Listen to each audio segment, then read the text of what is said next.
Good afternoon. Today I'm sitting in a bit more darkness, but that should not stop you from seeing all the action as well as me. What's up? Welcome to your Tuesday and mine as well. Hopefully your day so far is good. You can see on the right side of my Albion screen and your screen what I'm predicting today will look like. This was already the case yesterday and we're probably going to continue with that. As always, so happy to have you here for the start of the stream. Vitens with the first message of today's stream. What's up, Vitus? And hello to you as well, Arctic. Hi. Golden stream titles. Yes, Jackass, I'm glad you like it. But to be honest, today I did not feel particularly creative, you know. I was trying to get to involve your mother, but I thought I'll give her one day of a break. So today I'm going to continue. The title is not just a joke. I am going to continue with yesterday's strategy of just overcharging everything and seeing what happens. I actually legit feel a bit addicted to that sort of play. What's up, Voodoo? Dante, hello, Mr. Strongman. I am my next gym session has to be a leg day, so naturally I am, trying to procrastinate it. But yeah, tomorrow there will be no choice. It's already been a couple days of rest. Hi Vic, what's up? Actually, well, maybe we'll talk about it. I will just write to you. I've been thinking about the question you sent me. It's on my, it's like at the back of my head is one of the things that's processing every now and again when I have a bit of a break from thinking about other things. I'm pouring coffee, that's why I'm looking down, which you should probably not do on your table, but I'm being very careful. Anyway, what's up? Hello, Daryl. As always, this is on stream is on Twitch and on YouTube. I've been saying this every time, so feel free to choose where you want to watch it. Hi Vic, hi Fishy. That's leaving. We said no, moms. Did we say that, Jackass? Oh no, mom. Okay. Well, at the end of the day, the whole life is just one big mom joke. Yeah. So don't get distracted from the real meaning of life. And call your mother if you haven't for a while. I should be saying that to myself, but it's complicated, and I know everyone thinks that their relationship with their parents is especially complicated. But yeah. But if you get along well with your parents, call your mom. Go easy on legs for first couple times. Yeah. Well, I know I'm good at going easy. I know that I have to ease into it. It's not the first time I'm starting, but yeah. But it's also like a special kind of high. I know I'm probably gonna regret it, but the actual leg day itself, it's like a special. It is even more of a drug than Siphoned energy, at least from my previous memories and experiences. It's yeah. It actually feels like a drug, You're like all women in my life I speak to and there's no reply. Hey, I did not leave you on red, right? I answered and I legit, you got me thinking. It's a more interesting question than just randomly answering on the spot. If you go hard first couple times, you may not be able to use them for a day. That's fine. Not being able to use my legs for a day, I can live with that. Yeah, that's kind of okay. It's more that I'm more worried about not being able to use them for a week. But yeah, I think I will handle it. I think it's gonna be okay. Either way. So I think we're gonna, at least for the start, continue. I have not sold anything, so do I have one loot tab full of empty space? I don't. Can I buy more loot tabs? This is becoming a real mess. Maybe I'll figure out. Maybe we'll do like a loot selling stream at some point. And can I actually? I can still buy one more. Okay, not bad. And I will name it. What comes after M? It's gonna be N. Okay. So you see, this is my very advanced technology in order to get the tabs to come in the order more or less that I want them to be in. Okay, I can still keep making tabs. I thought it would be limited at like 8 or something. Someone lied to me. Okay, nice. So I can actually make many more. Okay, so we now have loot. I can move everything there. And we have a fresh tab for the day. Waiting. Should we actually buy new items or we just go and kill people with trash? I do have a mage rope and Undead cape. He's a streamer, he doesn't need legs. Shut up. I need legs for basketball. Especially, right, in summer, yeah, the thing in summer is, it kind of comes down to organizing people, and I'm a bit lazy, and some of my friends that I play basketball with, for some reason, got the impression that I'm the guy who's organizing. So unless I start writing like, yo, let's meet up for, you know, for a game like next Saturday or whatever, unless I take the initiative, oftentimes it doesn't happen. And plus, you know, people, like, it's difficult because someone is away this week or that week. When summer is over, the basketball schedule should probably resume like a more regular schedule again. So then using legs will once again be more important, yeah. But to get from one place to the other, I can almost do it without legs. Mage Robe is OP, just go like this. I know, right? Yeah, maybe we can show the world to nerf Mistcaller if we show that. Mistcaller offhands in general are very strong in Albion, you know, so main hand is overrated. Do I have anything here that I can use? Oh, I should not have clicked that button. Okay. Do I have anything here that I can actually use for this? Probably not, right? I think I checked yesterday as well. Maybe, okay, I just have this. Because I was playing actually Stalkerhood. Everything else I can take. Oh, Siphoned Energy. Okay. I'm getting a bit giddy already. If you repair loot and stack it, will take way less space. I repaired most of it. Did I not repair the last one? I think most of it is... Oh, this is not repaired. Okay, let's see. Not a lot of it is gonna stack. I guess just the horses.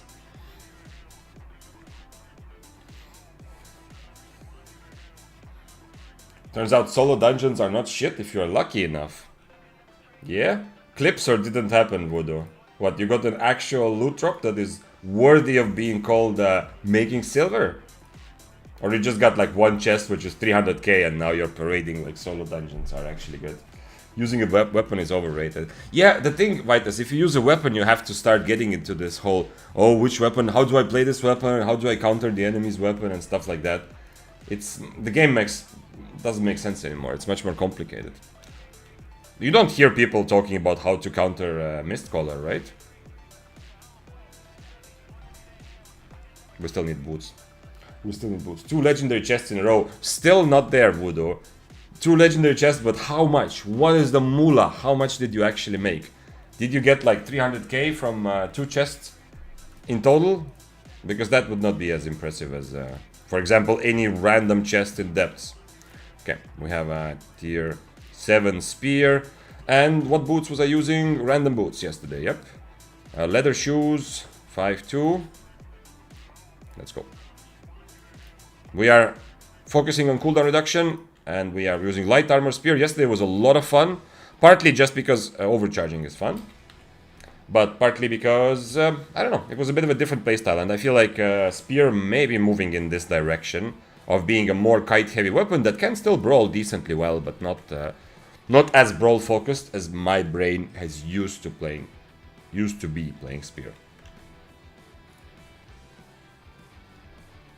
At least that's my feeling. 2 mil, you actually got...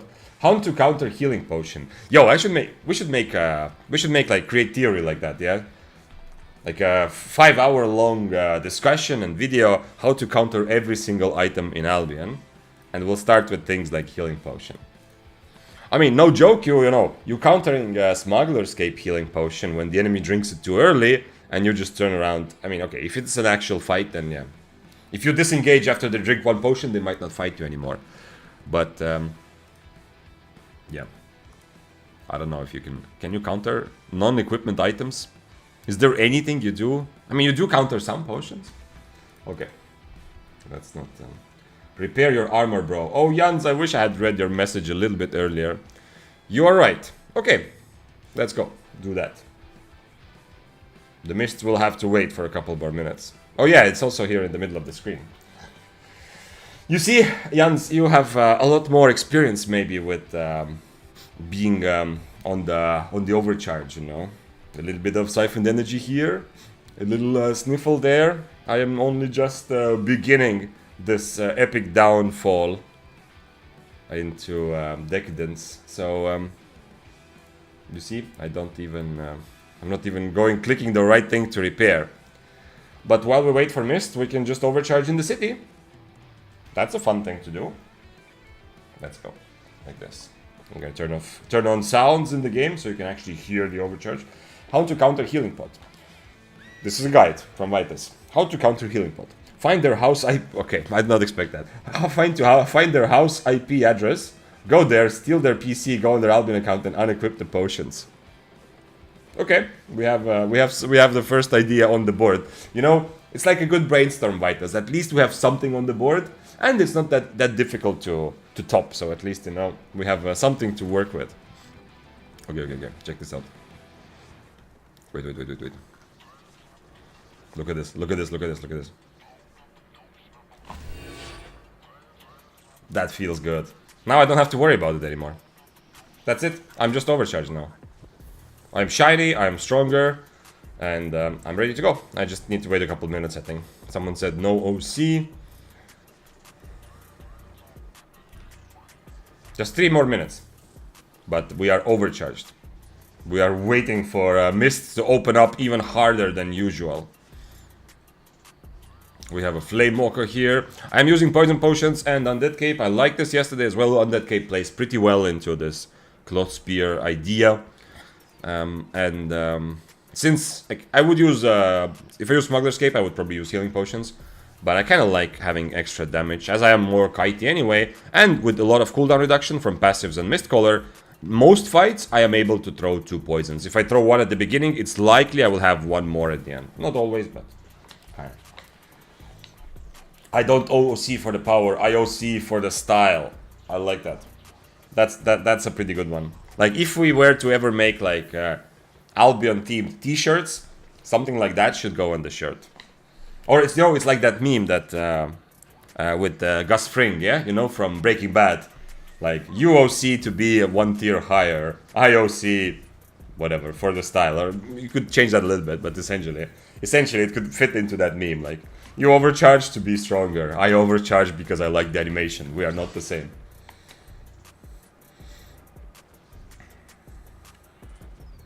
I overcharge a lot, like tier 6 Deathgiver is so good. Yeah, Jans, I mean, if you want to make money in the Mist, you probably should overcharge more than most people do. Overcharging in general is a pretty good decision. But I have often a problem, I talked about this yesterday and before. I often don't overcharge for a couple of reasons. Number 1, I'm worried the other person will just not fight and run away. Number 2, sometimes I forget. Number 3, I kind of like feeling like the macho man who wins a fight without overcharge. But I often end up dying in close fights because I didn't overcharge. So now what I'm doing, it's kind of like a bit like what Hamster was talking about when we duoed yesterday. It was kind of his idea or approach, and I thought, why not just do that? Why not just overcharge right away? It's anyway just tier 7. I'm not going to start doing this with higher tiers unless I get really addicted. But one thing I definitely learned yesterday already doing this is that people, like this moment of I overcharged and the other person just leaves the fight because they feel like mentally that they have already won by making me overcharge, that doesn't happen anymore. So if I run into a tier 8 or even 6-3, if I overcharge on their screen, they might feel either they don't fight at all or they're going to start playing more defensively and feel like, okay, you know what, this is actually a fight. They're going to play a bit differently.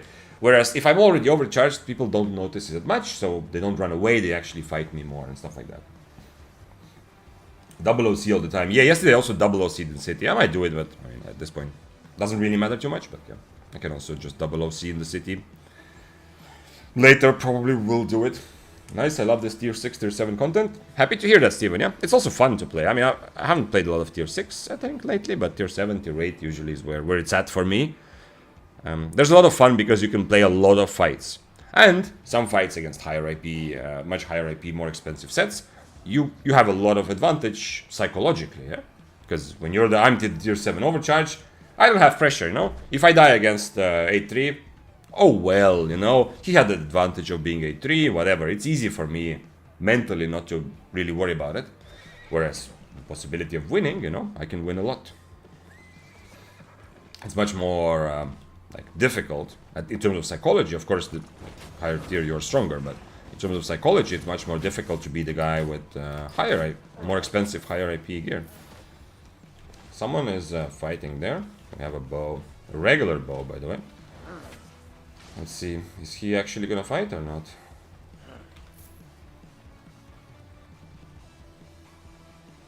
It's not the best build for me to harpoon, because I don't really want to spend too much time right next to him. Because the Q1 of bow is pretty good, and the regular bow overall is pretty good at just brawling. He's tier 7 though, so he might very much decide to fight this. We'll see. He's on invest though, he doesn't have mercenary. That's interesting. I guess, I mean, I still kind of need harpoon, but the thing is, I kind of need damage more than I need to get close to him. Because I'm not, with this build, it's not so clear that I am, actually I should just change my mage robe as well. It's not so clear that I have the advantage close range.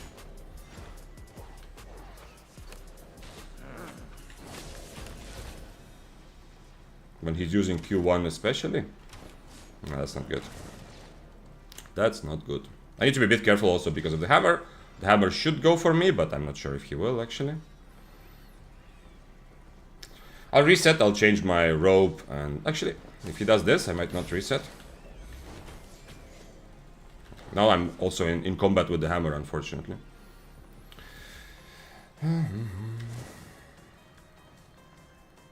I would like to reset and change my robe and have a sip of coffee and then fight him.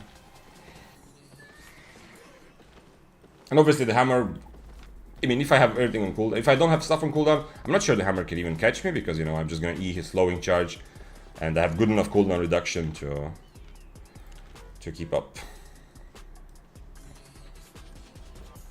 Since he's on Invis, he's a little bit less scary as a brawler, so I can also change to harpoon if I really want to. Let's see. But he's gonna, if I'm fighting close range, he's gonna just spam his Qs. I am on row snapper though, so maybe I will change to harpoon, we'll see. Anyway, it's good. You know, first couple fights, good to warm up. Doesn't matter if you kill or die, just warm up a little bit to get the buttons, to get the fingers on the buttons. At least for me, that's usually what happens. Definitely if I take a break, I feel it very strongly, but even if it's just the first fight of the day, I like to warm up a bit. Coffee is good. Did you have beef with Mog done? What was it about? I don't have beef with anyone. I am the beef.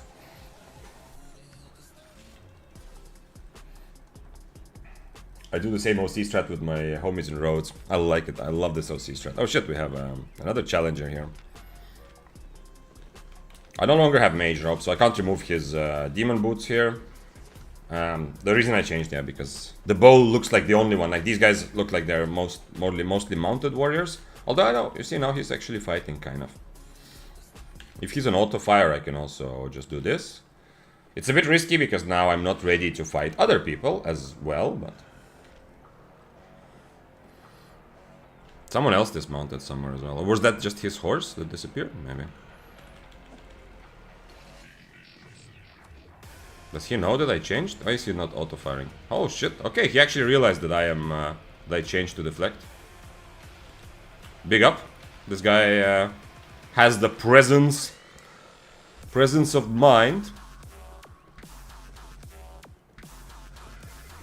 I don't know why he's mounting though. It's obvious that everyone will want to kill me and not him. Like all of these guys, I mean, this guy is worth decent amount, but still everyone will try to prioritize killing me over each other. Because of how expensive, even though I'm just tier 7. Okay, never mind, the bow is actually killing the other guy. Kind of surprised at that. The bow is also pretty much the most dangerous one here, so I have to go for him if I am gonna participate in this fight in any way. I was hoping that he would dodge the other way. Did someone open the chest? Why you not try to kill him first? Kill who first? They opened the chest. The bow will fight me. The bow already showed he's not scared. Oh shit, we have another challenger with a set that actually costs something. And I'm ready. I have already harpoon and mage robe, frost shield, which is what I want against this build. It would be nice to, well, it would be nice to fight all of them, you know, 1v1. Because then I could actually set up my spells for the specific fight. And there's also tier 7 fist. Then we could set up my spells for each specific fight separately. This guy is just following me this whole time. This is the one guy that... This is the one that is most scared. Who's also risking the least, by the way. Of all the people we've seen on screen. The Forge Hammers is the one that is the most scared. That is trying to not be part of the action, but just wait. He's on triple kick, so Harpoon is not terrible. But if he changes to Devastating Combo, I might have some trouble here. Does double OC affect the trash rate? Yes, it does, it does. Double OC trash rate is also double, so instead of 15% per slot, it's gonna be 30%. He actually did change to Devastating Combo, so now I need to change my spell to be able to fight him, probably. Although I do have decent mobility, but Harpoon is gonna be kind of useless. And the Forge Hammer still, by the way, the Forge Hammer is just following me the whole time, just hoping to get something for free. While everyone else, like, the Fist wanted to fight, that's why he changed to Devastating Combo, you know? He was hoping I dismount him for the fight. But the Forge Hammer is just constantly running around me to see what happens.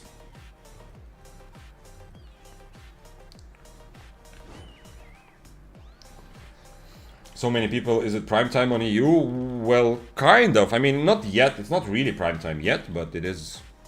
Prime time is kind of starting soon, I think.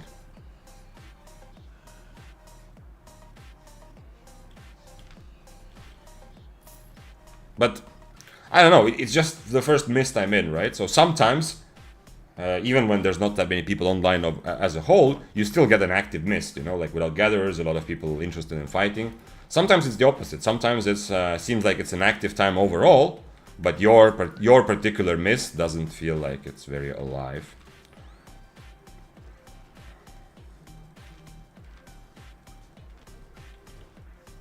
Do I just harpoon him? And there's the other guy also. And the bow as well. Okay, I'm gonna change to Impaler. It's not great against any of them. I would like to have something else against each one of them. Except maybe Fists. Against Fists it's okay. But since I have to be kind of ready for all the 4 people, I feel like Impaler or Cripple are the only choices for me to navigate the situation with 4 different enemies. Against Arctic, I can either Harpoon and try to brawl him, but I need to be careful not to eat his whole E, which can very easily happen. The other option would be to Reflect. But I'm afraid that if I Reflect, I will just never actually get close enough to kill him. I thought he'll be your own rat follower for the mist. It happens. I mean, if you go, Taki, if you go higher IP, this is a very common experience. I am sure that Vitus or Dante or anyone who's in chat who consistently plays like even higher than 6-3, right? Like 8-3s and stuff, have this experience a lot. It's quite common, especially if you see like an 8-3 who's willing to fight, who's not just like a double-bladed. It's very common to the people start following. Here I am tier 7, yeah? But it still might be that they feel like, oh, I'm the guy that's probably gonna create some action because they see that I'm not mounted most of the time, yeah? So people do actually follow, hoping that something will happen and they will be able to snatch a free kill somewhere or a free rat. I'm so used to watching restream vid that I try to press skip button. What?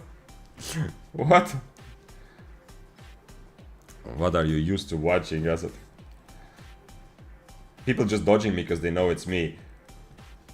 Wait, I mean, other 8.3s might be dodging you because they know it's you, Dante, yeah? But like, if you run into a bunch of like low tier guys who see that you are running around dismounted, are they gonna dodge you as well? You don't have this, that people follow you.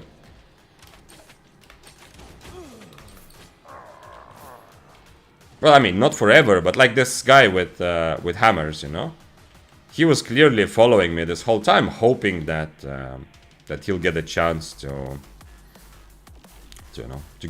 participate in the fight. Let's see if he actually comes now.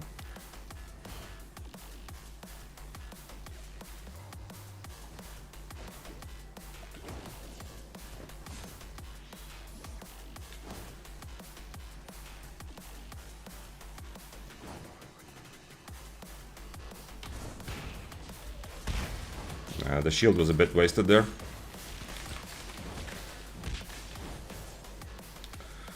least I got value from this shield.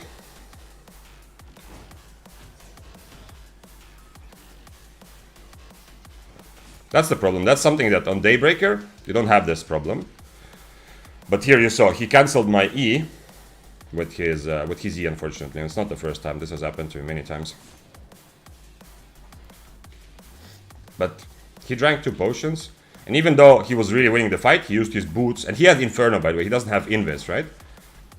Even though he was on Inferno and he was winning the brawl, he decided to just turn around and run the other direction.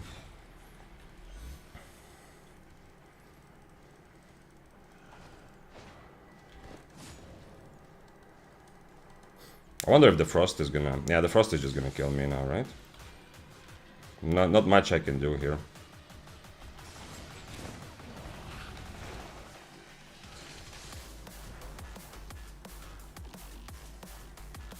Maybe I think the owls will stop me, stop me from getting hit by his E.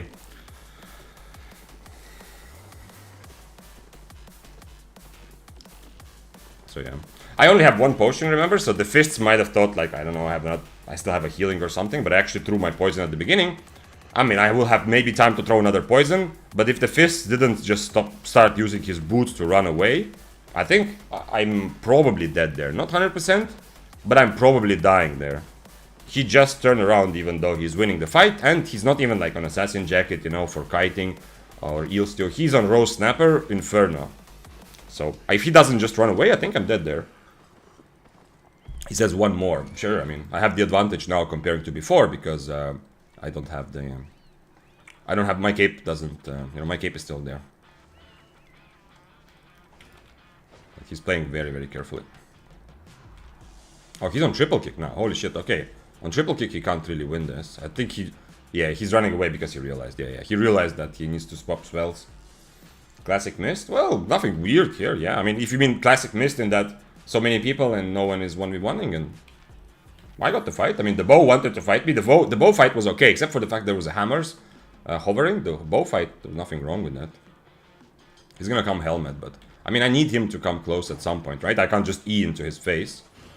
Okay, he hit the helmet.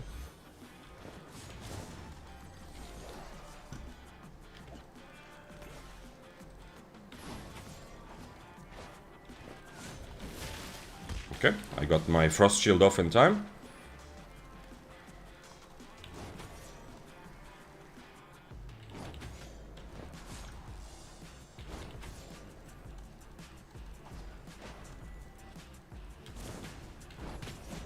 No.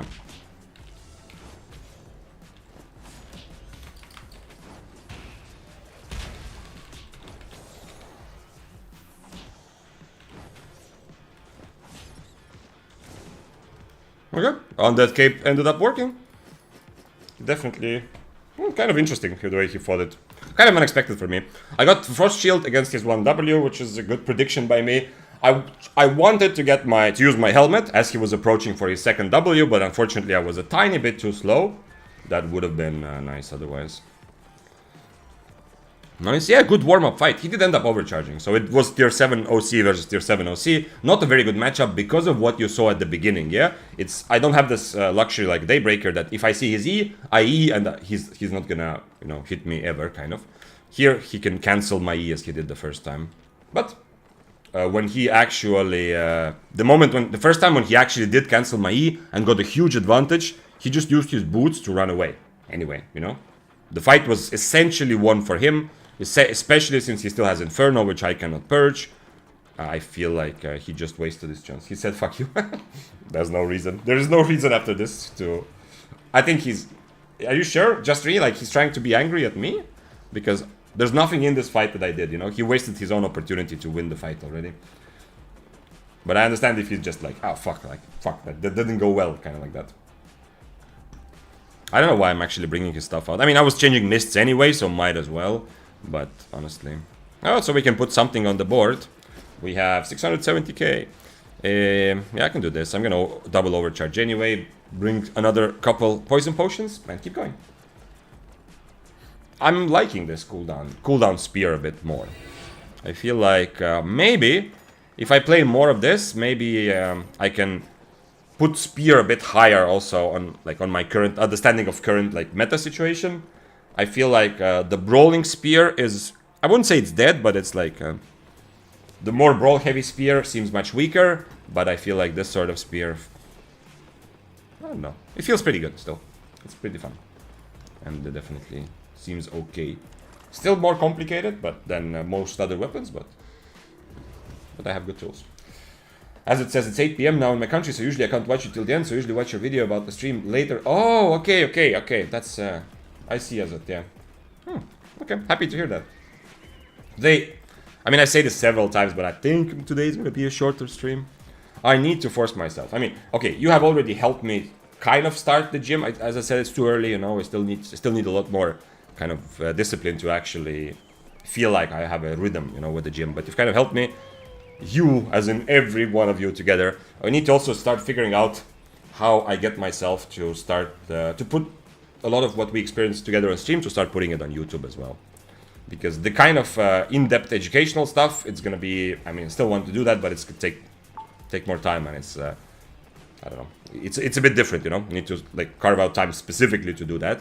But just clipping some of the fights and talking about some of the fights that happen here, I'm trying to get myself to post that on YouTube. And then, like, as in that sort of situation in the future, we'll also be able to, you know, to occasionally watch, like, not exactly highlights, but some sort of summary or some idea.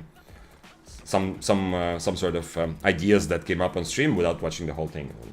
Although, I'm happy if you're also interested in the whole... Well, who is this? Dual swords. Don't like it, but, you know, let's try it.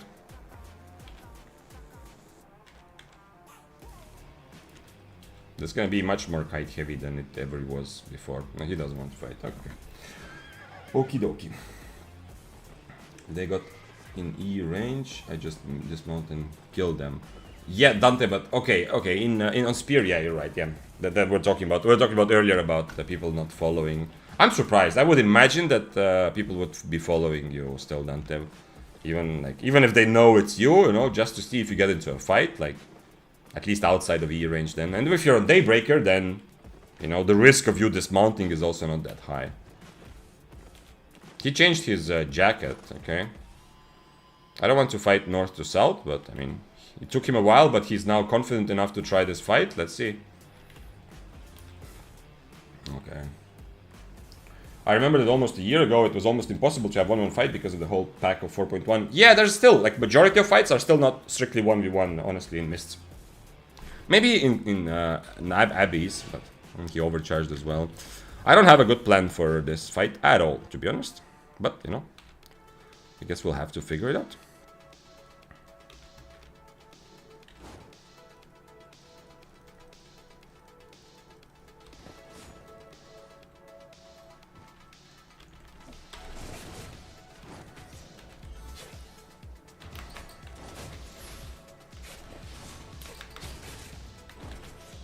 He still has another potion as well, and he's gonna purge my boots, so... Oh, never mind. He didn't purge my boots. He just purged my stacks.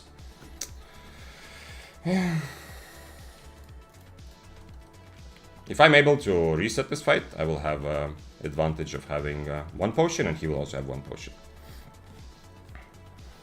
Mage Robe really was crucial there as well.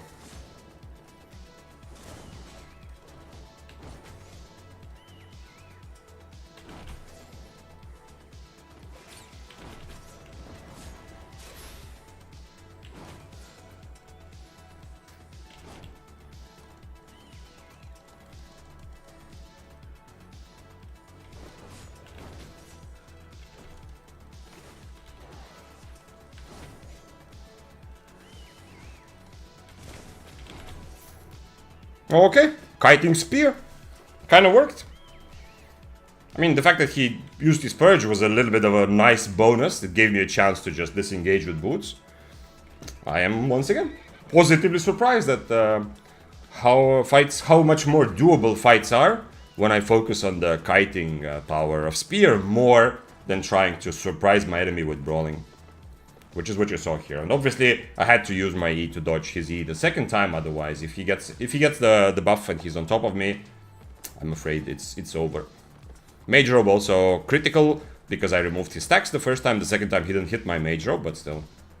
It was, it kind of bought me time. Nice fight. I agree. I enjoyed that. Is that it? Is that, like, I mean, it also started somewhat like from me watching Dante play Spearhead, especially that one time where Dante killed a Flame Walker, and he was also showing the replay, and I asked about it, and essentially, like, Dante said that how much he feels that cooldown reduction, how much cooldown reduction essentially he needs to keep up with some of the meta builds, and it's also started a bit from there. That I'm starting to think that maybe, like, the spear is not so much weaker than it was. It definitely has lost a lot of its power, but maybe it's just that I needed to adapt a bit to playing the spear a bit differently. So that was one thing. From there, the cooldown, more focus on cooldown reduction, which my build currently has. Except for I don't have leather armor, but my boots and helmet have cooldown reduction passives, and I'm using Mistcaller. So I'm a bit more focused, and also my playstyle is a bit more, staying away from my enemy, which is a way to use that cooldown reduction better. So, I don't know, it's pretty good. It's pretty fun also to play like this. And once again, I mean, it's not like this is still an easy fight, If I make one mistake there, I think the dual swords easily kills me still. Remember the OC timeout? Thank you, Azot. Yep, that's true. My weapon was broken. I have also done that. That happened to me in Abbey. I mean, the enemy's stuff broke. That was before double overcharge was a thing. I saw that my enemy, Shadowcaller or someone. Anyway, it was like a matchup. I thought I can't really win, but I saw that his overcharge is like 1 minute or so. So I took the fight and I tried to kite him a bit and make it a bit of a longer fight. And actually, he lost 2 items. Like, he understood, but he understood like 10 seconds before the end or something. So he started walking away towards the exit, but his items trashed while he was running away, and I just caught up and finished him off. This is not a bad. This is one of the best spiders I've gotten in a while. Ooh! We got the item to craft Grovekeeper. I'm not gonna craft it, but this is a signal. This is a sign from the god of spiders to put Grovekeeper back on the to-do list. Hi Vic, do you only play tier 7 equivalent, or you sometimes go higher? Yeah, I sometimes go higher. On stream also, I mean, I played... the highest I played, I think, was 7-3, which was not a very happy experience, because we ran into a bit of a Tinto incident. If you want to imagine, do I ever get tilted? That was a little bit of a tilting experience. There was a Flamewalker player that we were fighting, and we took a fight.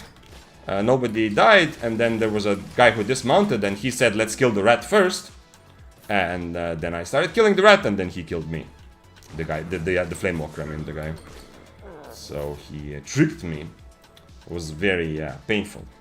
But as revenge, I will forever remember his name and shout it from the tops of mountains. So yeah, other than that incident with Tinto, actually 7-3, I liked also playing like higher tier. And I play a lot of 6-3 as well.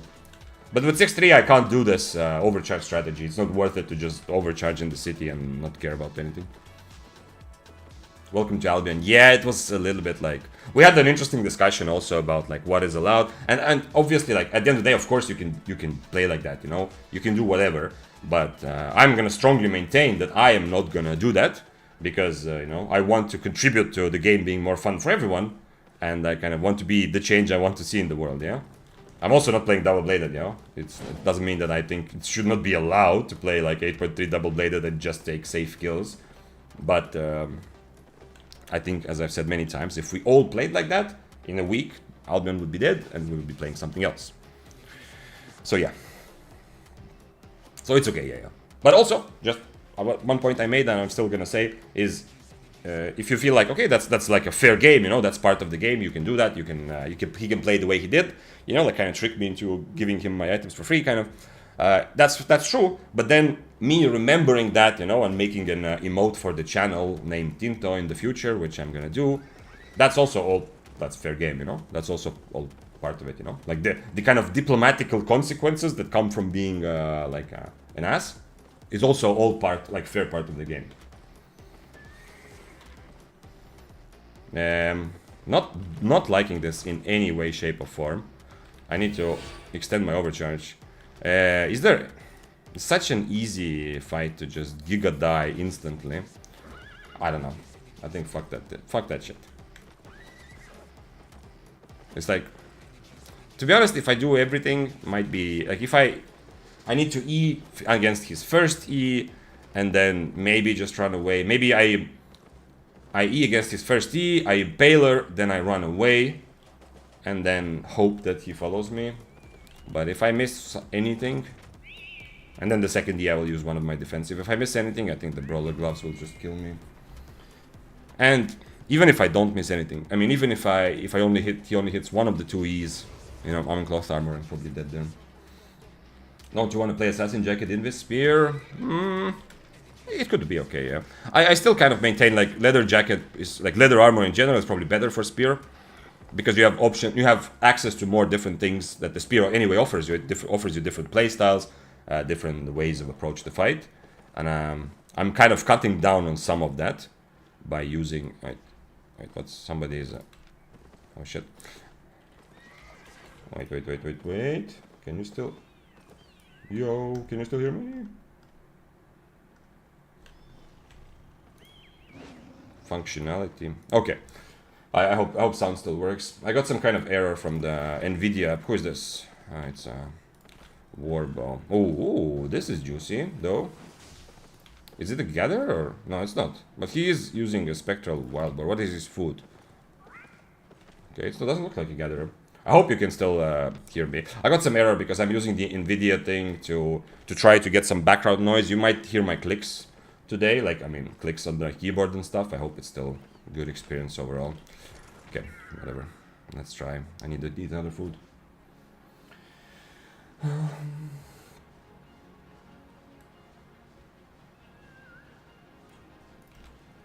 This is the least attractive of all the enemies, because it's gonna be a pain in the ass to kill him, and he's barely worth anything, right? But okay. Okay, fine, let's do this. Mr. Bo. It's at least something. 150k. The problem is I'm risking my items, you know, that someone else will come and attack while we are fighting this dude.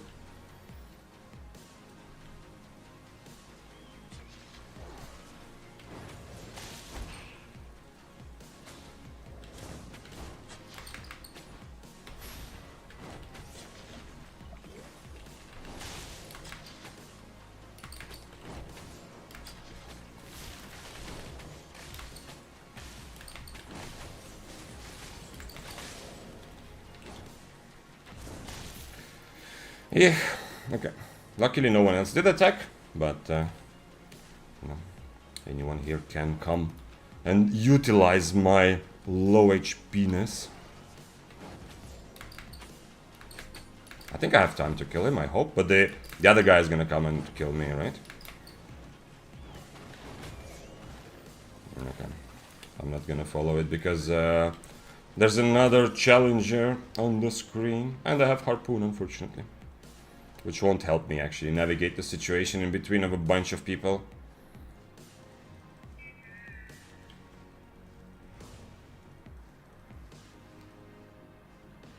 Somebody opened.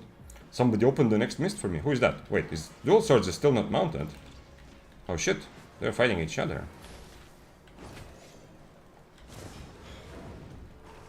I mean, the dual swords is gonna kill me afterwards, so might not be worth it to follow this guy like this. Also, he has demon boots, so I'm not actually gonna catch him, probably, but we'll see.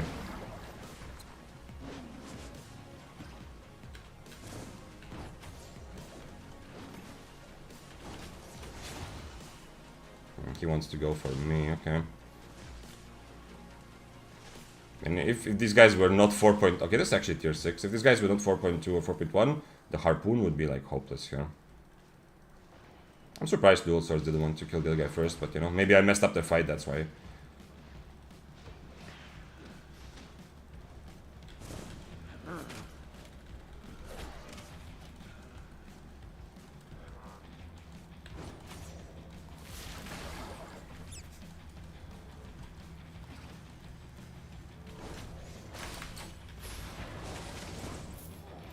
Okay.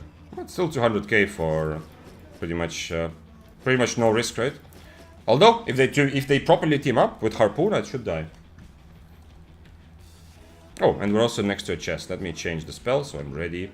Let's see what happens on the chest.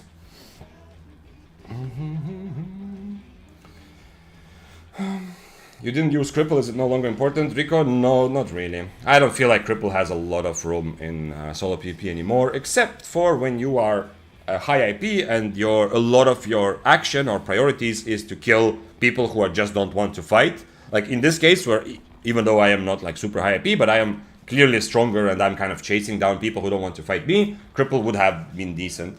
But in an actual fight, Cripple is much weaker than it used to be, and especially since I'm using Cloth Armor build with more focus on cooldown reduction, it means that I want to stay far away. I don't want to brawl as much, and for that Impaler really helps. Because if I want to fight more from far away and kite my enemy like you saw against Fist, like you saw against Dual Swords, Impaler is so much more valuable as an extra damage spell from far. You still have that 838 port challenge to do. The challenge I really want to do, probably next Monday, we'll see, which I really liked the idea of yesterday from Mufanza, was the idea of playing different RP sets. So essentially, like play as a Guardian, for example, you know, to take Guardian Armor, Guardian Boots, Guardian Helmet, and of course use the specials of those armors, not just use any Leather Armor Inferno, but actually become an Assassin, you know, Assassin Jacket, Assassin Boots, or Assassin Shoes, Assassin Helmet, or Hood, yeah? And to kind of compare which of the archetypes, let's say, is better.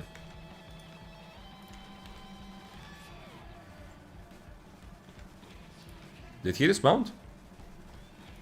Or someone else? He did dismount. Okay, brave soldier. Let's see how he takes the fight. Oh shit! There's another guy there. Tier 7 overcharged Panther.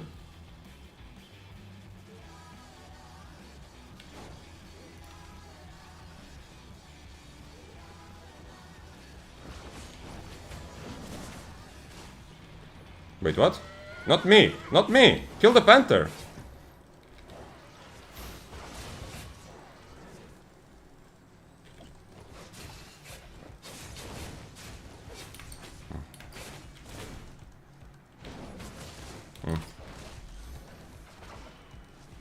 Fuck, he knows. He's gonna just tether the mob and then I'm dead.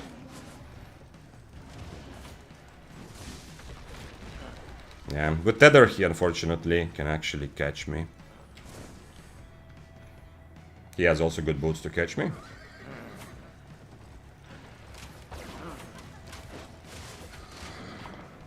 Yeah, why? Why did this happen? That guy was also tier 7 overcharged and he's more expensive. Why was it so obvious that they are fighting me together? It wasn't to me, you know, he even didn't try to fight me, the Panther, he just went straight for the dual swords. Right? Zero, and I mean, I wouldn't say he's stronger, right? We're both tier 7 overcharged. In a 1v1 fight, this would be a very interesting fight for me to take. Unfortunately, my Undead Cape not good against this, because if he does execute correct, my Undead Cape will be useless. But I don't understand why it's so obvious that he just straight went for dual swords, and then they just 2v1 me, when he's worth more money, clearly. Even if we are more or less equal strength. Nice try. Yeah, not much I can do. He's on tether, which means... I mean, if he's on tether, he can't really 1v1 me very well anyway. The reason he's on tether is because he wants to either do stuff like this, or he wants to be safe, you know, if he starts dying. He's on Royal March and tether, so the Panther is trying to kind of play a bit like a double-bladed, to just take a free kill if he can, but also be as safe as possible. Okay, well, as long as we have more Siphoned energy, no worries, we are ready to go back into the action. Let me just take a horse from some random loot tab. I'll go back.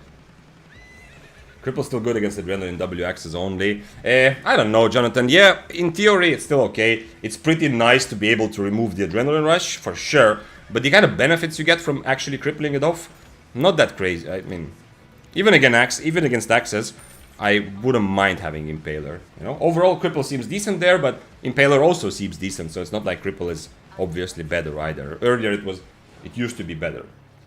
Let's retry. So we're gonna hydrate before we drink all the Siphoned energy. Believe me, we are gonna drink a lot of Siphoned energy today. I'm gonna drink some real life Siphoned energy. It's By the way, if someone redeems hydration in Twitch chat for points, we all have to drink, yeah? Just so we're clear. Not just me.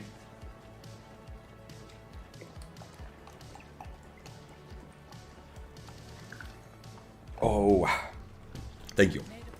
Thank you, Fishy, for getting me to do that. I'm gonna rebuy items, but you know, as I've said before, it's not a good strategy for money, but I'm a bit too lazy. This is way too expensive, but the rest of it is fine.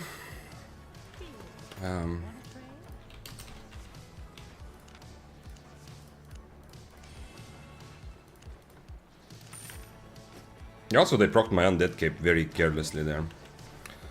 Like, I could have potentially at least had a chance to get away. Whereas if the Panther was actually like, if he actually wanted, maybe that's why he didn't want to 1v1, yeah. But if he actually 1v1'd, you know, he has to play around the undead cape. Here, maybe that's why he doesn't, because it's too difficult. But in here, they just procced my undead cape kind of randomly. Okay, let's actually save this as a loadout as well. Siphoned energy, and we'll use a horse. Current equipment, it has to be blue, like siphoned energy. Create, and save changes, and I'm gonna do a bunch of these as well in case something is better in the future. Okay, like this. I hope it's gonna buy properly. Right now everything is tier 7. Nice, okay. If you design a spear, what will its E do? Yeah, sorry, I kind of the chat moved a bit faster at some point. But first of all, hello, Woodburg. If I designed the new spear, that's a very, like, I have to think a lot about that question. I had some ideas about, not specifically spears, but just generally. But if I had to design a new spear, honestly, I wouldn't add more weapons to the game. I don't know if this is a weird opinion for some, but I like the amount of weapons is already good enough, especially with the addition of shapeshifters, crystal weapons. I don't really want to add more weapons, more complexity at the moment. I mean, it's kind of generic, simple thing to say, and something I think about many games is like fix the things you have before you create too much new stuff. I do feel it like that at Balbion, although it is mostly working, you know, everything is fine. And, you know, there's never going to be some sort of perfect balance between weapons, you know, it's always going to like come and go. So it's not like I'm waiting for a better time in the future to add weapons necessarily. But I don't know, I kind of feel like right now there's already enough. Making the game way too complicated in terms of like gazillion weapons that beginners will have to learn and different new interactions is not the best idea either. Oh shit, I forgot to overcharge. Let's go. I'm afraid they heard it though, but yeah, it's if I really had to add a spear, I don't know, I have to think about it. There's also, it's difficult to like fully think of something new. I mean, not that it has to be something completely new, but something that would work with the spear's spells. I mean, thinking from solo PvP perspective, the E has to have some sort of mobility for sure. Some sort of, in terms of Albion, generally, if they added some sort of spear that would be good for groups, then it wouldn't have mobility. I don't know. Maybe I'll think about it. Like active, wait, did the Fishy have an answer? Maybe add Callista passive as a new E, like active E, then each auto it let you dash to a selective position, like Callista would be cool. I don't know what Callista ult is, or Callista passive you say, okay. So I can't really comment on that. Is Brawler Speak weak right now? Yeah, it feels, yeah, it's funny. Brawler Spear feels like it's been nerfed a decent amount. Oh, they don't care that I'm here. They're just fighting it out. Is Bloodletter good right now? Not really, no. It's decent for high IP, but it's difficult. Just playing Bloodletter and trying to leverage your mobility advantage into victories is very difficult right now. So you will have to get a bit more creative in a lot of situations. You will have to use your dashes, your E, your Q, your W to dodge some of enemy spells, maybe to bait it out. And you will have to be ready You don't have to always be like preset on brawling spells, but you have to be ready to occasionally be more of a brawler on Bloodletter if you want to actually win some fights. So you have to be ready to have Rose Snapper, Inferno Shield, potentially even change to Chain Slash every now and again. Let's go find an Abbey, actually. I decided I want an Abbey.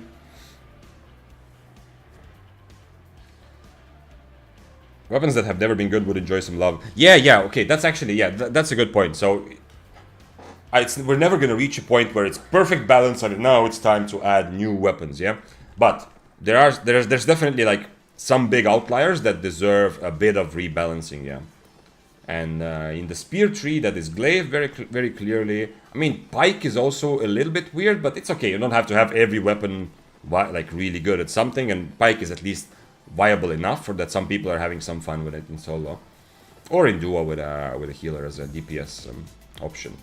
But glaive really doesn't have a lot of room right now to be played anywhere. Glaive Spirit Hunter is not bad for small scale. I don't think glaive is played small scale at all. Not that I've seen it lately. Spirit Hunter, yeah, Spirit Hunter is decent. Heron Spear is decent, small scale, and like Daybreaker occasionally as well. This man is following me. Is he actually following me? Okay. What is happening? He's trying to say something with his life touch build, but what is it?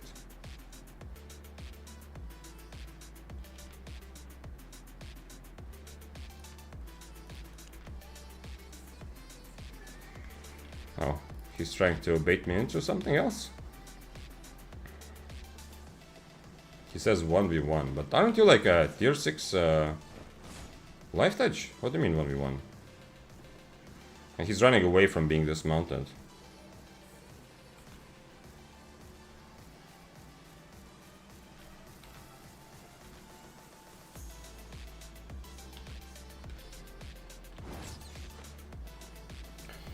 Is there any other build that's good even with low to mid spec?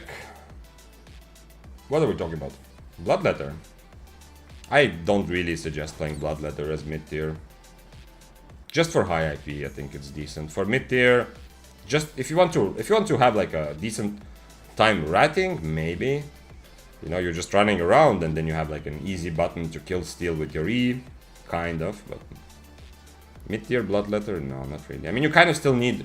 You need something to do damage, you know, so you kind of need Stalker Jacket, but Stalker Jacket is so counterable right now.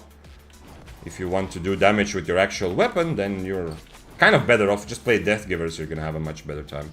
Okay. It just looks like... He said 1v1, but I don't know. He's tier 6, I am tier 7 overcharged, and he's just running around on his horse anyway. Wasting my time. Taking a rest from the game to wait for the next Faction War update. Hope to make content better. What is the... Do you know, Fishy, what the Faction War update is going to be like? Have they spoken about what they're planning to change? Headed out into the mists. See you there, Ugborg. I mean, I am actually definitely in range of things that you would attack, Ugborg, I think. Okay, let's fight then. And if he goes back on his horse, I am just leaving for sure. Okay, so he's actually fighting now.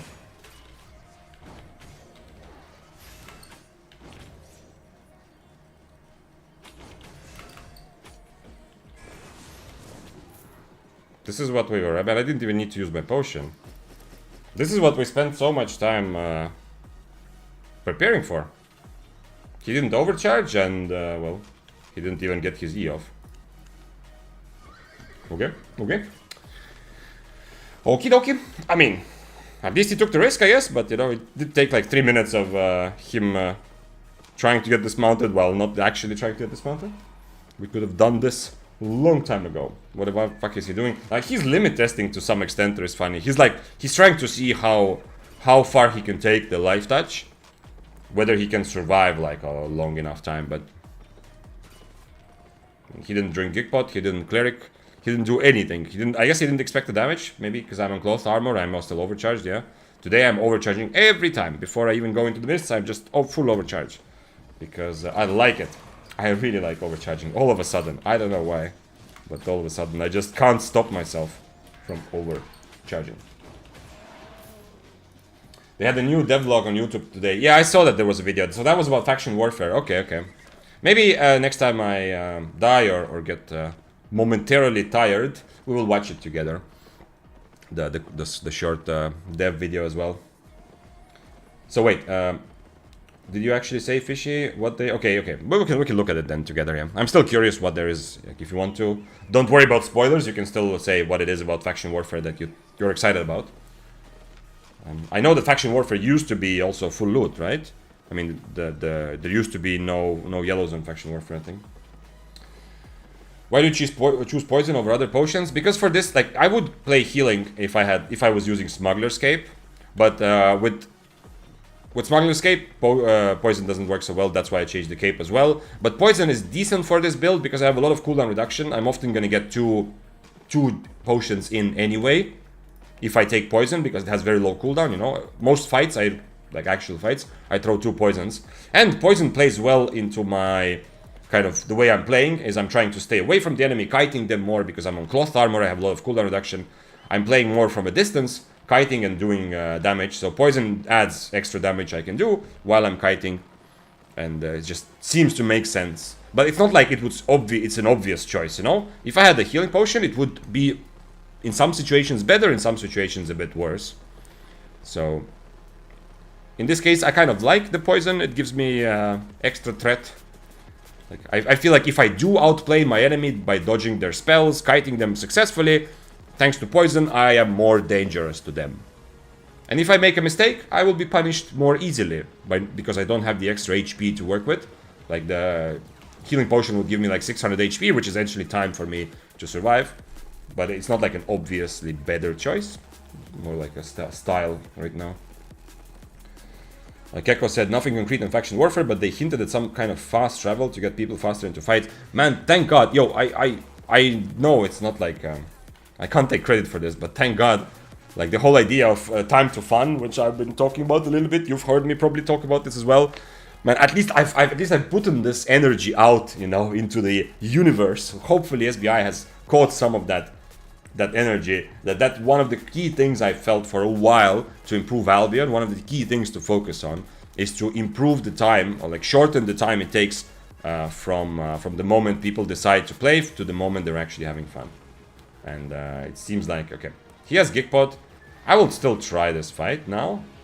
Man, come on, he's overcharged also. Like this fight should be very difficult even when he's not overcharged, you know. Hello, sir. Can I interest you in some PvP instead?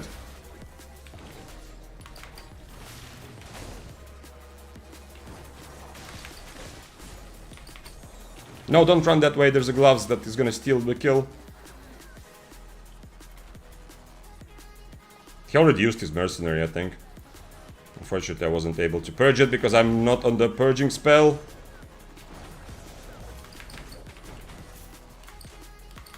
Okay. Ran into some accidental million. Just accidentally ran into a million. Did he have a... Oh, the little piggy didn't survive. He had the piggy, I think. I could have shown you the new skin that you can also earn by watching this stream, because now they have every second week actual new drops that are only for creators who are part of the creator program, meaning not the AFK Mammoth streams. Unfortunately, I can't show you. I mean, I can still show you here the piggy that you can potentially get. I hope they fixed the bug. There was actually a bug yesterday that I wasn't aware. Someone was asking and I couldn't answer. This is the piggy. This is the piggy. Little buttercup. Oink, oink, oink. With a glorious mane. Anyway, I don't know if he had the skin because I don't have skins shown. He dismounted way off. So you saw when I came close to him, he was trying to enter a mist. But like the next mist, but it was actually like he was way too far from a horse. You deal a lot of damage with your build? Yep, cloth armor. And also, I mean, I do have, like, this is tier 7 overcharged, yeah? Look at this. This is 1563 IP. Don't forget also that I do have 120 in specs, which is in spear specifically, yeah? So, I mean, you can compare to some items, but, you know, in general, my average IP is not that high, but I am still tier 7 overcharged with, like, decently high specs in everything and full specs in the actual one-handed spear, plus I'm playing cloth armor, yeah? I'm changing my silver farm method to the best one, swiping card. Nothing wrong about that, it doesn't feel good. you know? Like, I don't have like a moral... I don't have morally something against swiping. We've had this discussion before. Like, some Asian cultures are more open to that, especially like if you have limited screen time in a country like China. It makes more sense to work, to do actual productive real life work, and then spend some of that money, you know, to progress. It's an interesting discussion, you know, because also for my intuition, obviously I don't like pay to win, because I like the competition aspect. But anyway, at the end of the day, you know, there's no... I don't have anything... Ooh, why on Wanderlust, though? That's interesting. I mean, let's try it, I guess, but... I can't imagine why he's playing Wanderlust. Is he gonna fight or not?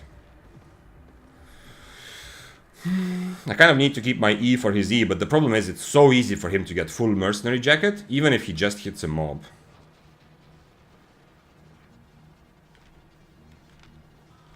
Come on. Really? I don't like this. I don't like this matchup. I'm very surprised he doesn't want to kill me. So yeah, what I want to say is, like, at the end of the day, I have nothing against, like, there's no moral thing. Like if I don't know, let's say if I had, like, if I had, like, some sort of crazy work opportunity or something, you know, that would take a lot of my time, wouldn't have much time to play. I don't know. It just defeats the point of the game a little bit for me. Like, if I had a lot of money and not a lot of time, I probably would just play some different game, or I would play Albion, but it would be like a more hardcore experience, right? I usually enjoy, like, when progress is hard in games, that makes me enjoy the game more. So that's why personally I can't even imagine really, you know, using my real life money.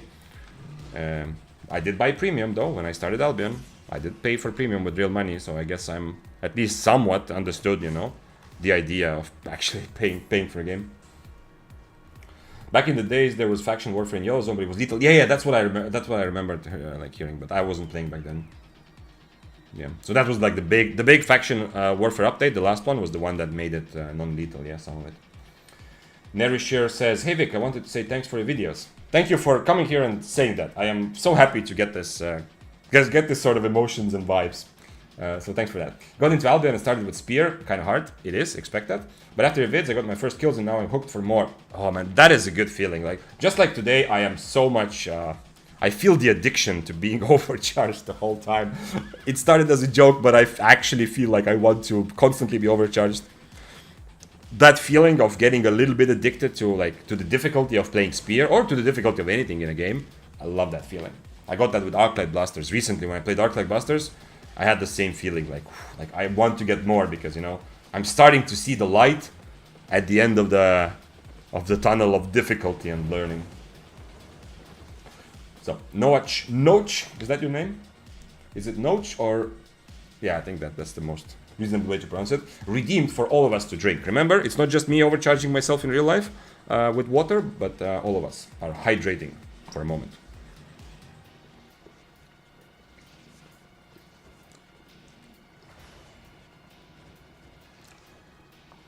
Whoa.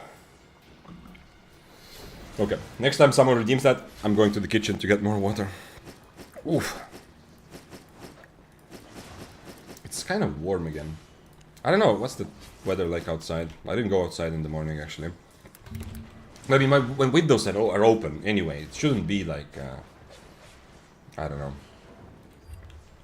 Maybe it's maybe it's all the excitement in the room and the computer, but like my windows have been open for 2 weeks. Like I haven't closed a single window, I think. Okay, I've closed one, but anyway, most of my windows have been open for 2 weeks, and it's just actually I feel like it is actual summer inside. Do I need anything else? Can I still continue? I still have 14 minutes, and then I can overcharge again, so I actually can just keep going.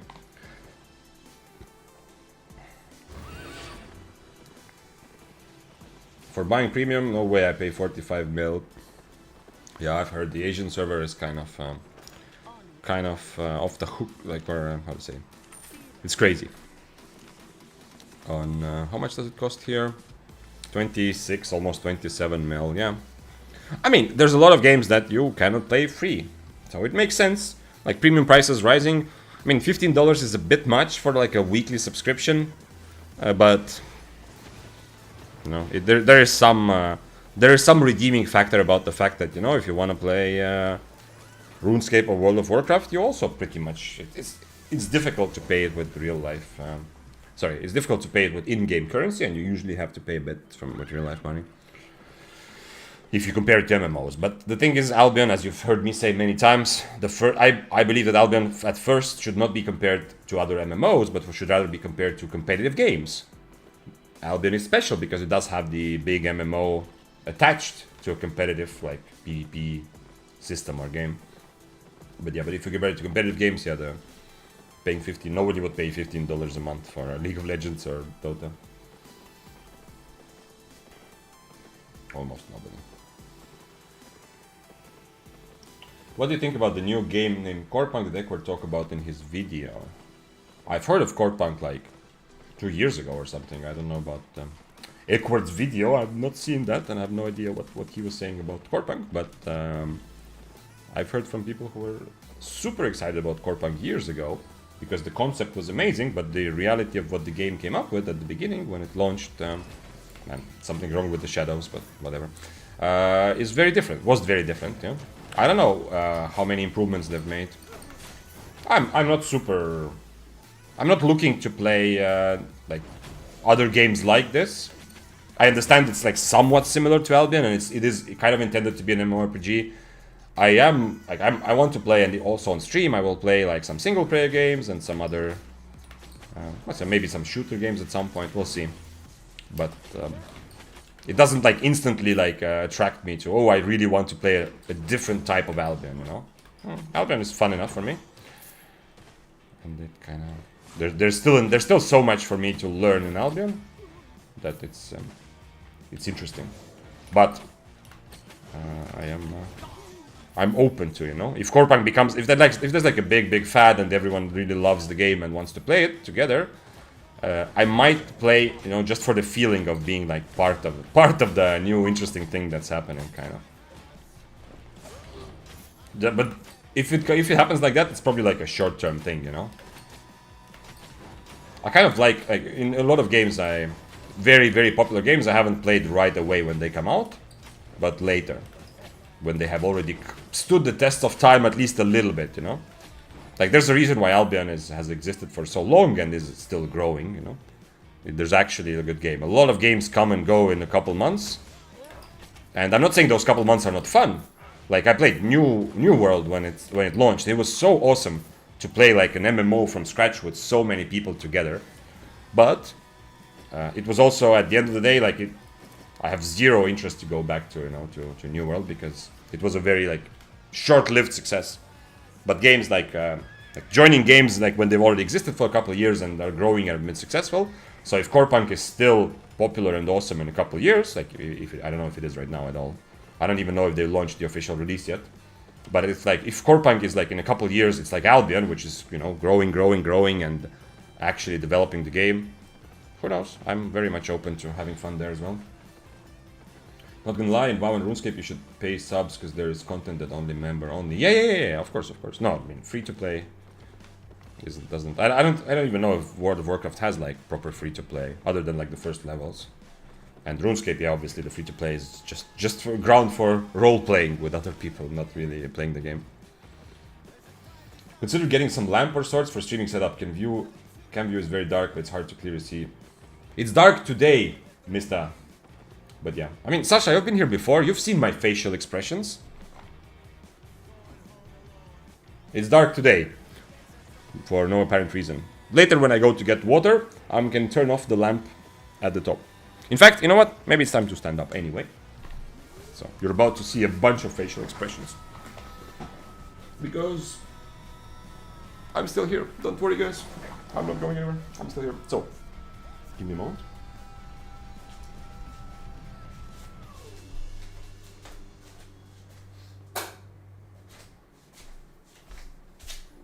How's that for facial expressions? Oh shit, I'm shouting.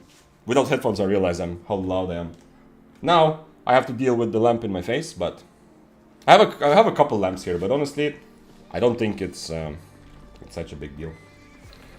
Like, it's good to know that you're noticing it, but I don't think it's such a big deal how dark or light it is. Thanks for following, Fun Muzak.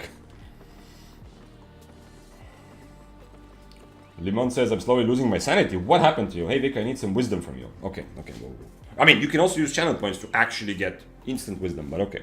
Let's see. I think I'm just burning myself out at this point. Same stupid build in Corrupted Dungeon. People resetting fights, constantly losing the fight, mainly because of the Mortal Cal skill. Ooh, okay. Okay, so if you are actually losing your sanity and feeling like shit about it, well, first of all, the easiest thing is to take a break, but I know it's not a long-term solution necessarily. The real problem, usually, if you get like really frustrated like that, is that your expectations are just off, you know? You have some, you say something about what you were expecting from the game, from the content, is just off, you know?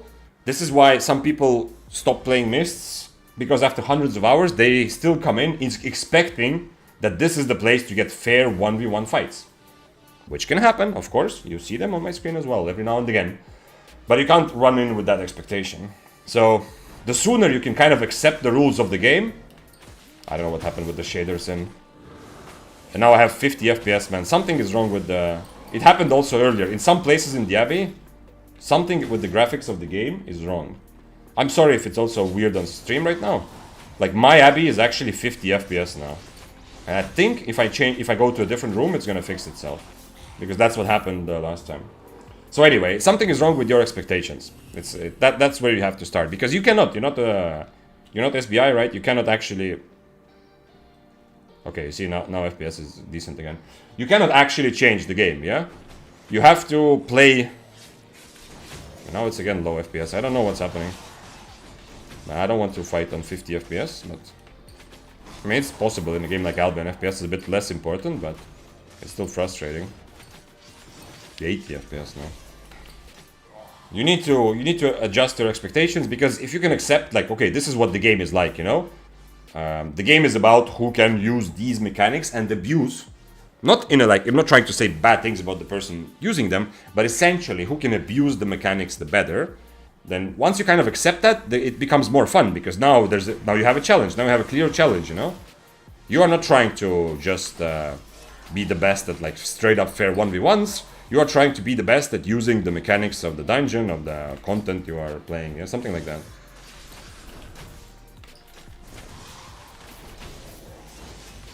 I mean, people get frustrated in real-life sports also, you know?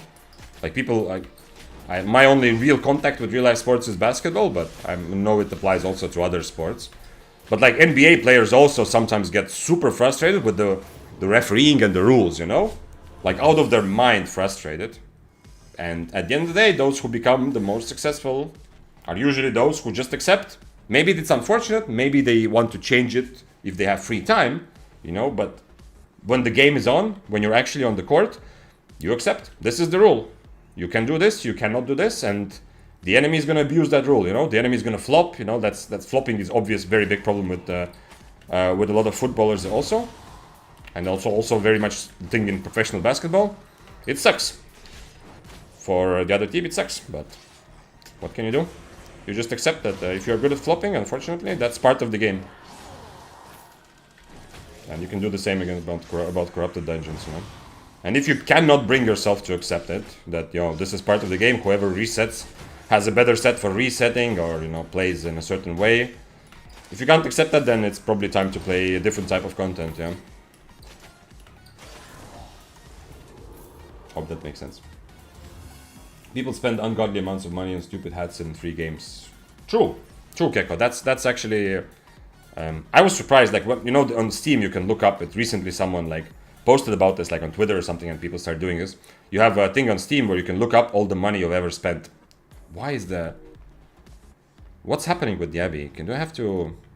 Not here. Do I have to do something? Ooh, give me a moment. Shadows off. Okay, something is broken with shadows. Okay, I just turned off shadows, so now we are good. At least it seems like we're back at decent FPS. I hope it's gonna stick. So what I want to say is that I was surprised. Like, I have, like, I don't know how long I had my Steam account, but I've spent, like, I didn't spend that much. Over 10 years or something, I've spent like maybe 2,000 euros or something on Steam. Like all the games and all cosmetics, and not that I haven't bought many cosmetics, but whatever, DLC stuff combined. So I was surprised. It's actually not that big a number for me, probably, but But I've definitely have felt that, and I have also like bought some cosmetics or some battle passes and stuff in free games. But sometimes when a game is free and you're really enjoying it, it also kind of feels like, you know what, first of all, it's nice to have a battle pass because they give you some advantage, like nice cosmetics or a faster whatever. But also it's nice to feel like you're kind of supporting the game, yeah? Because you're getting all the fun for free. So it feels like, yeah, well, I actually don't mind giving a tiny bit of money, just as if I'm paying, as if I'm buying the game. I'm late, but why this build? What's up, Steven? Why not? Because it's fun. Because I'm feeling like Spear to be successful right now. 100 Spear after the cripple nerfs, after some changes in other weapons around it. So the meta has changed, you know.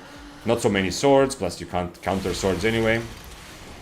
Flame walkers, arclight blasters, all kinds of meta changes. I feel like Spear for success needs much more kiting than my brain was used to. And this build is pretty good for that. Cloth armor is the only thing, like if I was suggesting someone to play like a full-on tryhard Spear, I'm not yet ready to suggest this build, but it does feel good. I am generally still leaning more towards leather armor, because it gives you, like, it opens up all the options that the Spear gives you. You know, you can brawl more, you can kite if you really need to, you can brawl if you need to. With this one, I'm much more limited to mostly kiting. But the rest of the build, I mean, the helmet doesn't really matter. I just took something for shield, but this does give me an extra option against Invis. And boots for cooldown reduction, and mist collar for extra cooldown reduction as well. It's not a bad build, but I'm not yet sure that it's time to say that this is some sort of optimal build or good build to follow. 200k. That's the goddamn villa. 200k? If you were talking about my Steam, that was 2k, yeah? Just so we're clear. Clearly, I don't think I've... if I spent everything I've ever earned in my life, I don't know if I would make it to 200k. Like everything. If I never bought any food in my life ever, I don't even know. Okay, yeah, well, in that case, yeah, probably. Over all the years, yeah. But yeah, just I don't know, maybe we're talking about something else as it, but the number I said was 2k, which is surprising, you know, because I think I've had this Steam account for like about 10 years. Are you planning to play 4463 this build? Could, yeah. When you go OC timer, by the way, thank you. Thank you, Snowshade. Very good spot. Whenever you go higher IP, if you're actually worried about dying or it's like you're risking something, then cloth armor becomes worse, plate armor becomes better, because you don't want to just die because of one mistake, right? With plate armor, if you have higher IP, you have more time to, you know, to react, to reset and stuff like that. So cloth armor also consequently becomes worse because it's very easy for you to get punished, either by being in the middle of a bunch of rats or by just making one mistake in a fight. Misheard them. That would have been a big bomb, yeah, to drop Acid. No, that is crazy. And come on, Acid. I was even saying that I'm surprised that it's actually not that much, you know. Also, Caldery, I saw your request. Have you wrote? You haven't written the actual build yet. Okay, so after this, I'll finish this overcharge. After this, I'm gonna play for half an hour. The request, by the way, you can do that on Twitch. With channel points, I will play the build that Caldery requested. I will buy the tier 7 equivalent of whatever that build is, and we'll play that for half an hour after this. So yeah, so I don't think this build would be as good to play at 4463, but of course that shouldn't stop me, you know. But we'll probably do this, yeah. We'll probably try it out. But it might very much end in a quick death. We'll see. Does he have red buff? He actually doesn't. He's not stopping me from... Interesting. If I could get this red buff, I would feel so much better. That was a Pike build, by the way. We talked about Pike earlier. I don't know if you saw. He was running... oh, come on. This is very, very disappointing.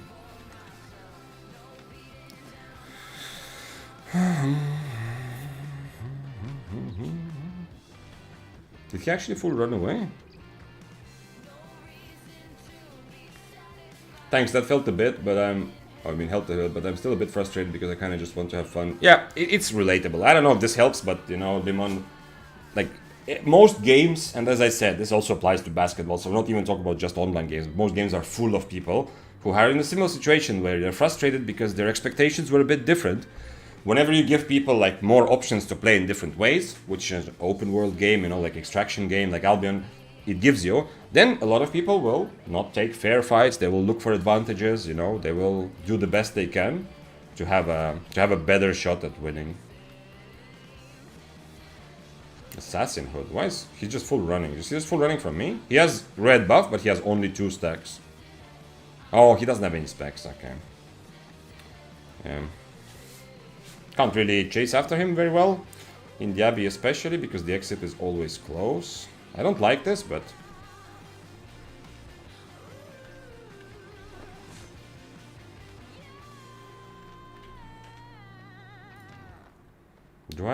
Can I swap to dodge roll? Is that ruining? Oh, he got the red buff. That's why he ran away earlier. He actually got the red buff, unfortunately. And he has Geek Pot as well. I can always get away from him, so I can maybe proc his red buff. Okay. He used his Hunter Hood there as well. The HP difference is a bit like, or equality is a bit misleading because he also has still red buff. At least I proc his cape, so next time we do the same, I can potentially... and he also used his Hunter Hood. Did he actually loot though? I'm not sure he did.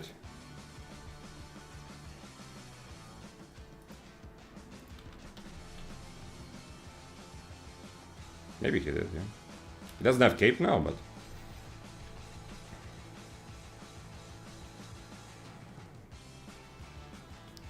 I'm gonna run out of my blue buff even, so I need to take this carefully. I don't think I can keep this fight going for 3 minutes. So I have to somehow win, even though he has his buff ready.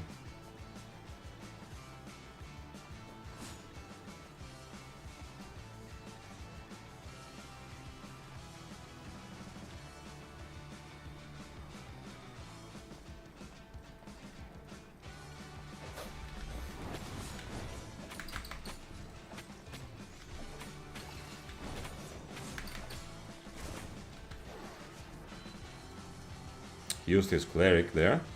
He's also running out of energy, slowly but surely. I think I might... if next time he hits his combo, I'm just dead. He still has Geek Pot as well. Unfortunate. I was so close, you can see his HP. I was so close to proccing his red buff. I need to proc his red buff and then reset. Then I have a chance. But with him having just a free healing potion on top, unfortunately I don't think I can... can't really just straight up kill him.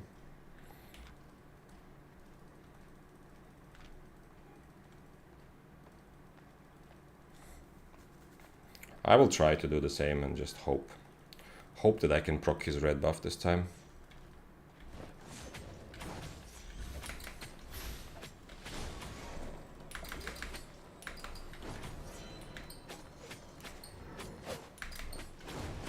Oh, he did it without stacks actually. Now I can kill him. He eat without stacks somehow.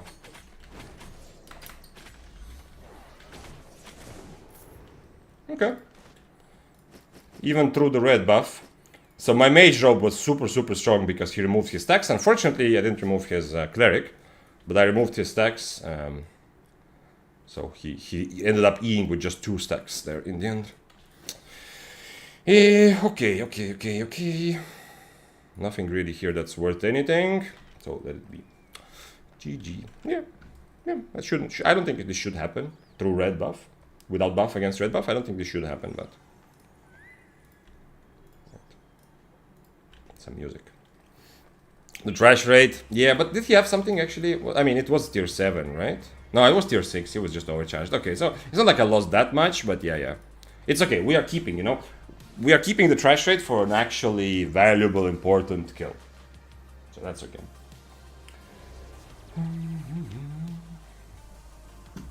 Perfect timing. Actually kind of curious how the cooldown reduction build performs. So far, it's been very nice. And the nice thing is I am still playing Snapper, so... and I am still a Spear, so there is... like, it's not like I'm just a Froststaff cosplayer, right? I'm not full-on only kiting with 0 chance to stand next to my enemy. You know, sometimes I can still be close to them. I don't have the spear to brawl. I don't have the inferno to brawl. But I do still have Rose Snapper on me, and I am still a spear, meaning that, you know, when I stack up, I hit pretty hard. And I do have the passive to heal a tiny bit. So there are still some things, like I'm not just full on just playing bow / frost where I only kite. But I'm enjoying it a lot. I have a decent amount of outplay potential. I mean, you always have that on spear, but the fact that I am playing a lot of fights from a distance gives me, like, I don't know, feels like I have more tools to play around my enemies, to dodge spells, and with extra cooldown reduction, sometimes some fights that in theory I should not be able to win, like even like the Pike fight kind of, although, well, the distance is mostly boots because he doesn't have a sprint. But some fights where I shouldn't be able to win, I can just reset and see and try a couple times in a different way until my enemy potentially makes a mistake. That Pike fight is actually a decent example of that, right? Like, he does a lot of damage. If I see that I cannot win this, I mean, he still has a red buff, I can reset. But I mean, in that case, even if I had less cooldown reduction, I would still be able to reset just because he doesn't have boots, yeah? But the same logic would apply to some other fights. Would you try Omelette? I could also, yeah. I feel like Omelette is not terrible, but right now I'm kind of enjoying the balance. The balancing act of Rose Snapper still keeping me somewhat, like, reasonably, giving me some potential, you know? I'm not just full on only cooldown reduction. If I was struggling like this, like now, if I wasn't doing so well in most fights, then I would potentially change to Omelette. I mean, we had some actual, decent 1v1s. This guy didn't really want to fight, yeah, but this was like a legit assist is not real because he got full HP and then just attacked me and we 1v1, yeah? Like a fight like this against another sort of kiter was actually doable, and then we had the Frost also, which was really nice. This fight against Chillhowl, which was also straight up like a 1v1 fight.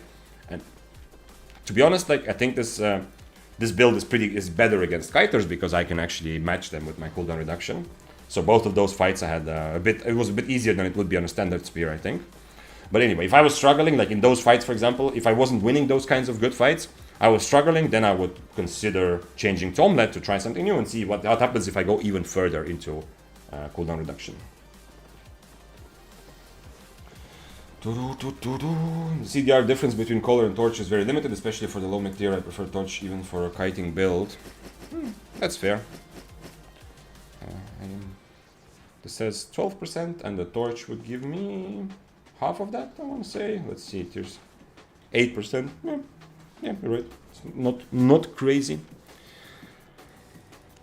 I need to try that with Heron Spear also, I mean, because I got that sort of, like, feeling from some other Heron Spear players as well, and I ended up not really trying, but we had that question even yesterday at the end of the stream, like, Heron Spear, you obviously kite a lot, but what about Heron Spear with Torch? Can you just play Torch and then still kite?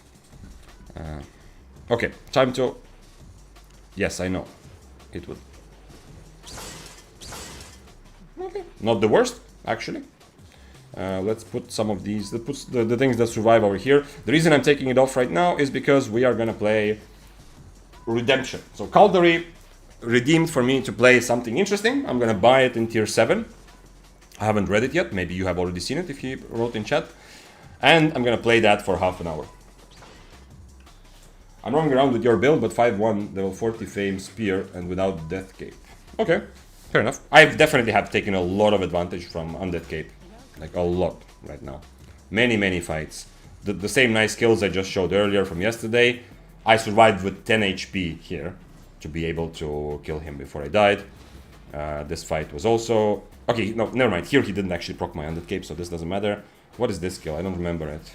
Oh, that was in the Abbey, yeah. Undead Cape didn't matter there, but in a lot of fights I feel like Undead Cape has either saved me, maybe that's why some of the kills don't show up here, maybe it just saved me from a death, but it definitely worked well so far. Let's see. Okay, so Caldery's answer was here. Occult. Oh shit. This is I'm not expecting Occult Staff. Damn. Okay, we're gonna play 4-3 Occult Staff. This is the corridor one. Let's see. Okay, this is cheaper. Okay, let's play like this. Q1. I mean, I kind of have to use Enigma Blade. I don't think... We'll see. Maybe Frazzle. Which one is the attack speed? This is the attack speed one. Occult Staff, I have 30 specs, because I probably put specs in all of my arcanes when I was trying new arcane. I put at least a little bit in everything, yeah? Okay, we can pump this up to 50. Not that it's gonna matter that much. But yeah, I have the specs for it. I mean, not the specs, but the fame credits for it. Occult Staff, next up, Assassin Jacket. Oh. Assassin Jacket. So I'm buying, this is gonna be for half an hour or until I die, just so you know. Yeah, if you've been here before, you already know. You can redeem for me to play your tier 7 build for half an hour. It takes quite a few channel points. Duskweaver helmet, nice, okay. I like that. I always like Duskweaver. I like the versatility of Duskweaver, especially now that they added the shield. I just love Duskweaver and almost everything it feels useful. Any leather shoes and refreshing sprint? Omelette, okay. I'm gonna buy Omelette. Need just one. No cape. Oh, did you specify cape, Caldari? I don't see it. So feel free to add the cape while I buy the shoes, foot armor, leather shoes, 5-2. Oh shit, these are actually cheaper. Okay. Maybe I don't know how much cooldown reduction. Okay, I have omelette, so maybe I don't need that much cooldown reduction and everything. And we need the cape. We need the cape and potion. Okay, smuggler. Then I'm buying healing potions, I think. Smuggler's cape and healing potion. So, what do you guys think? Is Caldari? Did he cook up a good build for me, or is he just wants to see me suffer? Oh, overcharge, by the way. Should I just overcharge this one also? I mean, buying OC. To be more in line with today's general theme of me legit feeling like I'm addicted to overcharging, maybe I should just overcharge in the city as well.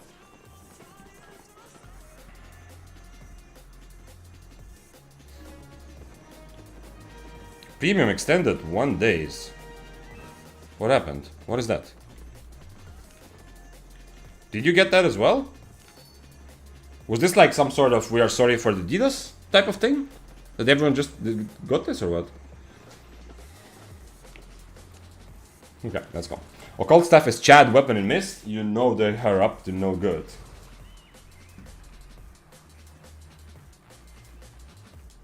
Same build with the Stalker Jacket does go hard sometimes. With Stalker Jacket. With Occult Staff. I mean, I can't really keep myself on top of my enemy. Do I want to kite with Assassin Jacket? I'm not sure. I feel like... Yeah, I mean, I am kind of a kiter, yeah. I'm not gonna do a lot of damage, which is a problem, because, you know, it's not that high spec.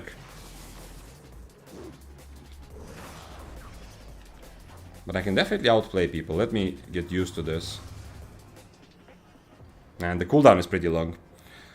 Seems like an actually decent spell, but the cooldown is pretty long. And it slows enemies for 30%, but for how... Oh, it only slows when they are actually in the corridor. Yeah, so if I'm fighting someone, I'm trying to chase them, I hit them with the edge of my corridor. The moment they step off it, the slow doesn't apply anymore.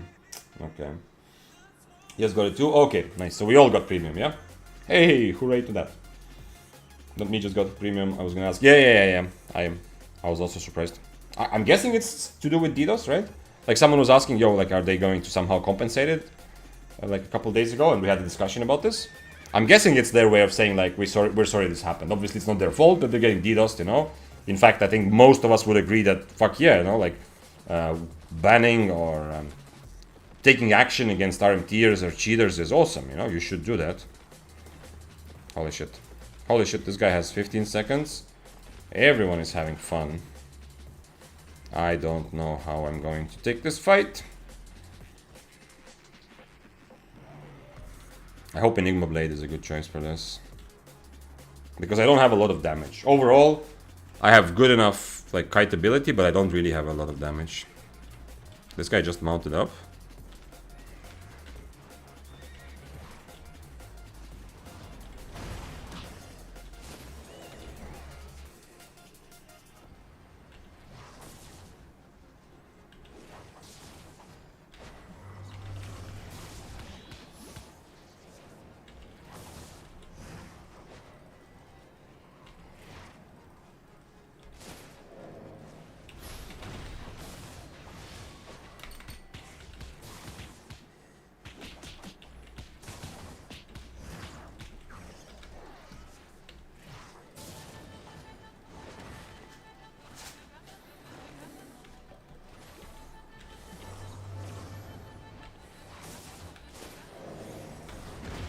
Fuck.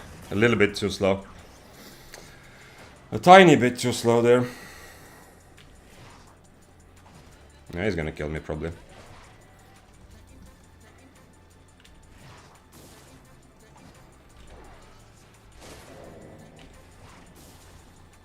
Oh, his cape. Wait, why is his cape still not proccing?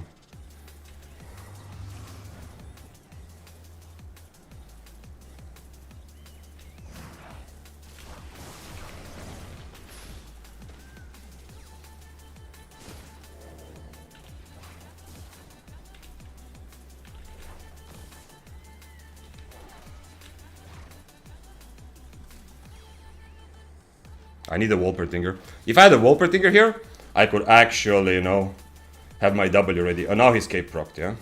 Fuck. I'm running out of energy somewhat.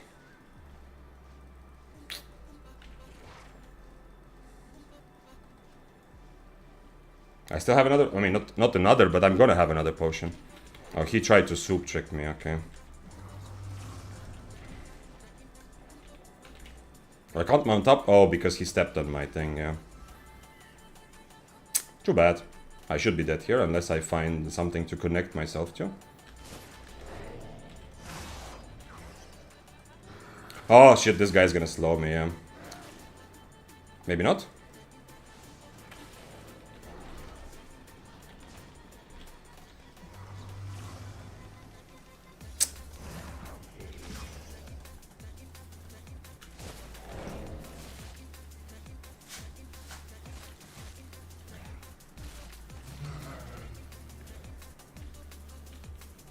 Yeah, damn, that was so close.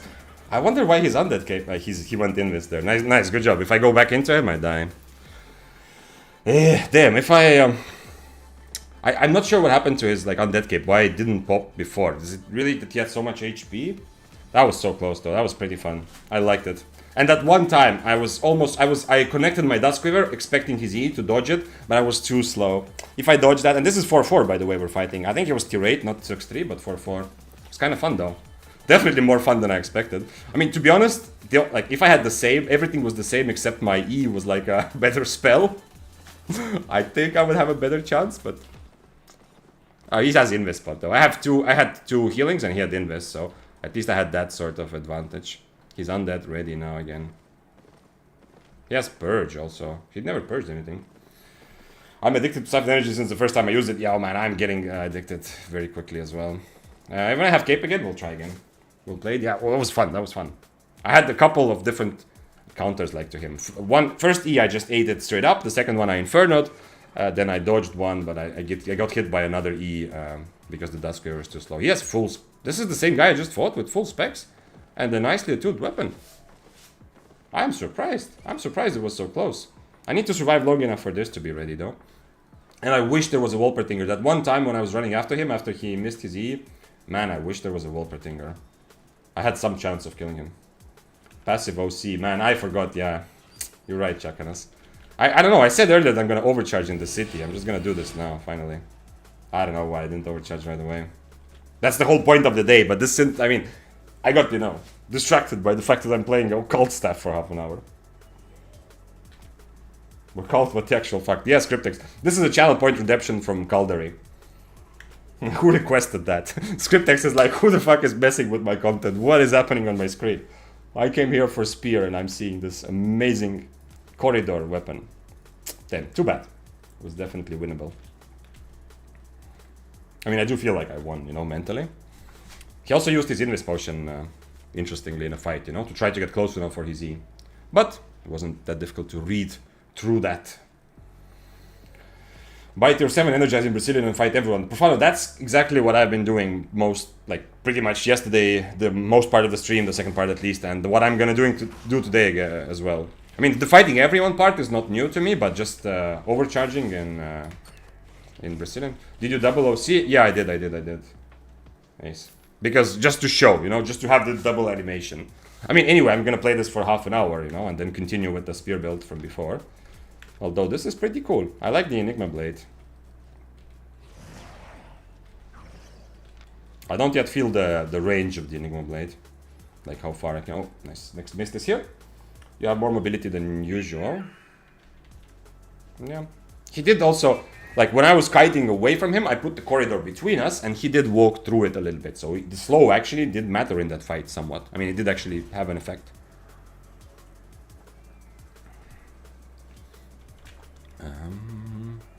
I added some overcharge emotes. I don't know. I mean, it's gonna take a while for them to get approved. I don't know. Maybe now that I am, maybe it will be faster because, you know, I am a Twitch partner since a couple days ago.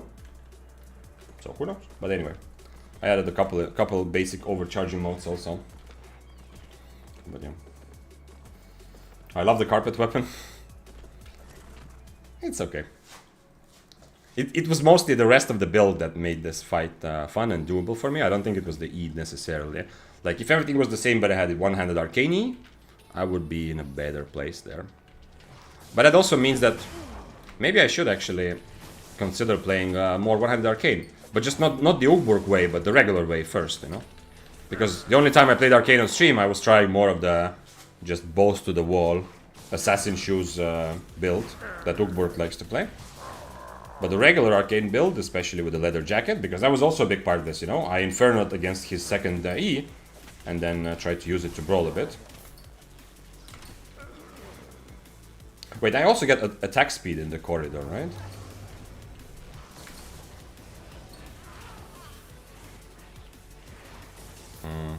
Doesn't feel that good, this. Maybe because it's two-handed. Am I supposed to use this passive for two-handed arcanes also?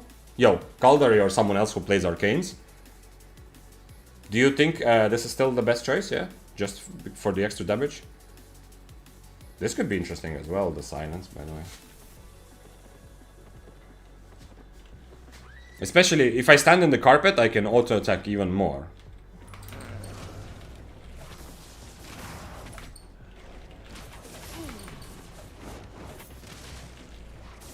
Oh, this is risky. This is risky.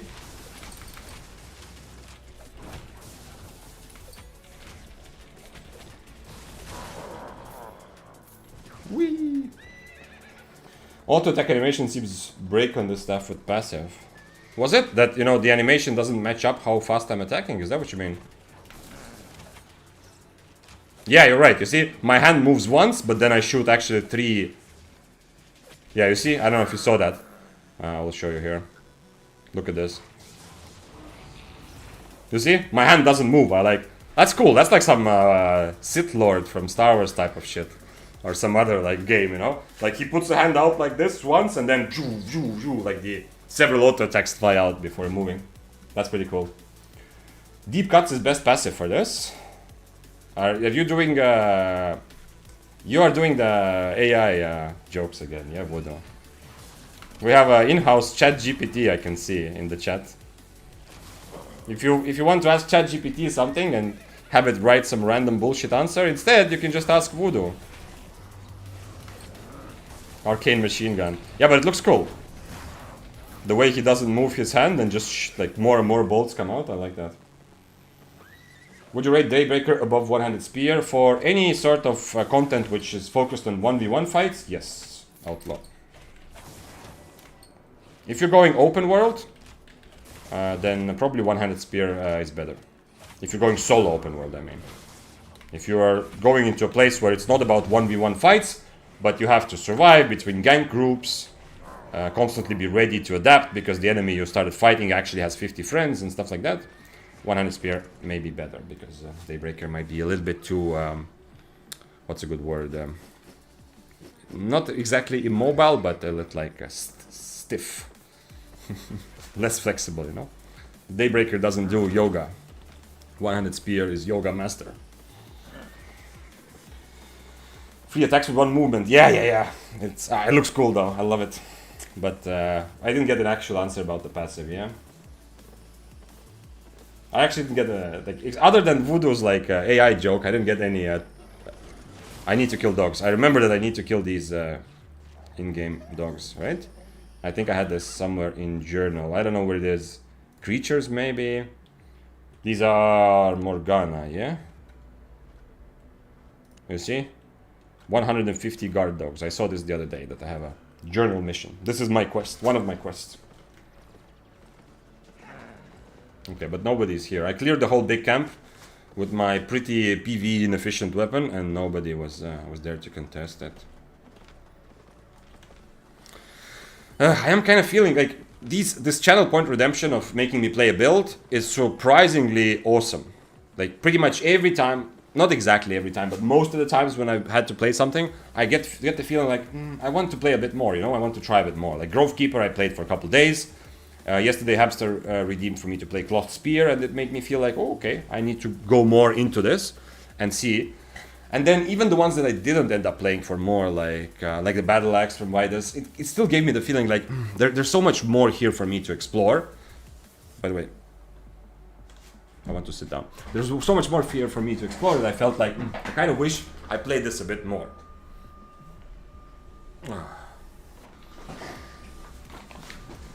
3 projectiles with one hand gesture, illegal in USA. Why? Wait. Is there any chance? I don't think so, but who knows? Great hammer.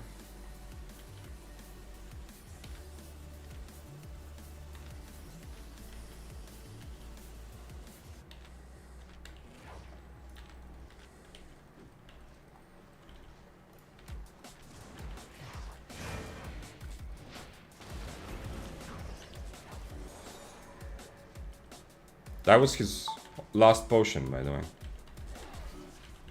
Nah, but the bow is gonna kill both of us. I mean, I could still go for it. I think the hammer is already in a very bad spot from that start. But I need to be careful with the bow. If the bow didn't dismount there, I would just full on commit on the hammer, you know. The bow is gonna, I mean, okay, whatever. Bow is gonna kill both of us anyway.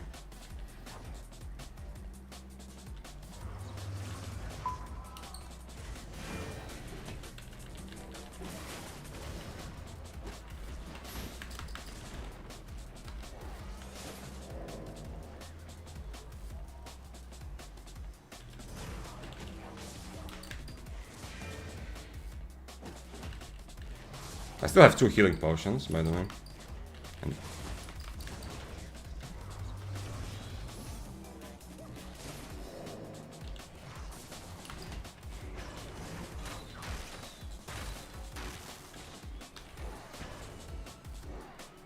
yeah, he still had boots as well.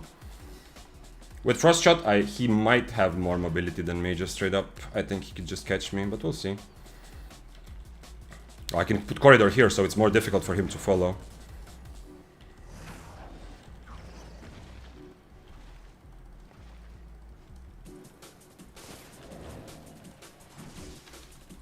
Man, I love the mobility, it's kind of fun. Okay.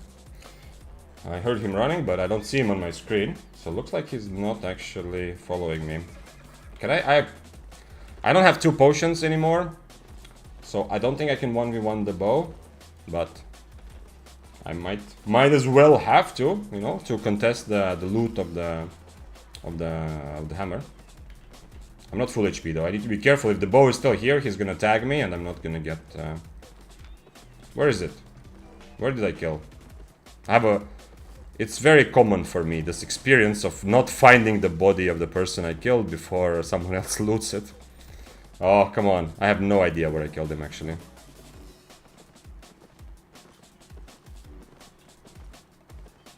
It was close to the camp, was it not? I wish it showed up on the map. Like, if it's my kill... Maybe this is a bad change, but I kind of feel like it would just be northwest. So it is actually... Okay, here, yeah. It was close to the camp. That's what I remember. Now I see he looted now. Yeah, it's typical for me. It was actually at the corner of the camp. I mean, it wasn't that much of anything, but... I just got here. What's the IP? I'm playing this for another 12 minutes, Sushi. This is a channel point redemption. If you watch on Twitch, you can use channel points to make me play any build at tier 7. So later we're going to continue with tier 7 overcharge spear, probably. But this is really fun. Like, having all kinds of these different mobility options is kind of fun. I like it.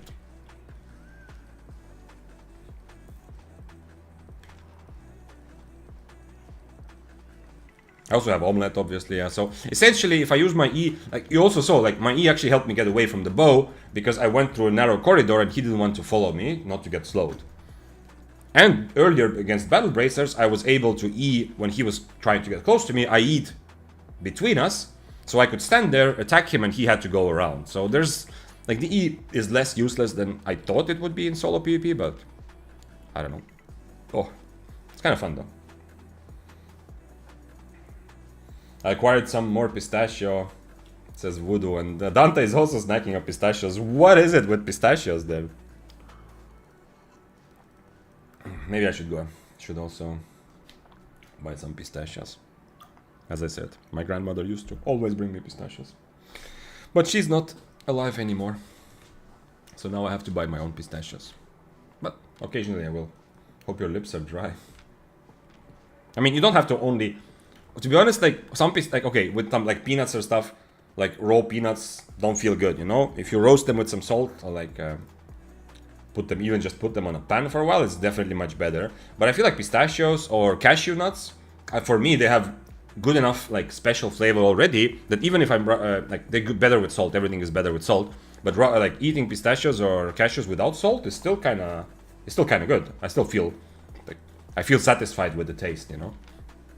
And obviously it's the salt that makes you so dry, not the actual pistachios, right? I say obviously, but I'm actually not 100% sure. I think so. Would be cool if it E reduced enemy attack speed as well. I'm not sure if that's like you're being serious, Caldari, or you're just trying to make fun of the pain of all the spear players and the cripple change, you know? Whenever someone's like, oh, it would be cool if it also reduced enemies attack speed, it's like, oh, it hurts. It hurts to remember. Rip cripple. But yeah, if the E did something else to the enemy, yeah, it would definitely be worthy of actual, serious solo PP potential. Lost pistachios, the prices... Yeah, oh, because of the Dubai chocolate. Oh yeah, you're right, it is actually with pistachios, yeah, but... I don't know, Dubai chocolate is like a meme, yeah? It's not like a... I don't know too much about it. Someone brought me once, and it was pretty good, but I mean, nothing super special. But I think, from my experience, pistachios were always more expensive than other nuts. It was always for me like, I mean, as I said, usually grandma brought them, but if I go to the store right now, like pistachios are kind of like, ooh, okay, no, I'm feeling like spending more money today kind of purchase, you know, as opposed to other nuts. They are not like this everyday nuts. That sounds good.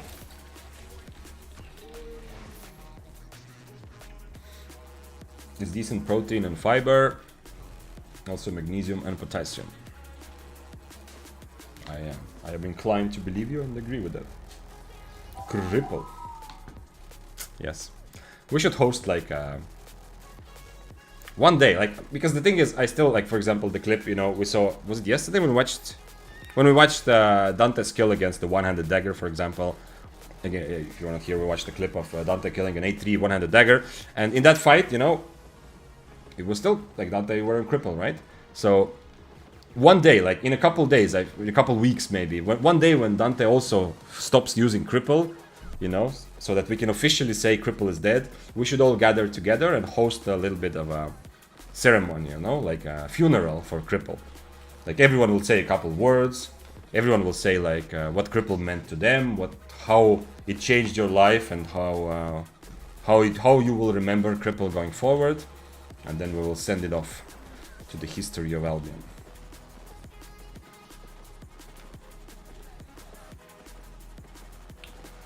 And what build is this? Fishy, this is Caldari's request build, which actually turned out to be pretty fun. Almost killed the 4.4 bracers legit got away from me with, like, if I had the Wolpertinger to use Enigma Blade, I could probably have killed the 4.4 bracers with this build. This kind of funky bunky kiting build donkey. Let's go next mist while we still have time on the omelette. Omelette is our timer. We have 8 minutes.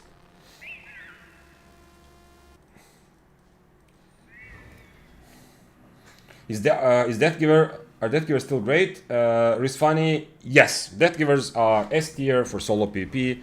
One of the best weapons. Have been like that for the last 2 years at least, but probably forever. The only time Death Givers were not S tier, in my opinion, was when Demon Boots got super buffed. So many brawling builds came into the mists, and everyone was using Demon Boots.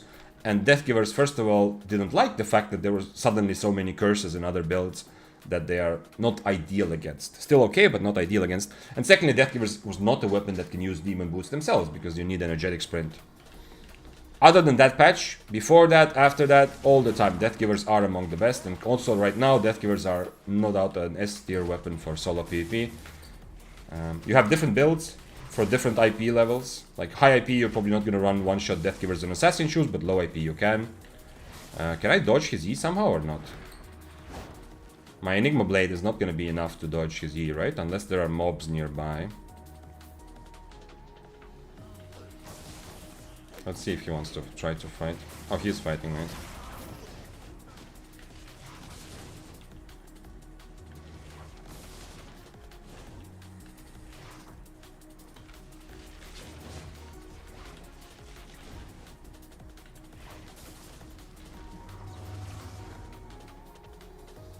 Interesting.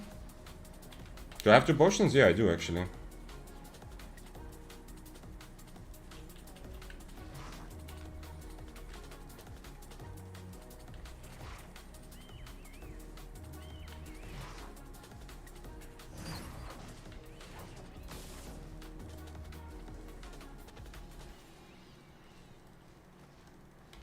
This is tier 7 overcharge duels, by the way. I have no way to dodge his E unless I've just Enigma Bladed the mob, you know? Like I did there.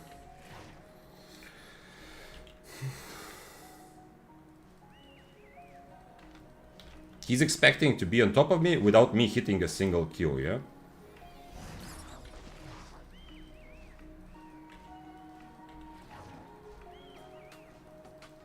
Is it really? Is the cult staff really so incredibly powerful? That he's worried that if he doesn't have full HP when he's on top of me, that he's just gonna die?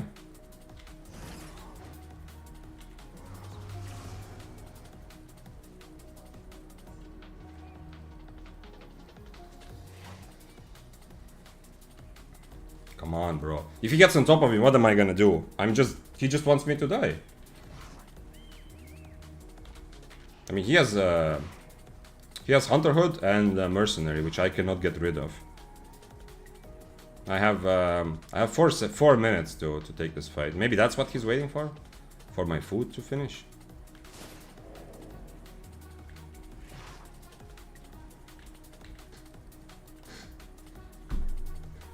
Cripple is crippled. Is his OC fresh? Yeah, he did OC. He OC'd when he saw me. Not when he dismounted for the fight, but he OC'd when he saw me in the camp.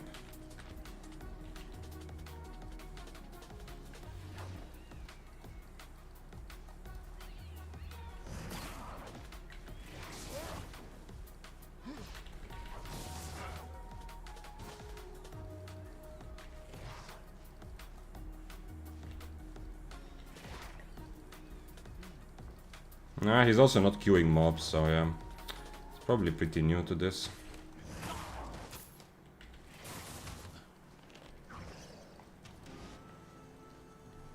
He's annoying. Okay, he did queue a mob there, at least. But I mean, I'm fully expecting to die. When he actually decides to E, I am fully expecting to die.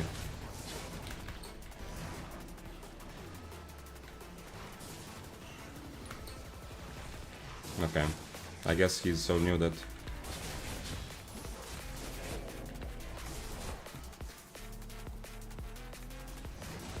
Oh, that's bad.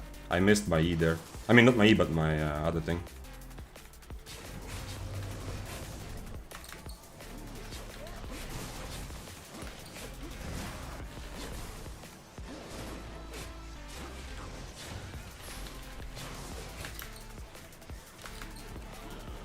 No, well, okay. I won the fight. I won the fight. Okay? I won the fight. Too bad the guy was already so low that he could just dismount. But the fight was won because at least I dodged one of his E's later. Also, I didn't realize that I would aggro the mobs. My E was not well put because mobs really kind of made me a bit unhappy there as well, right? If I eat in a different direction, I could play inside my E without taking the aggro of mobs. But you know, that's just some things you learn when you play for occult stuff for more than 25 minutes. Damn, that was fun. Thank you, Kaldari. That was a good redemption. I mean, it was good also because it's not something I've experienced before. X-Respect just subscribed. Thank you, Mr. X-Respect, for the second month. Wait. Is it your second month or is it?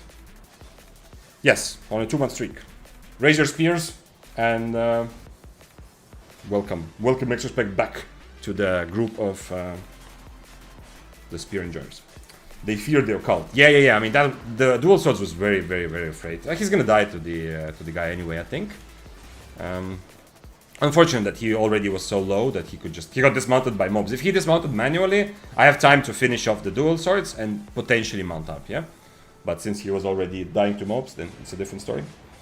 What an opportunist. Yeah, I mean, we are all rats if it comes to that. This is okay, right? If I come across a situation to do this, I would do that also. It just sucks to be because I already felt like, okay, the fight is actually won, you know? I just needed to hit one more Q, or even my helmet, and he would die. Damn, that was fun. Do I actually want to play more occult in the future? It's possible. I still kind of feel like a lot of what happened there would have been similar and potentially just a bit better if I had a regular arcane staff there instead of occult. Let's take a horse from the loot tab and continue with my overcharged diction. Man, it's been like almost half an hour since I last overcharged. You can see it. My hands are shaking. But I'm still overcharging. Ooh, still not fast enough. Nice. I didn't see the clip, but thank you for clipping. Yeah, clip things. Everyone who clips things is good person. I mean, if you don't clip things, you're still a good person as well. But I love if you've clipped more stuff.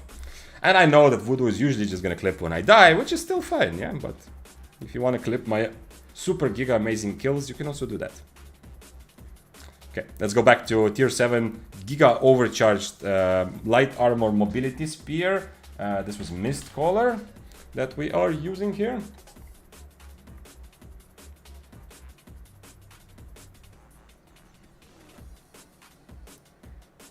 By the way, X-Respect, I don't think you've said. If you wrote something with your second month of subscription and I missed it, I'm sorry, but I don't see you. I don't see you in chat, sir. I'm still very happy to have you here, though. This is what we're doing. I still need roast snapper, yeah.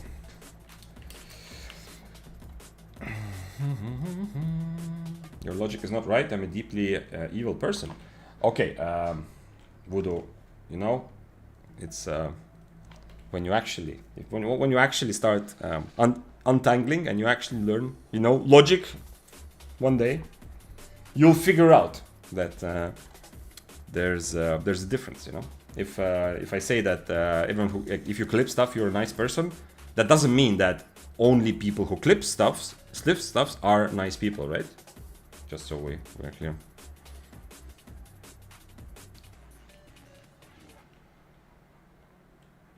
Oh, you're saying the other way. Okay, never mind. I was a bit too cocky too early. It happens. Did I oh, please tell me I brought overcharge. Yes, okay, I'll take it back. Voodoo is right. Even when you click stuff, you can still be deeply evil, like Voodoo. Yo, Vic, how you doing, gamer? What's up, Killakiz? I'm having a lot of fun. Actually, I forgot to overcharge. I am going to the chest. I need to overcharge. Been very busy, was unable to watch streams recently, but here now. Happy to have you, and I hope you were the good kind of busy. I am generally, most times in my life, when I like legit am busy, it's happy times. I mean, when you're really busy, you don't have time to acknowledge that you are happy, you know? It's like, maybe you get a moment here and there. But like, especially since, it depends on what you're busy with, but especially if it's like work stuff, as someone who's worked a lot of my life work has been like project-based, which means that like sometimes, like 1 or 2 weeks, I have zero non-work in my life, you know? It's almost like, especially when there's an event going on that I was participating in, it's like only work.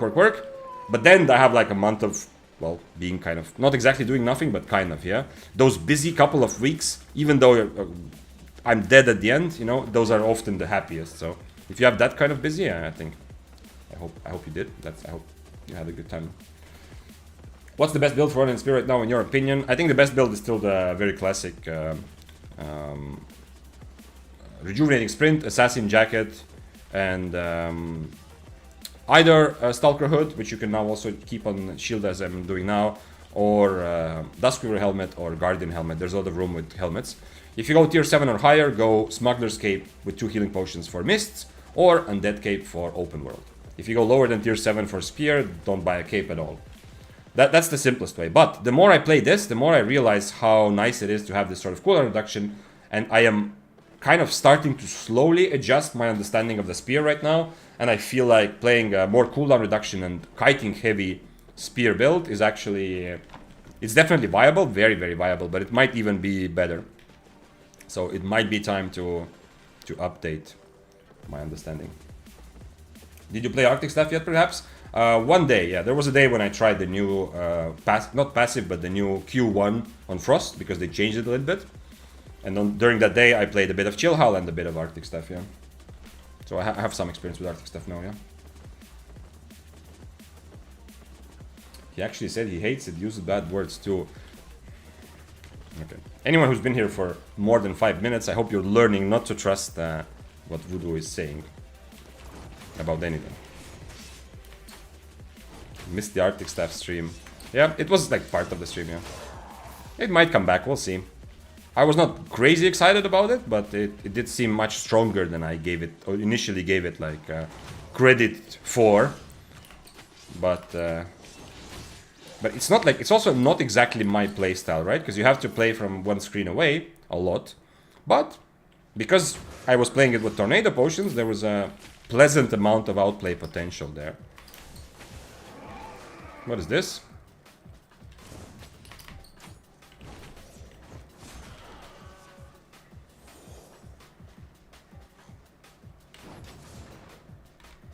If he doesn't stun me, I don't think he can get out.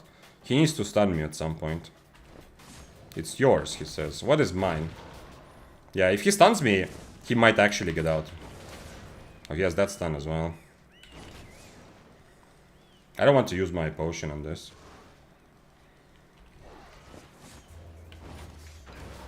No, please don't make me use my potion. And I got... Okay, I got the helmet. Which is actually worth quite a decent amount. Considering it's Force 0. It's something. It's better than most chests. And it takes less effort than most chests. If the stag survived also, it would be like 200k. Which is a lot better than most chests. Thanks for following Elias, by the way. If you're still here, that was a couple minutes ago. 4.1. Thanks for following. Bedrock Mace is OP. Yeah, I think someone is definitely gonna make me play Bedrock Mace sooner or later. Too bad. What is this? This guy is more dangerous than he seems.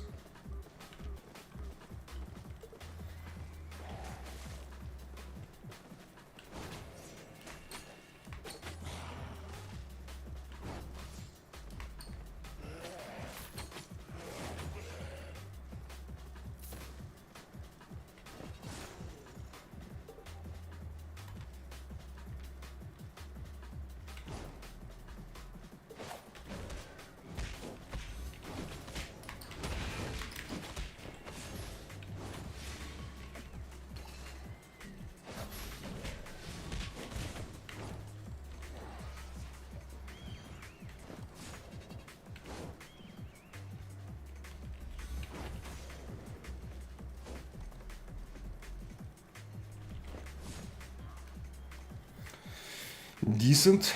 This build very good at killing, like overcoming IP differences. If you want a really fun build that you can kill people 2 tiers higher, Brawler Gloves is great choice. Oh, and I got the bag.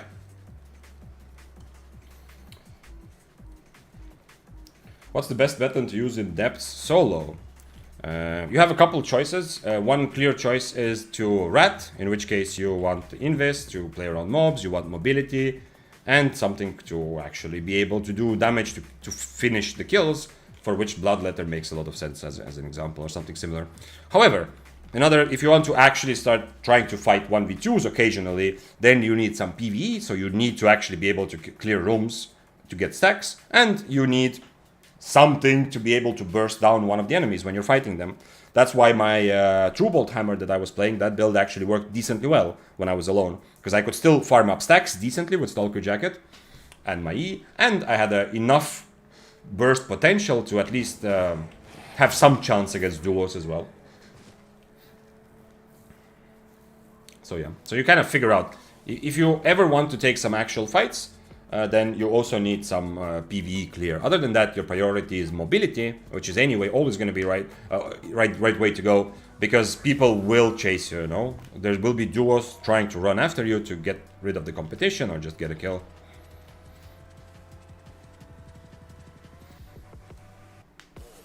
Flamewalker definitely good for solo biz, says Mr. Eve Croc. I've not tried that in depths, and I've not seen many Flamewalkers for some reason. Flamewalker now, it's kind of the mobility. Flamewalker still seems super strong for 1v1 fights, but the mobility of the weapon, especially being able to chase after people or get away from people, has been significantly gimped with the latest nerf. So we have to be a bit careful. Like if a duo is like a carving plus healer duo decides they see a Flamewalker and like, okay, we really want to kill that guy, you might run into trouble. Sandals of Purity and you're good. That's a good point as well. Yeah, there might be other parts of the build that will make up for whatever problems you have. Like Sandals of Purity are actually really popular in depths for a lot of people, whichever build they use. Raise your spears for a great happy Tuesday. Yes, for Finger. Welcome. And yeah, it is. Tuesday is not one of my favorite days. I don't know why. I don't have anything against Tuesday personally. Tuesdays are fine, but Monday I loved, especially when I was like in a working rhythm at like when I worked at a company, for example. I loved Mondays. I know that's very unpopular and people didn't understand that, but I actually loved Mondays. Something about it was awesome. Everything is starting new, you know, kind of people are more fresh. I don't know. I liked it. But then once that Monday hype is over, it's kind of just counting days to weekend. Not exactly, but it does feel a bit like, okay, soon it's gonna be weekend, yeah? So Tuesday is like the furthest, Tuesday is like the next Monday. Tuesday is like my Monday, you know? It's like the beginning of the week, but the hype of Monday is over already. Vic, you finally back on one-handed spear? Yes, Mr. Abdelkafi, I am, for today for sure. I like this. I like this spear build with light armor, a lot of cooldown reduction, and just non-stop overcharge. The whole day I am overcharging all the time. Going gym, I'm lurking. Thank you, Dante. Thanks for being here and good luck at the gym. See you in like 5 hours or however long your workout takes, which is crazy. For me, a good gym session is like 40-45 minutes. Not because I feel like, okay, I'm not like, I don't want to be there longer, but because I know, maybe I'm just not strong enough yet, but because I know if I work out a lot more, I will hinder my actual progress, because then I will be out for a couple days. But I think it's just that I have not reached that level yet. 2.5 today. That's crazy, but I mean, I understand. You've reached a point where if you want progress, you have to do it like that, yeah. That makes sense. Oh, 6-3 fists.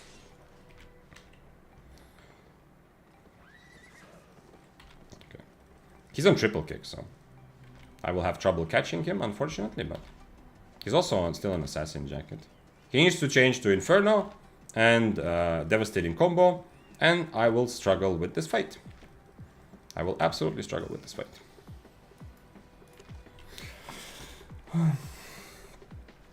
But if he doesn't change, do I actually have to dismount him, or did he just full on leave? What's the reason for always OCing? I don't know, it feels good. Okay, I can actually go over it, but it's essentially, I have a problem of not overcharging enough otherwise. Abdelkifi, I don't know if you noticed this, like it happens also a lot on stream that I feel like, oh man, I wish I overcharged. One reason is because I feel like it's a more manly approach to try to win fight without overcharge. Second reason, I sometimes forget. Third reason, that people run away. I have the trauma that if I overcharge, people run away. And that third reason, kind of, I realized, from Hamsters, when he talked about it, I kind of realized that I can kind of reduce that. If I've already overcharged, people don't run away as much. Like, if I overcharge on screen against the enemy, they start either playing very carefully or just full on disengaging. This way I can get the most out of my items. I'm stronger by 1 tier, obviously, And I'm not worried about losing tier 7 to trash rate. Yeah, it has happened many times, but it's whatever, it's not that much money. But I get a lot more fights against like 6-3s, and I'm actually in a better position to win those fights. The 6-3 fist just now is a good example to the opposite, unfortunately, because he did decide not to fight me. But a lot of 6-3s, if I overcharge on their screen, they would be like, okay, you know what, either they fully run away, even though they're still stronger, or they would start playing very carefully. But since I'm already overcharged, I don't know, it doesn't happen. In the enemy's brains, this logic doesn't happen. Maybe I should buy tier 8 mage robe. Actually. When I see someone's overcharged, I feel like they are more likely to engage in consensual PvP. Okay. True. I don't know if that's like a... If that's true, then it might work to the opposite, that maybe people are more afraid of me because they expect that I actually want to fight. But I mean, I'm pretty bad at anyway hiding the fact that I'm interested in fighting, yeah? I sometimes scare people away by being too eager. So, I don't know. I don't know exactly how it affects the psychology of my enemies, but I feel good. Also, one interesting, like, cool effect of just constantly being overcharged for me is that I don't have to think about it, you know? I don't have to worry about am I overcharged or not. I don't get into the situation like, fuck, if I only overcharged, I would have gotten such a nice kill. Which otherwise, like, a typical situation that can happen. He's still on triple kick and invis. So, if he doesn't change... he just took the coffer and he's running away. If he doesn't change, I am very good at just attacking him. This is 4.2. The last guy was 4.1, and definitely very, very risky for me to do this. But hey, we're gonna try. I'm not gonna use my impaler to dismount him though.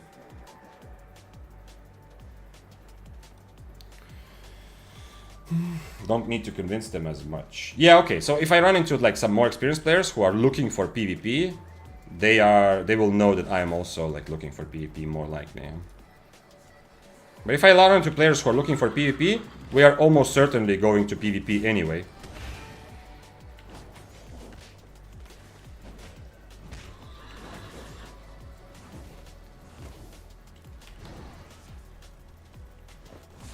Damn. That would have killed him, and then I only have one problem to think about. He has regular boots.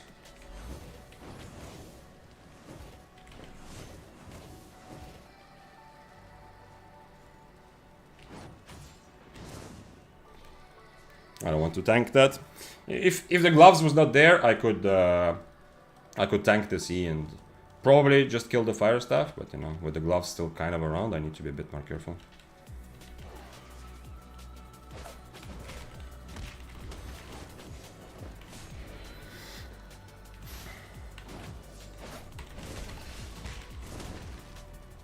Close. The poison was a bit overkill. I don't know what happened to the fire stuff now. I don't understand exactly. That was interesting. I actually dodged one of his E's just by movement, you know? I mean, you could just say he missed it, but I did not expect that. Usually I tank it, or if I don't have an E, I'm gonna tank his E. Like, I almost never accidentally dodge Brawler Gloves E just by walking. Nice dodges. And you saw 2 times that if you have any wonders about full charging Fire Staff E, you saw both times, you know? One time I dodged it just by moving. Just by using my boots and going to the side. The other time I used my E, but still. That happens when one-handed fire full charges their E. Then it's not like a homing missile anymore. But it does more damage. What happened to the Fire Staff though? Also for this sort of playing, like, more cooldown reduction and light armor is also feels better for, like, you know, playing in the middle of 50 different people, as I am often doing.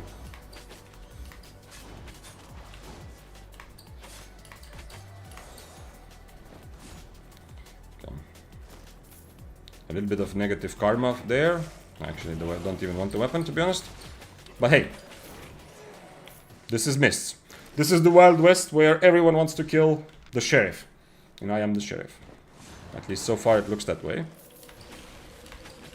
I've been in a surprising amount of 1vx situations today, considering I'm just tier 7. Maybe the overcharge does also make me more scary, so people team up against me. But the only really surprising part was that Prowling plus dual swords, where the tier 7 overcharged Prowling that I tried to fight didn't even attack me. He just straight up just dismounted dual swords, and they started like 2v1ing me as if they were friends. I know they probably weren't, but that was the only like kind of somewhat frustrating, surprising part. Because there the Prowling is worth more, and he's at least as strong as me. We're both tier 7 overcharge. So there it was surprising, like why is the duels, like it feels like they had this plan, you know. But all the other ones, even though I'm tier 7, I expect not to be the focus of attention for everyone. Oftentimes everyone else is tier 6, or like these guys, like the Fire Staff and these. It makes sense, they should team up against me, so there's nothing weird there. Okay. How long till I'm such a bad person? Is Prowling good in mists? Not good, but it is okay. The thing is, like some of the meta weapons, and also when Prowling was very, very popular with plate armor and demon boots, and a lot of the meta weapons, it sometimes feels like they are good at everything, you know? Like we've been talking about Flamewalker for a while. Like good at mobility, good at brawling, and doesn't have to make decisions like to compensate, like to sacrifice one for the sake of the other. Prowling is no longer in that place. It used to be for a while, but it's no longer there. So with Prowling, you kind of have to make choices. A bit like in Spear as well. If you are good, like if you change to Tether, you are a very good weapon in terms of mobility. You can catch most people, you can get away from a lot of situations, but you've made the decision, and now you don't have the sort of potential to outplay and 1v1 in a proper duel. You will lose to a lot of other weapons, especially some meta weapons. Well, if you don't have yourself on Tether, you are a good enough weapon to just straight up 1v1 some brawlers or outplay some weapons, and you do a lot of damage. But now you don't have the same type of mobility to, you know, to catch. Like if you fight a Flamewalker, if you start winning a fight, but you don't have the Tether or W, you might not be able to catch them, or if you want to get away, you will not get away. So Prowling is in a decent place, I would say somewhere like B tier, kind of similar to where I feel Spear has been for since Cripple was nerfed also. Like you have tools to solve a lot of situations, but you cannot do everything at once like some of the meta weapons can. You have to very clearly decide what is your priority. Do you want to survive at the cost of being worse in 1v1 fights, or do you want to be good or decent in 1v1 fights at the cost of not having the mobility to really take advantage of the mists? You said that Flamewalker was S plus tier. How is it now after the nerf? I don't know. I don't have enough info yet, Abdul. I don't want to just, you know, I don't want to randomly say things, but it is definitely dropping. The question is, where will the drop end, you know? Like every day that I play, I see the Flamewalker in my eyes dropping a little bit. Like it definitely dropped out of S tier, and I see this based on what other people are playing, yeah?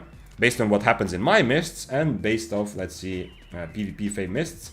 And if we start looking and clicking through what's happening here, Greater Mist, by the way, this is interesting. I saw a couple Blood Moons. This is a potential sleeper weapon for solo PvP to have a lookout on. Definitely nowhere near meta yet, but it's something to look at, you know. This is the depth, so this doesn't count. Let's see if we can find. Okay, this guy. What is this? Oh, this is the guy that swapped on me yesterday. I told you he was really risking, you know, and he did risk. Okay, so this Bloodleather player. The swapper was playing Flamewalker. We have Death Givers on Death Givers. So if you click through this, which I occasionally like to do, and look at some of the missed skills, this is 1v1. Holy shit. This is actually kind of a crazy kill, right? I mean, okay, it's obviously overcharged, but still. It's a pretty good kill at least. So if I click through these, you can see, okay, this is not even mists. This is... Oh, this is 11,000. I thought it was 11 million kill fame. Death Givers. So this is how I can kind of like, the more I look, and as I don't see a lot of Flamewalkers in my mists, if I click through those people, I see fewer and fewer Flamewalkers. I am slowly demoting like Flamewalker in my eyes, and it looks like it's gonna fall further. So it's not even that it's not S tier anymore, but it's going to fall further and further, potentially to like a B tier option, because it has maintained some of the qualities for sure. It's still very good at brawling while having decent enough mobility to match up with some meta weapons, and iframe, which is super awesome as well, to have an iframe on your E. So it's very multifunctional still. It's definitely very strong in a lot of 1v1 fights. Against Spears, it's still pretty good, like Daybreakers. Against Death Givers, that's kind of an interesting matchup. I'm not sure how it goes, because that's relevant because so many people are playing Death Givers, yeah. However, I feel like it's going to fall further, and in a couple days or couple days I'll probably demote it to B tier, and then we'll see. No, the Flamewalker is definitely not like the bane of the Mist's existence anymore. Shob said that it's F tier. Well, it's not gonna fall to F tier anyway. Hello, sir. Can I game you? Gaming now, please.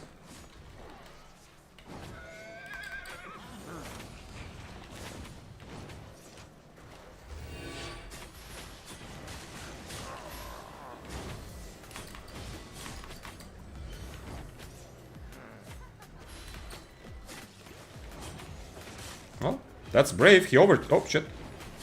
He overcharged and fought back. That's brave. He completely missed his E though. I mean, I missed also last Impaler very randomly, but if he hit his E, maybe it's a fight. Nice. Still, not a big payday, but we are slowly clearing out the mists from everyone, so that one time in the end where we do get a big fight, nobody is gonna come. Like, man, this was unhappy. Nothing wrong there, but this was unhappy because I won the fight against Dual Swords. It was so satisfying that moment. But hey, you know, if someone is on your screen when you're about to kill the enemy and you're about to die to them, everyone is a rat, and that's fine. I'm also a rat if I get into that situation. Let's gaming, yes, Shub. That's okay. So that's also another T-shirt, you know. So we have it. What was the previous? Anyway, we have to make like some Albion related T-shirts, not directly on the Albion, but Let's Gaming is a good one as well. Let's Gaming. Although, I mean, that's a very general one. It's not really Albion specific, but it's a good motto or good catchphrase. There's so much people willing to team, it sucks. Yeah, it's also part of the mist. The problem is when you can't really predict it. Yeah, like if you come to a chest and there's a bunch of people there, and it makes sense, you know. I am tier 7, they are 4.1. I expect teaming. That's like a very normal part of mists, you know. And it's something I can expect, calculate a little bit in my head. Like, okay, they're probably gonna team, yeah. What really sucks is if you get teamed by people who you didn't know that they were playing together. Like the Dual Swords and Prowling, sure, I understand they might team against me, but the fact that it seemed like their only point, like as I said, the Prowling didn't even try to attack me. He just, the moment with the fight started, and we're both tier 7 overcharge, he just straight up just went to dismount Dual Swords, yeah? That sucks because that's kind of unpredictable for me, you know? If I was more expensive, it would be different. Sometimes, and I've been part of that team as well, like sometimes there's a couple times where I team with someone against like a higher IP player, like an 8.3 attacks. I try to help them or they help me, and then it becomes a bit like a bond of friendship for the remainder of the mists. So if I see that, if we move together like north towards the objective, you know, or if I see that person again, they kind of assume that we are still friends. So I don't really want to backstab them, but then like being victim of that really sucks. Like for the person, there was one time this bear paws, like tier 8 bear paws that we killed like this. Like a dude was just helping me because me and him tried to kill another person together earlier, like a higher IP guy. And then the other guy was just like, now the guy that we teamed up with, kind of, you know. I never said anything. I never wrote like let's team, you know, but it happened naturally because we were trying to kill an 8.3. But then next time when he saw me, he just helped me get a kill. And for the guy that died there, that situation really sucks. So that's the kind of teaming that is annoying, where it's unpredictable. You couldn't understand it. But just the fact that people go for whoever is most valuable, that's very reasonable. UOC to be 1 tier higher, IOC for the style. Oh yeah, that's the one. Yeah, Voodoo. Yeah, that was good. Yeah, either for the style or for the animation or something like that. My head is itchy under the headphones. I don't like that. It's maybe it's wearing headphones for 8 hours a day. Shouldn't really do much, but honestly, but. I mean, for Albion, these are not necessary. I don't like the way, like, the small ones that you put in your ear. I really, really do not like the way that feels. I don't know. That's like a personal thing. There's nothing too special about them. I mean, I can use them, but I don't really. Ooh, okay.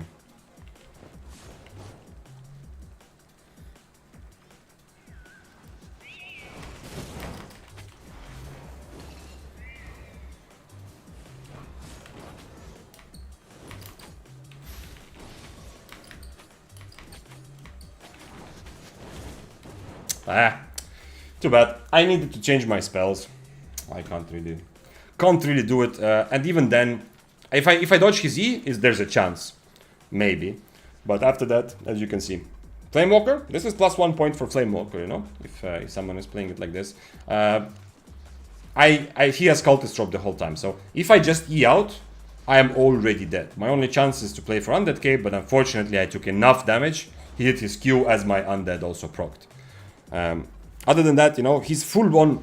This is still the power of Flamewalker, you know. He's very good at brawling, you see. Unless I dodge most of his Qs, I cannot brawl him. Like, he is just like ridiculous. The HP difference between us is ridiculous. From me just hitting my Impalers and Qs and him hitting, you know, his spells. Although he did also E at the beginning. But then after that, it's not like I can get away from him either easily unless I do it correctly with my Undead Cape. So I think if he didn't guess my Undead Cape, I think he guessed it in the end. If he didn't guess which way I'm going with the Undead Cape, at least I get out probably. But then had to try. And if I change to Harpoon to cancel his robe, I mean I'm still fucked, you know, because then I don't have enough damage. Why do I have this thing here? What is this? Okay. Anyway, it doesn't matter. For future, do I have something here? What was I looking for? Let's play Armored Horse. Yo, new plan. New plan. We're going to continue the overcharge stream, but new plan. I'm going to play Armored Horse now. Look at it. It looks like a tank. I'm like a battle tank. Who is going to mess with this? Nobody. So yeah, I was saying that the little headphones I don't really like, but these big ones are actually not necessary for Albion, right? I feel like I kind of need this to play an FPS game to feel like which way the enemy is, right? To actually understand the direction of sound better. But in Albion, the only direction that kind of matters maybe is left or right, you know, but even then it's not so clear. Can I get everything on the list? I don't need a horse. I don't really need a bag.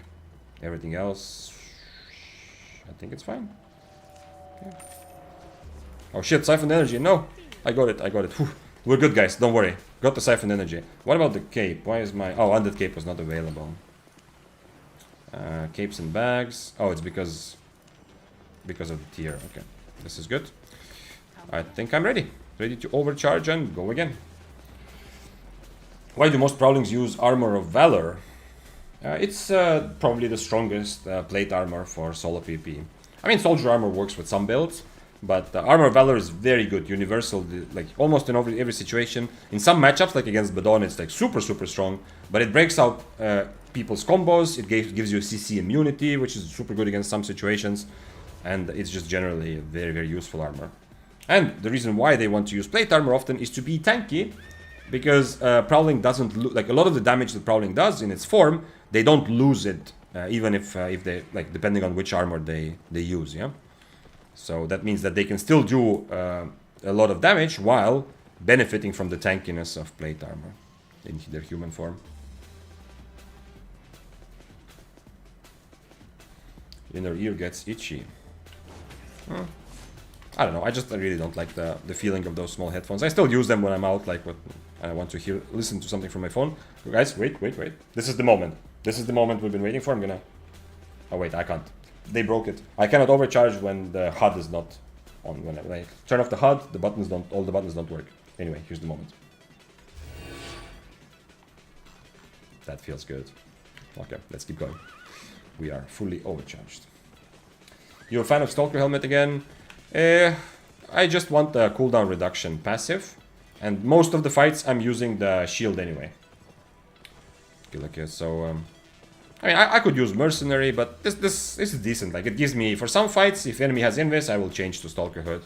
But I'm pretty much, like, the energizing shield that they added is so strong that I am gonna use that most of the time anyway. But then I also get the extra couple percent cooldown from this helmet, which I wouldn't get from like a Duskweaver.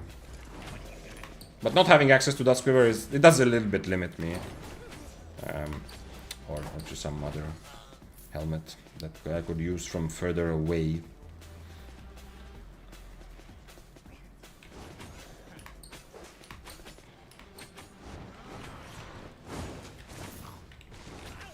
But I think this is also, like I said, this is a good example. Wait, I'm worth so much? I guess I had some stuff on me again. I forgot to... I should bring out the loot more often. This is a good example that probably, like, once again, as I said, Flamewalker is not dead, you know. This is an interesting way to make it work with cloth armor. The big problem is that, like, if I was same IP, I can worry about it a bit less. But since I am, like, obviously much, like, disadvantaged anyway, I can't let him rope. Only thing I can do is I can try to, if he misses his E, I can probably disengage. But he also has the Royal Boots, so there's nothing at which, there is no way in which I'm, like, better than Flamewalker, right? Just standing and brawling, even if he doesn't hit his E, just standing and brawling, I lose. If I try to somehow kite him, I lose. He will do more damage from far, yeah? If I try to disengage, this is his specific build. Because he has Royal Boots, he has enough mobility to probably catch me. If he misses his E, there's maybe a bit of a question, but it's still unlikely. It's unfortunate. But if somebody was playing the same tier Flamewalker as me, and they were on Cultist rope, I would consider Harpoon, or I would just accept the brawl and not use my E. Which kind of sucks, yeah, but it's kind of decent, you know, if they don't get the heal from their Cultist, and I just don't get to use my E, it's also not terrible. Not terrible trade-off. But yeah, but the problem with even though he's on closed armor, he also has Cultist Skull and Facebreaker, which both help him just stand next to me and brawl. Like the Cultist Skull also gave him like 4 seconds, you know, of almost freedom. Interesting what would happen if I actually deflect there. Interesting. Let's see. Maybe we'll find another Flamewalker to fight. Oh shit. You see? So this guy is on Demon Boots and Tether. If we just straight up fight, it's unlikely that he can out-brawl me. Let's fight, sir. But he's pretty safe. It's very difficult for me to catch him. Not just because of Demon Boots, but also Tether. Oh, come on. Don't be AFK, please. Fight me. Okay, he's just gonna Demon Boots away. So I don't have a Purge, so... Is he waiting for 40%? He's actually AFK. Okay. I hope it's the same Prowling that teamed against me earlier. It's not. It was... what was the name? It was 1000 something, yeah? The name of the guys that played together. It was this. Unfortunately, not the same. Well, that was... I did not fight the Prowling. I fought the SBI, I guess. Or he just had to go to the toilet. Trash rate. Yeah, the good thing's actually trashed, yeah. Definitely not worth accruing minus karma for 250k. If actually something survived here, I could maybe say like negative karma. Yeah, that was a bit of negative karma. Yeah. But hey, you know, if you want to feel better about this sort of situation, imagine what he would do if it was reversed. He would almost certainly do the same. I know that that's not in line with my overall like life philosophy, and oftentimes in Mists even if I know that the enemy would 100% rat me, kill me, betray me, whatever, sometimes I still feel like, you know what, I don't want to be like that. But, oh shit, I already cleared this camp. This time, no. He looked at you funny. Yeah, fuck that guy. What was he doing? Standing in my mist, looking around like that.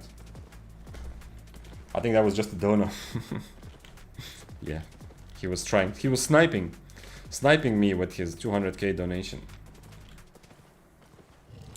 He had it coming, yes. Oh, quarterstaff. With 2 poison potions and a sandwich. And somebody trying to kill him. Well, let's try it. Let's see what happens. This guy... I guess I can remove his mercenary. Nah, now he wants... Bro, Mr. Tier 7 quarterstaff, why don't you just fight me? Come on. Why?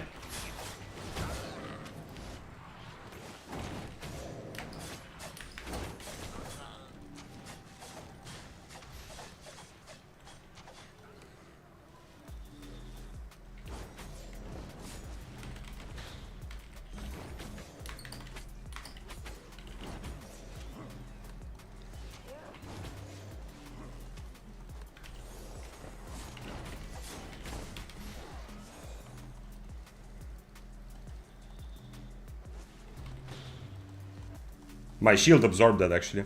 This time I actually clicked my shield at the right time there. Oh, that was late, sir.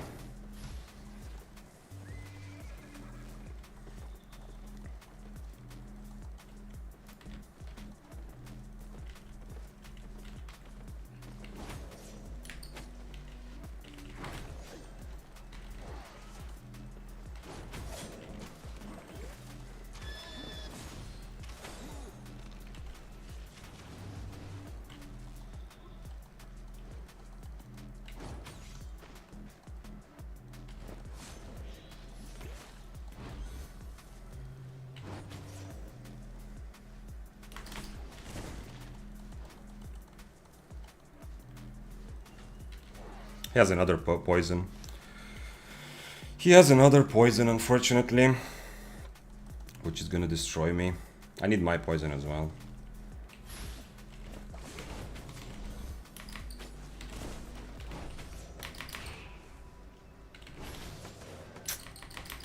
Ah, so close. He had Mercenary ready again. Ah, they're fighting, they're fighting. That serves them well, yeah? Because, I was so close. I could have run away so many times, but, you know, I was sure that I can outplay them. I was really, really close in the end. I need a couple more seconds for my poison. If I just keep running, and if he follows me, if I have poison in the end, I think he's dead, but... Pretty interesting. Talking about teaming, I was just... Once again, it's not obvious, right? The quarterstaff is tier 7. I'm trying to get him to fight. Like, obvious, I understand, and he doesn't want to take it. He doesn't have full specs, whatever. He's like a bit worried and more beginner. I understand, yeah, it's fine. It's not like a crime. But, you know, a lot of people would, in his situation, look at me and see, yo, this is a good fight to take, like, even if he doesn't have overcharge, to try. Because he can outplay me with quarterstaff, just like I can outplay him, right? It's not a matchup which is hopeless for him, if I'm a higher tier. But in his mind, he's not thinking like that. He's more thinking about, yo, I could, you know, I would like to get some silver for free. Hopefully, I can, you know, team up with this other guy so we can kill the other tier 7 overcharge guy together. It's okay. It was a very fun situation. I love the overall chase. It's probably the pressure that is causing you itching. Try to loosen them a bit. Let's see.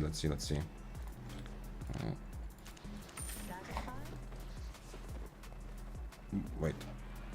How do they... Man, I need to... I think... Yeah, they are...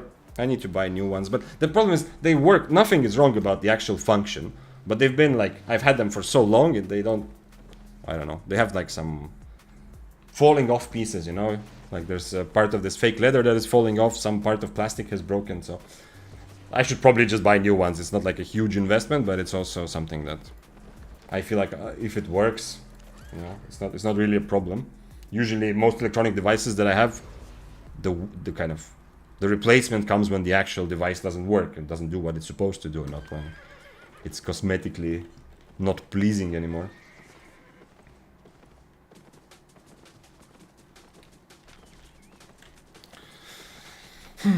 I wonder if they kill. Like it looks like the Death Givers actually was just an opportunist. It was the quarterstaff that really wanted to team up, but the Death Givers. It looks like the moment I died, the Death Givers actually turned it around.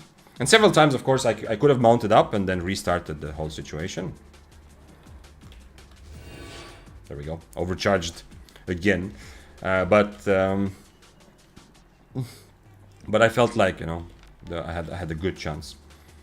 And in Undead Cape, he did an interesting, like he tried to E me while I was in Undead Cape, risking that he's gonna completely miss everything. Oh, that was cool. I wonder why these guys are both mounted. This is not a good idea against Badon without Harpoon. It's not such a good idea for me to go crazy on this. Let's see. I need to change my helmet and my W here.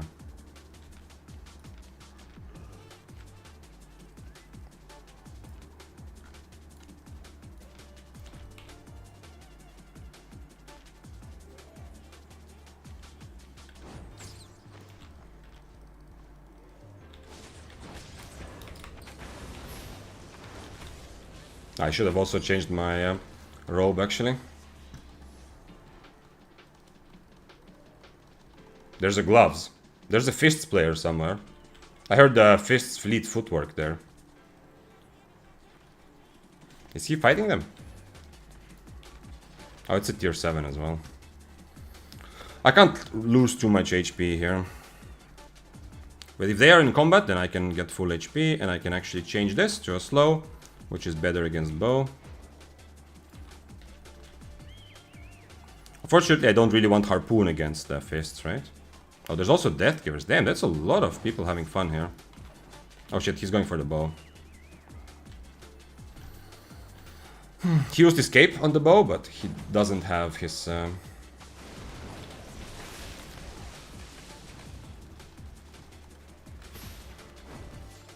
He's here. He's going, yeah. Yeah, I have to. Because the Death Givers are also very dangerous to me. Go figure out who is teaming with who over here now. I'm still on Harpoon. I can't risk. If the Death Givers turns into me, I should probably die because I am not on correct W, but we'll see. Maybe not. Not guaranteed. Okay. Can I be the last man standing here? My spells are not good for this situation. There's also the hammer there.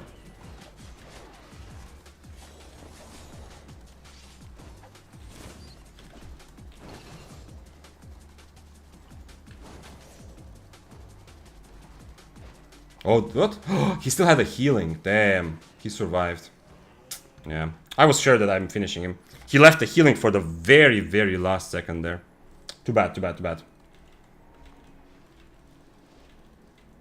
Someone's still fighting here. Oh, it's the hammer. Oh, damn. He left the healing for the very last moment. I thought he's probably gonna die. I'm gonna go for Death Givers. There's a fister nearby.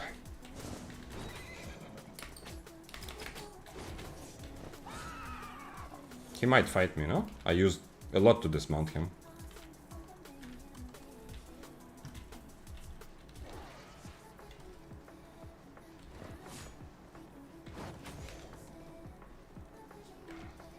The Fister is a knockback. Like for any 1v1 fight, I would rather not have the Stalker helmet, but this guy is stuck here or what? He can turn around, you know? I've played this helmet and I got this helmet, this hammer enough to know that he can turn around.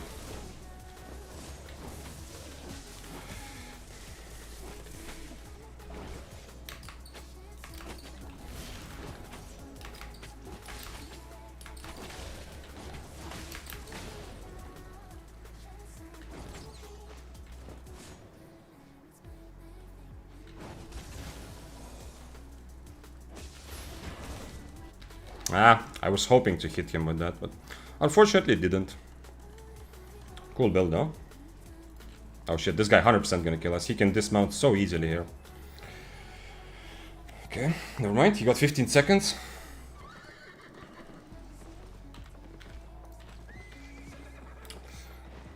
Too bad I have to dismount everyone, but still, I love the fact I want to play this hammer also in Mist. So this guy is on dodge roll. What happened? What gives? Why is he on dodge roll? Okay, I'm gonna change. This was good against the bow. Against everything else, the mage robe is obviously much more powerful right now. Are we really calling gloves fisters now? No. He wants to try again because now he feels confident or what? But I am on mage robe now, sir. It's gonna be more difficult for you.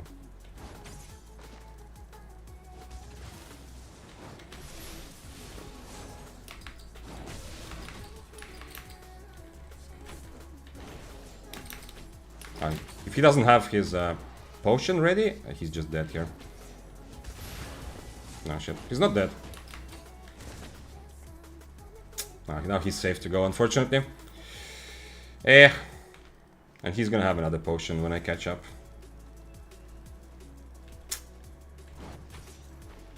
Yeah, I missed my impaler. I wanted to go for the Stalker Hood finish. But I missed the critical part of my damage, which was the impaler there.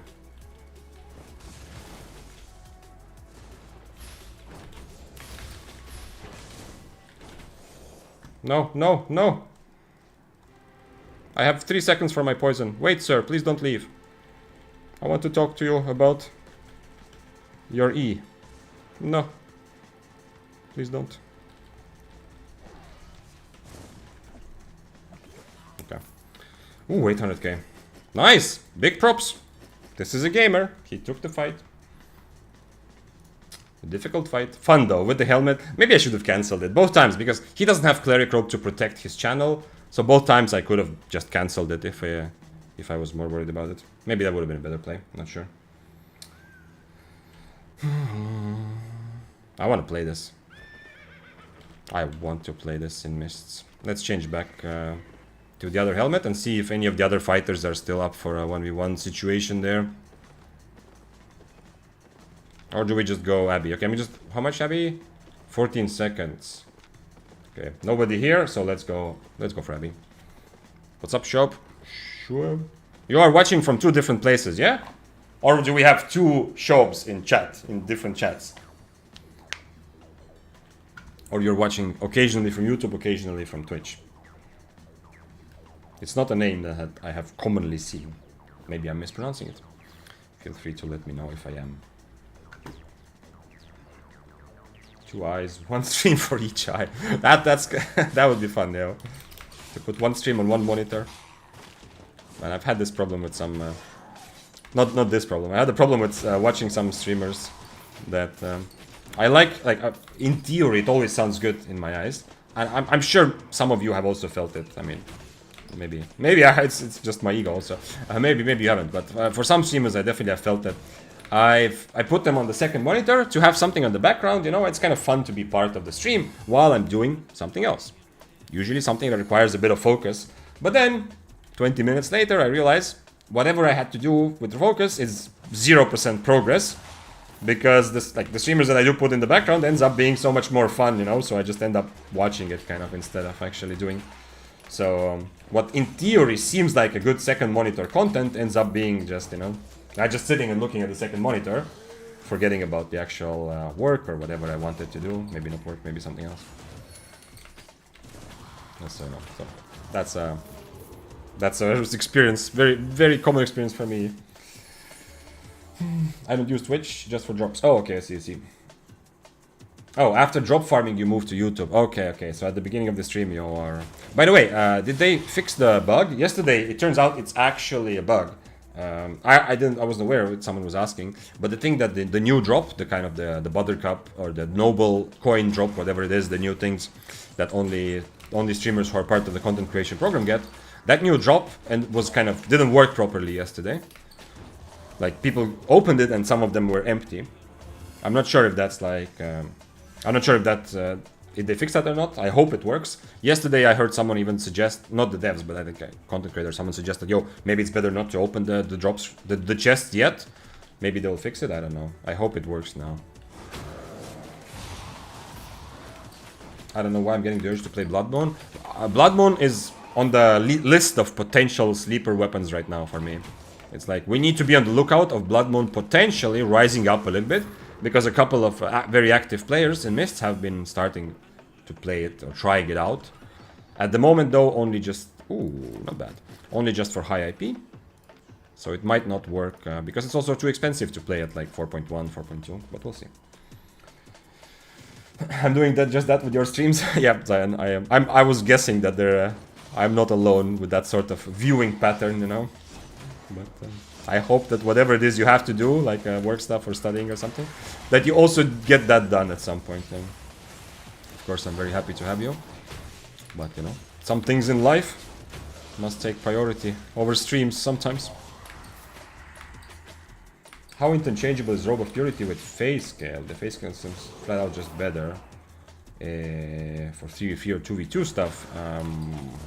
I wouldn't say it's flat out better, but okay, first of all, you are certainly talking about depths, right? Eavecroc. Because the moment you start talking about, yes, Purity is also kind of expensive, but the moment you talk about full loot PvP, Phase Scale is so much more expensive that becomes like instantly a big consideration as well. But with Phase Scale is very universal. Like, you can use it in so many different situations in different ways. It's really, really strong. The only place where Purity will have an advantage still is if you're fighting against other healer or duos or trios, and you just need that extra separation, you know? You can push the enemy healer away from their DPS for just a couple seconds, and that is what wins you the fight, you know? You're going for the big burst, and you just need that one moment. So, occasionally, and that's not something you can do with Phase Scale. Like, the Fire Ring is not going to be enough to get to separate the enemies.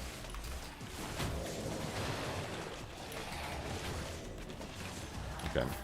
Actually, there's still a lot of time. I didn't clear the previous room because I thought maybe I'll come back to it to get the red buff, but probably will actually do it. Haven't gotten the new drop. Maybe haven't watched for long enough. I don't know, Voodoo. I don't know. It's like 4 hours, I think, or how much is it? Maybe someone can correct me. Longbow is a sleeper weapon. You must play it. For low IP, longbow is not bad. That's okay. You just need to get people to actually chase you, to make mistakes, and unlike a warbow, which functions very similarly to a longbow, unlike a warbow, you actually also need to worry about interrupts, right? Because if the enemy has a very easy time interrupting your E, even if they chase you and you are able to get a bit of an advantage in a defensive position, you know, as they're attacking you and you're kiting away, even then, sometimes on longbow, you can just end up failing to get the kill because they just have an easy cancel for your E. Why is Blood Moon a sleeper weapon? I haven't figured that out yet, Anamawa. It's the reason I say that is because a couple like very, very active players, I've seen them play it. Like we also saw, was it this guy we just opened earlier? No. I opened a random kill here. You know, so I saw, for example, this guy, you know, going for 1v1 against 8-3 fists, you know, in Greater Mists. I don't know, like I don't know anything about that kill. I just looked on the leaderboard.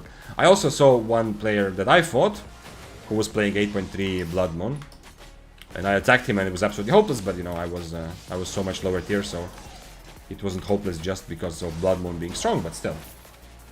And that was like a player who plays a lot, who was also trying it out. So it seems to me like there's enough people kind of trying out to see what Blood Moon is like.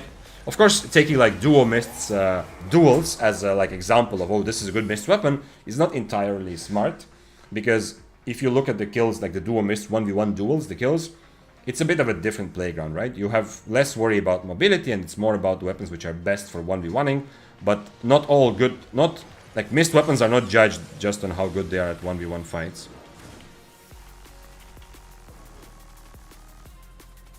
Tier 5 duels can definitely mess up the fight for the chest. So it's worth getting him out of here, but I don't want to waste too much time because the chest, I need to also get back for the chest. At least, I mean, I can drive him out of the Abbey and then continue. Looks like he doesn't want to go though.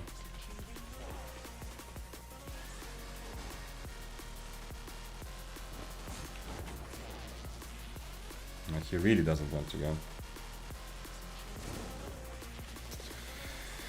2 minutes. I have just enough time to get back if I chase him to the exit here. But if he doesn't want to go, unfortunately, even with the cooldown reduction, his mobility is a bit better. It seems like, or at least comparable. Nah, shit. Okay, get out, get out, get out, get out. Okay, nice. So I can go back here. But I play with a lot of CDR. My E cooldown is like 10 seconds. The interrupts aren't okay. Yeah, you can have fun with the longbow. I'm not saying it's bad. I'm just saying that, you know, you might end up in a situation, you know, let's say because you're gonna miss some spells, or you cannot full channel your first E. At some point, Voodoo, you're gonna be in a situation where all you need is that final E, but the enemy just happens to have Merc Hood or what's it called, Call of Purity, you know. There's one extra consideration that you need to keep in mind, which Warbow doesn't have to. Warbow, another weapon which is not very good at high IP, but if you are in a defensive position, playing low IP and being attacked by someone with more expensive items, you can sometimes really punish them for being too aggressive. Bad time to be a fan of your YouTube vids. What? Why do you say something like that? Because I have not uploaded. That's true. That is true. But it is on the list of things I am thinking about in my life.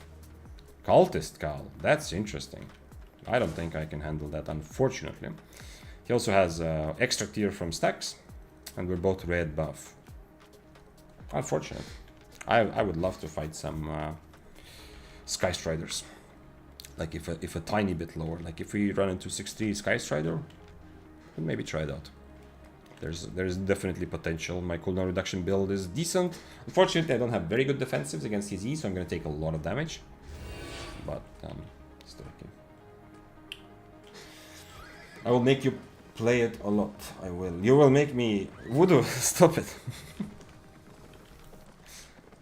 Yeah, you can redeem.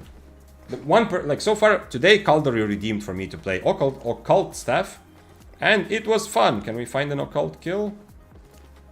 Unfortunately, the second guy that would have died ran away. Where is the occult staff? That was so long ago. This build.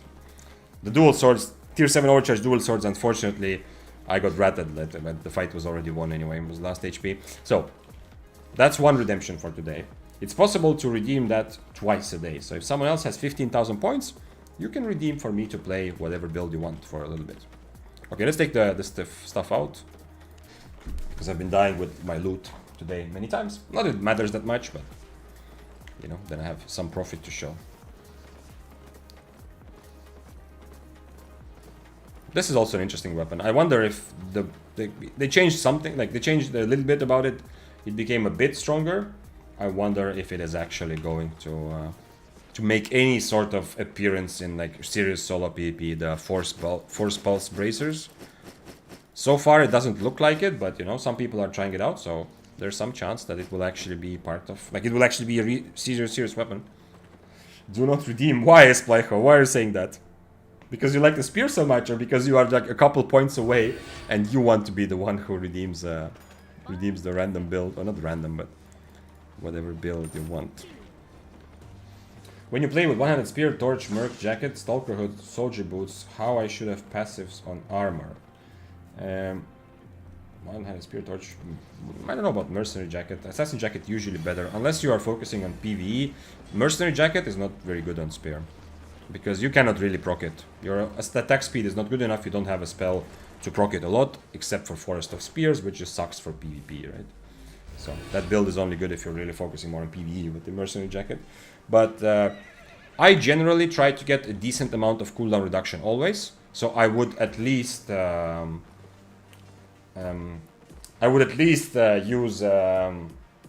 one of my passives, probably my jacket passive, on this on balanced mind, on this passive here, this one, balanced mind, and then everything else. If you have other like if you have Stalker Hood, I would put that on cooldown reduction, and Soldier Boots, obviously. The plate only has one, I think, good passive for spear PvP, which is the defensive.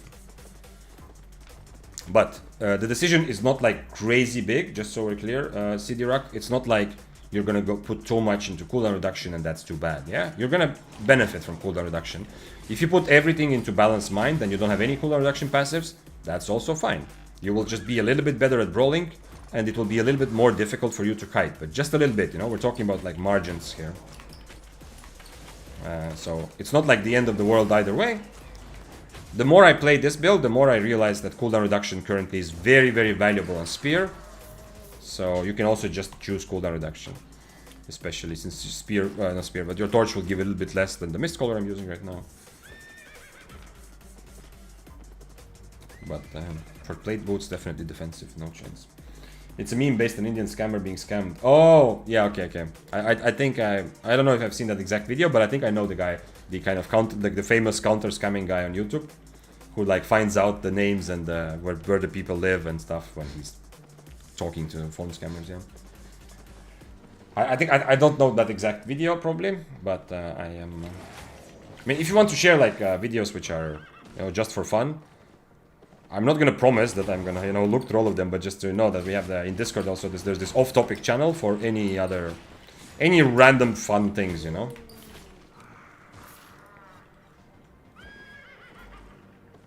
Someone really needs to show Victor the do not redeem scammer meme. Okay, yeah, so it is well known. I think I know like the guy that the YouTuber. I think I've seen his videos, but that specific video, yeah.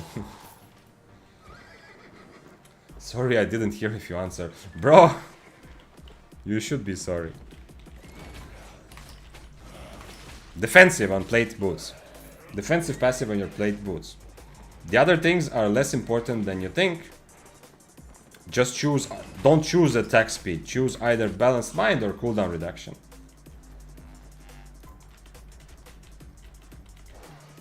Is he full? No, he's going the other way. He's streaming on Twitch as well. His name is Kid Boga. Yeah. I've been suggested his videos many times.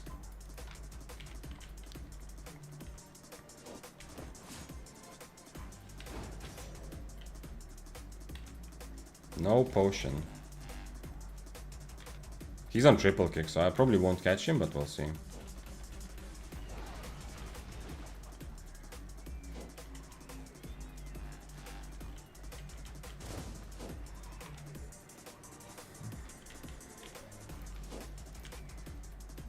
Maybe like this. I'm probably still not catching him. Next time he has his boots, he's just gonna mount up. But yeah, worth a try, I guess.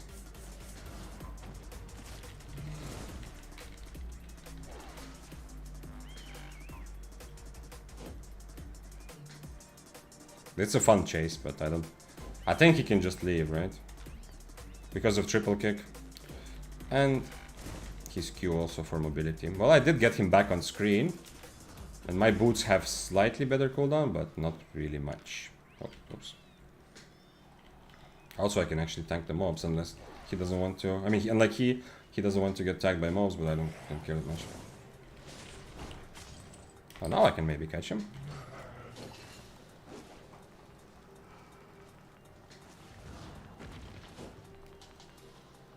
It's fun. It's practicing my chasing skills, but unfortunately, this guy will... His helmet is not on pushback, so that gives me some chance, but yeah, he's gonna make it to the exit, no doubt.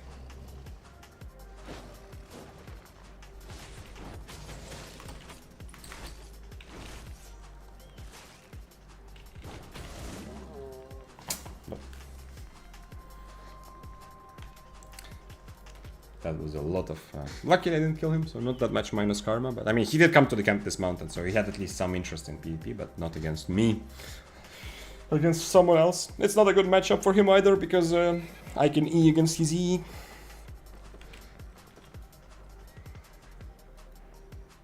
Let me see. They changed the bear pose, right? But not this one. Yep. The bear pose E you cannot E through anymore, but this one you still can.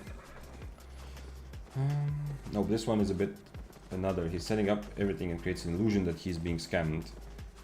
Yeah, okay. Yeah. I think I know exactly. Like he's pretending to be like somebody's grandma, right? And then he. But I think the video that I have seen is like where he's calling out like the person's real name, that the person that is trying to scam them, like he actually knows. This is risky, but since he's not full HP, I might be in a good position for this. Why are there so many people? Fuck. Nah, the mobs are slowing me too much. I'm also gonna be not full HP by the time this is over.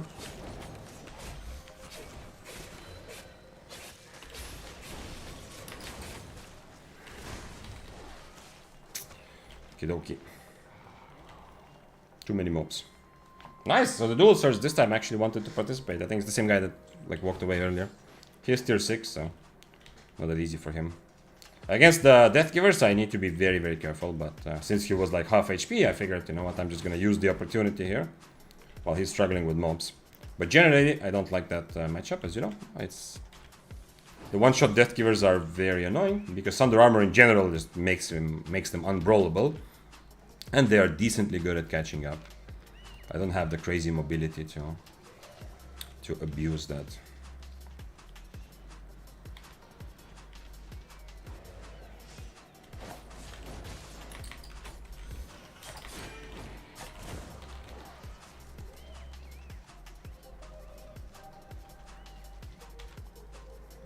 I would have preferred to change my helmet, but I mean this is also okay. If I didn't miss my Impaler, I would be in a decent spot.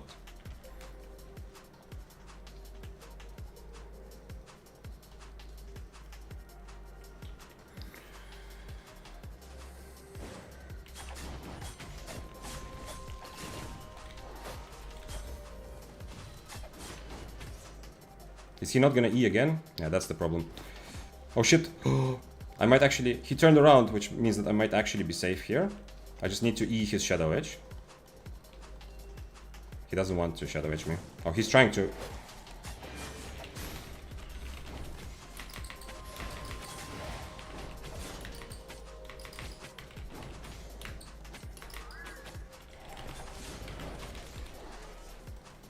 Ooh, the mobs did the job. Damn! That was close. That was close. He messed up his Stalker Hood. He had me 100%, man. This build is so difficult to play against. And honestly, kind of fun. Like, usually, the Death Givers build, no matter, like, they have such crazy amount of pressure that it's very, very difficult. But he took a step back. I don't know if he was trying to dodge Impaler. I thought I was already dead. He took a step back, and then in the end, he messed up his Stalker Hood. So he made, like, 2 very clear mistakes. And ended up like losing because of that. But generally I feel like he just kills me. Unless I full on kite If he's on Shadow Age also, I can't really take deflecting spin.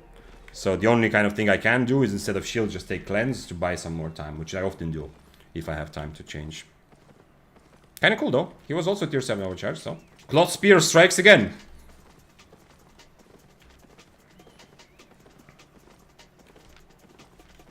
Man, this is... my understanding of Spear is... I'm not exactly going to a new level, but like... and I don't want to say previous level either, but it's like, it's not like evolving...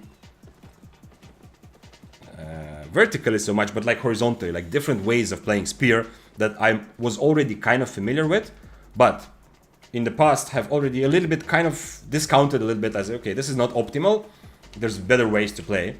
I feel like some of those ways now come back, and this very kite heavy Spear and light armor Spear, combining these two, it actually feels strong. I think it's time to say that this is a good way to play Spear right now, especially the cooldown reduction part, but also light armor on top of that. I like it. But yeah, but this final fight, I think I should die. If he doesn't mess up, if he does everything correctly, I think I just die there anyway. Oh, guys, what the fuck? I have actually spoiled the anniversary cake. What can I do with it? Can I eat it? That's it? It's just gonna remain like this forever? Is it always like this? Previous events, I don't think I had any cake in my inventory. I just assumed it would disappear. Okay, time to...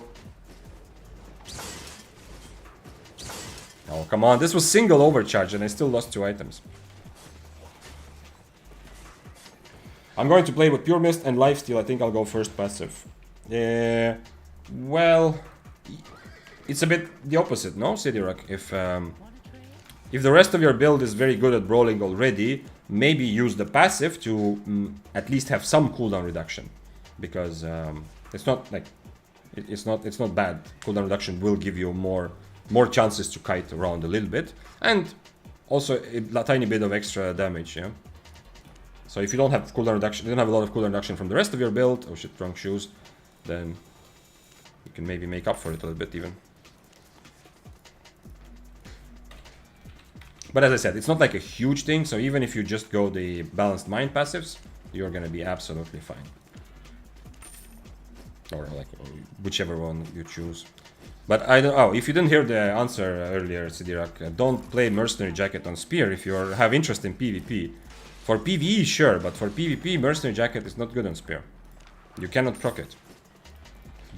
Your auto attacks are not fast enough, and you don't have like a Blade Cyclone spell like Sword, you know. The only way for you to proc your Mercenary Jacket well is to use Forest of Spears, which sucks in PvP.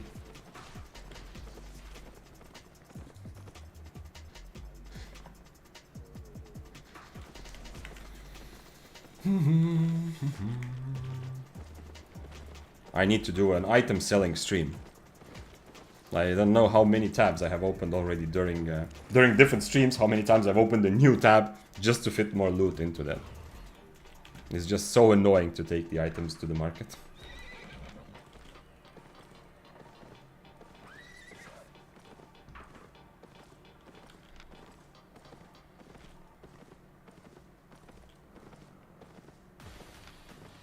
Okay, 20 seconds until coffer. And this coffer will give me an 8.3 masterpiece death cures. That's possible. Someone somewhere in the world has received, at least at some point in life, has received 8.3 death cures from a chest. Masterpiece. Right? It has happened at least to someone, one time in the history of Albion. Is it gonna happen here? Possible. Okay, I don't think so, but if there was an 8.3 masterpiece death givers, the estimated market value would still be 50k, because it would probably not have an actual value, you know, because it's not traded enough. Overcharged, done. I'm ready to get in there. I love to play Spear in Robe with reflecting spin, so I can counter most damage burst. I feel like Reflect is still kind of situational. Like against some builds, there's no value from deflecting spin. Some builds will find it very easy to cancel, like even with Shadow Edge. And occasionally, people will just easily look at you and bait it out. It depends. Not everyone can do that, but many builds and many players will just bait out your deflect. So it's definitely better if your enemy has actually some telegraphed reflectable damage. Then it's a different story. But if they don't, like for example, if you fight against me, I have Impaler, you have Deflect. You have to guess my Impalers, yeah? And when I know that you have Deflect, I am just not gonna use my Impaler. I'm just gonna look at you and fight you normally. And the moment you use your Deflect, I just wait for it to end and then I use my Impaler. So now I get damage from my W and yours is essentially non-existent, right? You can use Deflecting Spin to buy time, which is kind of nice in some cases, yeah? So you can just, you can come hit me a couple times, then deflect, because the uptime of Deflecting Spin is so high that, you know, you can deflect and then hit me again, then deflect, kind of like that, you know? So keep me guessing, yeah. It can work, but it is, I feel like it's more reliant on your opponent making mistakes, and it's not that you, like, I mean, you kind of outplay them, but I don't like to be in a situation where I feel that the fight depends completely on my opponent and how good they are. If it does, wait, what? If it does, I go bold tomorrow.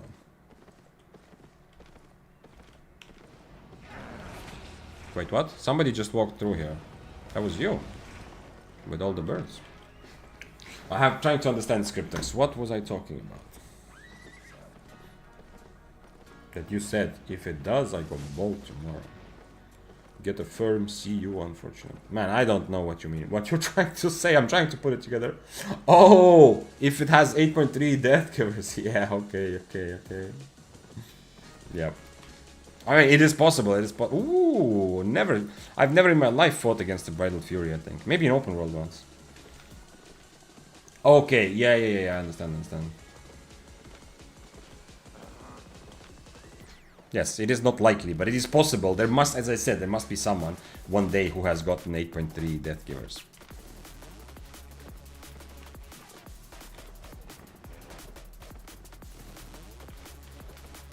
I think that this camp is mine, Mr. Bridal Fury, with Spectre Jacket, not an Inferno. Although clearing camps... Okay, let's clear this camp and then I'm just gonna search for Abbeys after that.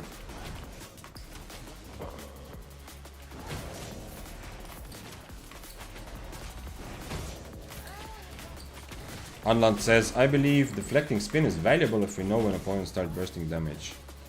Yeah, sure, but I mean, like, even some very high burst builds, like let's say you're fighting against Brawler Gloves, first of all, they have an interrupt, so they can just W and your deflect is over. Secondly, they can just wait. They boots on top of you, they wait for your deflect to end, and then they go for their E, right? So... there's it doesn't seem very strong. I'm not saying it's impossible. It's not like complete ruin. Yeah, you can potentially outplay, but even some burst, like, if it was not possible to cancel it, yeah, it would be pretty strong. But even then, some people would outplay it. Yeah. Forgot that weapon even exists. Yeah, if you play solo PvP, Bridal Fury is. You might play a couple of years of solo PvP and not even know that such thing exists in the game. Oh shit, that's awesome. Can I take your tier 7 items, sir? Is there any chance? I'm gonna go check out the Wisp. I don't think the bow is gonna fight me, but who knows? Oh shit! This bow is definitely gonna fight me, but I don't think I... Opa! What is this doing here? Attack him, Mr. Bow. This is like a money bag for you, no? Or is it not? Man, this is crazy. And actually properly, like, not just properly, this is very much attuned, right? Okay, never mind. 60 strain, yeah, okay, it's not crazy. But it is decently attuned. Holy shit. What is this person doing in the mist? Who is this? This is crazy. This was not on my bingo card today. Did not expect to see something like that. He has Tether and Mercenary Jacket, so to not get kited, yeah, so he has a decent chance. And now he dismounts, but what about the other guy? What happened to the bow? I was sure that the bow wants to fight this, but I guess not. He even bought 8.4 Smuggler's Cape. This is crazy. It's 8.4. I'm gonna die in 2 seconds. But we kind of need to try to kill him together, right?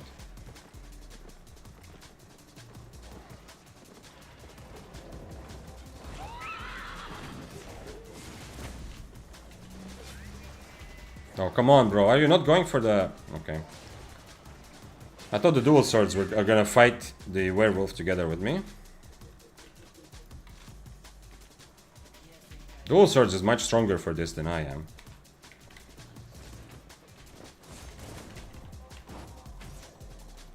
Come on, guys, help me.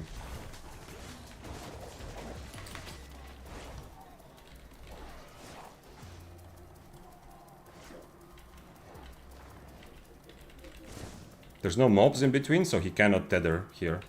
I'm gonna kill this as well, but I think I can mount up now anyway. Oh, okay, well.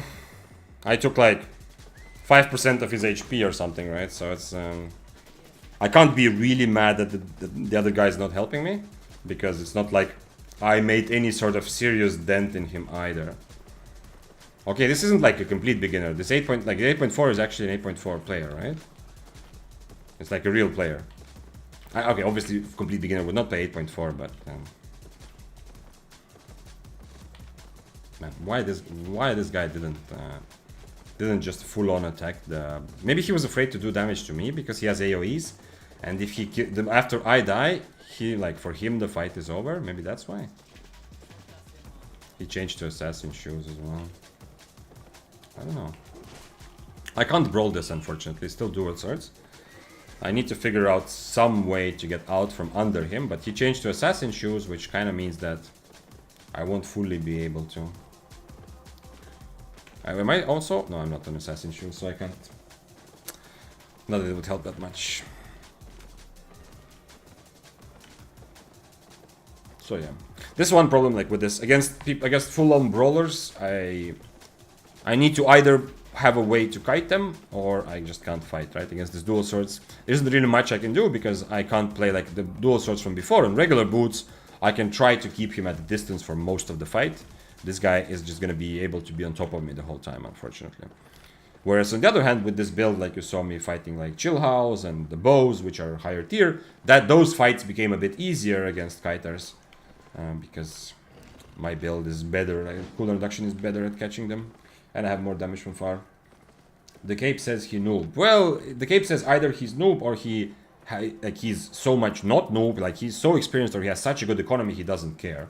So it's not really... I mean, if he's full 8.4, he bought 8.4 cape. I think the likelihood there, and he also had specs, I think the likelihood is it's actually an experienced player who just, I mean, for him it doesn't matter. Like spending another 5 mil on cape, it doesn't change anything.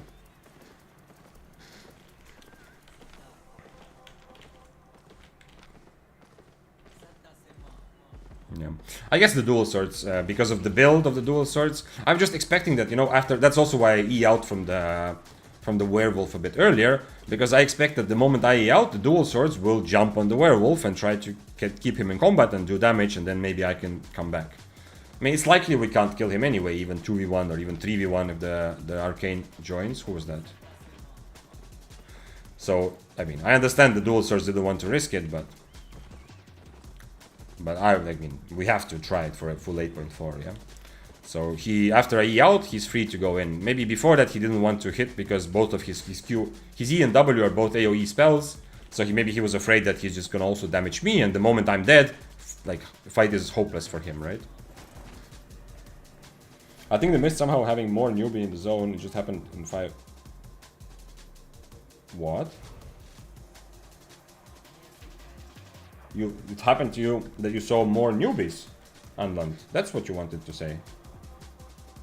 Because normally mists are kind of a little bit the opposite. Like, there are still beginners in mists because mists used to be so good. First of all, they're still very good for learning PvP, you know? So, like, people who want to learn might very well come to mists even if they are beginners. Also, it used to be better for PV loot, so it used to be also like a suggestion. I also made for a long time suggested people that to make silver also to just play mist, you know? That was before the open world camps and all the depths dungeons and all that. So some people might be in mists as beginners, but overall there's definitely fewer beginners than in the open world. I tried occult staff build and killed deathgivers, but got rattled by curse. Nice! I mean, kill deathgivers is the critical part there. Also, wait, what do you mean you tried occult staff build? Kaldari, so you mean to say I was your guinea pig? You were testing on me earlier when you redeemed for me to play the occult staff build? It wasn't. I thought it was a build like you have already played, and you thought, yo, Like, you would like this build, so you were saying to me, like, hey, take this, you know, try it. But actually, I was just your guinea pig. You just wanted to see me play it first for a little bit. Without even testing it yourself. Shame, shame.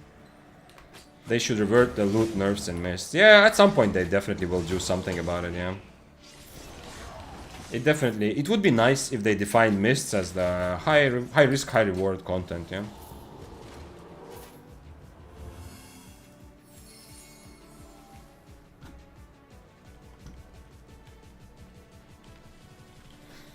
But yeah, but right now, I mean, I don't mind. Like, they put on new content and they want people to play it. I think one thing that developers are kind of underestimating is that people like new content anyway, you know? Like, the depths, like, unless it's, like, made really badly, open world camps were a bit, like, a bit iffy for solo players for a while, to be honest, but the depths are made so well, even though there's downtime, that's the only downside, but there's such a good content that people are gonna play it anyway, just because it's fun. I think they underestimate that, and they thought, oh, we need to put more silver there so that people actually give this content a chance, so that they play it for longer and figure it out. Wasn't necessary, because depths in and of itself, the kind of the way they're designed, the content is good. It's very well done. It's very fun for people to play this. But okay, I can at least kind of understand that. Okay, we have new content, we want more people to try it, we put rewards there. But the fact that Mist's loot is... It's not just that, you know, other new loot is maybe a bit better, but Mist's loot is actually pretty bad, considering how much you risk, yeah?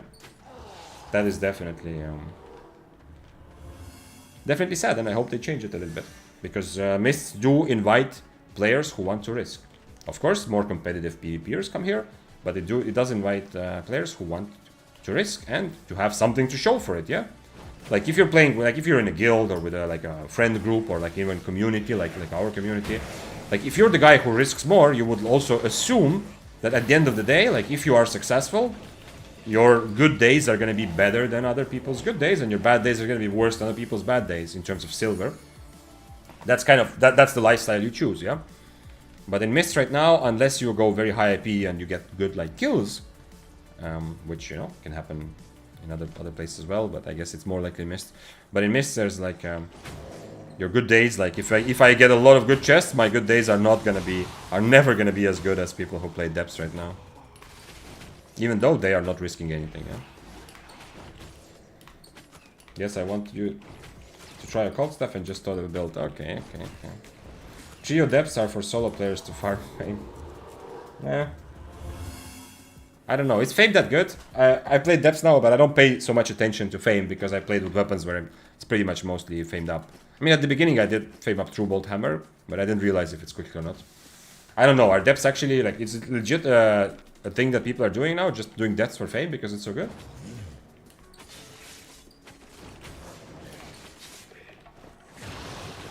Scriptex, what's happening?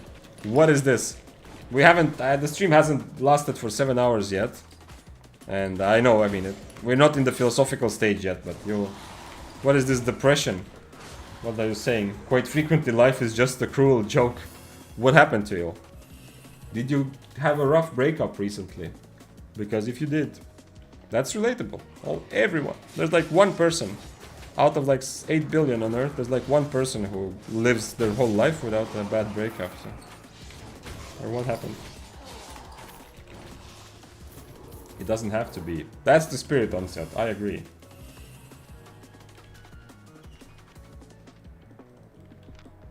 Let's go clear this from this part here.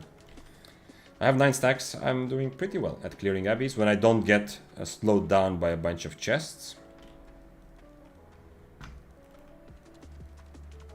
Can I actually get 15 stacks? It's been a while since I had 15 stacks in an abbey, honestly. I don't even... it's already cleared there. Okay. Then I should go north, probably. I don't remember last time I got 15 stacks in a chest.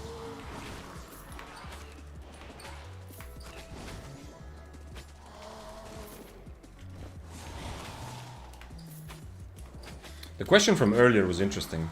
If you were not here like a couple hours ago, maybe someone here now, maybe you want to participate. It's like the question and the idea from... If you were to create a spear, I mean, we can go further, we can just talk about weapons in general. Because my answer was a bit boring, but I'll get to that in a moment, my first answer. But the question is, like, if you were to create a spear, like, what would the E do? It's kind of actually interesting. My first answer, which was a bit boring, is to say that I actually don't want Albion to add more weapons. I feel like the current level of complexity and variety is good enough to keep improving on what we already have before we start creating more. And that's kind of, I feel like that about many games that I've loved and played. I feel like developers are often very eager to add new content or completely new things instead of fixing what's there. Now, Albion doesn't need like a ton of fixing, it's in a very good place, but I still feel like overall, instead of adding a new weapon, I'd rather have some existing weapons reworked, you know, changed, maybe some parts of the content changed so that it can accommodate more weapons, whatever. Coming back to the now non-boring answer, if you were to add a new spear to the game, what do you think the E could do? Do you have some ideas? I'm also trying to think right now. Kind of interesting, actually. One is said earlier, every mob is like 10 to 12k XP, every stack has 7-8 mobs, you have 100k fame per pack. You can... Okay, so that does sound like crazy good fame. Okay, I didn't know that. So the depths is becoming like the new fame farming method. Replacing maybe the yellow zones, you know, because they've killed the Shadow Caller static farmers are not happy with latest updates. Thanks for following, by the way. Xerxiaxin, if you pronounce the X's like that, or Sherxiashin if you pronounce them like that. Anyway, glad to have you. Dual daggers need rework. You mean dagger pair? What do you mean by that? Why rework? Dagger pair is actually played. Like there's if you want to look at daggers, you probably need to start by reworking Demon Fang. I don't know if Bridled Fury is used in group PvP, like in big groups or not. Otherwise, Bridled Fury is also on the short list of things that need something, some changing. But I think Dagger Pair is like in a decent place, yeah? I mean, not every weapon has to be strong. I'm not trying to argue that they're like for some sort of ultimate balance for every content. But Dagger Pair is definitely a viable option for lower AP and decent. Demon Fang, Bridal Fury, yeah, those are the daggers I would expect that if they want to change it up a bit, to rework those first. Maybe Twin Slayers. I don't know, yeah, I don't know what's Twin Slayers. Never played them, and I know they were really, really weak at some point. But then people did still play it. Firewall says, Shapeshifter, Javelin, Spear. Okay, sounds cool already, but okay, it's kind of, you can actually, that would be interesting to kind of use the existing Shapeshifter mechanics to maybe introduce it to a different tree. Sort of, you throw your E, it does some sort of debuff, and then you get a different Q and W for a few seconds. That is awesome. Like using some of those Shapeshifter-ish mechanics for other weapons definitely could have some nice potential. Who is this? Is that still the Battle Axe? I can't click him. That is the Battle Axe, okay. And this was a tier 6 Wildfire. The chest is worth more than the Wildfire, probably, but it's not that clear. It's gonna be close, though.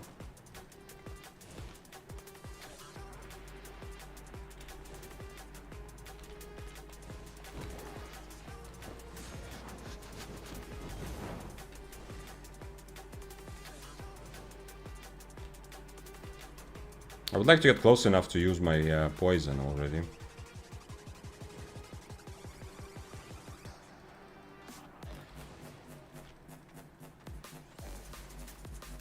Maybe I need to kill the Battle Axe first. Because he's lurking for a reason, you know?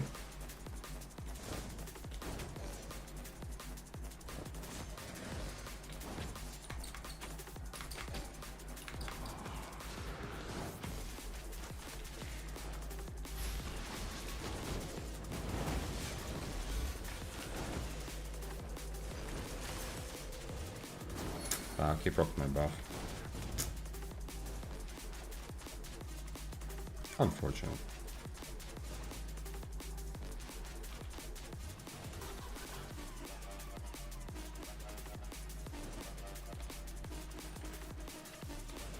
He doesn't have cape either, so...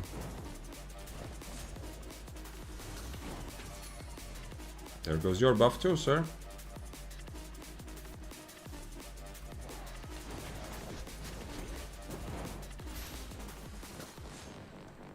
Okay. He used his... He just has Cleric, which I'm still kind of worried about.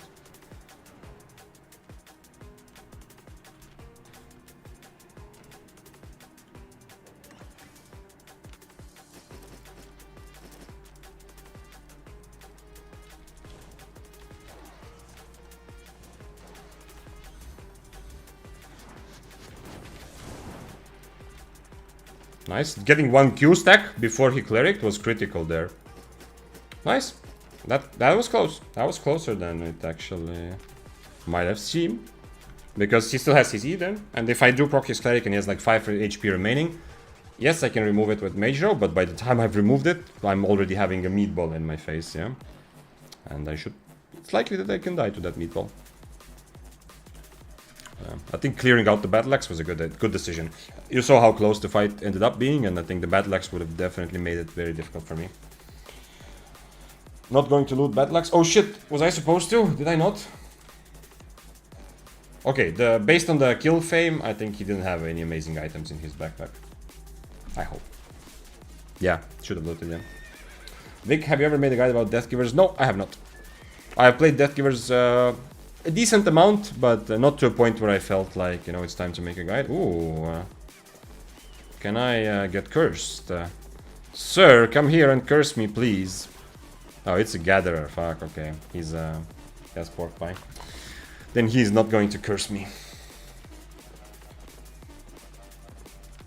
You know, at the end of the day, that's what life is about. Just overcharging and going and getting cursed at by random strangers. Well, we're doing part of that right now. Let's see, maybe there's a curse here. Are you a curse? No, you are an arcane. Holy shit, we have a frost instead. Oh shit, the frost wants to fight. Okay.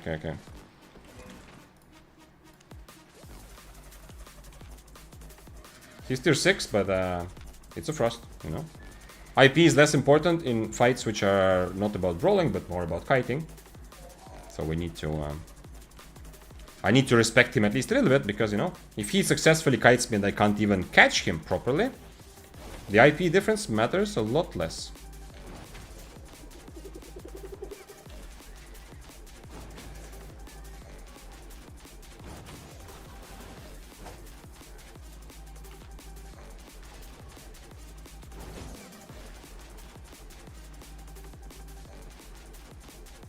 Let's see. Let's see how long it takes them. Harpoon is not so good for 2v1. If they dismount at the same time to kill me, I probably need to change to Impaler. Obviously, with Impaler I can't really guarantee that I will ever catch the Frost. Because he's Blink, yeah, but... okay. But with Impaler I can do damage while I'm kiting away from them, which is going to be very, very important.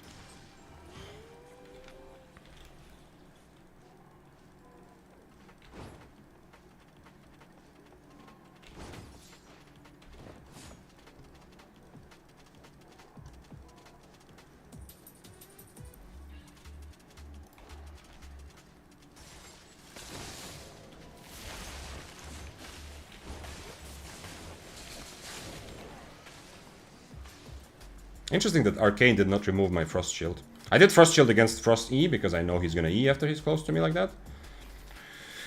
Kinda wish I had my helmet on shield also, now that I know it's 1v2.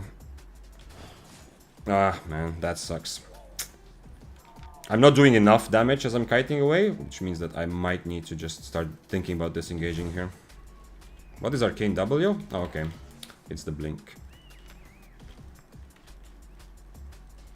Kinda still want to fight, but I need to be a bit careful, because I'm obviously not full HP anymore.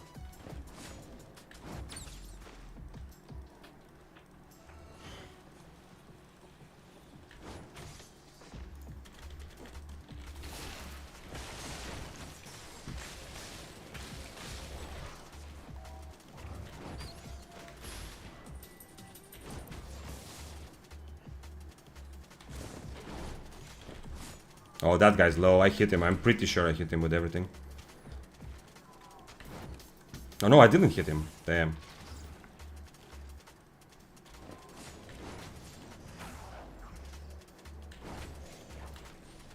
Oh, come on. I'm already 1v2ing, bro. I'm not saying that as he shouldn't attack me, but it just would be nice if he wasn't here right now, because I'm already dying 1v2 here.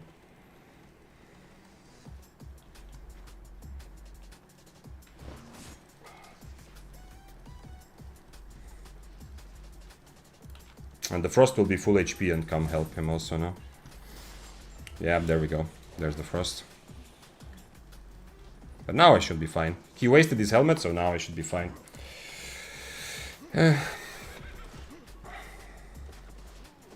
Very close.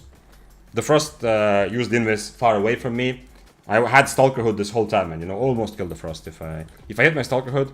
Apparently, when he popped Undead, I actually did not hit my Impaler because he got out already with some HP.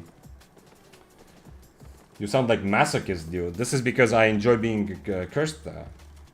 That joke, yeah, that I wanted the cursed stuff to curse me. That's why you say that. This guy, we could also 1v1. Really? You want to team up with him as well? The other tier 7 overcharged. You want him also to help you? Hey, look, the curse is back.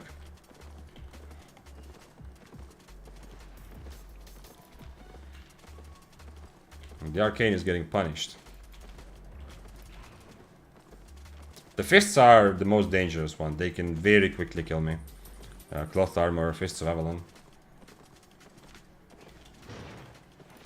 Somebody died. I don't know who though. Okay, they're fighting each other. I can take this Wisp.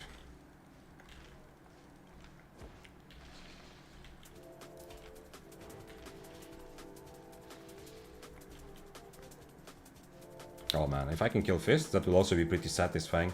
Because he 100% tried to rat me there.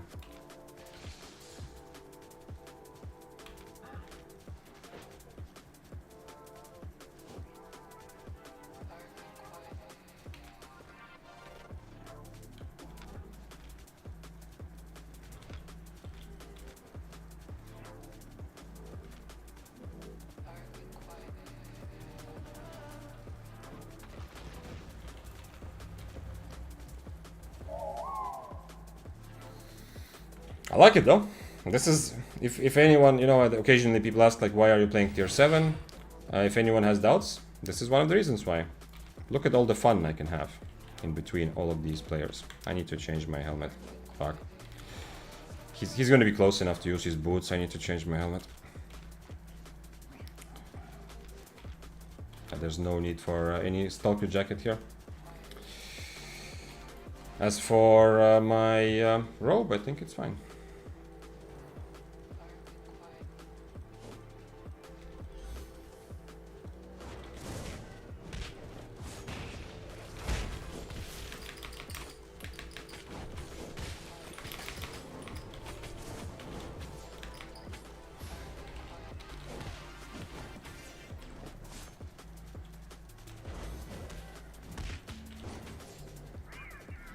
Interesting, he walked away. I felt like I'm dead here in the end, but he just walked the other direction in the end. Wasn't I just dead there? I didn't cancel his robe fast enough. As I said before, he's definitely the most dangerous of all the guys we saw here. Let's see if we can figure out a better way to take this fight. Mist is closing in 4 minutes. He just straight up walked away.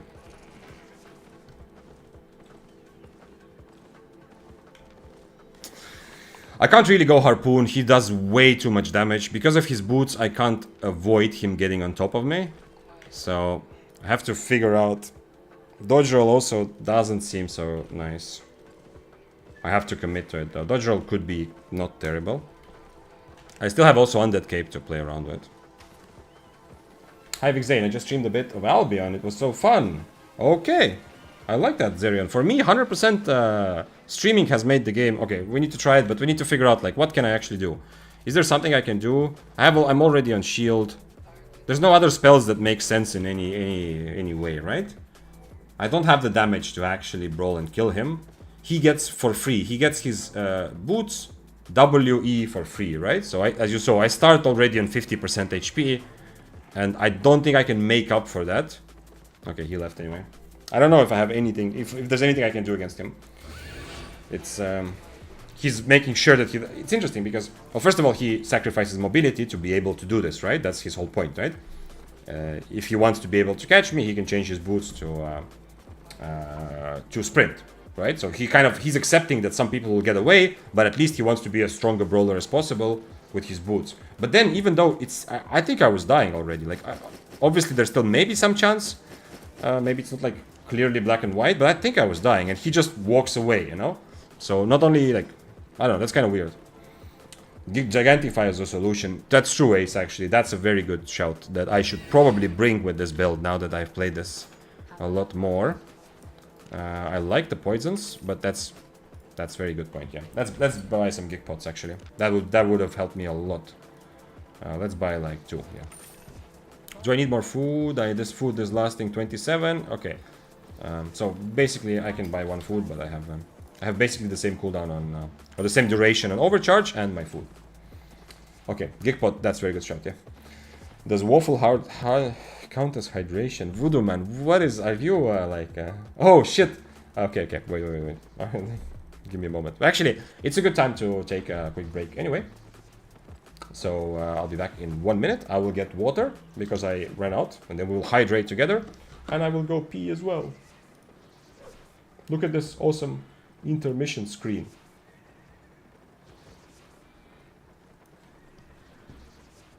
Actually, you know what? Let's go up as well.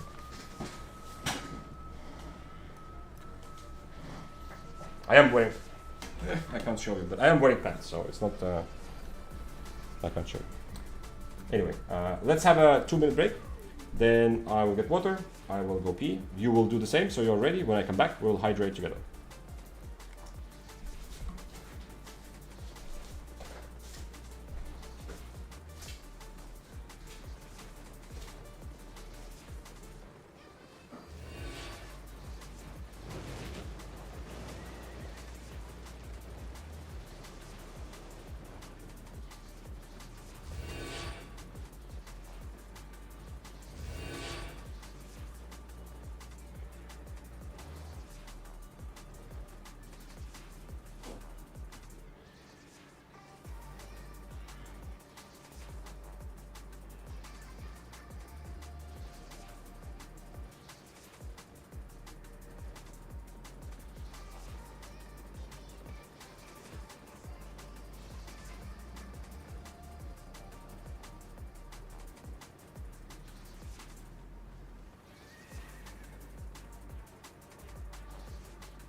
Okay.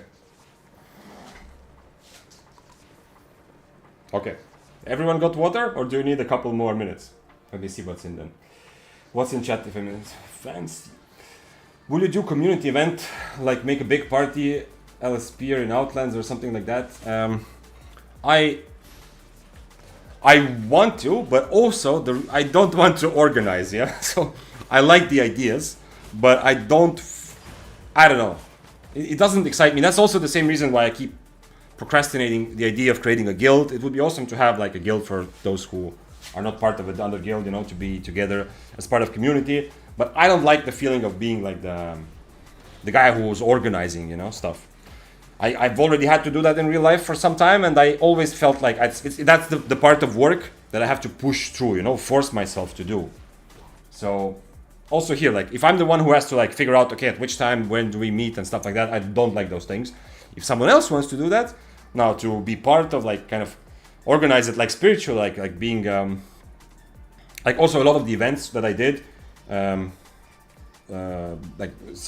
when I was coaching, like or just like helping more with some of the like educational projects, I love to be the head of training, the content guy. I love like organizing and being in charge of what's actually happening during the sessions, during the like events that we're doing. where people are actually there, but organizing like at what time people will come, which room are we using, are we going to offer drinks, stuff like that, you know, like all of that stuff. If I ever had to do that, it was like it was pain and suffering for me. It's kind of the same when it comes to Albion now.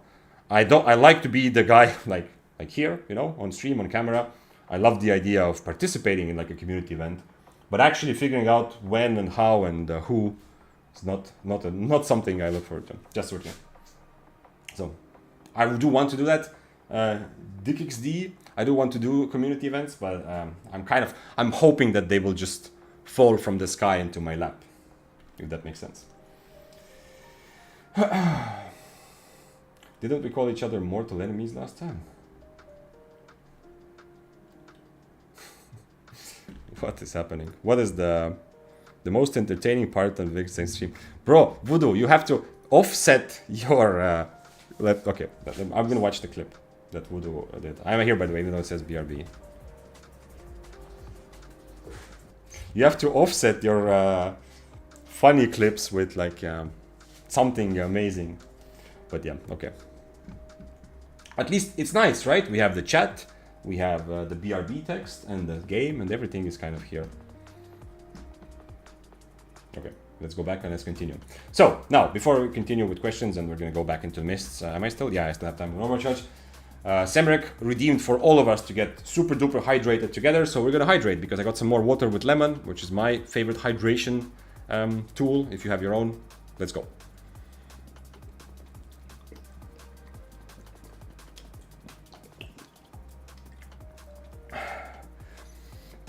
Recently, I watched an episode of QI. I used to love like a lot of these British panel shows. I don't know why, but they if I want to just watch something like to pass the time, that's one of the things I used to do as well. Anyway, I watched an episode of QI, and I think on there they said that they were talking about desert. I think that was one of the newer QI episodes. Anyway, apparently, from what I learned there, is that if you take like large gulps, you know, like not like small sips, but actually large gulps, your brain feels like your body understands that you're hydrating more, so it feels better, and you quench thirst also better. Even if it's the same amount of water that you're drinking, like your body feels more hydrated and less thirsty if you take larger gulps. I don't know, I make a lot of mortal enemies. Surprisingly. What's up, Kobe? This, by the way, I've stopped saying this, but you know, the stream is on YouTube and Twitch at the same time. I read both chats. If I look this way, this is where you are, yeah?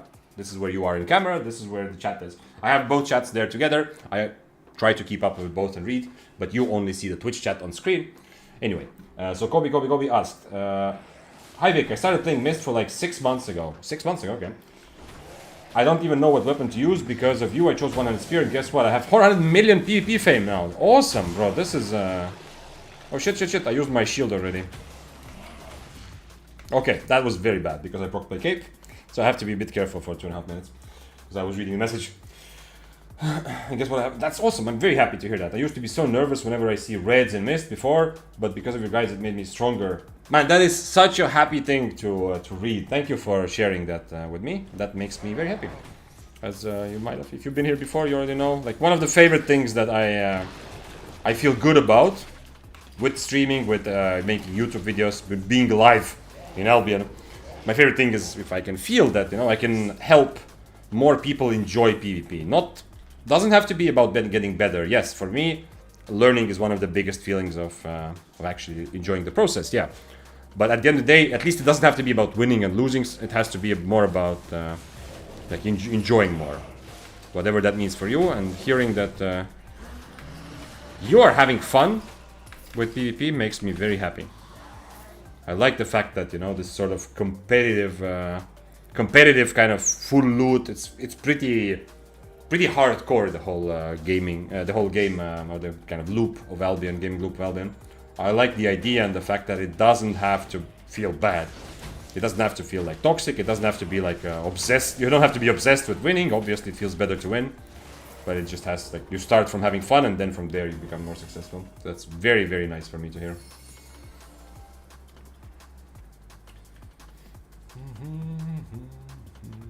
Feels so hard to find a weapon to main. I defaulted to curse stuff because I like the necro archetype, but seems one-dimensional in a way. I don't know. There are definitely weapons like... Okay, first of all, yeah, as you've now already figured out, you know, the necro archetype from many other games, it depends, but usually it has something to do with lifesteal or summons, right? So if that's what attracted you to curse, I mean, Shadowcaller does have decent lifesteal, but you know, other than that, it's not like you don't summon skeletons, yeah. You're not like there's not like built-in life leech mechanics, yeah. So you don't get that satisfaction as much. But if you mean like it's a bit one-dimensional, as in if you actually take fights, you do the same thing every fight. Yes, there are weapons that offer you more range of choices, like the spear, like death givers. Like most good weapons have some flexibility, and some have even more. Like spear is one of the best choices for that, but also like death givers is a good example. If you don't play the one-shot death givers, if you play the regular death givers build, for example, you have to adapt to the situation a lot.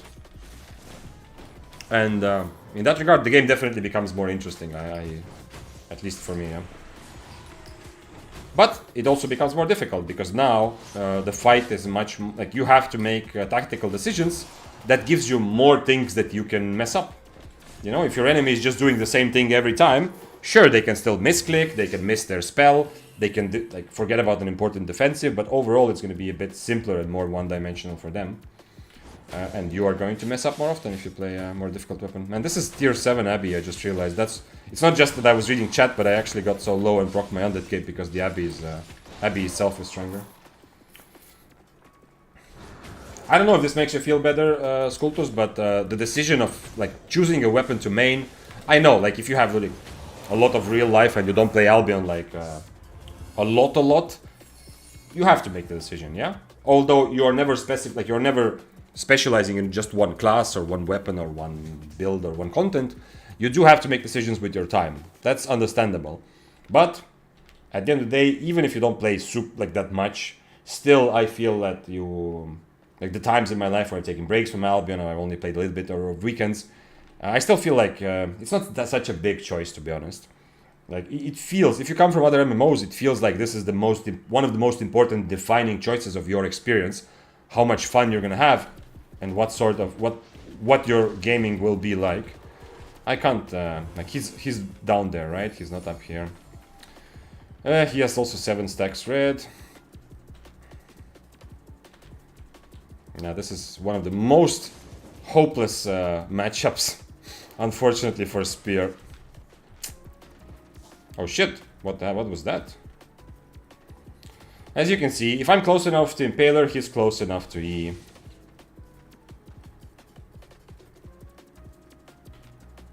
Only thing I can do is just try to deflect his Qs and just never actually take the fight.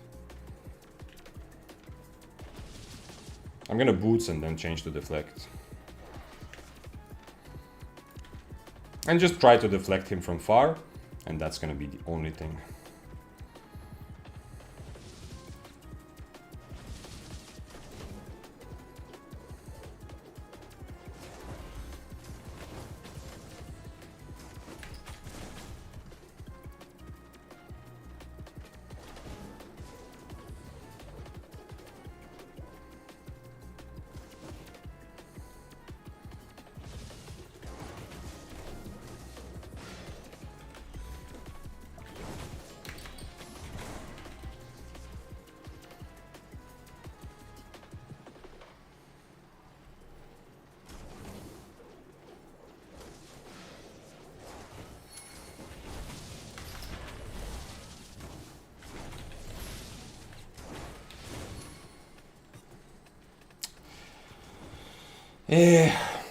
Well, at least I procced his buff. That's a win.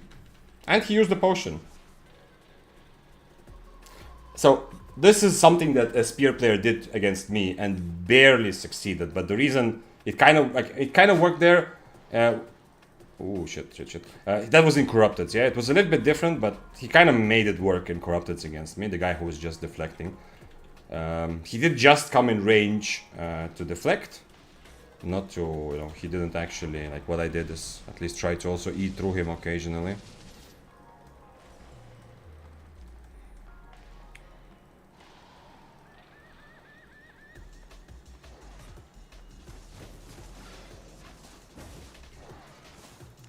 Too bad. Too bad. I see the future, you are dead. I mean, honestly, I feel like it's one of the most difficult spear matchups right now from the meta weapons. And one of the reasons why spear fell, one-handed spear especially, fell quite a bit is because Flamewalker and the Arclight Blasters are so damn good. And both of those matchups were very, very difficult for one-handed spear. Now, after the nerf, Flamewalker, I feel like it's more doable. This one, I can't imagine doing much more than deflecting him and hoping that he misses, you know? But like the last time when he got on top of me, he hit his spells and he was double queuing as well. So I was not... yeah, as you saw. I lose a lot HP, a lot more HP than he does, unfortunately. But I think it was still kind of doable, yeah? Like, it's not absolutely hopeless.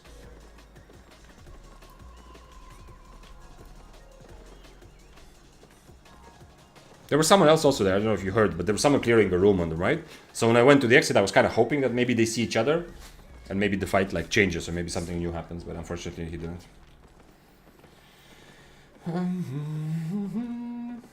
No, I'm a degen, to be honest. Okay, well, welcome to the club.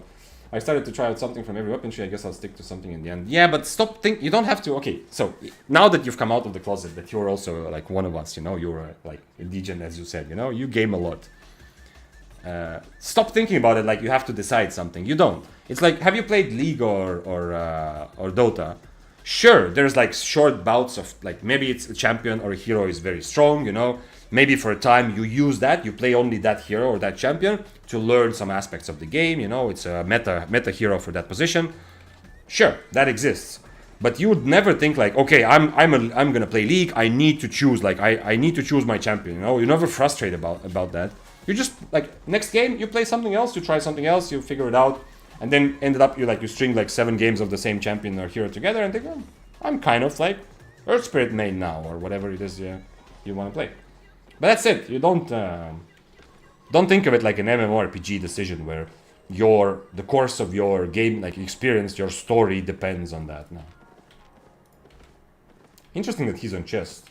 You would expect a dude like this who can dismount and kill most people who exist. You would expect him to charge up his boots somewhere off screen and then come for the chest, right? Not stand on top of it like this. Okay, let's go find another mist.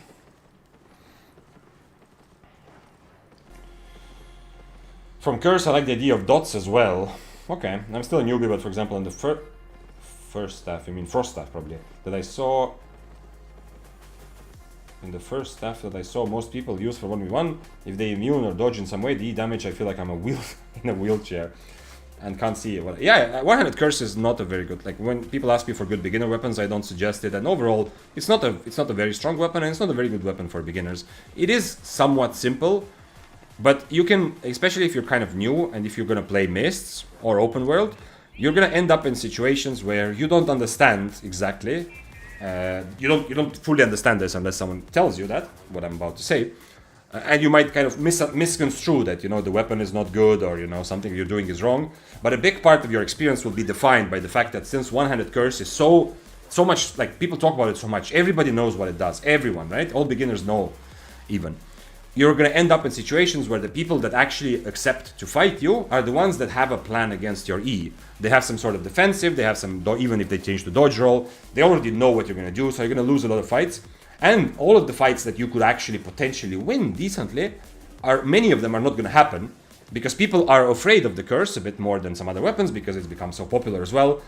Or like it's talked about, it used to be more popular, not so popular anymore, but still. So like even if you slice everyone who's in the Mist right now, even if you have good win rate against most of those builds, you're never gonna see the fights that you're actually winning, because those people will just avoid fighting you. And since the Curse offers no mobility, no real meaningful way, like even like Life Curse at least, to purge your enemies' boots or stuff like that, you don't actually get to, like, those fights don't happen, you know? Even if someone dismounts and start losing, they just walk away from you usually.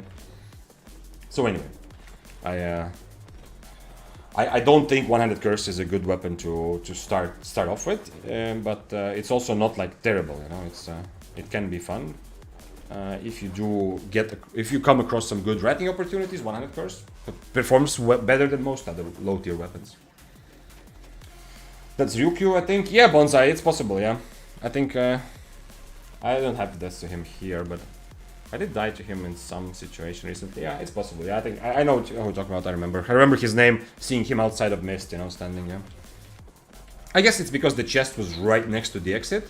He was treating it a bit differently, because especially with Royal Boots, he can kill. He can full on kill 6/3s with the crazy amount of CC he gets for 8.3 plate armor, right? And his whole build. So he can actually kind of come from off screen and just dismount and kill some people. This guy is unlikely to fight, to be honest. I don't think the bear paws will fight, even though he's tier 8, but he doesn't have specs. He's not very high IP. But he has the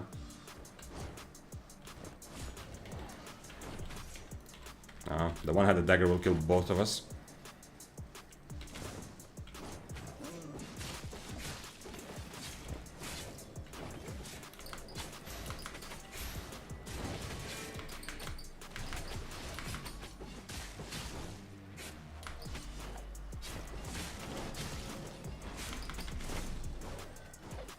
Well, at least I can survive this, but kind of looking at the situation already several times now. I see on my screen a situation where I really wish I had soup. I feel like maybe I should start bringing more soup. It's unclear who wins that. Obviously, I used everything to dismount him, and even though he's tier 8, but I feel like if everything goes the same way, he cannot purge my undead cape unless he hits like a very lucky E. But I mean, in this, if everything starts the same way, I think I beat him. Like out of undead cape, I use Stalker Hood, triple stacked E, and I think I just kill him. Wait, what? Are they baiting a fight, or are they actually fighting here? He can purge everything. I don't have undead cape now either. I can try this, maybe. Tier 8 one-handed dagger. I wish I had some sort of defensive against him. I can at least remove Hunter Hood with this. Did he use? No, he still has 2 potions as well. I can't figure out if there's any way for me to take this fight. He's gonna Shadow Age on top of me, then I E out, and then he boots as I boots, he purges my boots, right? And I don't have Inferno to kind of make up for the fact that he purged my boots. So I'm gonna have to somewhat rely on this. I can also probably go for Frost Shield if I really want to. Ooh. Are bows really meta and I'm just the worst player ever? Bows are not really meta, but they are in a good place. They're in a much better place than they've been for a long time. Badon is in a decent place. Sky Strider feels pretty good. And even regular bow, I feel like, has decent potential. But I know you've heard me talk about this already before, Voodoo. Oh shit, they're actually fighting. I mean, I can kill the one-handed dagger as a rat, potentially. It's gonna be difficult, though. I still don't have my cape. My cape will be ready soon. Oh shit, the dagger is not losing, right? The dagger is going to...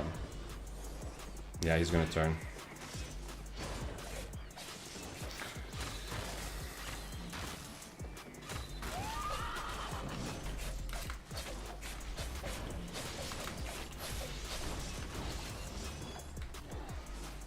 I mean, the bow is gonna kill both of us anyway.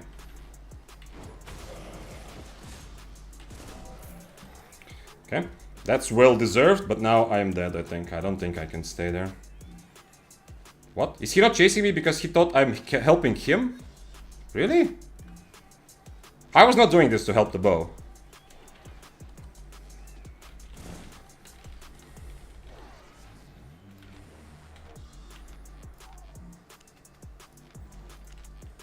I was doing this because the dagger earlier, you know, took my the kill from the bear paws, like my bear paw kill.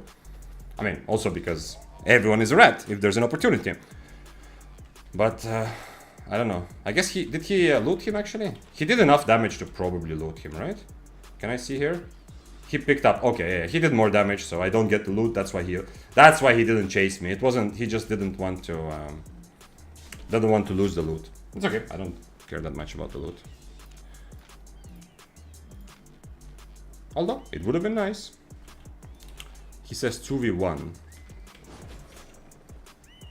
I have 4 minutes. I'm on Harpoon. This is not good for 2v1ing. Also, I'm not on Stalker Hood, so... And they're both on Invis. Okay, can I... If I die, I die, but anyway, I don't have anything on me, you know, to feel bad about it. Let's try... Let's try like this. Did they leave? No, they're there. Shadow Age. They don't have a Purge, but they do have... This guy doesn't need to 2v1 me. He's tier 7, by the way, just so we're clear. Like, the Frost could actually... And especially, as you know, the kite-heavy fights, it does not... the IP does not matter that much. As I've said this many times. Oh, come on, really? I don't have time for this. Start now or I'm leaving.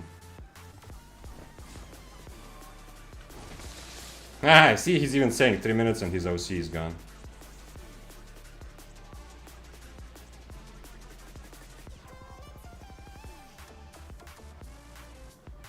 Exactly.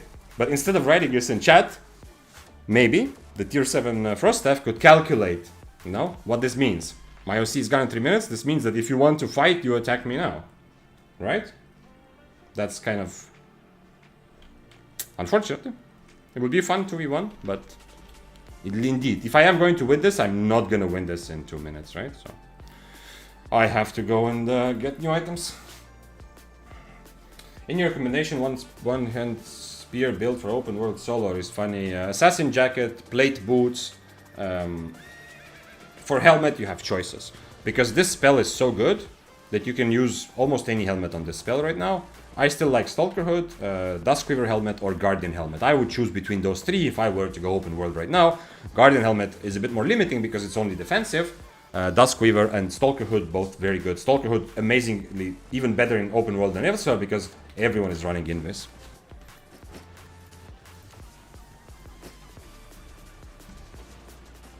We need more overcharge. What are those clips, Voodoo?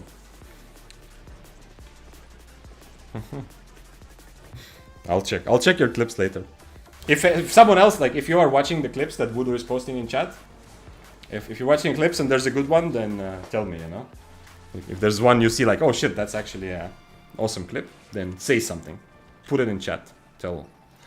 Write something like, oh nice, good clip, Voodoo, and then I will also watch it.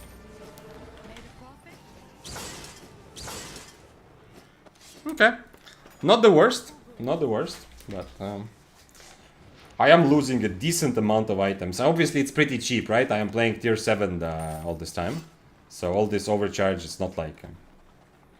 but I've definitely lost... on average, I think at least one item on average has died to overcharge. I think this we can throw out. Oh wait, I actually put geek pots in the bank for no reason. Let's take more siphoned energy. I need to repair the rest of it. I was ahead of you. I know there's somebody who's ready to write. Yo, don't forget to repair your items. Thank you, by the way. Because I would have forgotten. But I'm ahead of you. They suck. Nice, okay, that's good to know.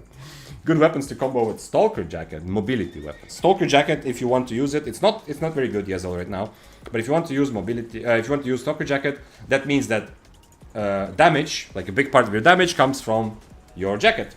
So now your weapon needs to give you ways to survive, because you know usually my weapon does damage and my armor gives me ways to survive. You're kind of reversing that a little bit, and the way your weapon can help make you survivable is mobility. So you need mobility. This is why you see Stalker Jacket usually on weapons with a lot of mobility, like Bloodletter, Double Bladed, and Great Hammer.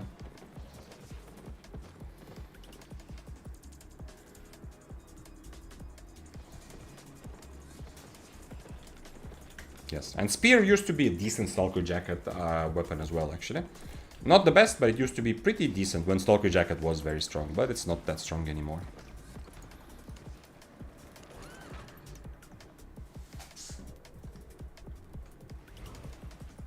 Now I kind of feel bad for not staying to loot this guy, but I mean, I would have died to the. I should have died to the bow. Even the way I was walking away, I don't think I had. I could have actually stayed there to fight the bow anyway. The next time he has E, I'm just there.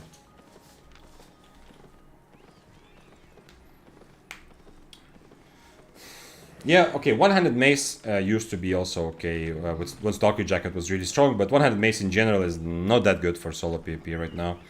It's even worse than Great Hammer in that... Okay, it's not even worse, it's just different, but Great Hammer is also not great right now. Because you don't have the slowing charge, so you cannot kite your enemy as well as you can with the Great Hammer, or with any hammer when you're slowing charge away from them and you slow them while creating the distance with the same spell. With one-handed mace, your brawling is better than on hammer, usually, because your Q gives you nice resistances, but you jump in, Stalker Jacket, jump out, you're not slowing them, they will catch you. Most good weapons in mists, even like my spear build, for example. Oh, by the way, I forgot to overcharge. If I'm gonna fight a one-handed mace, I can catch it probably, yeah? Or at least it's likely. It's much easier for me than catching a Great Hammer, for example. Okay, let's have Soup ready this time and see what happens. Oh shit, he did dismount, okay. Okay. Here we go! He has Mercenary, so I'm gonna purge it. Oh, he's okay, he's on Splitting Slash. That's kind of smart. That's kind of smart.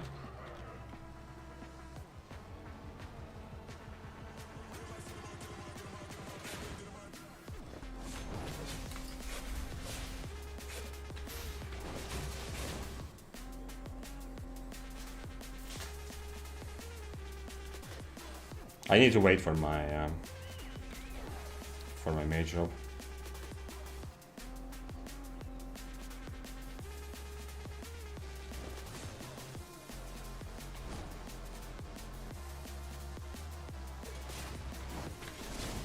Ah, too bad.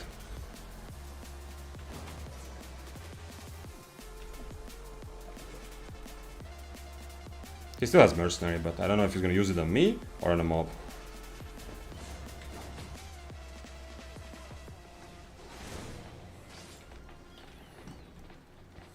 Okay, he didn't use his Mercenary on anything, actually.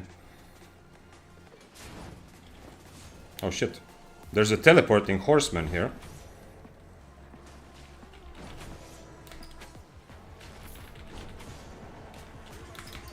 I don't know what the timer on his cooldowns are. I have no idea. Well, apparently enough time for me to kill him. There's so many teleporters. I mean, maybe this guy wasn't teleporting, but he did appear on my screen all of a sudden. Okay, much more... Wait, what? He overcharged and he still had Siphoned energy. He must have had somebody else's also. The dual swords definitely overcharged earlier on my screen as well.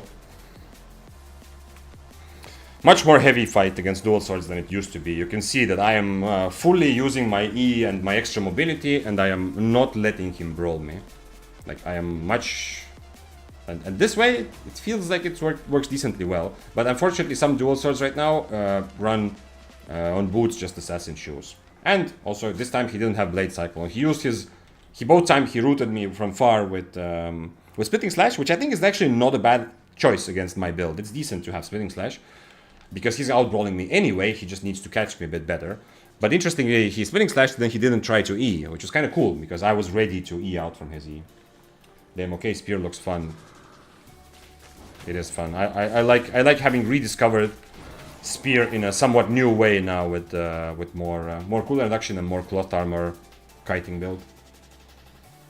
Tassadar asks, do you have recommendation for fun weapon categories that have good weapons for open world and 2v2 and 3v3? Well, you might be able to guess the first answer I'm gonna give you. Now, I'll give you a bit of time to try to predict, like, what is he gonna say? What does he think is fun? It's gonna be Spear! Spear is, you have, like, if you... One-handed Spear for 2v2 or 3v3, not very good. But you have Heron, you have Daybreaker, and... what, I keep saying it. Heron, Daybreaker, and... man, I've said this so many times that my brain is not braining. Anyway, you have 3 spears that you can use in small scale. And Spirit Hunter, of course. Spirit Hunter, probably like not in 2v2, unless you're going for a one-shot build. 3v3 so-so, but you know, for bigger small scale you can use it. But Heron and Daybreaker for 2v2 and 3v3 are fine. And Spear is really fun. And you can play it open world solo, you can play it open world with friends. Just don't like play one-handed Spear solo and play Daybreaker or Heron Spear when you're going 2v2 or 3v3. But other than that, almost every category has something fun. Maces, in my opinion, currently don't really, unless you want to be a tank. You know, for 2v2, for 3v3, you can't really use it that well. Everything else, if you go by categories, you will find something useful in pretty much everything here. Let's see if we find something. Shapeshifter is definitely viable. Nature Staff in 2v2, 3v3, like that's limitation is that you kind of need to be a healer, right? You can't play like DPS Nature Staff in a 3v3, and the same for Holy. But everything else, Fire, Arcane, Frost.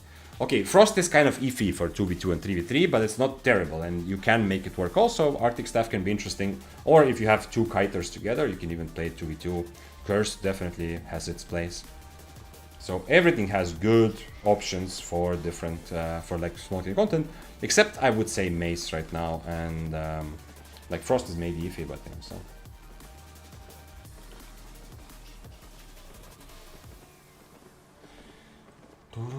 No CDs in the city. What do you mean? Okay, I need to become. Okay, this is streamer me. No, I've been doing this for 2 months. It's time for me. I am the streamer now. So if I miss a message, I'm just gonna read. I'm gonna sometimes miss some messages, yeah? Because too many times I go back to where I stopped reading earlier, and then it doesn't make sense. I don't fully understand what that was, because it was an answer to something I was talking about, you know, an hour ago. Not really, but yeah. Bovis says Arclight Blasters. Arclight Blasters, very good choice, yeah, also. Like, I mean, crossbows in general are not bad.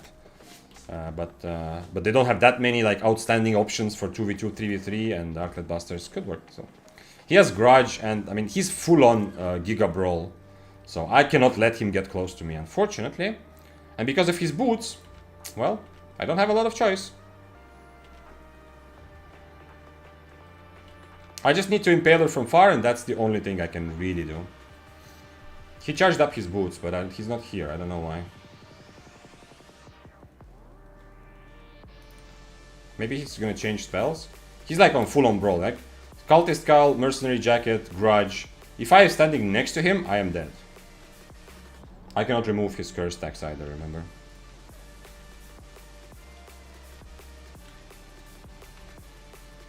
If he changed to the long-range W, he would be more dangerous from far, but then I would be... Okay, he actually used his Grudge already.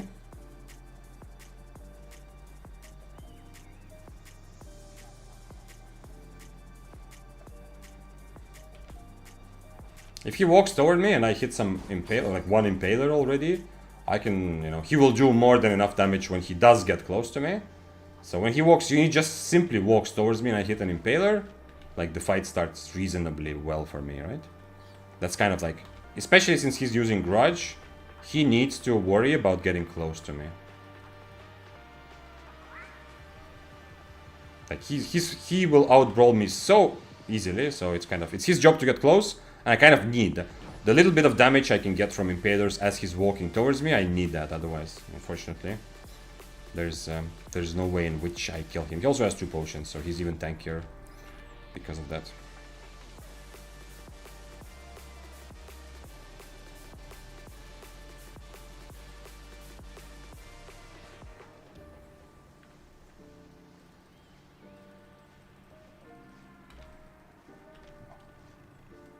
And if I use boots here, I'm just dead, because there is 0 chance for me to outbrawl him, and he will always catch me with his royal boots, right?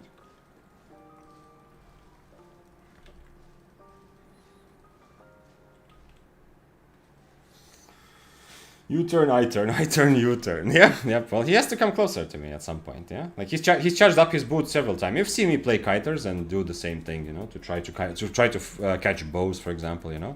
I was playing royal boots with blasters. I was doing the same thing, you know, against bows. I was playing blasters versus bows. It's my job to get close, full charge my boots, and run into the enemy. Unfortunately, they're gonna end up doing a lot of damage as you're getting close. But since me and blasters, I'm so much better at brawling, you know, once I do get close, I have a big advantage, and it's the same for him, you know. Like I'm gonna do damage to him if I hit my impaler while he's running towards me. That's like fact of life, yeah. That's, or at least like he has to accept that. Like things like this.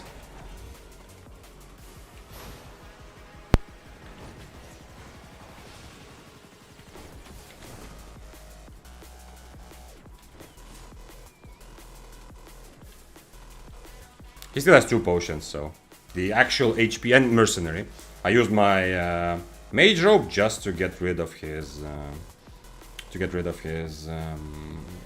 grudge. So he still has actually an advantage there, but you know, he doesn't want to. I have just one poison for this fight. He's gonna have 2 healing potions. So yeah, so it's unfortunate, like it's kind of fact of life, you know, that he's gonna take damage. But the moment he does get on top of me, it's just so hopeless. Like, it's GG for me, right? So. The mist will end before the fight. Yeah, it was already anyway, last minutes or so. But I mean, that's how the fight should start, you know. And even though it seems like, yo, okay, I got some damage win for free. He has mercenary. Okay, he wasted his cultist, sure, but in theory he will have a second cultist. Yeah, he has mercenary.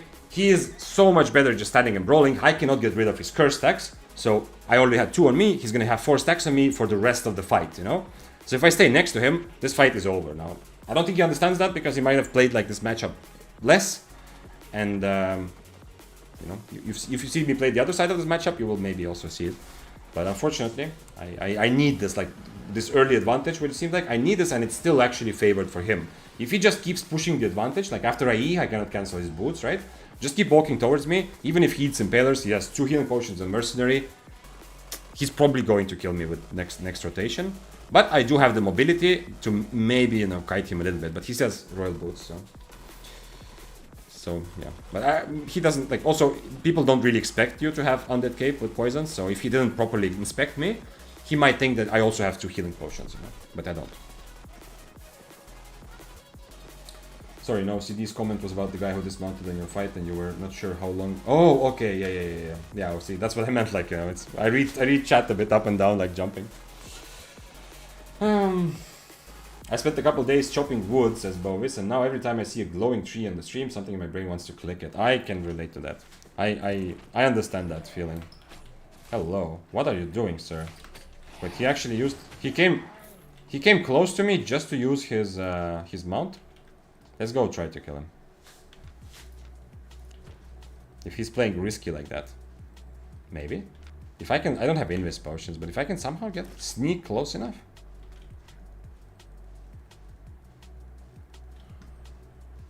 Come on. Maybe he's like hitting a mob or something and I can hear him off screen. Come on. Nah.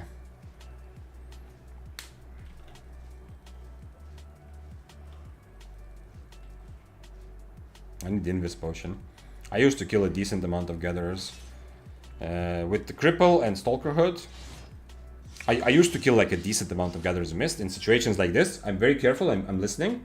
If I hear anything, or if the moment I see them, I use my invis potion. I try to just use the invis potion to get close. So and then I Q them, so the mount disappears. Once their mount disappears, I am now... Oh shit, for this I need actually better spells. Well, that's the guy that didn't want to fight me earlier, right? Oh, come on, 6-3. I just swapping spells, dude. Oof. Anyway, then I Q, and now I have E ready, I have Cripple, and I have Stalker Hood. So a lot of gatherers, they will first go invis, I Stalker Hood. Then they use their boots, even if they already got a bit of separation. They use their boots, minor boots, I E instantly, and Cripple, and they are dead.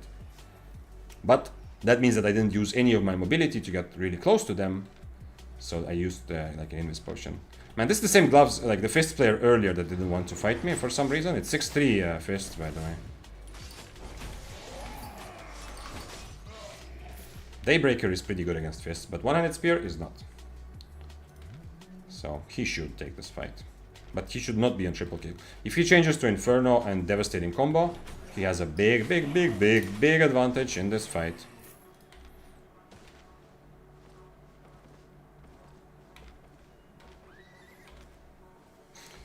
This is why you should not bring 6-3 into the mist when you are still learning the game. I mean, we are all learning for a long time, but if you're kind of new, like he is here, to the weapon or to the game or to maybe just to PvP, maybe you have a lot of experience but you haven't PvP'd, solo PvP'd yet, don't bring 6-3 because, and I don't mean that maybe for him this money doesn't matter, yeah? It doesn't, because maybe he's like a crafter who's like a lot of money.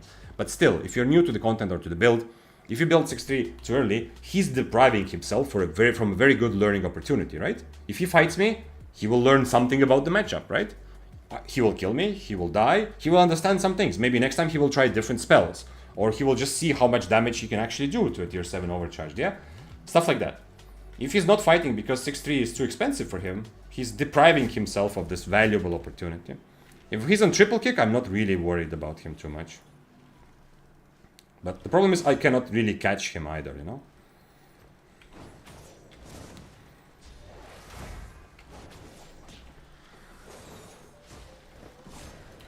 Of course, I won't be able to actually take this fight without someone.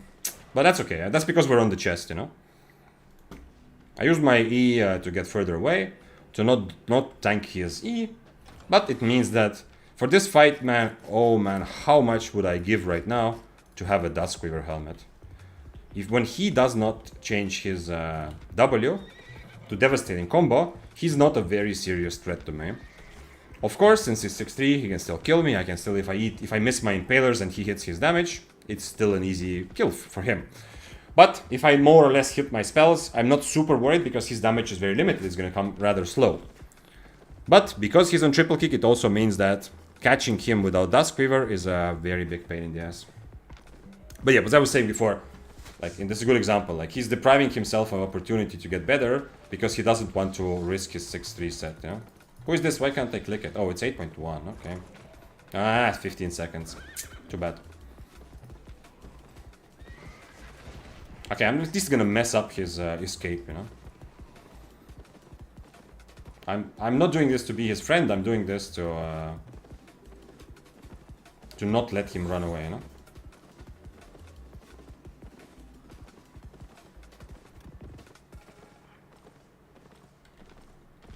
No, he's just leaving. Crypt Candle, 100 Frost.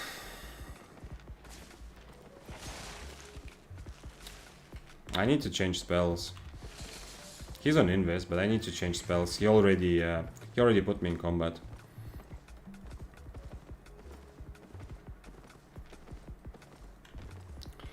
I need Harpoon and probably just Frost Shield as well to have any chance. Maybe he knows that. Maybe that's why he's giving me space to change my mind. Take the fight. He will have 2 healing potions, unfortunately.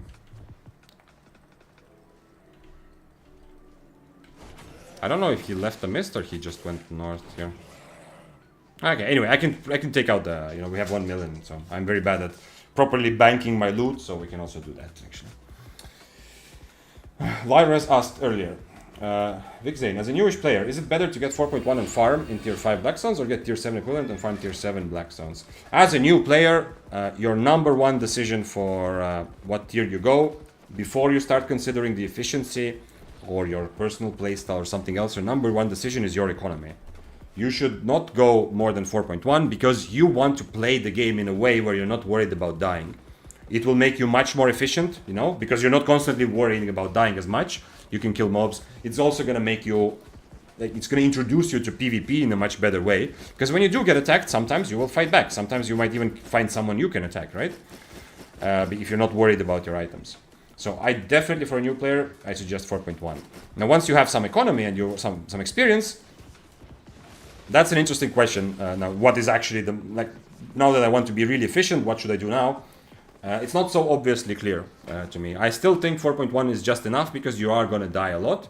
But, like, at the end of the day, like, for myself and for a lot of experienced players, I feel like tier 7 is the best middle ground for not risking too much because it's still relatively cheap, while having access to all kinds of PvE, all kinds of objectives, you know, so you can actually maybe open chests, clear some camps and stuff in better quality zones, as you said, as well as some access to PvP. If other people want to fight you for the chest as a tier 7, you can compete a bit. So I think the goal is to go for tier 7 and that second version of your question, but as a beginner, you shouldn't start there.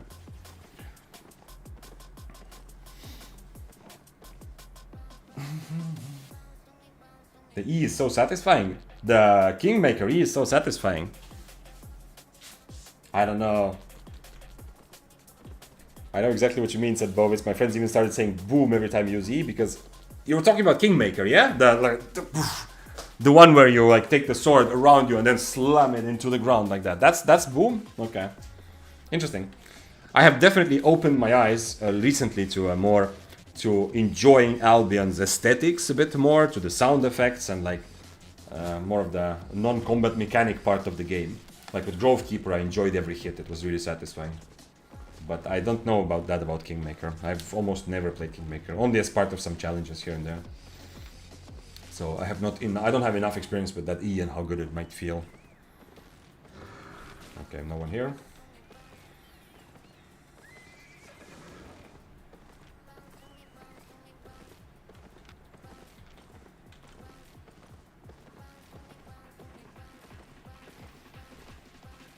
Raise your spears. I'm looking around to see if there's something that reminds me of a spear, and there really isn't. Like, I don't know where the pen is. I have a little notepad. I could draw a spear here. Imagine that there's a spear on here, so we are raising our spears. For the newest subscriber of the channel, Lyras, thank you for subbing with Prime. I appreciate you being here. And yeah, that's why we're talking about raising spears, you know, in your honor, my friend. Happy to have you here for the Tuesday. 7-3 Deathgivers. Is there any chance? Is there any world in which I am killing this man? The answer is no. Maybe. I can't go into the camp because if he's on Q, if he's on Deadly Swipe, it's just guaranteed kill for him. But if I am running around the camp and he thinks like, oh shit, you know, I'm gonna go dismount this person. If he uses his E to dismount me, and we are not in a camp where he can instantly get 3 stacks wherever he wants, this is not hopeless. He's also still a Mistwalker. This is somebody else. The 7-3 Deathgivers was also a Mistwalker, which is not very good against Spear. And he's on. He only has 1 healing potion. Nah, he's in combat now. I cannot dismount here without 15 seconds. Okay, I guess I have to start dismounted.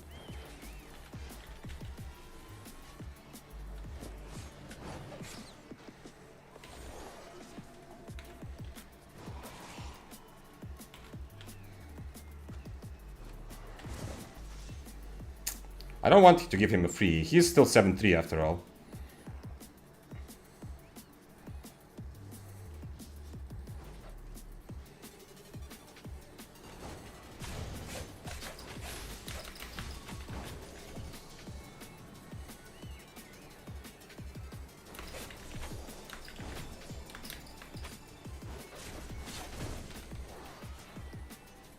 That's not ideal. I wasted my mage robe a little bit, and he blocked a lot of my poison potion damage.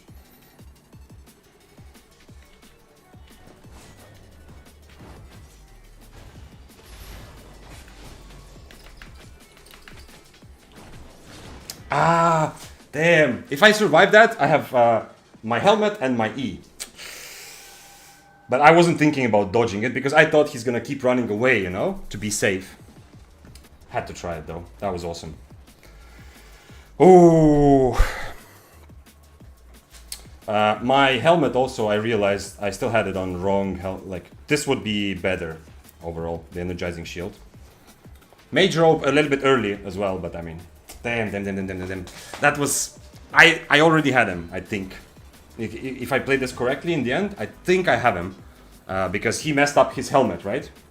We can quickly look at it together, because that's something we do here pretty often. Let's see, OBS recordings. Today is 29th. Can you confirm? Today is 29th and it's 2011. Okay. Let me turn off game sounds for just a second. Okay. Okay, here it goes. Okay. Wait, no, not this. This one. Okay. Okay. So let's look at this. Let's look at the replay again. I can't let him start with an E for free, unfortunately, and I can't really reliably purge it with Mage Rope, right? Because he's just gonna. The first damage he does to me is gonna be his E. That's why I E away also, because I can see that he's still stacking and he's close enough for his E. And you know, he's 7-3, right? So that's why. Otherwise, it would be a bit less scary. I can use my cooldown reduction. My E will be ready soon again. I turn around. By the way, look at this. He knows what's happening, right? Like this at least he has some experience, you know. He's not just full-on steamrolling. Oh my god, I see a tier 7, I'm just gonna click every button and try to kill him, yeah? Good job, you know, he dodges. But I kind of, you know, predicted, I do this a lot and I suggest you implement this into your game as well sometimes. This kind of fake turnaround, like I do here, to kind of make it seem like I'm using Impaler. He actually uses another spell just to dodge my Impaler. So he's like, he definitely is aware of me. Luckily I hit it, I just saw it now. I actually hit it, Impaler. It looked like I missed, but okay. Did I use, let me see about Mage Rope.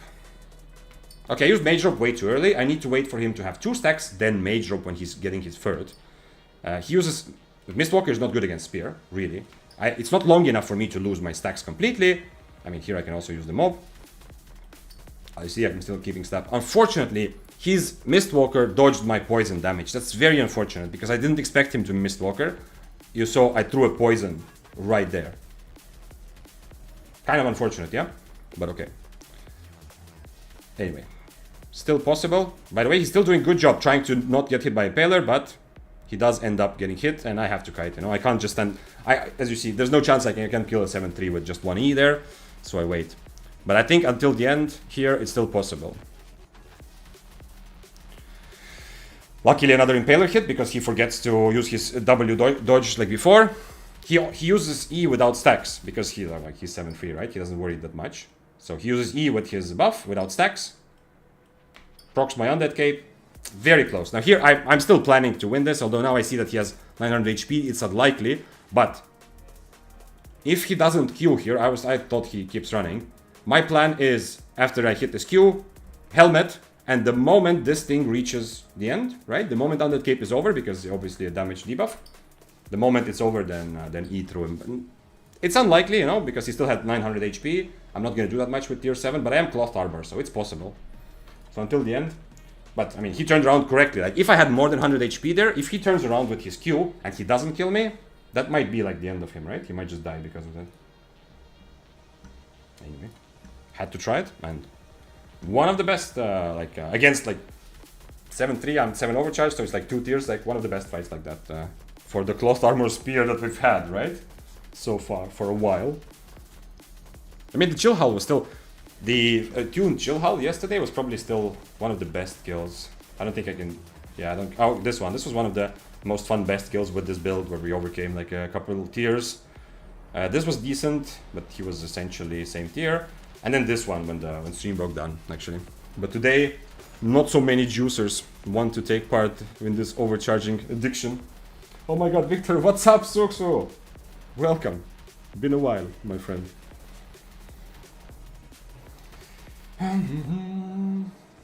Fun noob moment. Let's see Bovis. Let's see what was... Wait, actually, give me a moment to see. Am I missing something here? Looks good, right? As long as we get that overcharged juice. We have it, we have it. I don't know what it is still buying. Oh, the cape. Okay. Market is broken. Undead cape. Capes. Can I get a 4-0 or is it actually way too expensive now? Okay, this is 4-0. Let's go with that. Okay. Looks decent. I will have a couple gig pots from that. So, let's see. Bovis's fun noob moment. Last night, after me and my friend got farmed in orange zones by people with awakened weapons, I decided to buy my first one. Okay. That's a big step in a man's life. Your very own first awakened weapon. Although, I mean, if you're buying it for orange zone, I'm not sure if that like really counts, you know, but okay. I went to awaken it and then realized I need to do it in full loot. Yes. But you can go do a mist and just... or is it that, comparing to how much you have, is it really that much of a risk? You are so worried that even... Because you can awaken and do a mist or... oh, I have poisons here already, didn't know. What did I need? Gig pots, yeah. I think people like... I mean, just buy Undead Cape. I don't know what weapon... What did you buy, Bovis? What did you awaken? You can generally just buy Undead Cape, go do a mist and hit there. The reason dual mists are a bit safer, obviously 2 people killing you is gonna be faster than 1 person. But in dual mists, you're not gonna run into 8.3 double bladeds and bloodletters who have crazy mobility. General dual mists will not have very mobile. The only way you're gonna lose your awakened weapon in dual mist likely is if you are not quick enough to react, because someone like a one-shot comp specifically is gonna, you know, dismount and kill you. Do dungeons in red zone off peak hours. Okay, see, Runeshine has a suggestion for you as well, which I don't know if it works or not. But you know, generally on the stream. We have a general attitude to trust people who give advice until the moment that they write "trust me" in chat. That's where you lose your privilege of being trusted. But Runeshine did not write do dungeons in red zone, trust me. If he wrote that, I would say disregard that. But red zone around Brazil, almost no people. I mean, inevitably, if it's like a very common thing, a common place where people go to do it, then some people will come and try to actually take advantage of that. This together. Huh?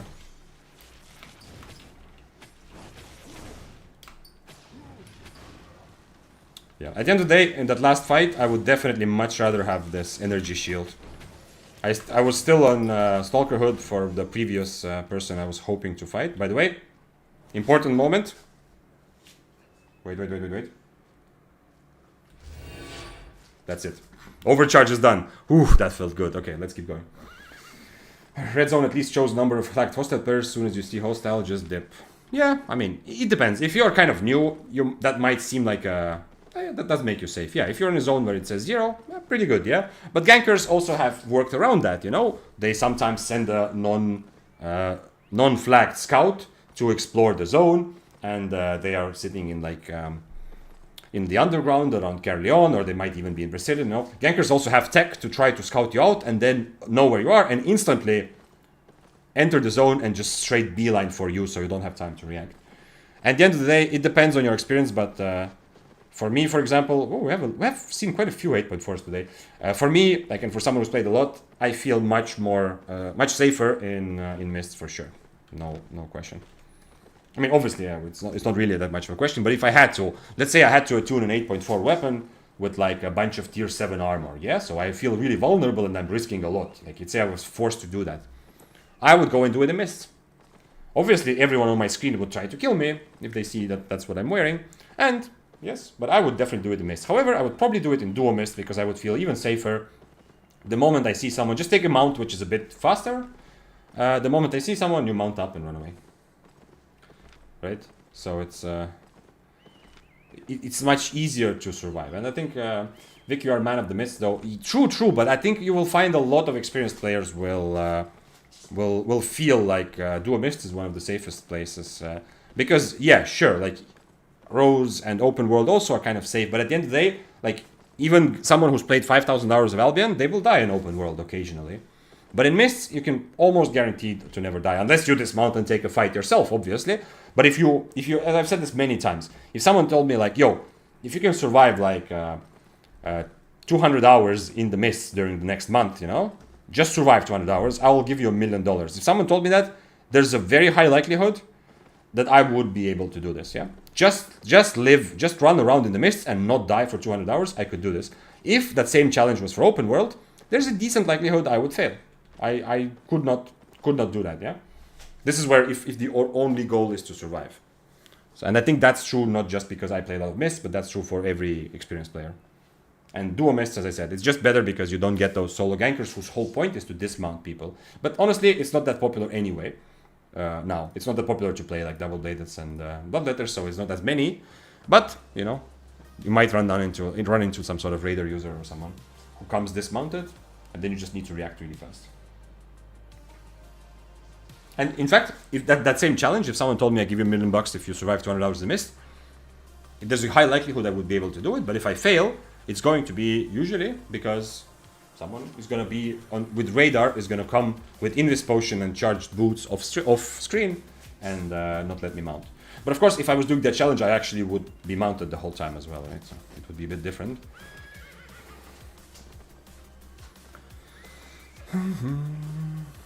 Farm mobs in Black Zone, trust me. Okay, Voodoo knows what he's doing. Yeah. Don't trust a man who says trust me at the end of the sentence, just in case it wasn't clear before. Hello, my king with Kong body. What's up, Wilson?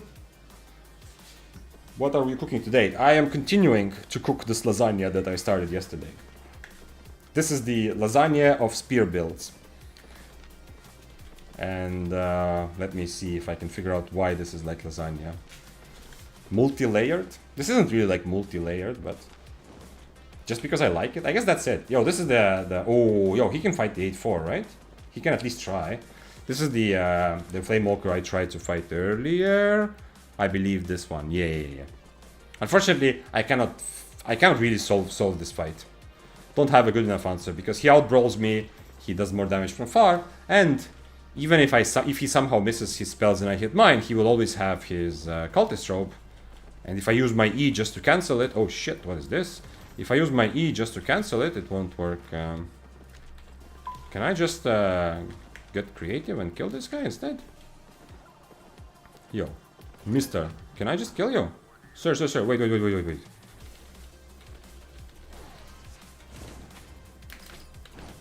No. He was so bold that he was sure that I cannot catch him, right? But if I do actually, if I'm actually able to dismount, maybe I can. It's not him, same build but not same guy.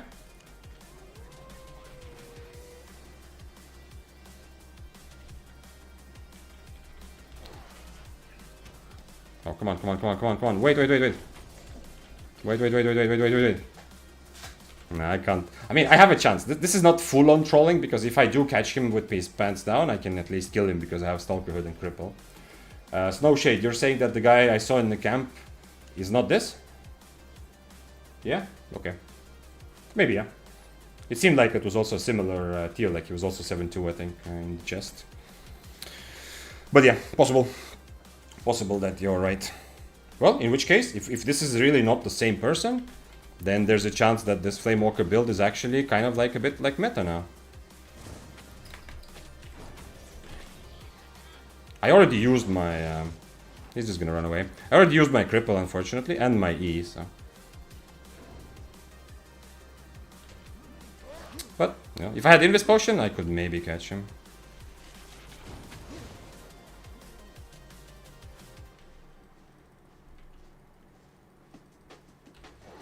Nah, he's gonna leave. He's just looking to see if he can mount up. Only 100 all. Okay, you might be right. Hello, Mr. Spear on Cripple already. Nice build. Don't think he's gonna fight me without overcharging first. Okay, I guess we're going next Mist. Okay, I mean, if you're right, Snowshade, I don't want to go back to check it and vote, but if you're right, then it's a very good sign that people are trying new builds and that Flamewalker is still relevant. Just a new build has emerged that seems decent. Oh. Let's see, this Bovis say, thank you for advice, people, it makes me sweat too much to lose it, probably a sign I shouldn't have bought it. Well, at the end of the day, Bovis, like, I've said this many times, and I very strongly suggest that you try different parts of Albion. And one important thing that you kind of need to force yourself to try is the full loot.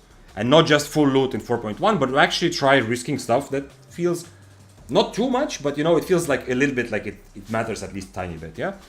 But at the end of the day, once you have tried different parts of Albion, like, you can very much decide that that's not for you. You can decide that you prefer playing the game more as a progress-based, more regular MMORPG, in which case, go crazy. Play Orange Zones, have fun with your friends. I mean, Yellow Zones probably now are just for beginners, right? After the IP cap. So, that's fine. All of that is fine. I just hope that you're not putting all of your money into that one orange, like one weapon or one set for Orange Zone without having given full loot, like the full loot feeling, the feeling of risk, the feeling of death and losing your items, without having given that like a proper chance. But, you know, there's people who have tried it and who know what they want, and I have obviously no problem with that. I'm so happy that we can play the same game, you know? If I was playing some other competitive game, which I inevitably would be doing if Albion didn't exist, right? I would be enjoying something else. There's a lot of people that we can enjoy Albion together with that would be completely, like, they wouldn't exist in the same world as me, right? Hello, did someone leave this for me? Is there someone gigabaiting or what? Or is someone sitting there on the exit? So yeah, so at the end of the day, I'm happy. But I've said this several times on stream. I personally know a couple people that played Albion and were terrified and did not want full loot. And they were not terrified like, oh, this is a scary thing that I want to improve at. No, they were saying like, nope, that's not for me. I'm not interested in that. I want to play the game. I don't want to play that, you know? I don't like that feeling. They didn't want any sort of full loot PvP. step by step, slowly, because of social pressure with the group that they were playing with, they were brought into Roads of Avalon, later open world. Just like, because they were like the friends that they constantly played with wanted to do this, and you know, they didn't want to be alone. So step by step, they got kind of, not exactly tricked, but you know, they came to try it. And they ended up being in a place where now they play, whenever they play, they do play full loot. They're still not playing hardcore 8.3 mists, but they play group-based PvP and really enjoy counting profits, like figuring out, did we lose today a bit of money or did we gain? So having, like, since I know a couple people who are like that personally, and it's not just a hypothetical for me, that's why I really want to make sure that everyone tries. Even if you come from an RPG background, that you try giving full loot some sort of real chance. Which means that you will need to die. And lose your items. And feel bad. That's part of it. But you get over it. And then when you get over it and realize, yo, everything is actually fine. I'm still alive. In real life, not in Albion. Yeah, like full loot in 4-1-4-1. Eventually I will move up once my economy is better. Yeah, that makes sense. That's a good place to be. I mean, let's say, if I had the challenge right now to make as much money as possible, I would probably I would do something similar to what I'm doing, probably. I mean, I would probably play something other than one-handed spear, although I'm not sure. I don't know. Like, depths would also, like, depths are very high on the list of best ways to make money if you really want to make silver right now, as a sort of solo player, or like with a small group like with Duo Trio. It's definitely on the list. Although, if you play with the same people regularly, you will have also decent fights in open world as a small-scale group, which will actually give you good income as well, because you actually get your enemy's items. And then today I get tired much earlier. Twice already I went up to stand with the idea that, okay, I'm gonna stand for a while now. You know, I'm really like hyped. It definitely, like, the posture helps me feel better. But both times I had to decide pretty quickly that I'm going back down. But I love the fact that I can go up and down with this desk. Actually, it's a bit too far down, I think.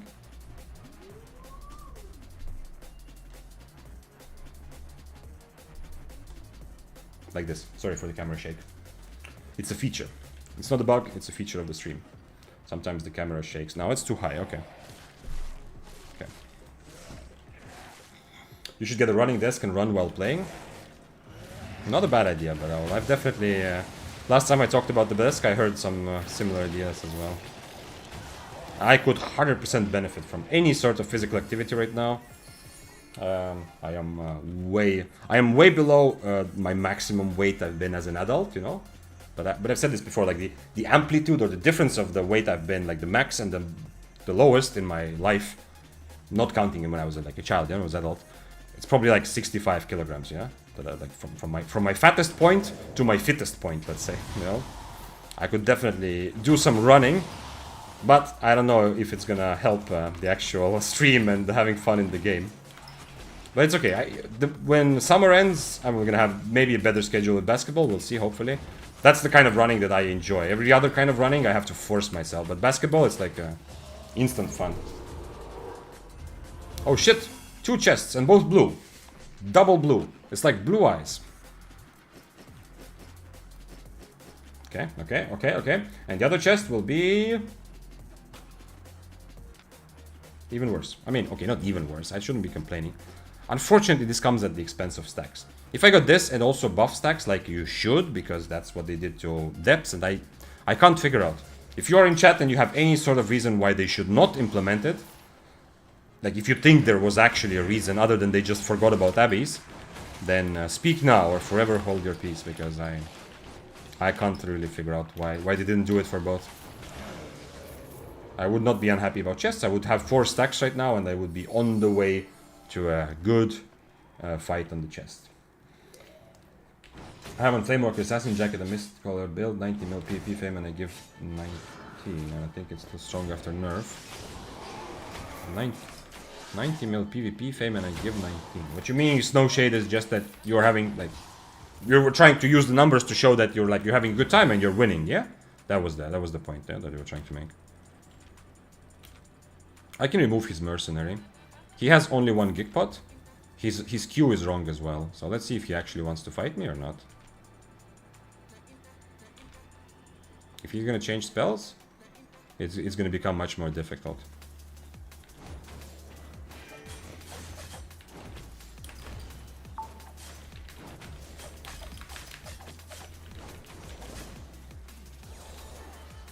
He has 3 stacks now, I need to be a bit careful.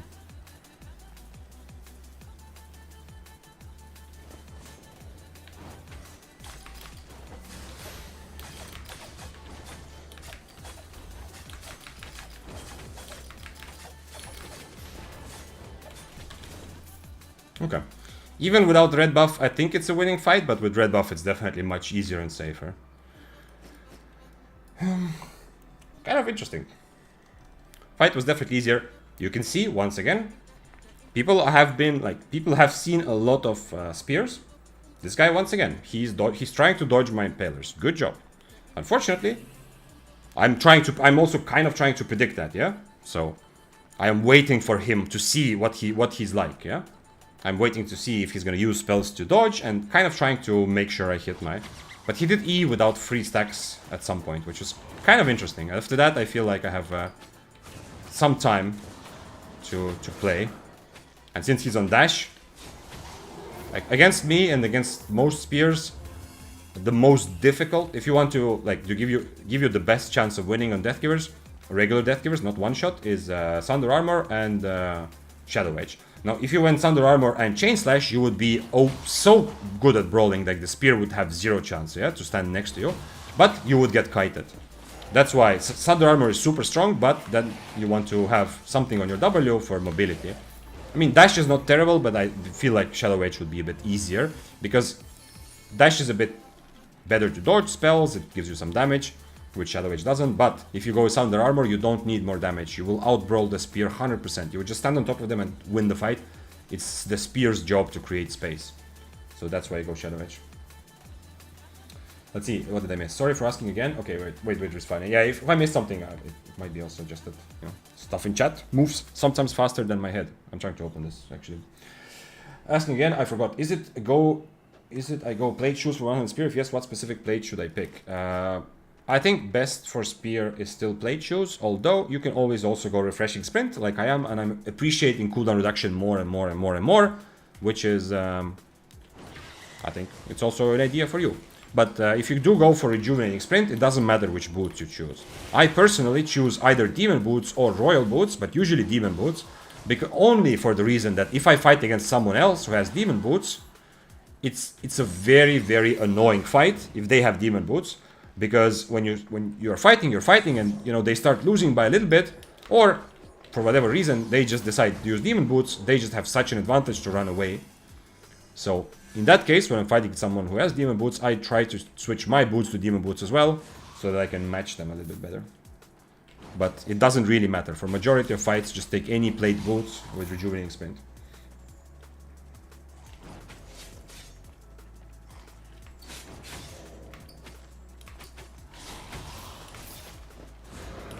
But once again, by the way, this Death Givers, respect. I keep pointing this out, you know. I sometimes say like, oh, like if we were all playing like the double-bladed 8.3, the game would die in 2 weeks, it would be boring for everyone, yeah?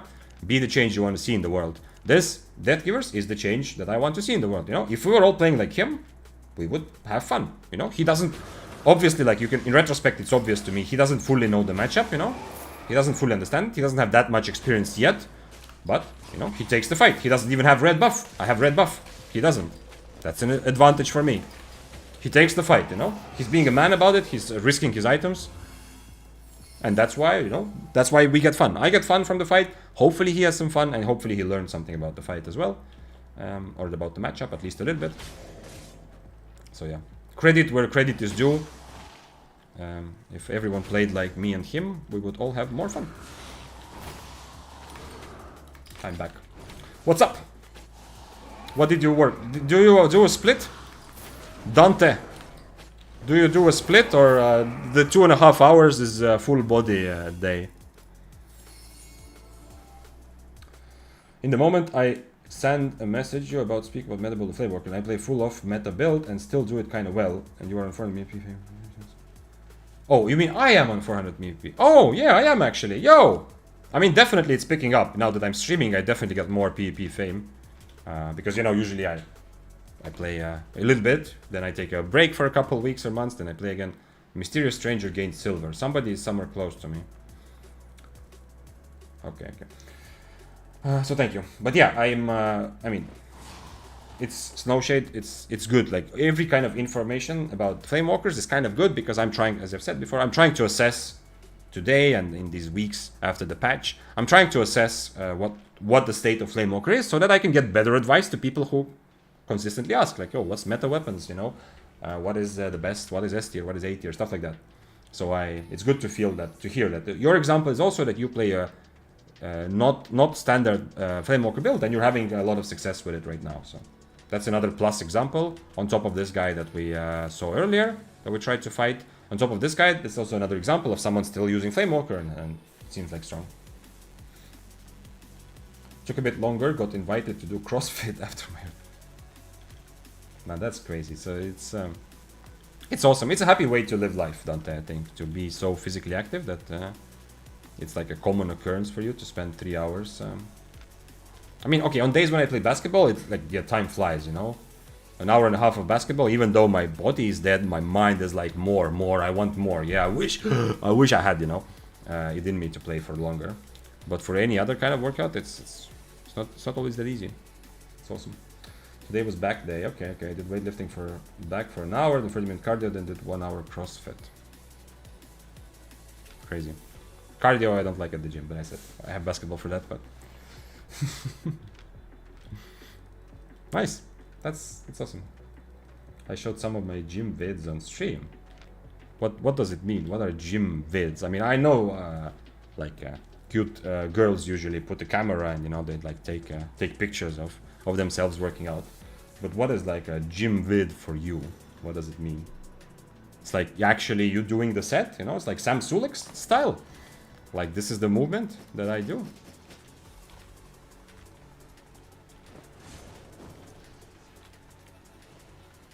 He used his boots right away.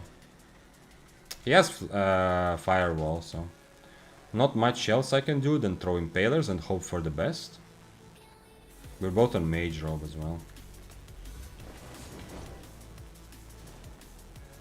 I can keep doing this, you know. I absorb his Q and I hit my impaler.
That's not good.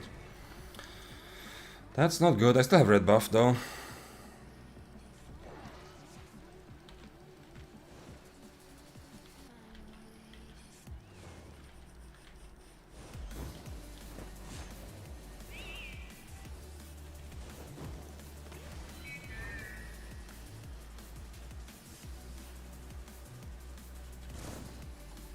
Is he just... I mean, he's not full on running. He's still always hitting Qs behind him.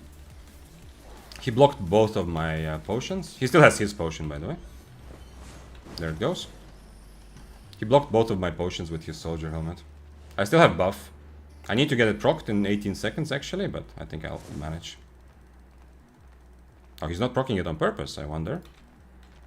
That's awesome. If he's actually intentionally not proccing my buff, that's like good heads-up play from him. Okay. I think that's what he did, yeah. He's playing it really well.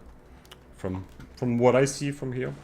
But since he's on wall, I can't really, you know, go crazy about it also.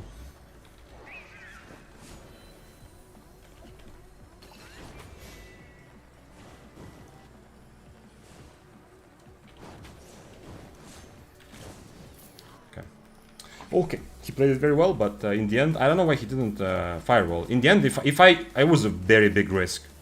After, when I E into him in the end, I am still 2 inches away from dying.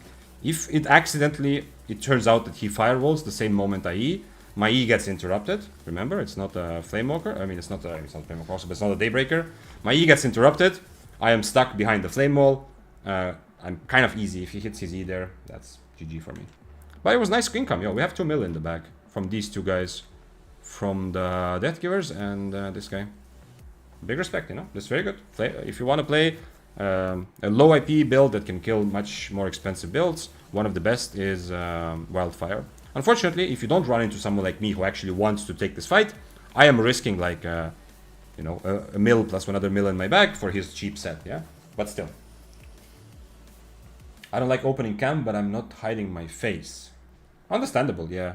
I mean, I've never really thought about that. You know, when I made YouTube videos also, I never didn't show my face because it's just so much easier, you know. Recording me actually speaking to the camera is just, I don't know, it's just so much more difficult for recording. But for stream, I felt like it's more natural if you can see me, but I understand. But I didn't know. I didn't know that, Dante, that your face is out there. So what are gym videos? Did you actually answer? Video of me while working out. So it is like Sam Sulek, you know? Are you talking about life also in your gym videos? Or is just you showing the actual movements? Or are you saying like, yo, today was a good day, you know? I met this person and stuff like I don't know. I love the phenomenon of Sam Sulek getting popular as a, I know he's not a regular guy anymore, but you know, kind of getting popular is just showing up his workouts and then just filming in his car what he thinks about life and just what like random things, you know, just hanging out with you. I love the fact that that got popular. I think that guy who killed you is not a good example of whether his builder is good or not. It's because he ranked 2 on the entire server in PvP fame. Snowshade, on one hand, yes. So the fact that he killed me, sure, it doesn't mean that this build is strong. But can't you just turn that logic around?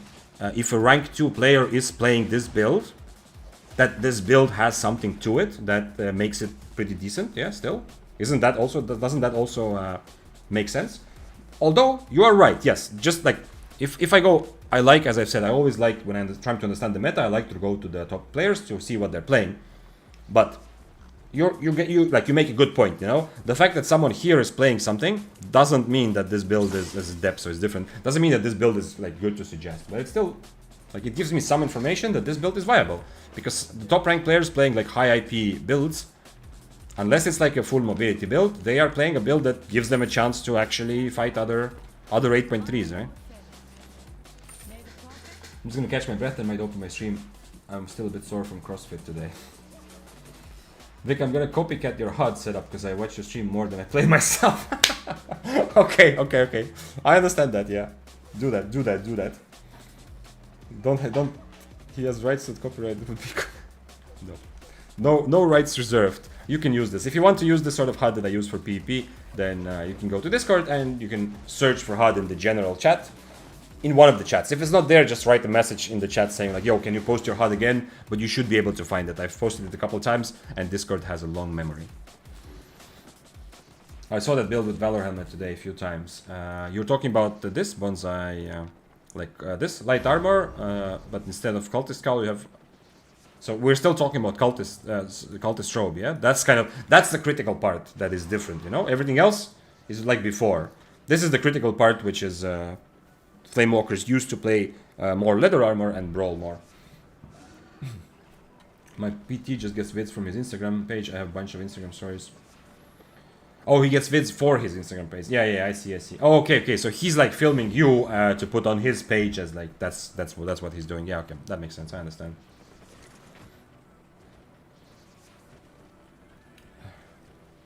Cultist strobe on FW. What is FW?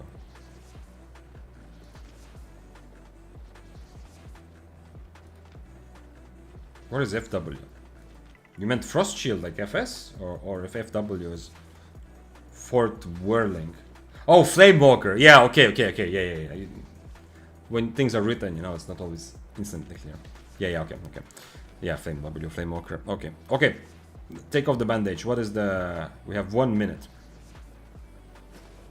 That's fine. Okay, only one item lost this time. It's actually, I'm losing a lot more, because from double overcharge I understand, and I've lost some items to double overcharge, but from single overcharge I've lost more items than I expected, but it's not crazy still. Stalker Hood. Buy 4.3 Stalker Hood, and continue. Where my horse at? Show me my horse. I have 2 food. Oh, I need more overcharge. Overcharge! Give me siphoned energy. Man, this is such a happy way to live life, just constantly overcharged. Maybe I should do that every morning, you know? Maybe in real life I should also... Maybe that's what going to the gym is like. You overcharge yourself for half a day. But then what is double overcharge? Okay, yeah, okay. If you work out like Dante, like you do 3 hours and then you end your workout with a 1 hour CrossFit, like that's like double overcharge, yeah? Fort Whirling. That was one of the things I thought about. Don't ask why, that's how my brain works, but one of the first things when I saw FW that I thought about was Fort Whirling. Wutterling. Just got slapped at 5-4 Awakened Forge Hammers. Ooh, nice. I mean, I say nice not because you died, Yezel. Hopefully it was at least fun fight, but because I'm so happy to see or to hear that people are playing not meta weapons. Whenever I see someone who's not playing just the most popular stuff, and Forge Hammers are kind of... I mean, someone is playing their own style of Albion if they play Forge Hammers. Oh, I need to kill dogs for the journal. Nice. I need like 200 more. Oh shit! Oh shit! This is great curse though. What are you gonna do? I mean, I'm gonna overcharge that. Now it's a problem because I didn't overcharge before. I'm gonna have to overcharge here. He's on demon boots, which sucks balls, but hey, what can I do? He's just gonna full out brawl me, right? And he has 2 potions. I don't like this fight, but hey.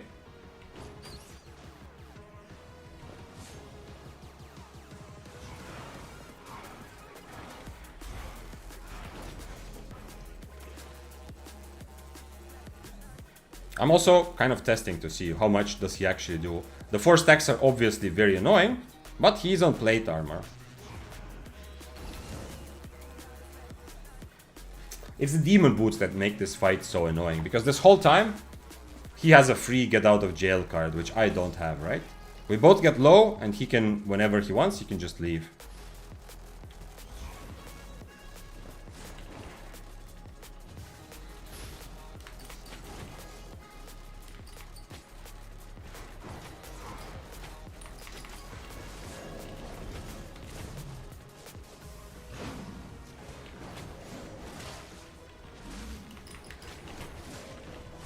That was close. That was close. Man, that is such an awesome, weird build. That was close. He had to use his boots to get... I mean, he didn't have to, but he decided to use his boots to get close. It's like him saying, okay, for 30... If you can kill me in 30 seconds, go, you know? Like, he's telling me. Because after the timer is over, after 30 seconds, he's just demon bootsing out of there. Or, he's demon bootsing after me and I'm just dead. But that's awesome. I hope, was he overcharged? I hope he was overcharged, otherwise feel a bit bad. I think, yeah, he was overcharged also for this IP, right? Yeah. Otherwise I feel a bit bad for overcharging because, yeah, it happened on his screen. But as you know, today, the whole time we are overcharging. Panther MVP, holy shit, that was actually clutch as well, you're right. The little kitty. Should we share the loot? Where is he? Please tell me I didn't kill him. Did I kill the kitty? I didn't. Come here, come here. Where are you? Did I kill the cat? Man, I'm so bad at backtracking. You saw earlier, I'm so bad at finding corpses like guys I killed earlier. Oh, here it is. This is the one, I think. Good kitty, good kitty. He's just playing. This is not attacking, guys. This is play fighting, you know? I did kill? Are you sure, Lisotti? This is another kitty? So he's actually revenging that I killed his brother? Look, there's 2 kitties. Come on, let's play fight together. Oh no. Now I feel a bit bad. You're sure? I'm sorry. Can we say that was like we have play fighting, that was like play killing? I killed him, but it was like just a joke. Man, there's so many cats here, now I feel bad. Every one of them is looking at me like, you traitor.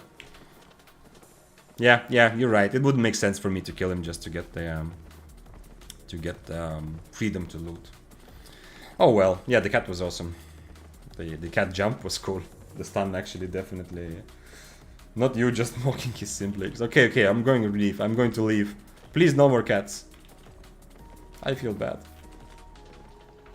At least the cat didn't have any children. You know? Because otherwise he would have dropped a little, what's it called? Little animal. I don't remember the name, but you know what I'm talking about. The little drop. Man, now I notice every single missed cougar because I just can't, you know? It's like when you think about green car, everywhere you see there are green cars, you know?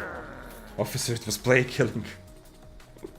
Well, there is for sure people who have defended themselves in court by saying that they didn't mean to do it, you know? That they were just playing and it happened by accident. And that's gonna make for a pretty interesting criminal law case. Because you do need intent, like to be punished for a crime. The prosecution has to establish intent. However, intent in law doesn't mean the same as intent in general English language, yeah? Because in the word intent, when we talk about it, it seems like something you want to do, like you do it intentionally. In law, there's different types of intent, and it's like if I commit a crime, but it's kind of by accident, let's say, that doesn't mean like I still might have intent, you know? If I was aware of the possibility, like if in some cases, even if it's reasonable, if it was reasonable for me to know that, you know, if I burn down your house, somebody might die. Even if I didn't want anyone to die, I was just committing insurance fraud, you know, to burning down my house. It still counts as intent, right? Even though it's not like it wasn't my intention, just so we're clear. So when a criminal court has to establish intent, it doesn't mean that they have to prove that the person actually wanted to do it. You can also, you know, kill someone or be guilty of something, even when your intent was indirect. But it depends. Like different legal systems, obviously, will have somewhat different definitions. Like in US, for example, they have the word manslaughter and murder, which are separate words, right? Which are actually like in the law also, like, you know, manslaughter is killing someone essentially by accident, but, you know, with not with direct intent, and murder is like when you actually plan to kill someone. But yeah, but if I talk too much about this, well, we're gonna get to a territory where I don't know. Obviously, you have to be a specialist and work on this for years to know all the details of different legal systems, and even then, you only know your own country or your own kind of jurisdiction.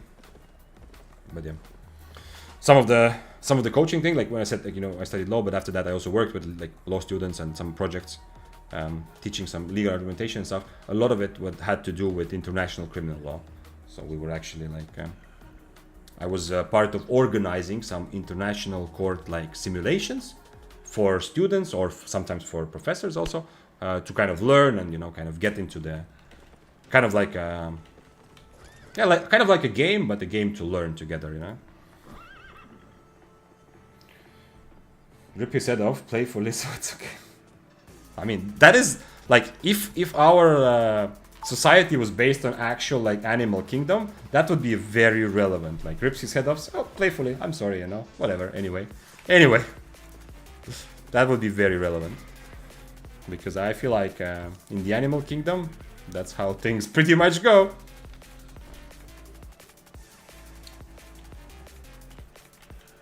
Let's see. Which 8.4 is gonna come and kill me on this? Man, great cursed. I think...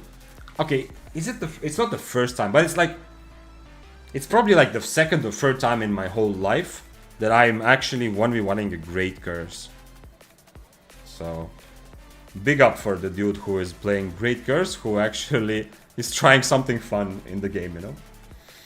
Just wondering, what is your coaching training specialty? I was always teaching... when I was a coach, the focus was public speaking or argumentation, because during university, I was super duper giga try hard at competitive debating.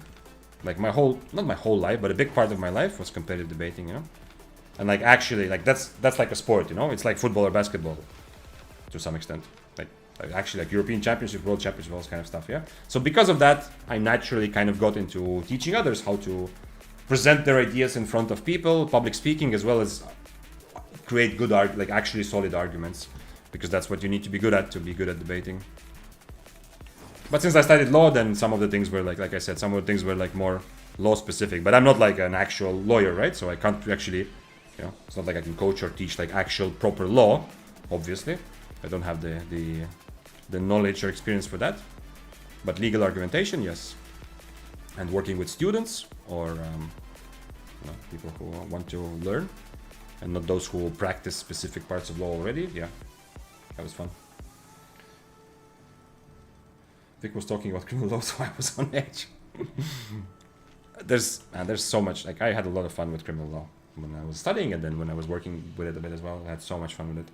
Obviously, it like to actually be a lawyer working with criminal law, it's kind of like being a doctor. Like you have to be able to stomach, but even worse things, right? I mean, for a doctor, it's like it's more like this physical thing, right? You have to get over the reflex of, you know, you see a broken leg and you're okay with that. It's like, I guess it depends on what kind of doctor you are, but still.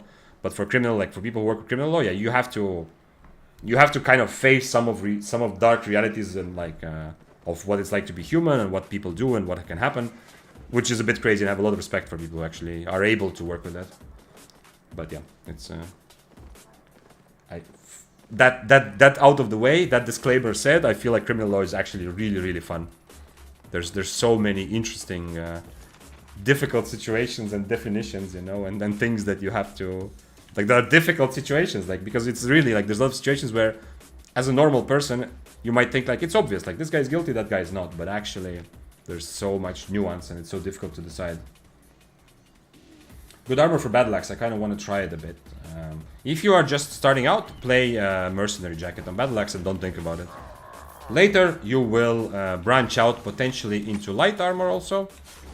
Like I think Eugene, who is of the content creators, one of the biggest battle axe fans and players. I think for a while played light armor with Duskweaver, for example. To make up for his mobility problems with Duskweaver and to actually be a pretty good threat from far, because light armor ease will hurt as well. But I suggest starting out with just basic mercenary jacket.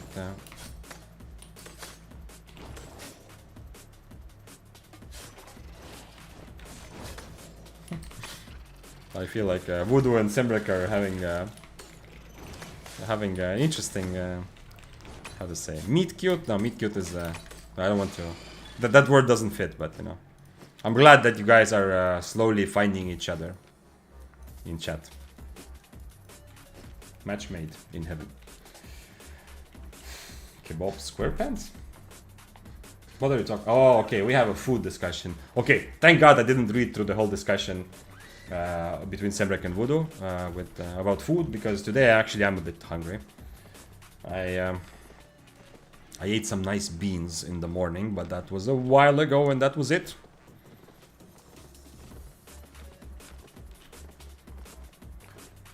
Turkish spin-off of SpongeBob. He works at kebab shop instead of Krusty Krab. Is that real? Is that actually real? No way. What?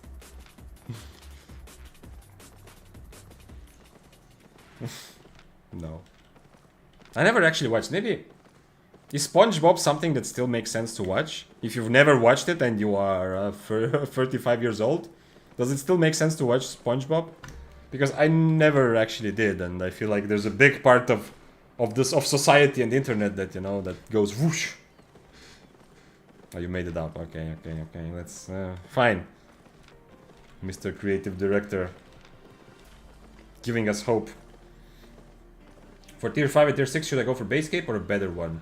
I suggest Yezel to not go with any cape. The base cape is pretty much useless. Like the kind of impact, if you just buy a 4-0 regular cape, it will give you a tiny bit of extra energy, but a really tiny bit. If energy is really a problem, okay, it was like, I don't know how much it will give you, like, I don't know, less than 1%, you know, probably of what you have overall. Maybe not less than 1%, but let's say it gives you like plus 5% energy. Okay, but you're inflating your IP. If you go without cape, you will have better fights because people will think that you are a bit weaker, especially people who look at average IP. So that's what I would use.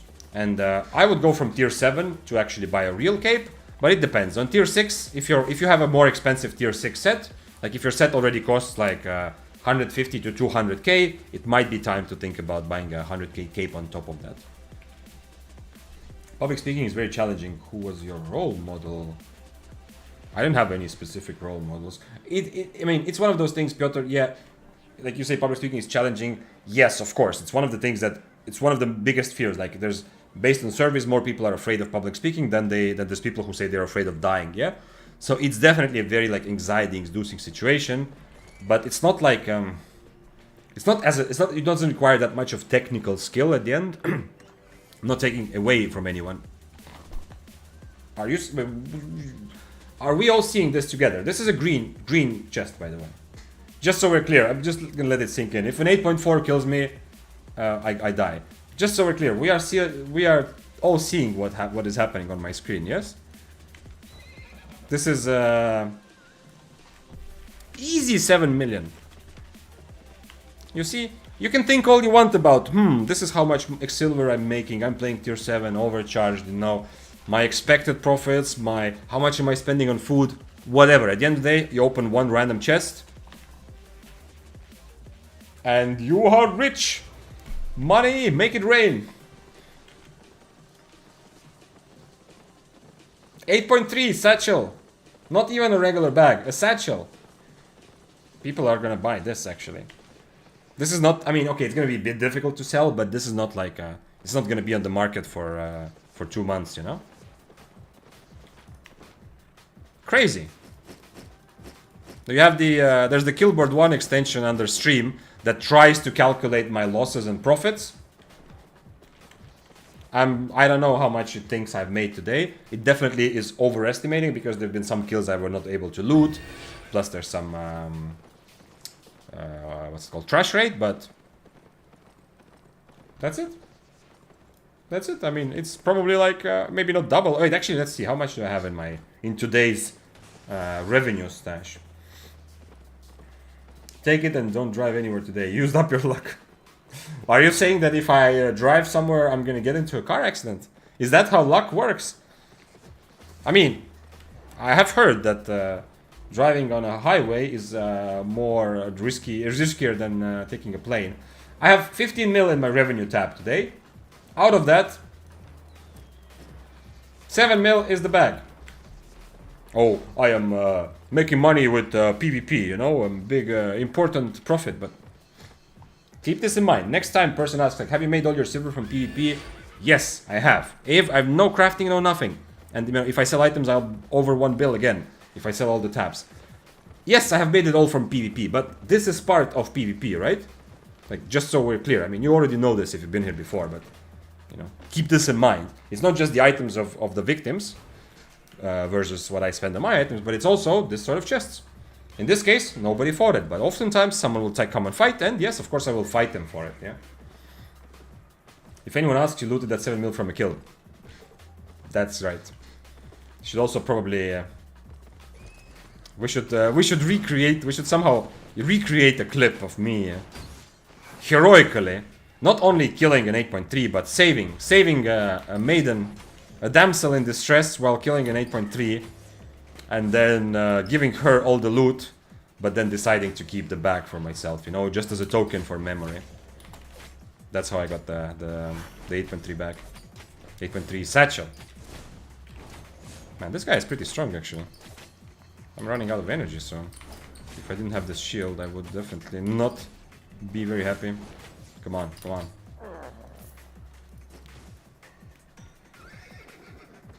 I'm off to Dante's stream, good luck. Dante started the stream. It is time to finish it up here soon, but anyway. Have fun, Voodoo. Say hello to anyone who comes. And don't forget to tell anyone that what you have seen here today. Don't forget to share the greatness that you have witnessed. Black market buys it instantly. Yeah, but someone has to take it to black market. That's gonna be difficult. I don't know how I actually, because I don't like transporting, you know, so I need to find someone who wants to take it to black market. So they will have to buy it from me, and then they will take it there and make 1 million for transport, and I make 7 million for the skill of looting it like I did. Okay, the music was just quiet. I thought maybe music is gone.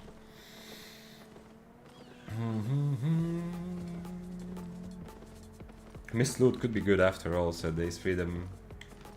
I'm overall, like when I play just Mist, like for a day or for two or whatever, like I'm right now, I feel pretty good against Mist, like about Mist loot, you know? I feel like, yo, I don't know why people are complaining.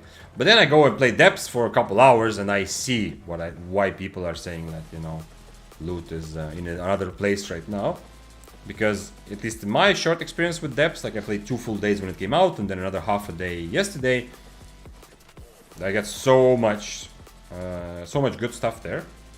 It's just much faster, and it's like comparing. Like if I just think of how much loot I expect from PvE, I don't really expect much anyway. I expect to have to kill for my loot mostly, but if I think how much I expect, the Mist is making me feel good. Like, oh, it's not like a nice bonus. I'm not just talking about 7 mil item, but also like some purple chest here and there. But then I go to other content and I see what some other people are working with.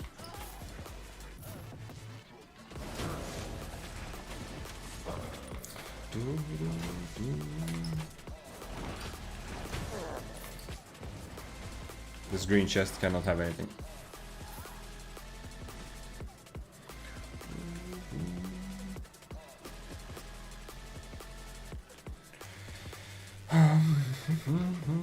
Okay. I kind of like just running around and looking for abbeys. I feel like that's the most fun way to actually to play Mists right now. Clearing camps, first of all, doesn't seem worth it in terms of silver anyway, or fame, which I don't know that I need fame, but I mean, I like having more fame credits, but it's not that important. On top of that, there aren't really any people in camps, you know? Like, it used to be that camps were at least somewhat hot spots, because a lot of people were clearing them. There would be some people who would not be fully PvP oriented that you could attack and potentially kill as the aggressor, you know, giving them the advantage that they can defend themselves. Or you could be attacked occasionally more in camps, but like higher APs. But now, I feel like I don't really get any action. Usually when I'm in camps, usually I just clear it and that's it. Sometimes there is someone who runs away. Maybe the quarterstaff will fight. Let's try it. He bought Smuggler's Cape with 2 poison potions. So there's a very good chance he wants to fight. He did stun run though. Stun run doesn't make sense for him, but everything else does.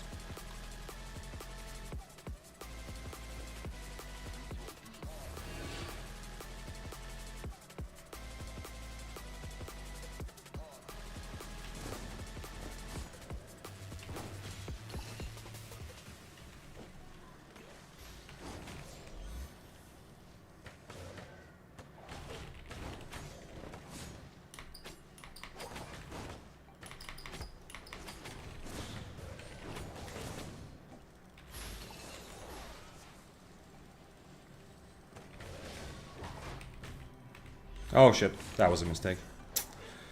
I should be dead now. The second poison potion hurt. I should not have shielded there at that time, but let's see.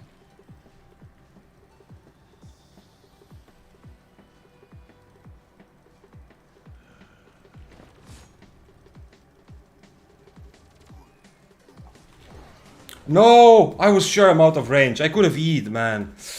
No way, I was sure I'm out of range there. I could have easily E'd, that's my plan. I mean, I could have also boosted before if I wanted to disengage, but I want to keep the fight going. Unfortunately, didn't get any value from my Undead Cape, which was a big thing, you know, because he got good value from his second. I mean, it's just very good, very strong potions, yeah. So, but I think the stun run makes this fight actually much more difficult than it has to be, but yeah. I mean, it worked out, but I would be more worried about him if he had Gale Dance. This way I was much happier to just stand on top of him for a while. Okay, I guess stun run with Mercenary Jacket, at least he can get a couple of procs off. Damn, that was actually, was that the like first actually nice proper fight? I mean, okay, yeah, this is like a lot of good fights also before. This I don't remember. It says assist, I don't remember how this happened. Was this a 1v2 that I was trying to? Yeah, that was a 1v2. This I got ganked. This was like, I think this first death, which is like a proper, just a proper 1v1 fight. I mean, proper as in, you know, we can both easily win this. Very nice. Good job. Quarterstaff, if you're looking for a good weapon which is strong and gives you good choices to take fights differently, which is not a spear, Quarterstaff, very good choice for that. And very fun fight. Too bad. The Undead Cape absolutely failed me there. He did also Hunter Hood when I was already in Undead Cape, but yeah, unfortunately. That one E also, at least it didn't go on cooldown actually, because there, you heard my E animation already. Like the, let me show you what I mean. 21:13, this is it. Let me show you quickly what I mean from this situation, like this, not here.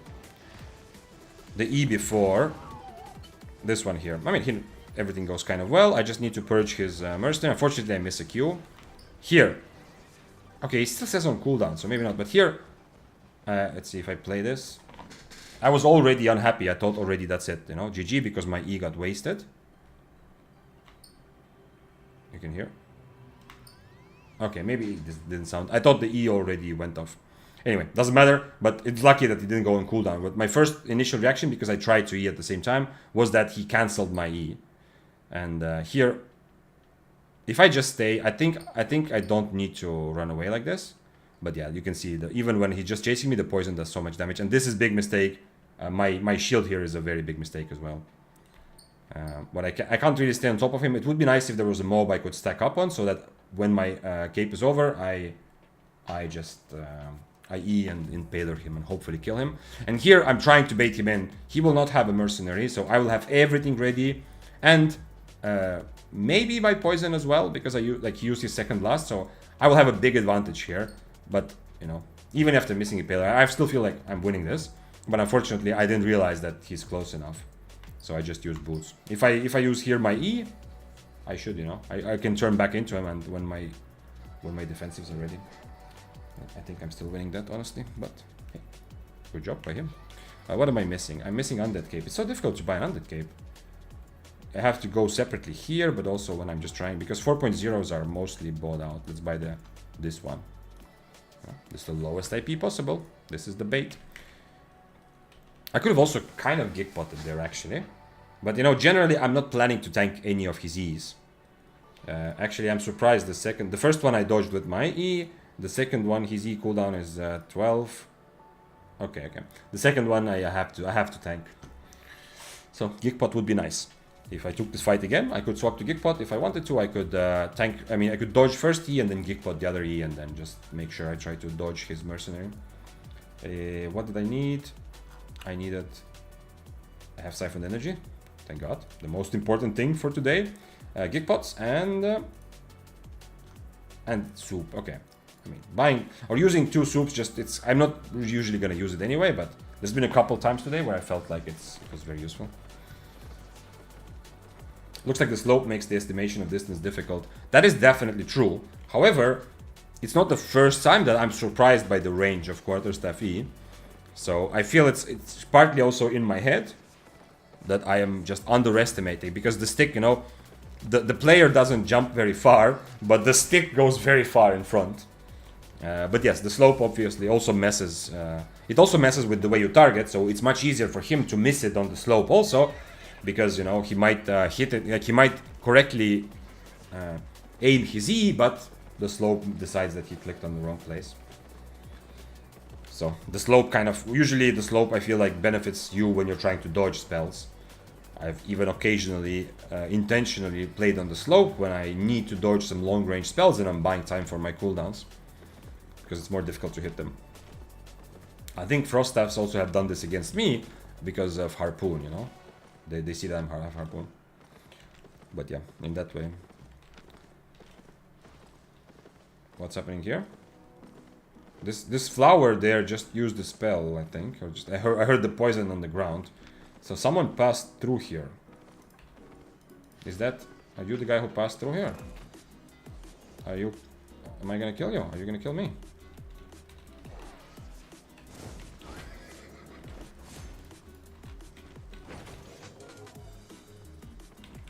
No.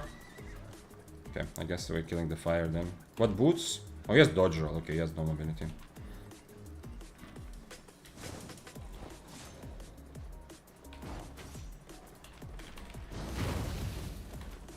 The curse is also not that scary, honestly.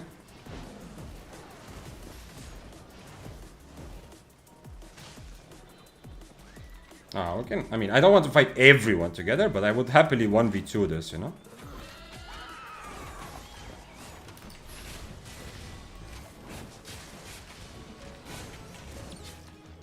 Yeah, the curse has, the curse is gonna kill me anyway, I think. Oh, he only put 1 stack? Really? That's why I do damage to the curse, you know? The reason I started doing damage to him, because he might feel like he can't follow me, you know? Like, he might feel a bit scared.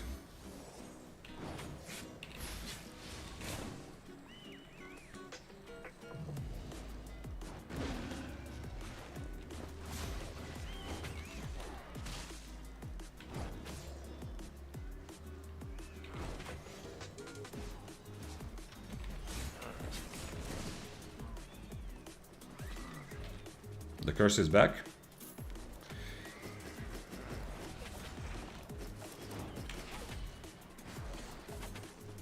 Can he kill me this time?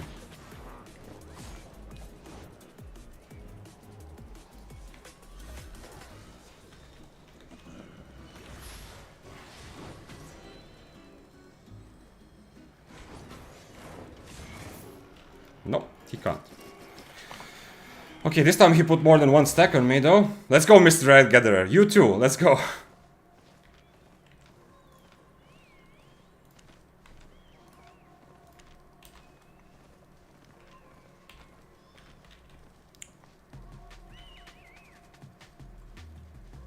No, come on. Mr. Gatherer didn't want to be part of this. Yeah, it was kind of fun. Definitely, they could have just killed me. If the curse didn't get scared earlier, I don't think I had my purge ready for his boots. I think they could have just 2v1 killed me there. But hey, this is why Spear is good for open world. I know this is not open world, but this is some of the situations in open world feel a lot like this, you know? Navigating a lot of different people with all of different builds feels a bit better on Spear than, for example, on Daybreaker. So much damage. It's true, the light armor does give me also, while I'm turning around and hitting impalers, I am stronger, yeah? In this situation, like for 1v2ing, in general, like light armor for 1v2 is pretty bad, because like the moment you're in a situation where 2 people are hitting you and you're mostly hitting just one of them, like you are just taking so much more damage. But at least if I am kiting away and constantly just damaging one of them with impalers, I am benefiting from the fact that I have bigger damage impalers. Claymore ate his books. He does want to fight, okay.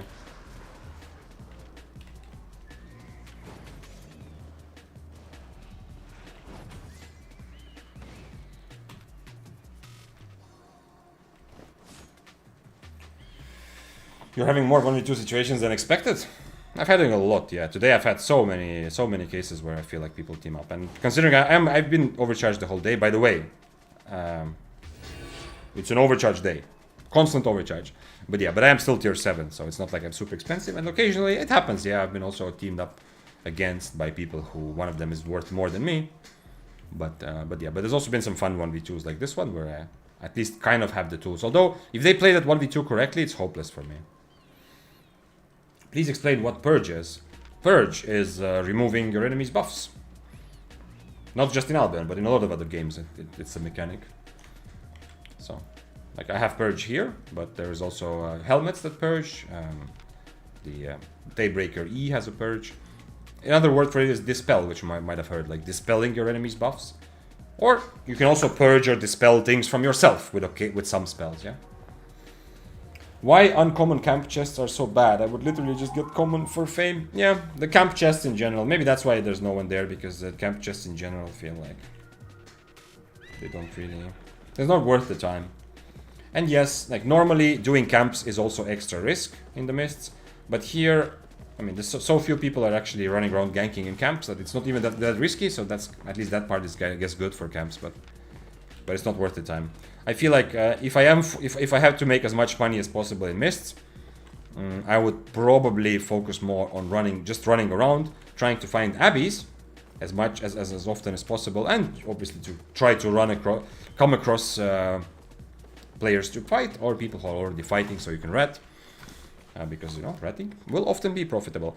Or these sorts of coffers, you know, Like this coffer gave me, this sort of coffer gave me the 8.3, right? Just a moment ago, right? I think so. Depth loot. Oh wait, this depth loot for sure feels more than Black Zone Mist. It is, yeah, it does.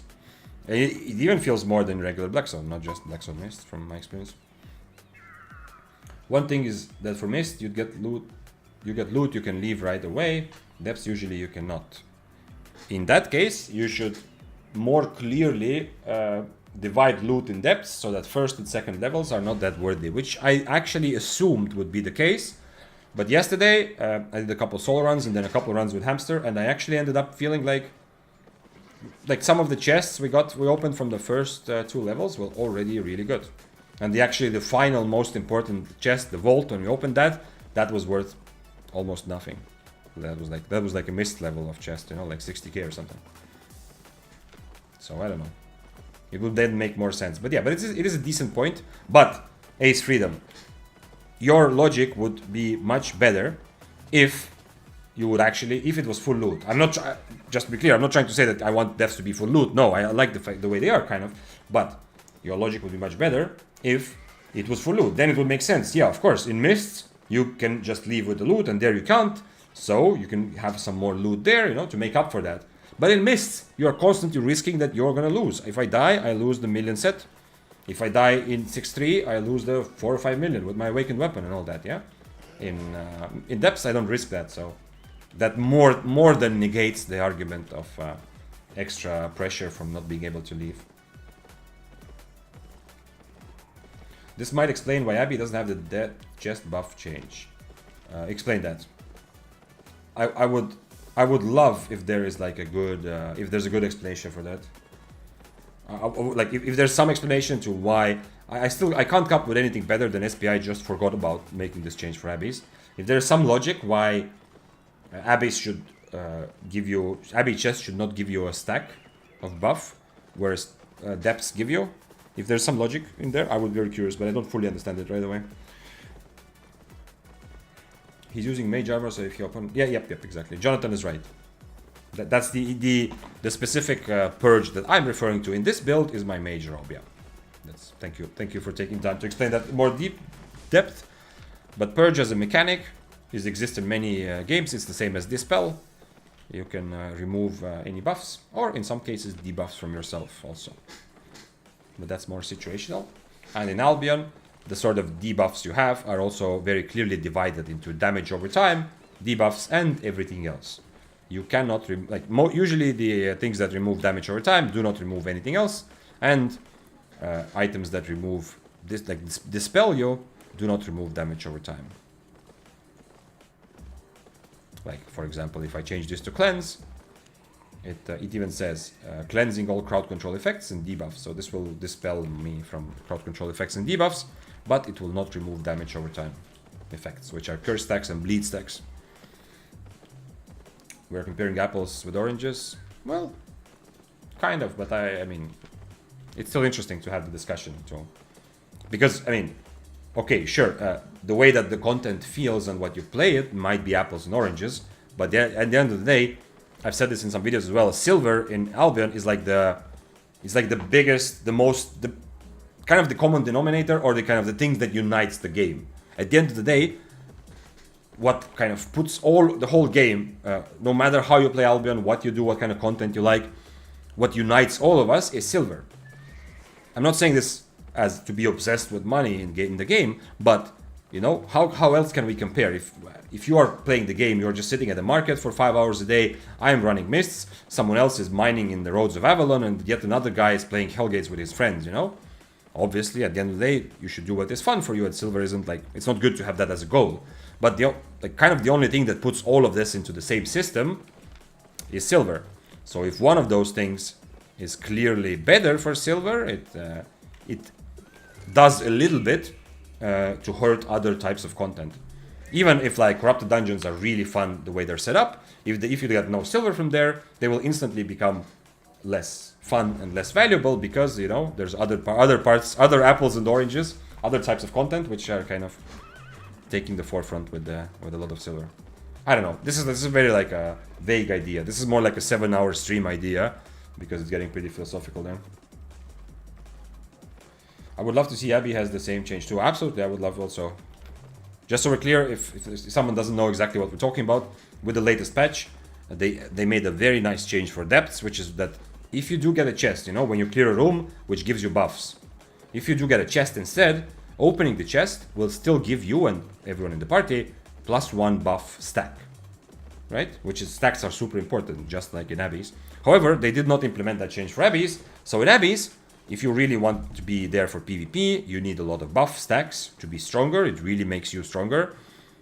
If you just constantly get chests, like yesterday I got like 7 or 8 chests, some people might be thinking, oh, that's awesome, like it's lucky for you to have chests, but, you know, I don't really care. I would much rather be stronger for PvP than to have some extra loot, especially when we're talking about green chests, which are like 4,000 or 40,000 silver. So yeah, so in Abbeys, you don't, if you get a chest, you don't get the buff stack, but in depths you do. Okay, let's see. So Ace Freedom gave his theory. My guess why Abbey doesn't have that change is when you get lots of chests, you can just leave. But depths, you are stuck for some time. Okay, so it's more important for depths, in depths, for players to be able to have stacks because they don't have a choice. They are forced to into PvP anyway at some point. Well, you can run around, but essentially, in theory, you are forced into meeting other players. So having stacks is kind of, it's not your choice, it's more like the game decides, you know, that you... Okay, I can see that, yeah. Whereas in Abbey, you have a choice to just, if you didn't get stacks, just adapt to the situation and avoid other players.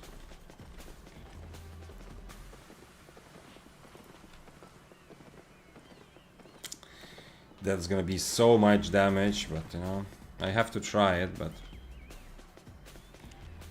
Do I do this? Man, it's gonna be so much damage. I am gonna just get Giga destroyed, right? Oh shit. Flamewalker. You're right, look, this is the same build what with low specs. So it looks like this new Flamewalker build is actually gaining popularity. I still have no plan against this build. I mean, I am thinking of like looking upwards, you know, at killing a 6-3 with my tier 7 overcharge set.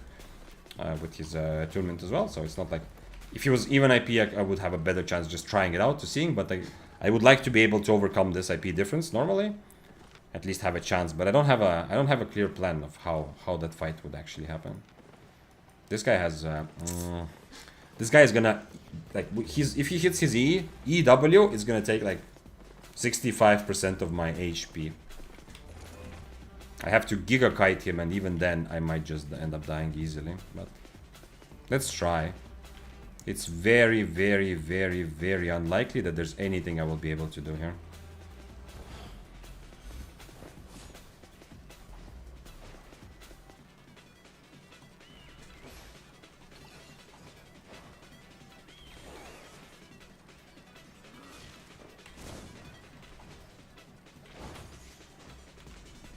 He has one healing potion, not 2. If he hits that, I'm actually just dead, by the way. Especially after he charged up his phase scale with the icicles. If he hits that, I'm just dead. Less chest, but with better loot. Problem solved. True, also possible. I mean, not problem solved, but problem mitigated. You know, made a little bit less impactful. He ended up mounting not because he's worried about me, but because he's worried about the Flamewalker. I'm curious why he's not fighting the flame. I mean, also might be because of me, yeah? But like, he dismounted to fight me knowing that there's a Flamewalker. So he wasn't super worried about the ratting. But earlier, he wasn't trying to go like to a separate place to 1v1 the Flamewalker. Man, I still have no plan for this. I can't... What is this? Why are these bats already blowing up there? I can't figure out what I can... Ooh, we have a spear. Is this Dante? Is that what he's playing? Or is it someone else playing? Spear is decent. Max health cooldown. I mean, the spear has to be the focus here, but he's uncrippled, so he's much safer. Also, he's on Assassin Jacket, which does not seem like Dante, but... He has to be a bit worried. If the spear fights me... Obviously, I'm gonna die in that 1v1, but he has to be at least a little bit worried that some of these guys will be interested in the fight.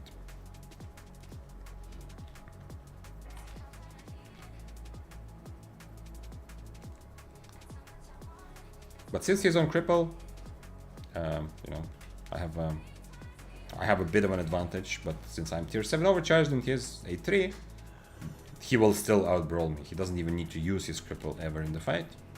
Even if I hit impalers, he will still outbrawl me. I was already ready for another one. I mean, it's not bad. It's just I'm disappointed, you know. There's no 8-3. This was just 8-0 flat. Satchel of Insight. Where is my 8-3 satchel? On tier 5 horse. That's kind of weird. That's not Dante. No, there's no way. So yeah, someone is playing 8-3 spear with Cowl of Purity and a tier 5 horse. This is the guy I actually was interested in earlier. Because if I do dodge his combo, well, there's some chance, you know. It's not hopeless. But if he hits his combo, especially after he charged up his icicles on his face scale, if he hits his combo, that's it. I am just dead. The fight is just over. He wants to fight fists. He wants to fight fists, not me. I mean, I would be kind of curious to fight the Flame Walker, but I don't know if there's any chance. What is the minimum amount you need for missed gankers, you think? You mean when you are playing and ganking on your or to get away? You can get away on anything, on like, I mean, a horse or stag is fine. But if you are trying to, or if you're trying to be super safe, you can buy a higher tier horse, yeah? Like tier 5 at least, but then if you go, like, I'm surprised that the 8.3 is using a tier 5 horse.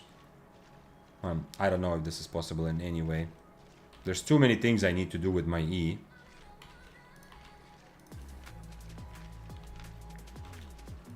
The Flamewalker wants to fight, but the Flamewalker looks like he just wants to fight the fists. Because either I'm not worth it or he's worried that the fists will rat.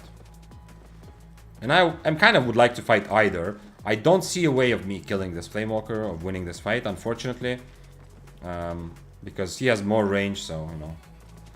I can't really play around just with my impalers from far and make him come to me. He will hit Qs and do more damage. And if I kite, he will just use his armor, and that's also GG. Okay. Nobody wants to fight. I think I have to go next mist. It's a bit unfortunate, but at this point it looks like the fist just doesn't want to fight at all. He only wants to rat, and the Flamewalker wants to 1v1 the other guy and not me. Nobody wants me because maybe I'm so low IP. Maybe this time it would actually be in my benefit. If I was higher IP, I would actually find someone to battle and do gaming with.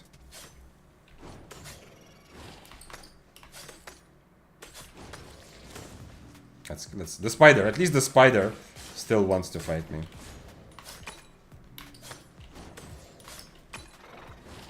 No, no. Okay, I didn't mean to tank that. Yeah, it's the... If I'm in the animation of casting a spell... Oh, shit. The Great Hammer wants some part of the action, okay. And now what?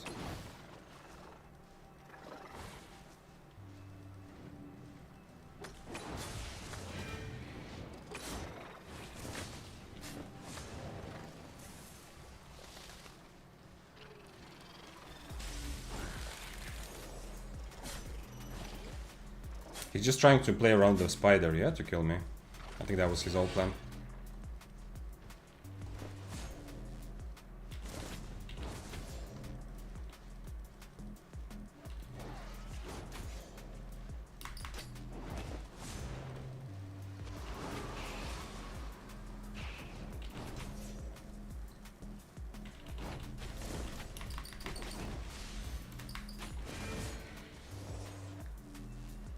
Well, he's on omelette, so at least he's very, very safe.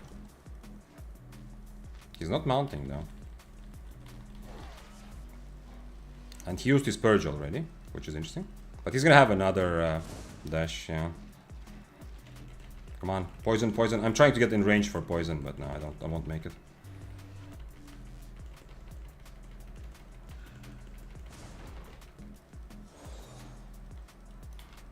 I mean, it didn't have to be this way, right? I was just hoping to kill the spider.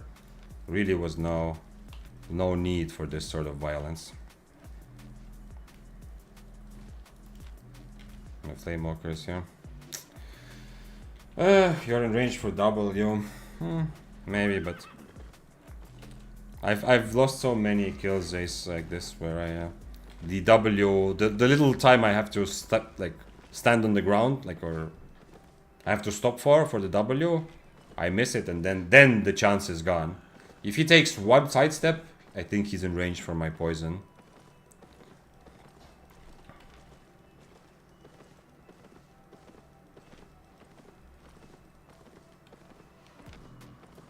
Oh shit, there's a wisp there. Interesting. I mean, he just wanted... When he was playing around the spider, it seemed like, okay, there's actually some chance for him here, yeah? But now he just ended up messing with my spider kill. I am not... It would absolutely 100% make sense for us to kill the Flame Walker together, but I am not trusting this hammer. There's just too much trauma. There is a very non-0% chance that this hammer is just gonna help the Flame Walker to kill me for no reason whatsoever. Maybe because we fought earlier, maybe because, you know, he doesn't like spears or whatever. It's just happened too many times that I'm gonna be a little bit more careful here with this. We can actually take out the loot as well. I mean, it's not that much, but we can take it to the bank and go, since I'm gonna change mists anyway, probably. I think there was already a chest here. I don't know what happened to the fists, unfortunately. That would have been fun, like the fist fight. I love that, because I make one mistake, I'm 100% dead, obviously, because of IP difference and his build. But if I don't make any mistakes, I have a chance to kill something so much more expensive. He was like over 8 mil, you know. What's up, straightest man ever? What a build. He don't deal damage, so he can't kill you. You can't catch. Yeah, exactly. Well, I mean, I was very close to catching him, yeah. I have good enough mobility for that. But yeah, but that's how Great Hammer works, you know. It's very common experience on Great Hammer that it's very difficult to kill someone. I put my gig pots here by accident. It's very difficult for you to kill someone, but it's also very difficult for you to die. And I also have a 4-0 back, taking up my precious slot. Let's add a couple. I remember having some poisons here ready. Let's go. But yeah, it's that's why I didn't really enjoy Great Hammer. I am liking hammers more and more as I've tried them recently. Like, I've tried them before, but as I tried them again recently. I used to play just mostly like Tomb Hammer used to be the one that I played more, but now I tried some other hammers in like more serious ways, like Great Hammer, Forge Hammers, and of course Grove Keeper was so much fun. But the Great Hammer I did not really enjoy that much because of this kind of situation, this kind of somewhat stalemate-y situation. I prefer fights where somebody dies. Even if it's me, I prefer fights where, sure, I will take a fight where I can make just one mistake and my enemy can make 3 mistakes, whatever. But at least one of us is walking out of the fight with the other person's loot. I kind of enjoy that feeling a bit. Doesn't mean I'm always just gonna go and give my items away, but yeah. But the Great Hammer fight is a bit like the opposite, you know.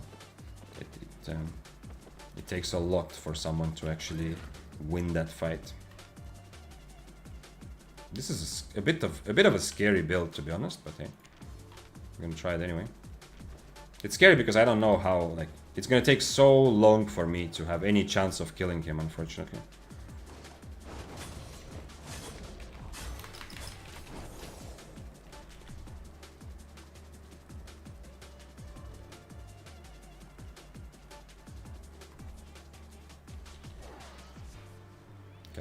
Can I fight you, sir?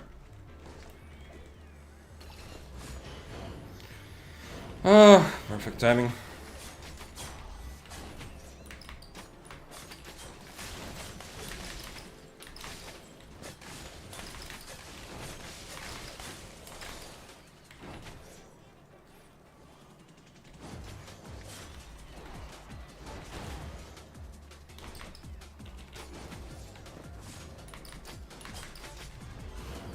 Nah, no, I'm just dead. Okay. His E will be ready very soon. Fuck! I don't know why I couldn't. I tried to Impaler. I tried to go close to him with Impaler, but I couldn't. A bit unfortunate. Kind of good fight. I messed up the poison because I didn't realize. I mean, he didn't wait for my poison. He just used his his armor, but it's actually super good against poison, right? So I should have waited. Other than that, obviously when I'm in this, I can just run away also with my undead. But I wanted to try it, and it actually, well, it was closer than it looked, but unfortunately when I turned back into him, I don't know what happened there. I didn't mean to just walk into him. I thought I clicked Impaler. Okay, one more Clot Spear run, I think. Have I gotten any... Actually, no, I'm too lazy to go to the loot. Let's just buy everything. I just have poison potions ready, a couple of them, and a couple of soups, so I don't have to buy them. But yeah. Also, I don't have to run after him. I kind of gave him a bit of freedom that way also, because you saw after the first one, after the first trade, he just full on disengaged, you know, so that's kind of why he's playing that build, right? He's trying to be really safe. So if I don't run after him, nobody dies, right? But when he does run into someone who, like me, wants to get the gaming, then he will have a nice fight. But yeah. Don't take this, like, if you want, I know a lot of people asking about Bloodletter, don't take this as an example that Bloodletter is a decent, you know? Unless you run into people like me who just want to give you your items, or at least want to run after you and try, you're gonna be very sad. Like, his whole build, the idea is to make sure he doesn't die, not so much to actually, you know, win fights. But, at the same time, I mean, I did. You will find some people like me who are interested in, you know, using boots to run after you. Oh shit, this was actually less than 5 minutes. He's taking full poison damage, but that silence is nice for sure. Yeah, but I'm also taking damage. Yeah, he's taking full poison damage, but I am also taking damage. Yeah, the silence is also annoying because I can't Q, but I'm taking damage every tick. Every tick of the poison, he's doing damage back to me. So, and because poison like ticks pretty often, that's why it's pretty nice against poison. Like normally in a fight against me, he would not be able, like, if I don't have poison, for example, he would not be able to proc his Armor of Valor more than maybe once, unless I hit him on purpose, right? He can still Valor at a good moment, so, for example, against my E or something, but if like, the way that he used Valor, he just used it randomly, right? I threw a poison at the same time. It's unlucky. But normally, if I didn't throw poison, I hit him once, maybe, because my reaction was maybe slow, but then, I don't proc his armor anymore, yeah? So Death Givers are the best dagger. I forgot the Geek Pots. Yes, Death Givers are the best dagger, clearly. For solo PvP, yeah, there's no doubt about it, yeah. I forgot Geek Pots. Let's buy Geek Pots.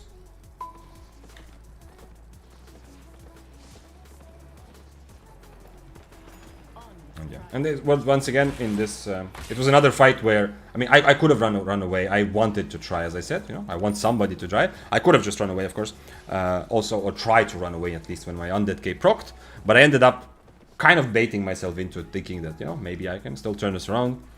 But in the end, this happened also before, like Undead Cape, this is why Smuggler's Cape is like still better than Undead Cape. Like a lot of fights like this, Undead Cape can situationally be super nice and turn the fight around, but Smuggler's Cape is it's consistent, like very predictable value. No matter what the situation is like, it's super duper valuable.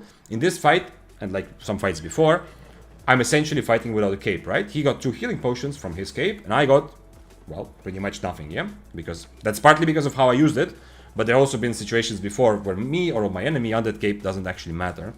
Whereas on the other hand, Smuggler's Cape is kind of guaranteed value. Unless you forget to drink your potions, no matter what you decide to do, it's gonna be valuable. Just one more, like, it's a good example also. And sometimes Undead Cape is awesome, and it's been in some of my fights, but sometimes it's absolutely useless. And when I fight with Smuggler's Cape against Undead Cape, I'm also usually very happy.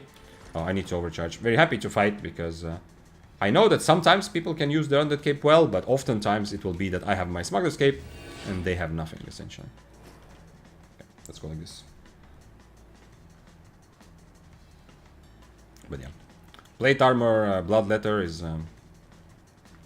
It's taking the Bloodletter mobility playstyle and going to the extreme, right? that is like 100%. Like he's not trying to kill anyone, especially since he's not going 8.3. He's not like, he's only gonna kill people who give him items for free, or like kind of, you know, like me, who want the challenge and want to try it, or when he like comes across people who as a rat. But at the same time, you know, he's really safe. It's very difficult to kill him because if he makes mistakes or something, he loses much less HP. That's why you see a lot of plate armor at high IP as well. Even on Spear, I've tried it, and it's the same logic. Is Bloodletter viable with Thunder Q? As a preset Thunder Q, no, you shouldn't have it. But to be ready to change it to Thunder Q is good, yeah. I mean, it depends. Just like with Death Givers, but even more so, if you change to Thunder Q and Chain Slash, and let's say Inferno Shield and Throw Snapper, you are going to brawl. You're going to outbrawl spears and even some swords potentially. Even actually probably most swords. You are an absolute brawling menace with Thunder Armor and Chain Slash. But if you do that, let me change spells. Wait. So let me change spells. If you do that, then no, come on. You essentially become super kiteable, and it's going to be pretty easy for people to kite you. Where's the guy? It's a one-handed frost. I should probably use. Wait, and there's a guy here attacking the dual swords. Man, the Death Givers is gonna die to frost in a moment, or we are all killing the frost together. Oh shit, we are actually killing the frost together. I don't know if I can. Did I change to harpoon? I did change to harpoon, so I can actually kill him. Yeah.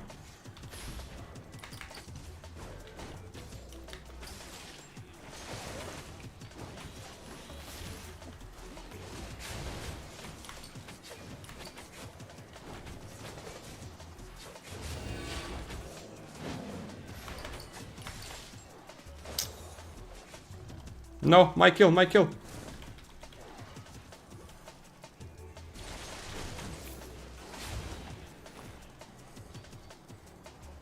Are you fighting me? Yeah, we are. That sucks because now I don't have the... I just have the undead cape.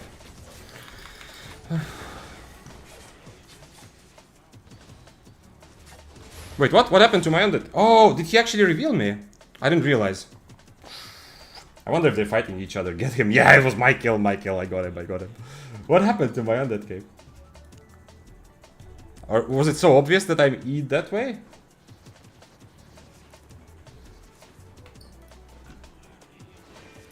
Replay review. Let's see. What happened? So first of all, I think I did the kill at least. I didn't loot though. They might think that I looted. That's why they were so happy. But now, yeah, I used everything, so you know I don't have E after this is over. And okay, he cannot loot. He tried to loot, but he couldn't loot. Okay, I mean I have no choice but to stand and do this at least somewhat. Okay, my undead cape procs. And it gets purged. Wait, what? What happened? Where's my undead cave? There's no way. Did he actually... Oh, he actually purged it. Holy shit, he actually purged it with his... Yo! He actually purged it with his... Holy shit. Okay. Zero bad feelings about that. If he actually did this on purpose... Because the Death Givers was too slow. The Death Givers did not... He actually purged the undead cave the moment it procced. This is a god of gaming. I have zero quarrels with this bet, this fucking dual swords. I don't know if this was random luck, because you know, oftentimes when you fight people, they just purge random shit for no reason. If he was trying to purge my stacks, or he just... But it worked out amazingly for him. Look at this flying purge. And now, by the way, he did not proc my undead cape. He sent the purge. Wait, did he proc my undead cape? Wait, no. What actually procced my undead cape? Let's see. It's the bleed. Is it the last? It wasn't even the Death Givers. It was the last tick of the bleed. It was the last tick of his passive. So he actually did randomly purge it, probably. At least he didn't have a plan. Okay, no, I mean, it wasn't random. He might have expected that Death Givers will proc my undead cape. But holy shit. And I thought I'm safe to go, and, you know, they are... The Death Givers was helping me, though, it seems like. You know, the Death Givers went on him. Holy shit. Okay, I have to. You know, we don't usually... There's no witch hunt, there's no, like... I don't want to point out anyone super positively or negatively, But I have to find out if this guy is like a Giga gamer who plays a lot, or he's kind of new. Okay, well, something in between. So no real answer, but holy shit, that's awesome. And this guy got a bit of the treatment of what happens if you blink 7.3 and come to fight an objective and suddenly everyone wants to kill you. Pretty nice weapon. I don't have it though, unfortunately. Sometimes happens with Assassin Jacket too. Yeah, well, Assassin Jacket, zero chance to predict. Here he can at least have had the kind of idea that I'm getting low, so maybe it's time. But I feel like it's much more likely that he actually just clicked his purge randomly, to be honest. Like I am doubtful that even the best players would do this in this moment, would actually decide to purge my undead cape to go for it, but well, you never know. I feel like it's more likely that. Also because, I mean, as I said, what procced it was the last tick of the bleed. It was nothing else. But at the same time, you know, he can't purge it and proc it himself because of cooldown, so only thing he could have thought about if he purged on purpose, only logical thing in his mind could have been that the Death Givers is gonna hit me and that's gonna put me in Undead Cape, and that's gonna work out in his... That was cool though. Well, I guess at least I got the fame. I don't know. It doesn't really matter that much, but I mean for the big kill. I want gear pots as well. I did keep my harpoon for, first of all, towards the end, and secondly when there was a clear path between me, so it don't accidentally harpoon an animal or like a mob, I mean, or somebody else. And also at some point I thought, okay, if I harpoon right now, then somebody else will kill him, you know. Incredible 10 ms reaction time. Yeah. I mean, no reaction. It's not. You cannot do this on reaction. I mean, and obviously there's nothing to react to. But you know, like if you are like a super giga computer, you can kind of try to predict when the cape is gonna proc, and do it. But if it's 1v1, it might be intentional. But in a 1v1, likely just lucky. Yeah. I don't know. I think it was random. But at the same time, looking back at it, now that we've analyzed the situation, if you were to take that situation on purpose, you would throw out that purge just to see if maybe you get lucky, you know? Not as like a you have calculated every possibility, possible outcome of the universe and you know everything machine type of way, but just to see if maybe you get lucky, yeah? That would make sense, yeah? And maybe that's what he did, yeah? Another thing that it's possible, since he was stepping away a little bit, I guess he was afraid of Death Givers, I don't know. Another thing that's possible that is I'm gonna collect boots, you know? So that's also, like, people do sometimes, and I also do that sometimes. I even survived recently against an 8.4 like that, where I just purged, hoping that he will boots. Overcharge time, as always. Hoping that he will boots, you know? And he did actually boots, so I get, like, my purge seemed like Giga Brain super move. But there's also, like, a bit of luck of there, you know? So maybe that's also what he did, yeah? That was pure luck? Well, maybe. Neuralink gaming moment. He probably calculated it, says Ausp, yeah. Well, it's more likely that he thought I might be using boots and he wanted to pre-purge them, rather than he was thinking about Undead Cape. Oh, but who knows? Damn, that was interesting. Zippy Throat, what's up? You asked earlier, is it new build? Is it better than previous? Well, I mean, what is previous, yeah? It is very fun. I like it build. I like this build. I have a lot of cooldown reduction, and I am light armor, and I am playing as a kiter. Pretty much most fights. I am not really brawling that much. Much less than usual spear, but I'm still a spear, so I can still brawl a little bit. And whether it's better than usual, it does feel pretty good, yeah. But I don't know if it's... if I'm ready to say that this is actually better. It's definitely clear that cooldown reduction makes fighting on a spear currently much better. Some matchups that otherwise are very difficult, you cannot lean into brawling as much as I am used to. There's a lot more people who just full on out brawl you, and you need, like, having more kiting tools is just overall better. But light armor part of it is not necessarily, like, I don't think that's necessarily a big part of what makes me happy with this build. I mean, okay, it makes me happy, but it's not something like, if I suggest more cooldown reduction, I'm definitely gonna start suggesting more and more to use cooldown reduction passives on your leather armor pieces. Mist color is interesting, but it's not a huge difference from torch in terms of cooldown, so it's just all of these things together. There's 4 people in that fight. It would be very impressive if you even noticed you have Undead Cape at all. True, Ace Freedom, yeah, true. He was the one who was dismounting all of us, though. Come back. 8.3 double-bladed. Come back. Come on.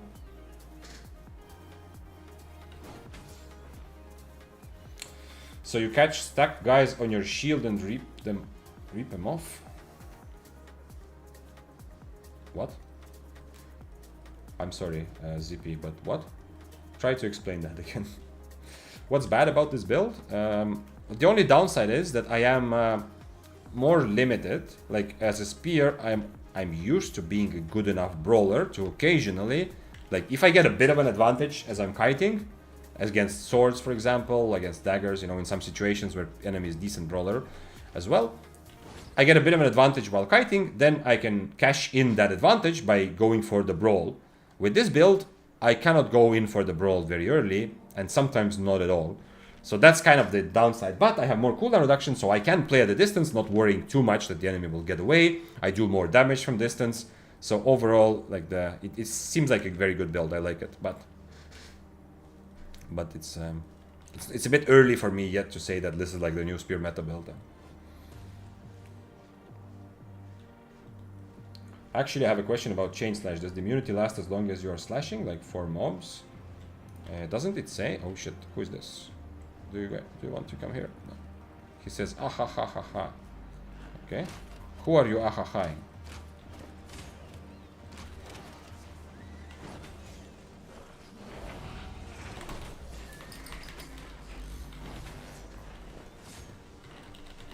One-handed dagger is much more dangerous, so I'm going for him.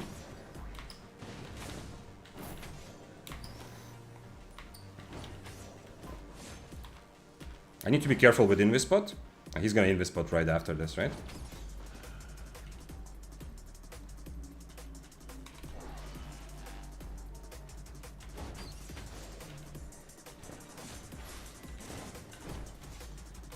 Shit, he had done that cape.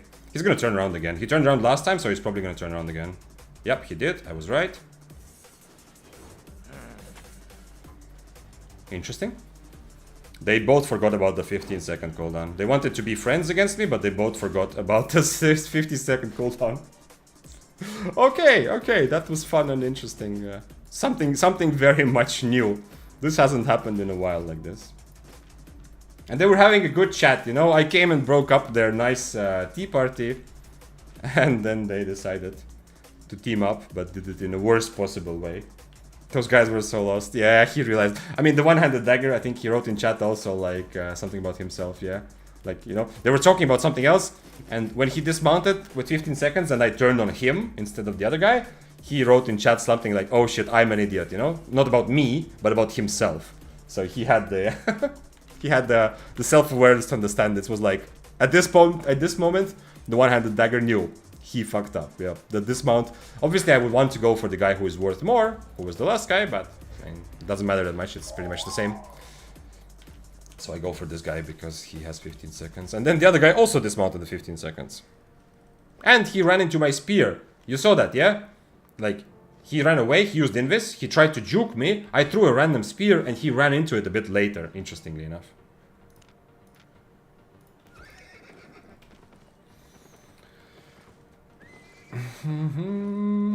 Hello, Safirko.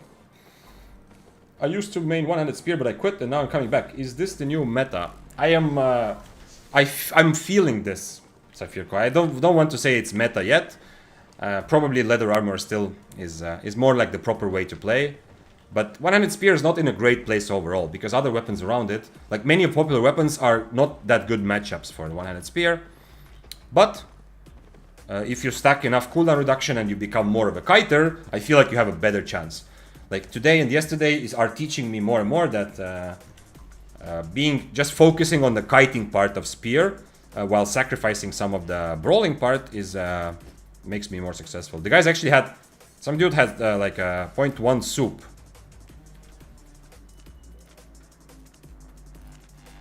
No, this guy had 5.1 soup. Rip Bozo's Elmer team moment, yeah. No, I like that. I like the fact that, you know, they were sitting there talking about life or whatever. They were having a conversation. I attacked the dude, like I tried to dismount them, and they're like, they instantly knew that they're gonna 2v1 me, yeah? Because they are friends having a chat and I am there for PvP. your shield and body armor. Do you try to make people attack you and turn that shield so all their stacks gone? Well, yes, Zippy, that's one of the usages, but my shield is just a purge, yeah? It's not just for stacks. It also removes enemies' infernos, all kinds of mercenary jackets, you know. So I am using my chest armor as a purge, not specifically for stacks. Yes, sometimes I remove sword stacks. I can remove dagger stacks if they're using deadly swipe. So yeah, you're right, Zippy, absolutely. But don't look at it as just an item against stacks. It's against any sort of buffs. Sometimes even boots, you know. When I was trying 1v2 against somebody and the Curse Staff had Wanderlust, and here, like, I purged his boots with it. I mean, it's probably more correct to say he purged his own boots, but yeah.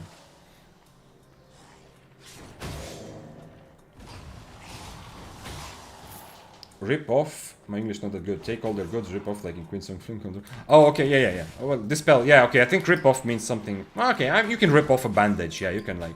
Rip off can be like when you take something off very violently also. But yeah, I understood you now.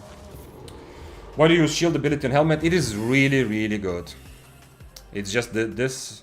I like to have Stalker Hood for the more aggressive option as well. I would even kind of prefer to have Duskweaver helmet. Then I would have very clearly good defensive and good one when I need to get close to enemies and want to be aggressive. But I like to have the passive for extra cooldowns. As I said, I'm stacking a lot of cooldown in my build. A lot of cooldown reduction. Oh shit. And this shield is just really, really good, Safirko. It's...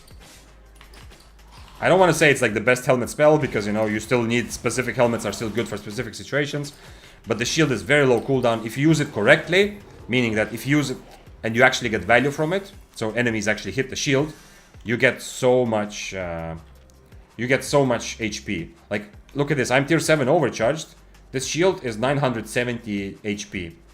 Imagine I'm fighting like somebody that even dual swords or something, and during one fight, this is 20-second base cooldown. During one fight, I'm gonna use 2 or 3 shields. If every time I get max value from the shields, it's like almost from 3 times using the shield, it's gonna be 2,900 extra HP. That's crazy, right? If I use it twice correctly, it's gonna be 1,800 extra HP. And of course, I mean, it can be... I can also misuse it, yeah, if the enemy doesn't hit it. Is Snapper heals do better with this build? For this build, definitely Snapper. We talked about this in some previous streams. Hamster brought it to my attention and made a pretty convincing argument that Eel Stew for cloth armor is generally not good. Because the extra damage buff is not that valuable, because I already have damage, like a very big damage buff from Mage Rope. You know, it's already plus 58% from the passive and the Mage Rope. So, if I wasn't using Snapper, I'm kind of used to Snapper now. If I wasn't using Snapper, the second one I would change to, when I'm using Cloth Armor, would be Omelette. To lean even more into the full kiting part. But I feel like right now I'm actually... I feel like right now I'm striking a pretty good balance between being a much more kitey spear than I'm used to, but at the same time, I still do have Snapper, I am still spear, so when I have 3 stacks, I'm not super unhappy trading when I'm close to the enemy, yeah? At least I can survive some brawls when the enemy gets on top of me, until my E is ready again, until I have boots. I can survive for a little while without feeling like, oh my god, I am losing so much HP and the enemy is not. So I do have some brawling. I hope that makes sense, Zippy. Yo, the last thing that you did to explain your question, I hope my answer also made sense to you. I am overall, the Mage Rope gives me good damage, and it's light armor, and it's one of the light armors that is kind of flexible. You know, I can use it in so many different ways. I don't have a purge in the build, so it's really nice to have. It's really nice to have a Mage Rope and have some potential to purge.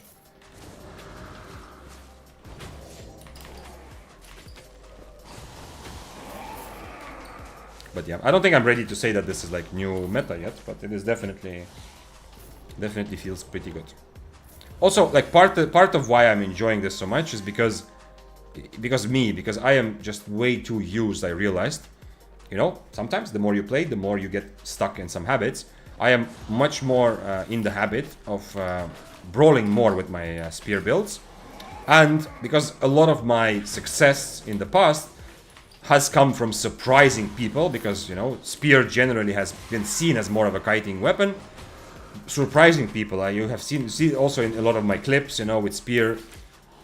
Occasionally, I used to get good carving kills or fight like other swords and stuff that expected me to not brawl as much. Used to surprise them by brawling, but I feel like part of why I'm having a lot of fun today and why the build is kind of successful as well is just because in my brain, I'm just reprogramming my brain. I'm a kiter first and brawler second, and it's not like equal parts. Do I kiter, do I brawl? And this build definitely helps me get into that mindset. Yeah, also mean Infernals and so, yep. Then you are absolutely right, Zippy, if you meant, because it's just a purge, but it's a purge that I cannot fully control. Because very, like, experienced enemies, and you see this also, experienced enemies will use their Inferno or whatever they have, and that they don't want to get purged, and then they will expect me to mage rope. So they will just not hit me for 4 seconds. I'm not gonna stick around here because I need to get across the map for the chest.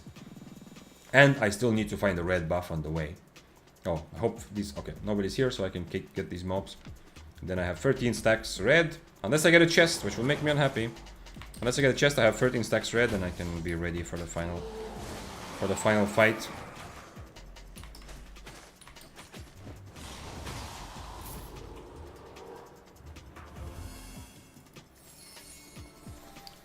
Some people are using knight armor with one-handed spear. Is that something you're interested in? I prefer light armor rather than knight armor, because I feel like I played some heavy armor spear. Admittedly, I didn't play knight armor. I played soldier armor and armor of valor, not recently, but a while ago. And I kind of enjoy more being punished for my mistakes, but being rewarded for my enemies' mistakes. And heavy armor in general makes that effect less obvious, you know? You can make more mistakes and still get away. Your enemy can make more mistakes. However, it's an interesting one, because that will also give you a purge in your armor. It's a bit predictable, just like mage rope, so a lot of people will dodge it. Not that difficult to dodge, but, you know, you can use it to be kind of safe. If your enemy is running after you with boots, you have a good way to get away. It doesn't instantly strike me as something I would like to play, but it doesn't seem like a super bad decision either. I don't know. I didn't fully like the plate armor spear I played. It was interesting. Like the one thing I did like, as you've seen also on stream, I've said this, I like longer fights when I'm for learning. Yeah, the good thing, if I can fight the same person over and over again, I learn. I try different spells. I see how they react. Maybe I see what happens if I miss my spells. What happens if I hit them? You know. So plate armor gave me more options to do that and to learn. But at the end of the day, I prefer to have a fight where if I miss 2 impalers, I'm okay. Maybe I should die, you know? It's a bit unhappy if the enemy is playing something that is very simple, where they can't, like, they can make as many mistakes as they want, but still. On the other hand, if I do hit all my spells, I predict my enemy's movement, I dodge it, I kind of want to be in a position where I'm already close to killing them, yeah? And with plate armor, it will be both ways. If I just keep missing my impalers on plate armor, I will have a good chance to still disengage, so I'm not going to be punished for it as much. But if I do outplay my opponent, it will often lead to a situation where they will start disengaging and I won't be able to actually punish them because, you know, because my damage is not that great. Okay, first time we have actually 15 stacks today. I think I talked about it before and I didn't end up 115. For the first time, I have 15 stacks, I'm on red buff. Give me a 6.3 with, I don't know, 6.3 not Flame Walker. Actually, I mean, I need to fight against new Flame Walker after the nerf. Give me 6.3, not what? Arclight Blasters is one of the more difficult matchups, which I don't really have. Not Demon Boots. Okay, give me 6.3 player who is not using Demon Boots. Whatever weapon, whatever build. I just don't want to mess with Demon Boots. I want someone who will also be willing to die in the fight in order to kill me. Come on, 1 minute.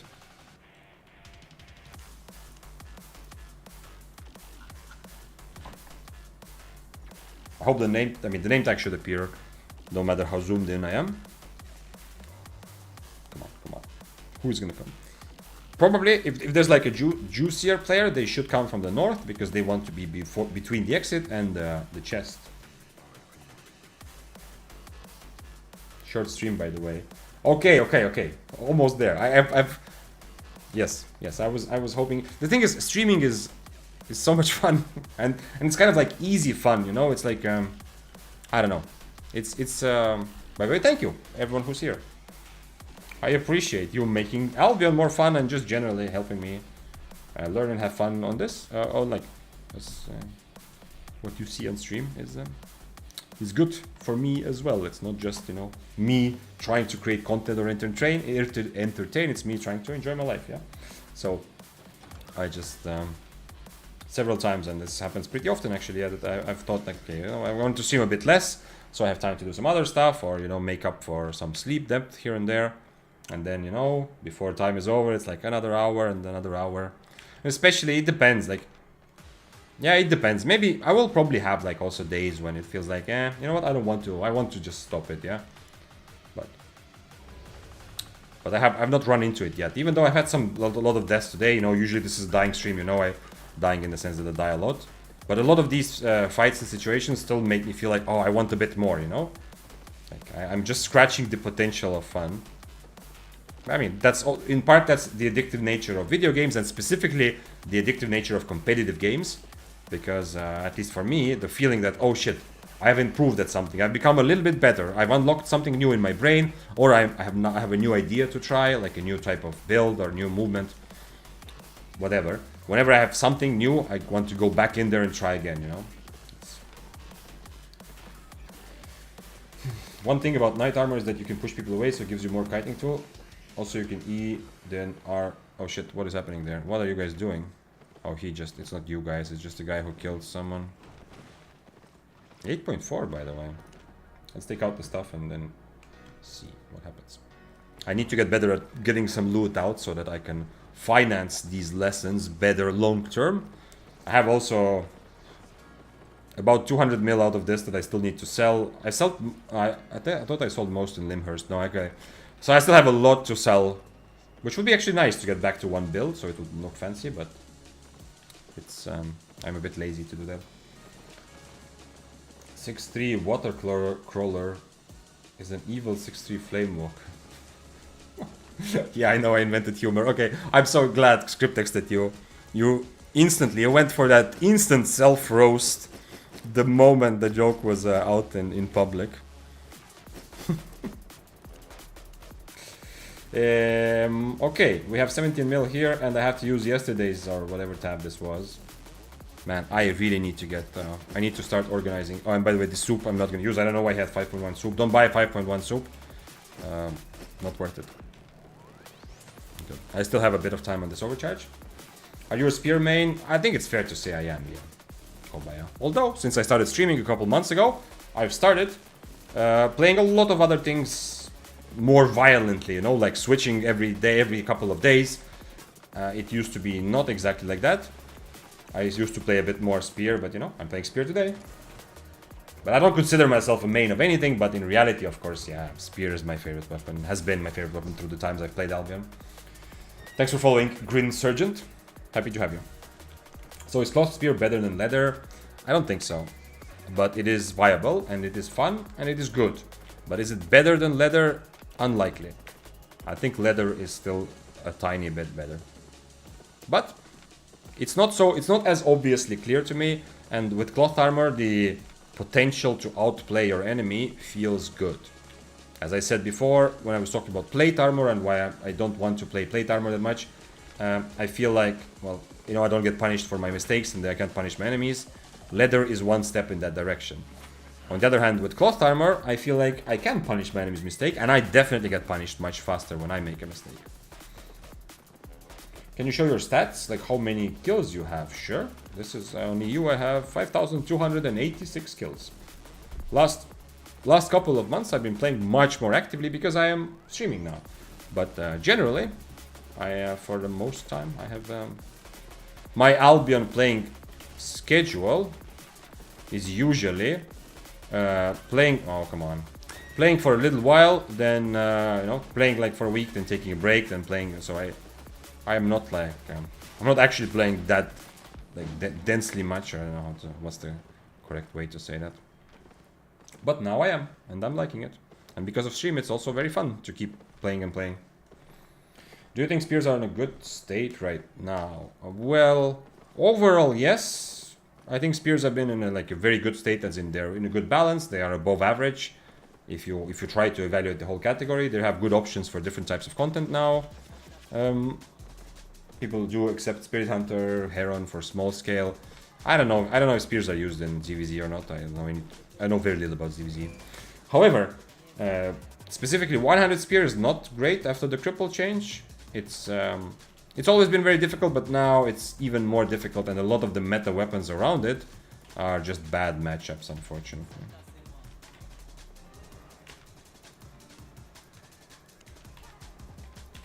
Oh, hello, sir. Who did this to you?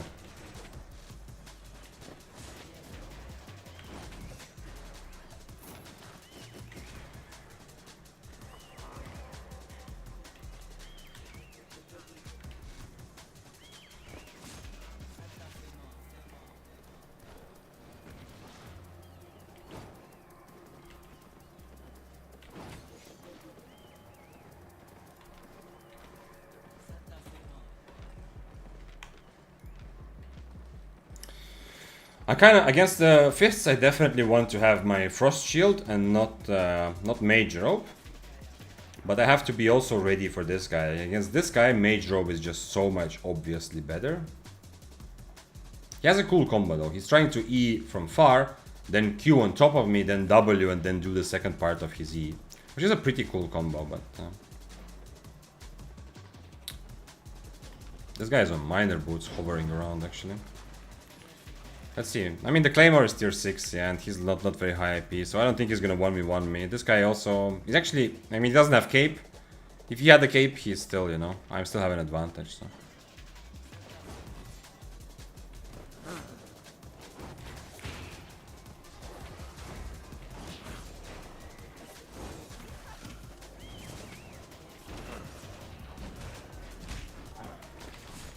No!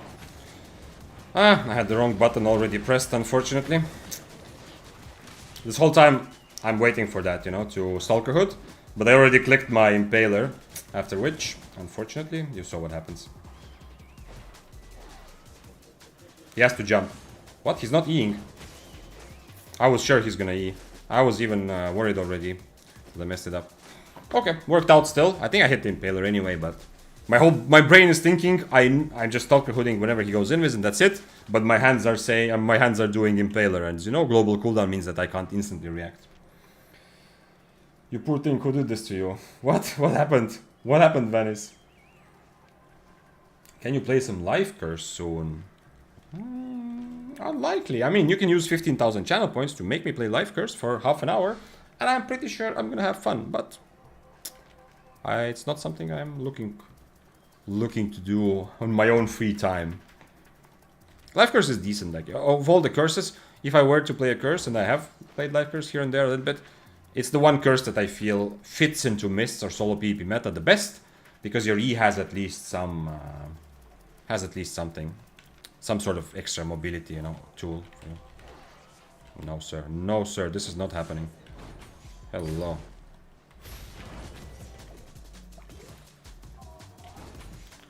I don't know how you ended up here. I don't know why or how or who did this to you, but somehow... I mean, the Claymore must be pretty pissed, right?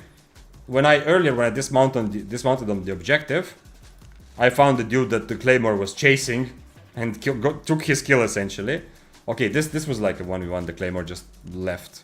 But now I found Claymore also without HP, so the Claymore might be pretty angry with me there.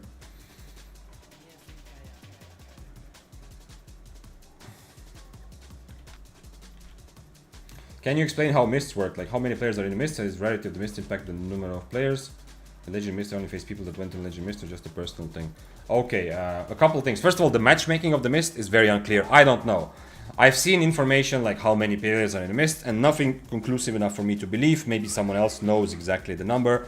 It's very unclear. It often feels very unclear because, you know, you have a lot of gatherers, people come and go. So I don't think there's a clear answer to that. However, the other part of the question, the rarity of the mist determines the level of the mist. You know, the resources are higher tier, mobs are higher tier. In any mist that is not regular, so green, if you have a mist which is green, blue, purple, or legendary, you will also have some of those mythical creatures which you don't see in regular Mist, which will drop very nice artifacts if you end up killing one.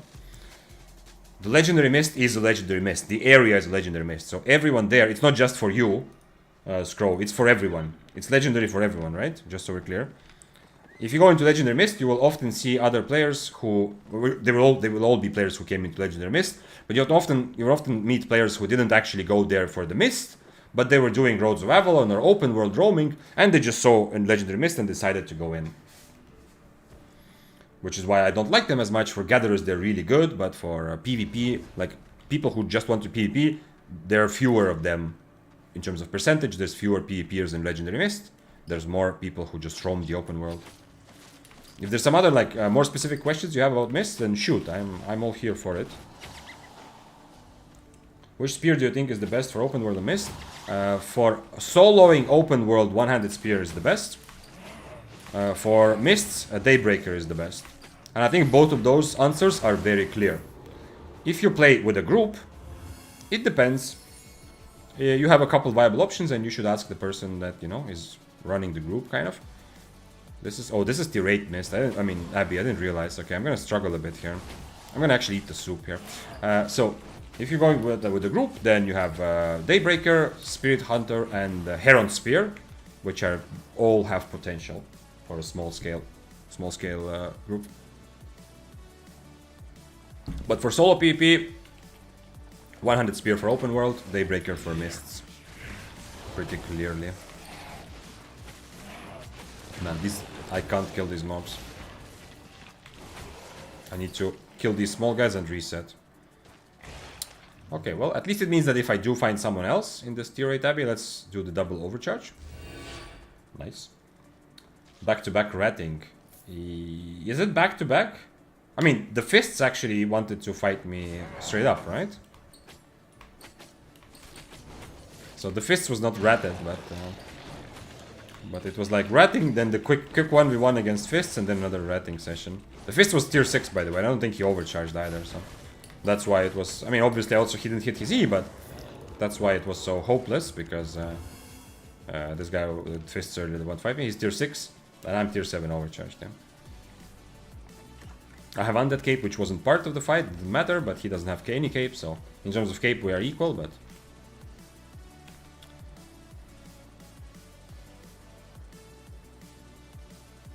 The dual sword who just killed. You said that yes, that's so I just added... Oh, okay, I understand, Vanis, yeah. That's... I feel like for someone who recently started streaming, I'm doing a pretty good job, you know, playing while also, you know, reading chat and having fun, obviously, but also I feel like a lot of the streaming is, it's kind of natural and I like this. But one thing I definitely am struggling with, we already talked about this before, is reading chat and figuring out what some chat message was about that I didn't read instantly, that happened like 30 seconds ago. Ratting is good for your soul. Is it? Where did you learn that? Are you sure? I have not heard that. I've always thought that ratting is more like a necessary evil for my soul, you know? It's like, I have to.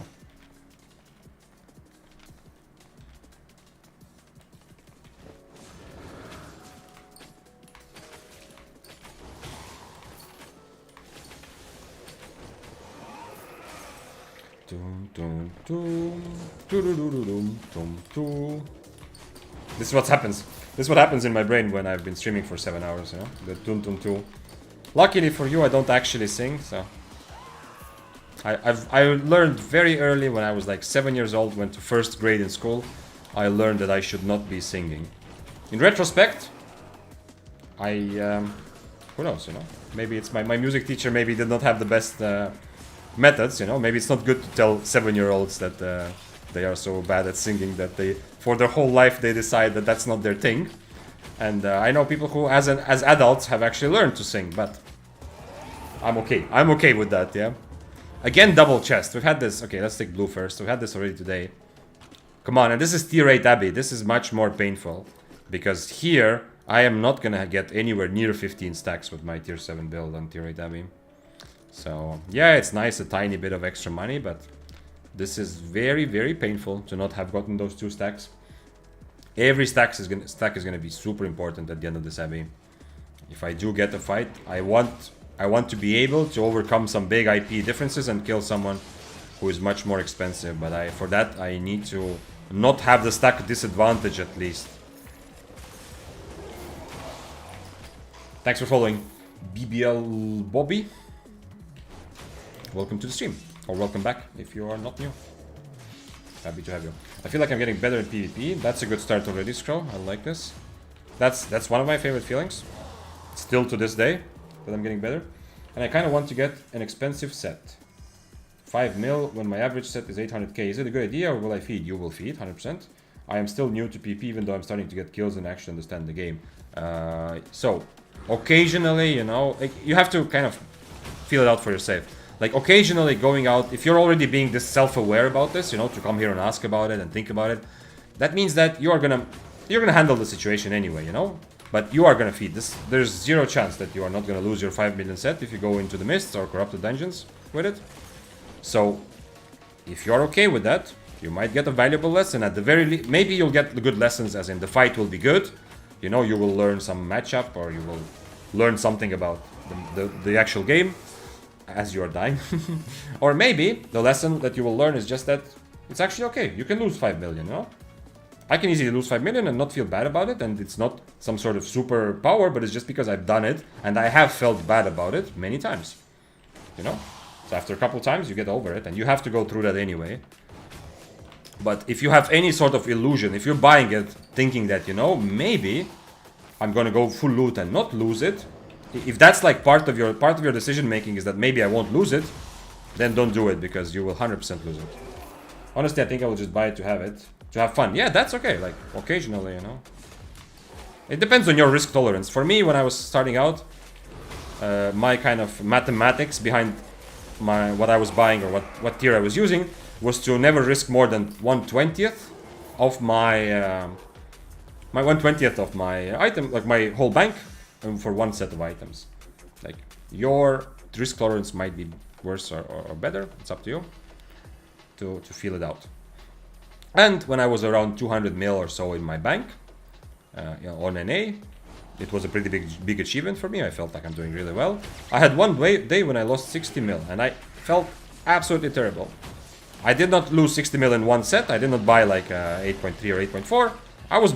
I went for, I think, 6.3, and I died like, I don't know how many times. Like many times.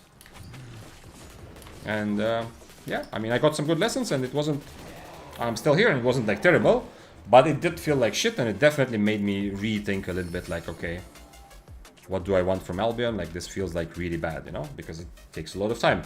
I wasn't a full beginner, but I felt kind of new. So I felt like making those 60 mil back is gonna be tough. No one should decide for you, says Arctic. That's a good starting point. At the end of the day, of course, deciding is you. You have to decide, but you can lean on other people's experience, yeah? That's why I'm also telling you what I did when I was newer or intermediate, because I feel like my experience from that time is going to be more valuable to you even than me telling you, like, okay, this is what I would do now, or this is what I suggest you do. I've never fought Forgebark, I think. Maybe in Corrupted one time? No, I don't remember fighting against Forgebark.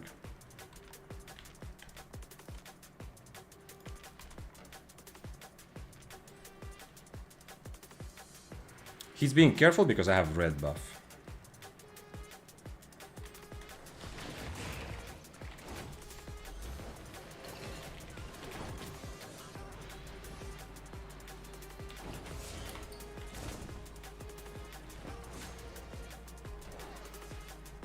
Damn. He has 90% of his HP. That bothers me a little bit. I understand that my mobility is much better, but I don't want him to proc. I don't want him to proc my buff. That's why I eat away. Because I want to potentially take another... He wins run. This was absolutely hopeless. I barely did enough damage to even, you know, to even feel like I'm part of this fight. Do you do video review? Ausp, if you come to Twitch, you can use channel points. Otherwise, you can go to Discord. You have it like on most of my videos, as well as under Twitch stream. Join Discord. There's a channel called Clip Review. you can post it there. Some other people might look at it, you know, whether you want to show something that you did or just have questions. I will look at it at some point, but usually we'll look at it like at some point we'll look at it probably on stream together. But it's gonna be like some random day, you know, in the future or something like that. Is there anything I can do? I mean, I have to dodge all of his spells, maybe then. But I don't know. He doesn't have a lot of mobility, at least.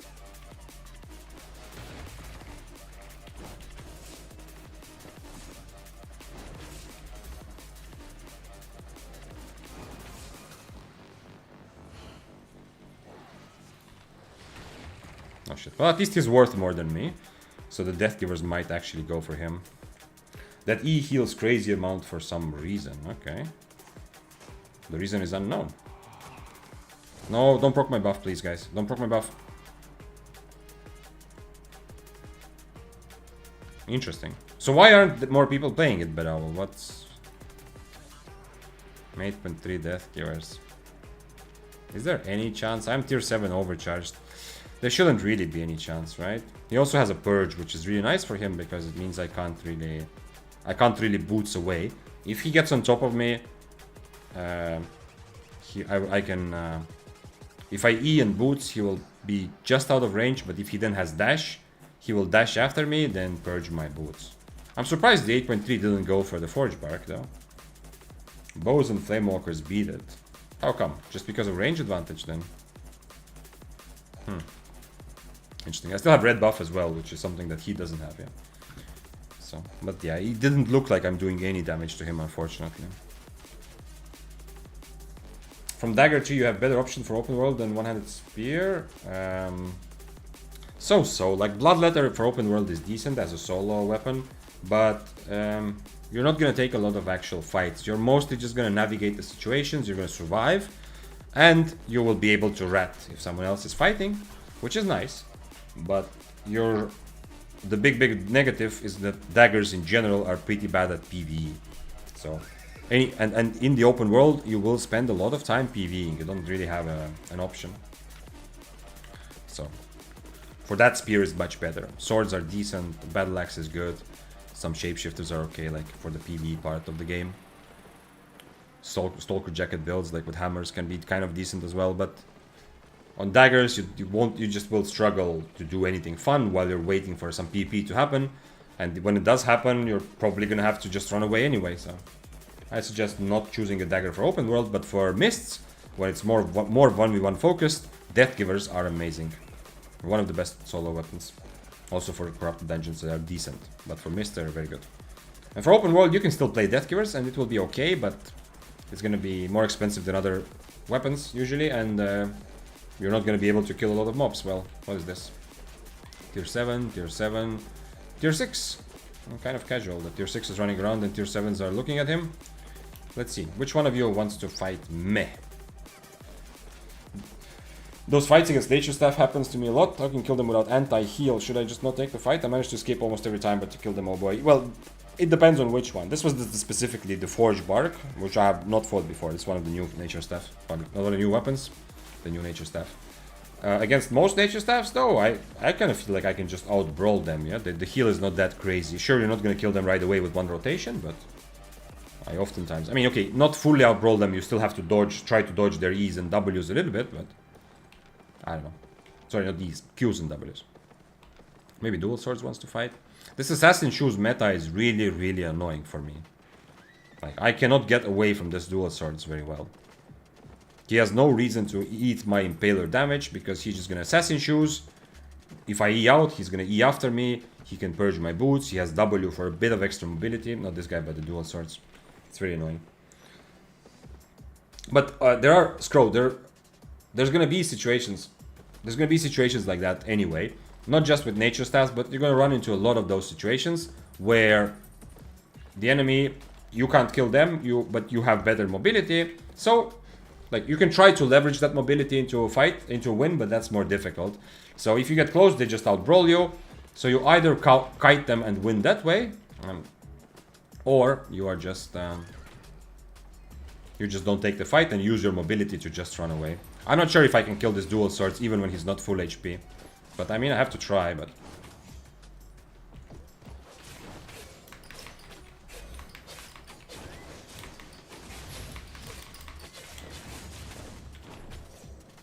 I'm sorry.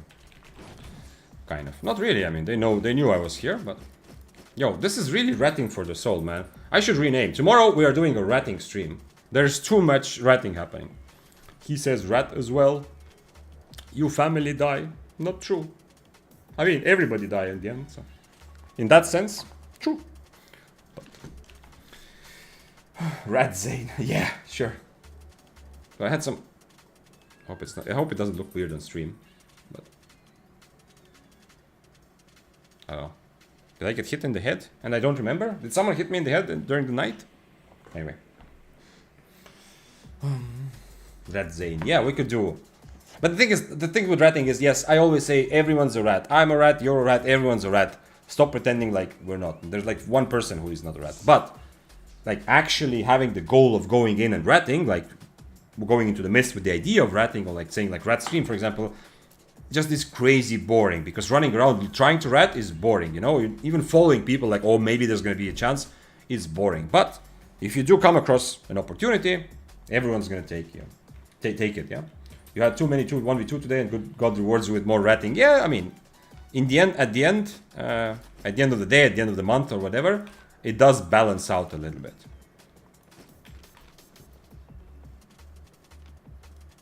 What is this? This is a full PvE player or gatherer or what? So yeah, it does balance out. One thing that I actually kind of need to learn, especially when I was playing higher IP, you cannot rely only on 1v1 fights if you want to make good profits. Well, unless you are like the best player in the whole wide world, yeah? Generally, you can't really rely. You need to obviously take the 1v1 fights. Some of them you win, some of them you lose.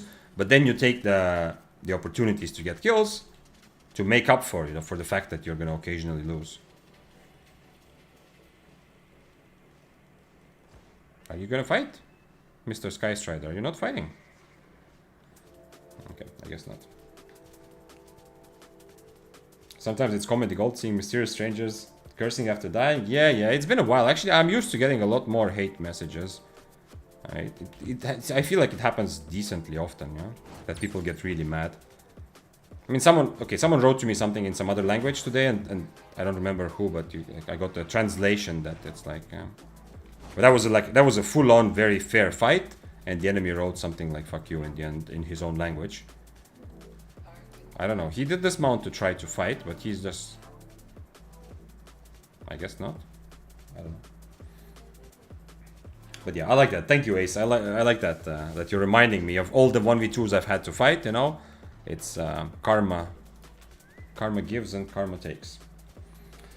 They should really ban people typing weird over the limit things. 100%, of course they should, yeah. But I don't think that's the priority for whatever kind of funds or they have to allocate to make the community for the game better. I don't think it's one of the priorities to, you know, moderate like what people write to each other after that. I think there's just more important things for them to do. But in theory, of course, and there should be no excuse for like seriously talking shit like this when you die or when you don't die, whatever happens. I need to be able to harpoon him, so I need him to come into harpoon rage once, and then we can start fighting. Even more so now that he's an omelet. I'm not expecting him to use like his mobility towards me, but he needs to be in harpoon range one time.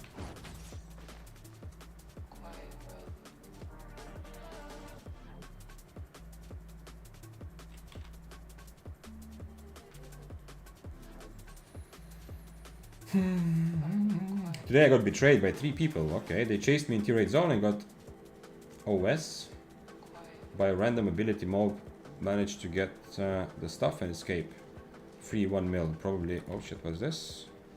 This is a player. This is not like just a gatherer. Although his food is for gathering. Probably one of my proudest rat moments. Okay, nice. I mean, that's why I know that there's some people who are really mad about ratting. We've had this discussion before, and I keep saying that first of all, it's nice that people can play the game whichever way they want, and secondly, you know, sometimes, and it's normal, there are players for whom ratting is just the way they get in, right? It's not like you're gonna be a rat forever. It's just your kind of the way you start PvPing. You start by ratting, and then you like embrace the PvP more and more, and you start, you know, playing other builds and playing differently. So it's It's like a jump board, you know, to jump into the pool of PvP. And that's why that's because like sometimes when you rat, you are really happy just with the money. You don't care if it was a good fight or something. You're just happy by having earned something. Thanks for YouTube, guys. Baby helped me a lot getting into Spear. Happy to hear that. ADDICT. Thank you for taking the time to write that. I don't know what it means. OS. Got OS, and one of them got OS. Is my brain not braining again? Does OS stand for something obvious, like Ort Sterling? Is that it? I don't know. He says QQQ. Does it mean that I'm queuing him, or what is he trying to say? He wants me to change my queue, or what? Thanks for following, Asmov. Hey, do you play only Spear? No, absolutely not. If you stick around, Asmov, I mean, you just followed, so you're gonna see me again one day. No. In fact, the last 2 months that I've been streaming Albion, I have not played a lot of Spear, I feel like. OS means one shot. Oh, okay. Wait, let me think about it again. 3 people chased me. I got one shot by random ability mob damage to get the stuff and this. I don't think that... Is that... That doesn't make sense there. Oh, one of them got one. Oh, okay. You were repairing the sentence. Okay. So they chased you and one of them got one shot and then you got the loot and got away. Nice. Okay, now I understand. And I am happy for your little bit of success. Thanks, Yigit, also for translation, because apparently abbreviations, I didn't know that, but apparently abbreviations is like a weak thing for me, because I was also confused earlier by FW, which was obviously Flamewalker when we were talking about it, but I wasn't sure.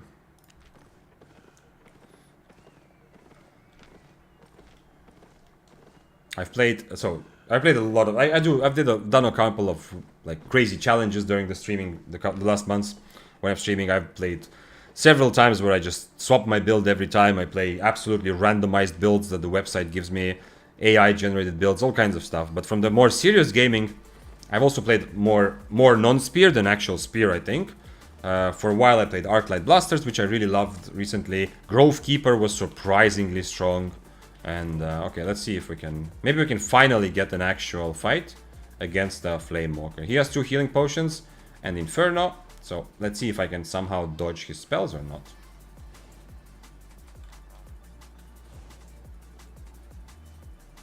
I don't know what to do, to be honest. If he doesn't want to come close, because he outbrawls me, unfortunately. But at the same time, he's also pretty good at playing from far, right? I see he's not using his E at least. Nice. Okay, he's gonna come close now.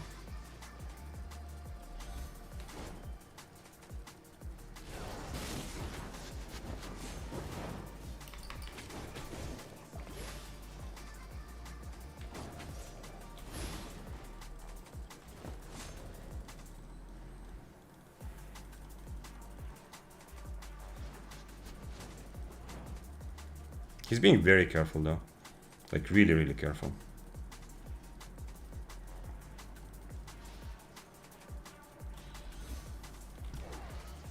That's only his first potion, by the way.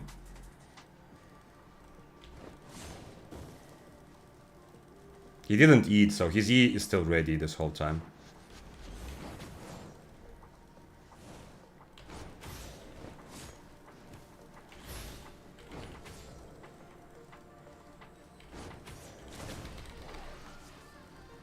Yeah, now he can just boots after me. I don't see any way to win this matchup with this specific build.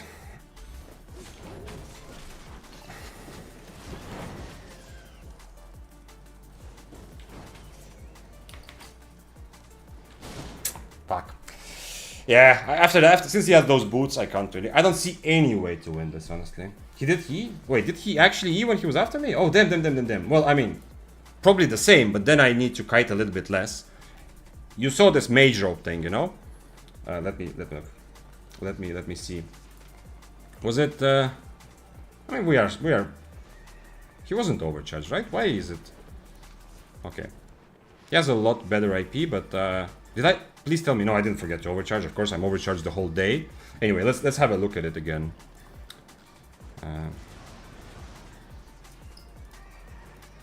Let's have a look at it together. Okay.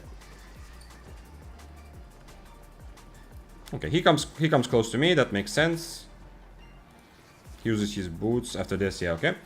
I mean, it's his job kind of to get close, but at the same time, you know, he's good from far, he's good from close. This is annoying because I can dodge it, but I'm not fully expecting the range, you know? Also because on my screen, I'm here, but actually I'm a bit behind. This is always true. Even with good ping, but with high ping also, your client shows you a little bit ahead of where you actually are when you're moving. So it's kind of that also. Unfortunately, you know, if I dodge this E, I think I can actually, you know, I can work with his 40-second cooldown. Now his cooldown is much, much lower, yeah? He hits his spells. You know, this is the mage drop thing, you know? He Infernos, look at this, and he knows I'm gonna mage drop. I know that he knows I'm gonna mage drop, so I don't mage drop until he turns. Now I mage drop. But I don't know what happened, how it didn't... Did he miss? He didn't miss. Was I just too slow? I don't know why he didn't end up purging his own Inferno there. But anyway, I end up at least countering his Inferno by not using my mage drop right away. He does... Unfortunately, his W also gives him mobility. Let's see now what happens. He still has second potion. If I kite around, I will also have 2 potions in this fight. As you saw, I ended up having. Oh, see, here he's still using just first potion, okay. I shielded again, expecting... He did actually... Yeah, of course, yeah, and I dodged it. Yeah. My bad. I thought he still has his E here. So now it's 40-second cooldown, but he has 1 potion, still 1 healing potion. And you can see how much damage he's doing. And if I'm gonna brawl him, he can use that W on me, you know? So it's even more. I miss 1 Impaler. Unfortunately, he misses the Q, which would have purged his own Inferno shield. And I have 3 stacks, you know. He still has Inferno, yeah? I eat a bit too early. I should have waited for Inferno. But I mean, overall. Flamewalker definitely nerfed. That's why he's using Royal Boots. To make up for the fact that Flamewalker is nerfed. Okay, so here I just need to full brawl because his E is still on cooldown. And unfortunately he still has a healing potion and I kind of undervalue it. Now that now it seems kind of clear I'm probably not going to kill him anyway. But who knows, maybe if I keep hitting and if he doesn't E me... Maybe if he doesn't E me, is there any chance for me to kill him? I don't know. He still has half a healing potion, which is like extra 300 HP. And I will have fully stacked E and a W. I don't know, it's very difficult. What kind of helmet were you wearing? You could have tried to mount up with your shield. I was wearing a Stalker hood, but I was using the new spell that they added, which is the energy shield. I didn't get much value from my shields this time because I tried to predict his E with it, but he actually it wasted out. So my helmet was not as valuable as it would have been. The biggest problem is his boots that I cannot remove unless I keep my E for it. But the problem is if I stand next to him, there's no reason for him to ever charge boots. Right? So when he gets on top of me, like here for example, he gets on top of me. Unfortunately, hit his E. Okay, not here, later. So I cannot keep my E just for his boots, right? Like against some builds, maybe I could just, you know, I could try to keep fighting, and now he cannot use his boots ever. But he's just so much stronger at brawling still that I can't win this fight just by being here. I need to kite. So I need to kind of, you know, honestly I should have tried to E through him there. So that was actually another kind of inefficiency a little bit. But at least because of this E, I can dodge his next E. You see, it doesn't, he has 0 fucks because whenever I'm at the edge of his screen, even with my cooldown reduction mobility, decent mobility build, if I'm at the edge of his screen, he knows he will always catch up. He has his W and his Royal Boots, unfortunately. And his Q is still higher range than my Impalers, like considerably higher range. So yeah, I'm trading 1 Impaler for his 1 Q, which is also not a great trade for me, but I mean, at least it's something, yeah. But even that is like, I have to go closer and risk it. Okay, so definitely quite a couple like inaccuracies there, but based on this fight, it still feels like, you know, this is one of the reasons why Spear I felt like fell to B tier when everyone was playing Flamewalker, because Flamewalker was, I mean, it's still, you can see it, like he cannot drop his cat on the keyboard anymore. No, he can definitely mess it up. In this case, he's making up for that by having Royal Boots, which unfortunately I cannot, you know, match. But still, you know, like the matchup for Spear is just kind of difficult because Flamewalker does everything that I do a little bit better. You know, from a range, it's better because it has more damage. If it really needs to kite me, it's not now with the new E, it's finally not better at just overall mobility without Royal Boots. Without Royal Boots, I could get away from him, because if he misses his E, it's very long cooldown. But the problem is, from 10-meter range, I'm throwing impalers. He's throwing his from 10-meter range. I'm throwing impalers and Qs, or like 9-meter range. He's throwing his Qs and Ws on me. He's winning. From like 13-meter range, he's hitting his Qs. I'm hitting my impalers. Hopefully, he's kind of winning, or at least it's even. From close range, he's winning, unless I dodge all of his Qs. So there's like, unfortunately, I feel like this is the one thing why I can't really say now, even with the new awesome build that I really love right now, I can't really put Spear very high still, and on the list of where we are right now, because this one matchup still really, really sucks. But it's definitely better than before, and he had to use Royal Boots for that, right? Which is something that one patch ago, the Flamewalker would not feel the need to. Yo, Ace, what's up? Okay, so I guess we're going for another Cloth Armor Spear run. Thank you, sir, for raiding. Let me give you a shout out.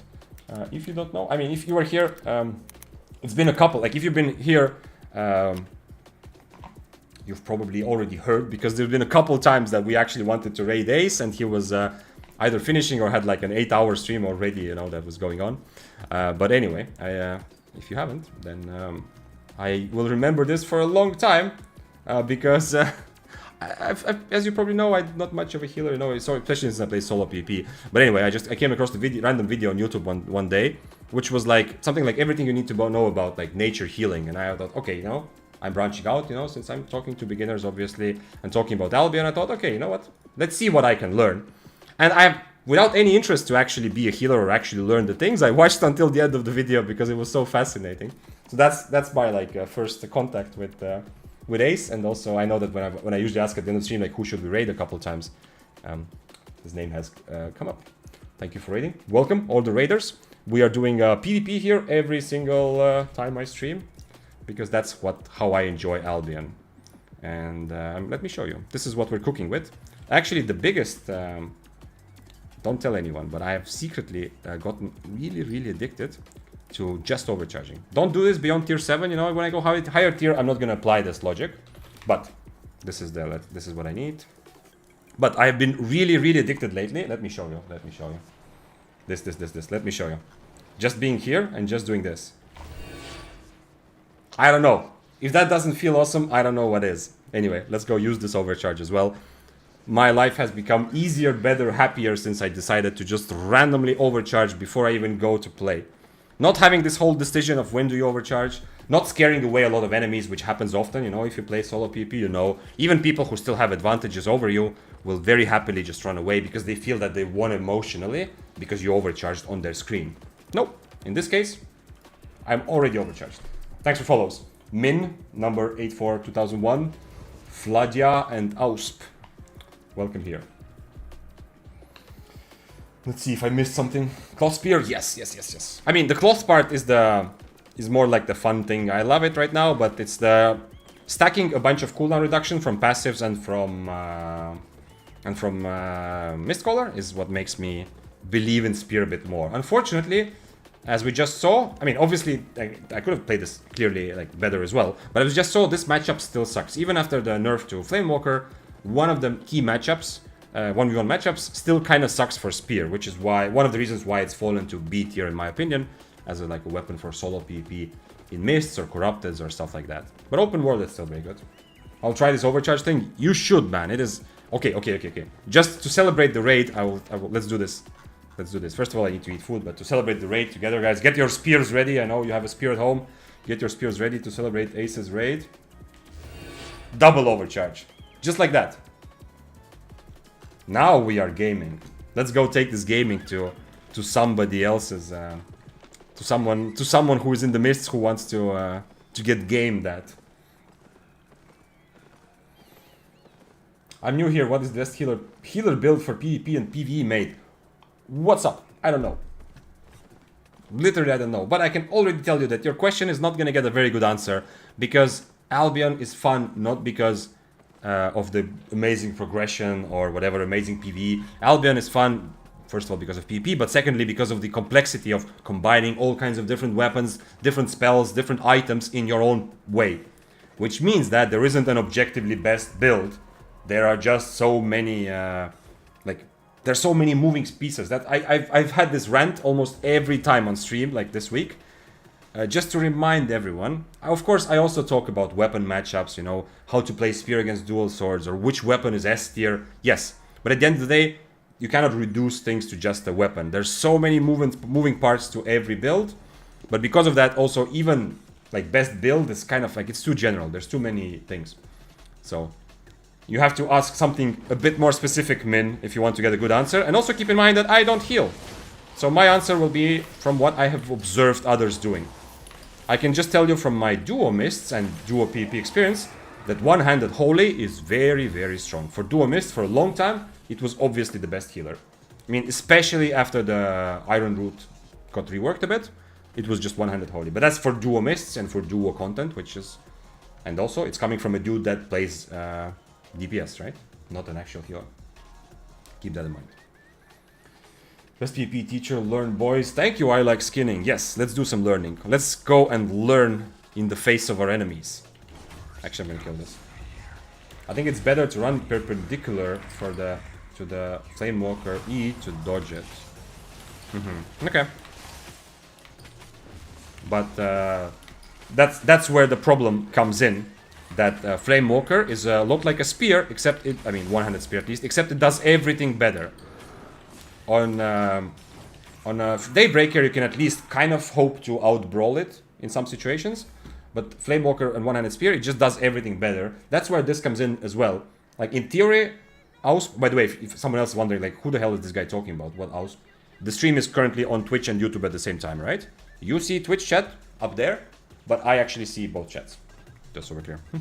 But anyway, one of the problems with it is that, as I said before, the Flamewalker is better at pretty much every distance. So if you imagine this mob is the Flamewalker, if I'm trying to do this, to dodge it, he's trying to hit Qs this whole time, right?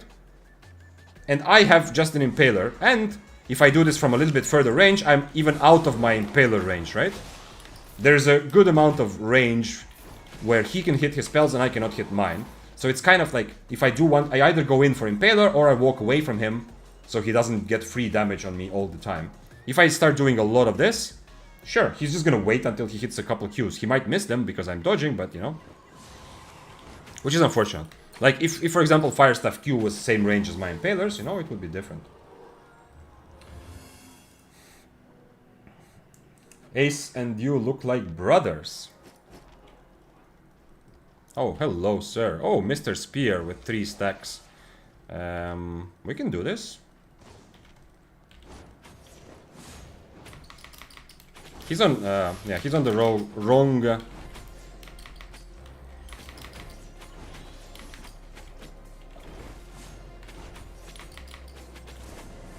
He's on the wrong jacket, unfortunately for him. Maybe I shouldn't have E'd out, actually. Let's see. He has also 2 healing potions, so I need to buy time for my second poison. But I'm gonna use my E, so maybe he gets more brave now. Now he can turn around and feel like he has a bit of an advantage, right? I have also a bit better cooldown reduction than he does.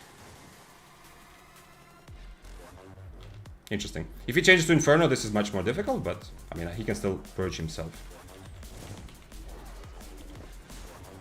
Come on, you're not leaving me. Okay.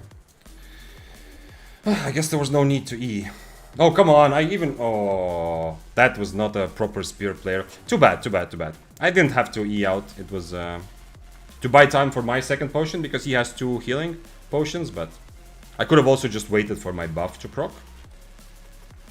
To be honest, like, when he E's out, there's a bit of a problem, like, with some of the spear versus also applies to Daybreaker. Sometimes whoever E's first just has kind of, like, unnecessary advantage. I mean, not unnecessary, but it's like, it sucks a bit. Because it's going to, essentially, if he E's through me and instantly bootses, I will not catch him with my E. So he gets an E for free, and then I have to run the other direction, you know? But yeah, Mage Robe did so much there. Not only did I remove his Stalker, but this whole time we were brawling, I was on 3 stacks, and he was without stacks, yeah? Plus I have a helmet, which was more useful than his. Yeah, okay. How do streamers do highlight vid after stream? Do they rewatch it? I don't know, Digital. I think people do it in different ways. Like you can take a clip. Like if someone clips something on Twitch, that's an easy way. Like that's also something I'm figuring out. You know, I'm also recording like last 5 minutes, like I used to when I just made videos. So I'm also recording right now. So if something cool happens, I can add it. I can click the button, and it's going to record the fight as well. 100 holy? What? You just got wrecked? Are you doubting it? Is that not true anymore? As I said, if you want to ask about good healing weapons, you should ask Ace, who just traded us, for example. Or someone who is more up to date with how small-scale healing is played right now. Like, my understanding comes... I am good at analyzing information, I hope, but my understanding is mostly second-hand, right? I'm looking and listening to what people are saying, but I'm not going to play healer to test it out, because I enjoy solo PP mostly, right?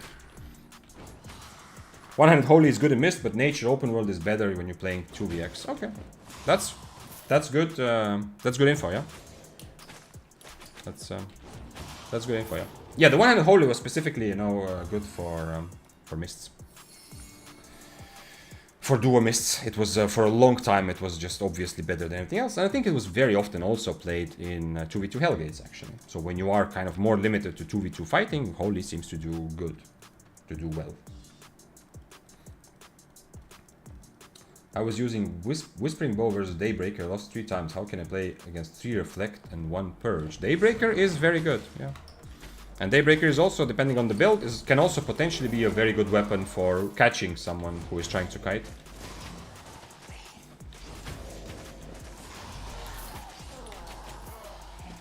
Yeah, I think in open world or on roads, there was a lot of great nature, and I've seen a lot of... I also saw some great natures in depths yesterday. I played a bit of that. 100 holy in Mist and 2v2 Hellgates is still better than nature. Okay. See, so that part of my information correct, but that's why I'm being also very careful, I'm trying to say the things that I kind of know about, but not have too much of an opinion about everything else. Because understanding which healing weapon is better for which type of group and which size is not my forte. How many hours do you sleep? I should sleep more. I mean, generally 8, but last couple of nights I didn't sleep that well. It's very hot here, so and I am still like a gamer, yeah. Like I think a lot of us are here. And if you're a gamer, you know this feeling of looking at the clock, thinking like, okay, so I have to wake up in like 9 hours. That's fine, I can play for 1 more hour, no problem. Like 8 hours of sleep, whatever, it's fine. And then you look at the clock and it's like, okay, I actually have to wake up in like 6 hours, and it's time to go to sleep. Okay, 1 more game, I am still victim to that occasionally. So, your question, when you ask how much do I actually sleep, it's a normal amount, but I do take it a bit personally, I feel a bit like attacked when you ask that, like, how do you know that I should sleep more? There was also like, not last week, but a couple of weeks ago, there was a week where I was sick, like I had a bit of a fever, not like crazy fever, but it was a bit like annoying. And during that time, I just slept. Like I felt like I slept like 12 hours a day. It wasn't like really good quality sleep, but it's like when you're sick, like I went to sleep in the middle of the day because I felt sick. I woke up in like an hour, and there's like, you're like turning sides and waking up every couple of hours. It wasn't like really good quality sleep, but I did sleep a lot during that week as I was trying to recover from whatever illness I caught. Now Life Touch is really good also. Oh yeah, good point actually. Life Touch got a big buff to offset the fact that they were nerfing it for Corrupteds. It got a big buff for actually group content, yeah? It's not so good as a solo weapon anymore, but it is definitely better for a group. That's true. Actually, so I played like 3 hours of depths yesterday. A bit of it solo, a bit of it with a friend as a duo, and so I didn't see too many fights there, but it does make sense. I did already see some life touches there as well. Okay, I only have 5 stacks, which is very, very, very sad, but who was that? Who was that on my screen? Show yourself. Holy shit, what is that? Are we running into a black monk staff in the wild? What is happening? Today we saw Bridled Fury. We are seeing people actually playing this game for fun now. I'm not the only one who's enjoying Albion. This is so happy for me to see. I love it. I love people playing not just Flamewalkers, you know? This guy, I mean, okay, he's probably not gonna PvP, right? He's just faming it up to have fun later. But if he actually takes some fights, this is a man who is not playing just to extract all the advantages, to have the best optimal weapon and make sure that he has a good chance of winning. This is a man who's just enjoying life. Unfortunately, that also still means that I need to attack him if I see him. I'm gonna change to cripple just for him. I hope he doesn't feel bad if I do end up killing him.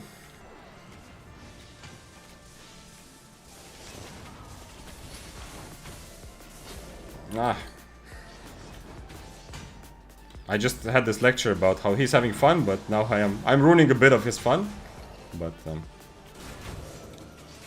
no. This is a tiny bit of minus karma.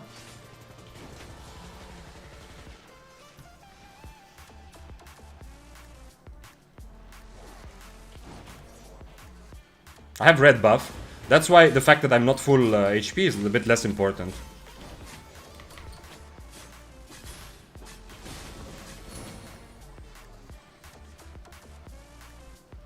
Okay. He ran away. Unfortunate. Maybe he comes back. Too bad. How far did he actually run? Let's see. Not that far. He's on adrenaline, so cripple is not terrible. Normally I don't really like using cripple anymore, but... he kept running. How close? The exit. Oh, he's not going for the exit. Yo. This might be a dead player on my screen. Where's he going?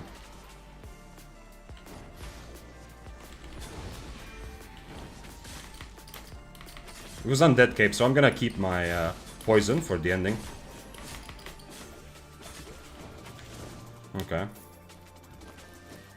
Okay. Definitely did not expect him. I don't know. I think he was looking at the map, to be honest. I don't think he knew where the exit was, because if he did, or he actually wanted to reset and fight after he procced my buff. So next time I fight, I don't have the buff. That's also why I attacked him earlier without, you know, worrying about my full HP, because sure, yeah, I don't have full HP from the previous fight, but I have the advantage of red buff, which he does not. Hello, sir. What is happening? Why are you here? I really have the wrong spells against him, though. And now I don't have a buff either.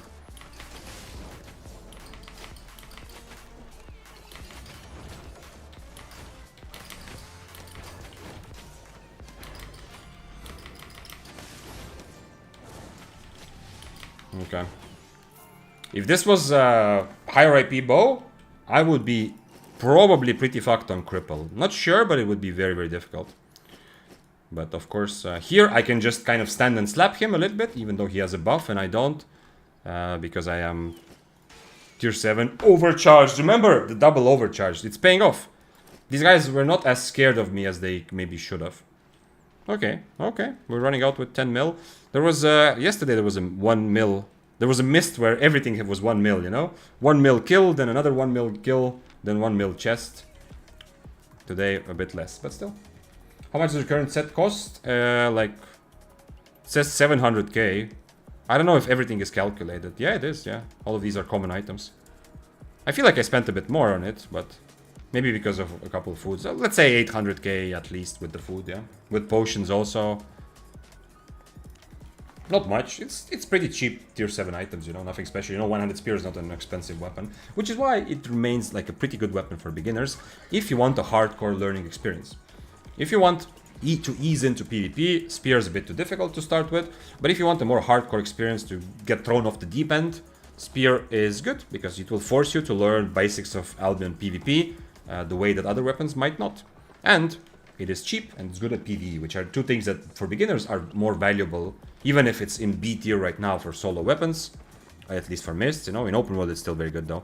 But even if it's not super strong in some matchups and stuff like that, for a beginner, the fact that it's good for PvE and it is very cheap to keep buying it are very good arguments. Like, to be honest, you think that much, basically overthink everything, you get brain fatigue fast. Kinda, that's me at least. That was about sleeping digital games.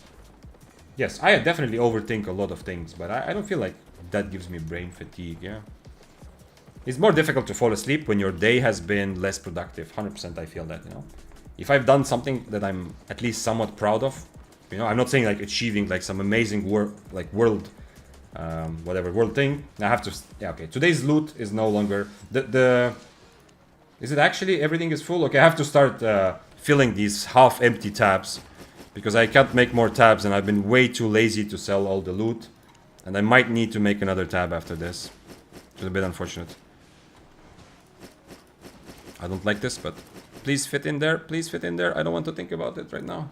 Okay, nice. I've been very bad at selling actually the loot. Okay, don't need this. And what is this? This is the Black Monk staff. Should we keep it? I should keep it, yeah? As a memory of a brave Black Monk warrior. That is so awesome that he's playing Black Monk staff.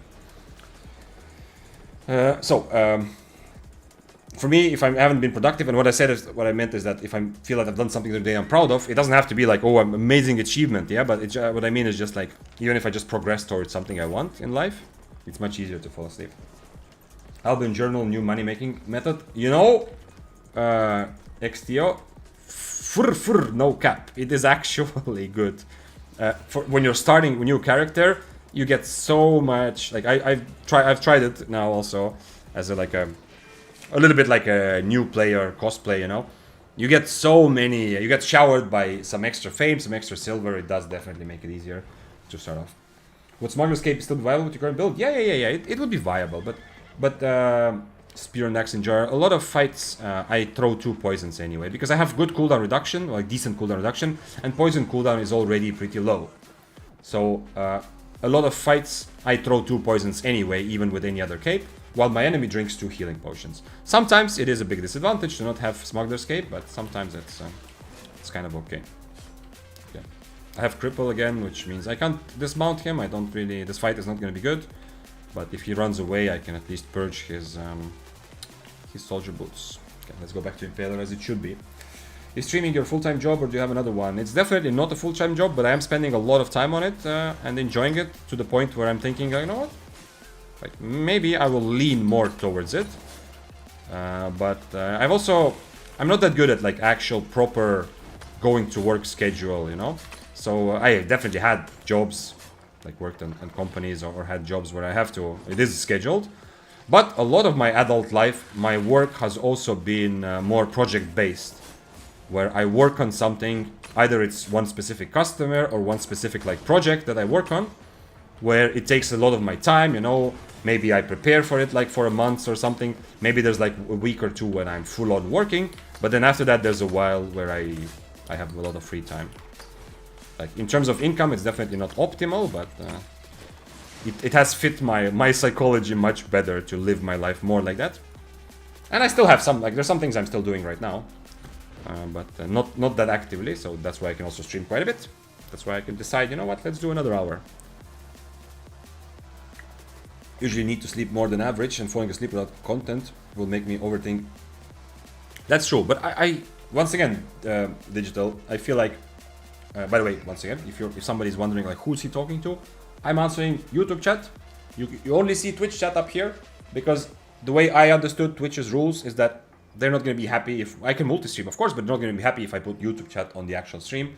So that's why I see YouTube chat, you don't. But so what Digital Games said in YouTube chat is that I usually need to sleep more than average, and falling asleep without content will make me overthink and take more time. That is very relatable, but I still feel like when I am tired from a successful day, I just fall asleep without any background noise. However, if I'm like feeling a bit shifty because, you know, I knew I could actually have been less lazy today, or, you know, should have gone to the gym or some sort of like I have more of those feelings, then my brain is more actively saying me like, come on, like do something with your life, you know, that type of thing. Then it's more difficult to fall asleep. Then I also like sometimes put some background noise or something, you know, like a TV show. But yeah. You seem like a beautiful soul. Oh, thank you, sir. That's such a nice, nice, wholesome compliment. See you, Vic. What's up, Aus? I mean, bye, Aus. Have a good one. Found El Pelotas, he didn't want to fight fair, so I used everything to dismount him, even though he had 100 IP higher than me. He still OC'd, it was close fight, but I died. Okay. What do you think? Why did that happen, Vitus? First of all, I mean, relatable experience, I understand. I think you've run into something like that a lot. What do you think? If you try to understand, like, why did he not want to fight? Did he know that it was you, and he was like worried that, you know, you with your considerable experience that you will outplay him? Or was it something about the matchup that you think he was like, you thought that he has a good advantage, but actually he doesn't? I don't know, he's just bad, I guess. It was mirror matchup. Ooh, okay. I mean, El Pelotas is like probably the biggest Albion streamers, right? Of all Albion streamers out there, he's probably the biggest, most popular ones, right? So you can maybe see it, maybe he's talking about it on the stream. And you need to understand Spanish to actually understand, but maybe like if you watch the clip on his stream, maybe he's explaining like something about his thought process, yeah? Maybe not. I'm a brand new player, I need a PvP build. What's up, Hailstomp? You just want a random PvP build, I suggest starting from YouTube and just taking the first build you see and just do that. Now, once you are not brand new and you're not just fresh off the boat, you will have a more specific question which will get a much better answer, you know? Like, you will already have some preferences, like, yo, I tried Battle Axe, but I actually don't like the fact that I have to be close to my enemy. Okay, nice, then we can start working with that. Also, you need to always specify what type of content specifically do you want to do with your build, because in Albion there's so much customizability, it's very normal to change your build around based on what exactly you're going to be doing in the game this moment. It's much worse strategy and much less popular to choose one build and just do everything with one build. Okay. I mean, okay, if he's like, there might be extra pressure from El Piloto since he's streaming, you know, to I don't know how many people, right? So there might be extra pressure why he did want to take the fight. But I'm still guessing, like, I'm guessing, right, is that there must be something there, right? There must still be something that was going on in his mind, like why he didn't just decide to full-on fight you right away. He's gonna change, right? He's gonna turn into me, right? Come on. I have everything on cooldown. He's just giving me time to have my cooldown.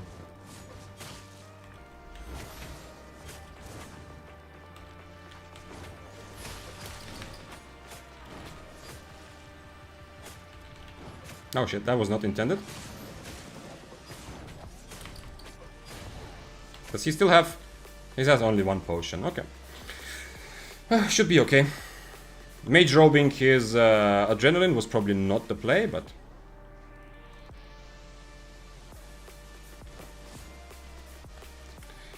At least he thinks that, like, I mean, he seems like he thinks that he's winning, you know, so I can at least somewhat... Nah, I didn't want to proc my cape, but I still want to take this fight. So I was thinking, at least now he might be interested, you know? He still has his undead cape, so he might be interested in taking this fight again. But I need to reset now, probably. Unfortunately. I hope he's still following. If he mounts up and I have to use everything to dismount, I'm gonna be a little bit unhappy. I can hear the mobs hitting him, so I think he's still following.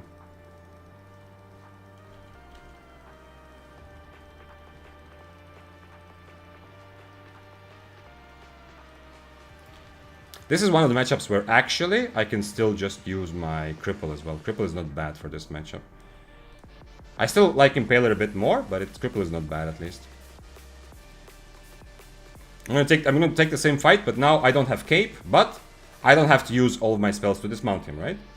So the disadvantage I have from not having cape is smaller than the fact that the advantage I gave him earlier from the fact that I had to dismount him.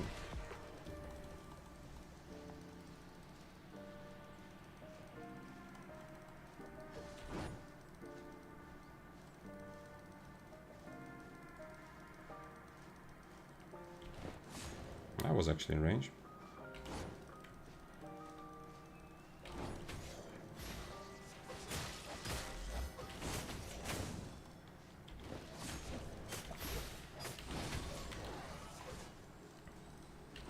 He almost purged his own mercenary there, actually. Too bad. I should have waited for my E to be ready, but I think his boots are still on cooldown, right? Please tell me so. Oh, there we go. Ended up being nice. Like, pretty easy when people are predictable, because usually if you're on that cape, oftentimes you just want to go in one direction and go. But since the moment he's on that cape procced, I procced it too early, that was my bad. The moment he procced, I went south, so I'm expecting him, like, I went like 2 steps south and did this, didn't hit. I'm expecting him, even if he went south at the beginning, he's gonna turn around. So that's why I go north. And it works out. And I was right. The advantage of having an undead cape is not as important as the disadvantage of me having to dismount him. So. And big props, he still took the fight. I keep saying this, I keep giving props where it is due. Every time I see a 8.3 double-bladed, I'm a little bit unhappy, because I know many of you have heard me say this a million times, but you know, we just had a big raid, so I'm gonna repeat. You can play the game whichever way you want, be happy and enjoy your life, but recognize that if we all played like the 8.3 double-bladed or the plate armor bloodletters, you know, if we all played like that, the game would die in 2 weeks. It would be zero fun for everyone, there would be no Albion soon, yeah? So, be the change you want to see in the world, contribute to having a more fun game. So, on the flip side of that, when I see guys like we just fought, guys like this, if everybody fought like, played like him, the game would be fun. He's taking a reasonable like cost in like risk, and he's actually taking the risk, you know? He's taking a fight where maybe he will win, maybe he will die. If everyone played different interesting builds and actually took risks, the game would become more and more fun for everyone. So, since I am sometimes, occasionally, you know, go on a rant about like the super safe double-bladed playstyle, how it's just like selfish bullshit kind of, you know, to take some silver out of the game for yourself. You know, these plate armor double-bladed or plate armor bloodletters, they just want to take some silver out of the game for themselves to make sure they don't risk anything. And as I said, they're contributing to a bad game for everyone. On the other hand, I want to take the same amount of time to like to say good things. We've had several fights today about people people who actually take risks, who take fights and who attack me even when they don't have all the advantages, like this Battle Axe guy. Really nice guy. Like, props for this fight at least. And I got a Masterpiece Battle Axe now. I don't think I've ever had one Masterpiece Battle Axe in my pockets. Thanks for following, Rebel. By the way, do you know what ADHD is? Yeah, digital games. I think everyone knows more or less what ADHD is. But to be honest, the lecture on ADHD from Andrew Huberman, I did not finish it. I watched like an hour of it. So I might not know exactly. I have a more or less basic understanding of, yeah. But anyway, I don't want the Wisp. I was curious if someone comes here that I actually want to fight. Not him then. How do you stay that calm? Well, you mean in this fight? Was there something not to be calm about? Oh, because I was in Undead and I was almost dying. That's what you mean. Okay, he wants to fight. Interesting. Cool build. I can remove his soldier armor, but he's definitely strong enough to win this fight. I have to be a bit careful.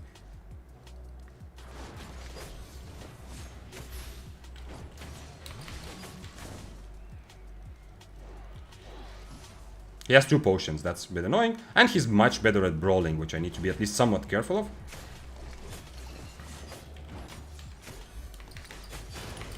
Oh, he eat, okay. He eat kind of early there.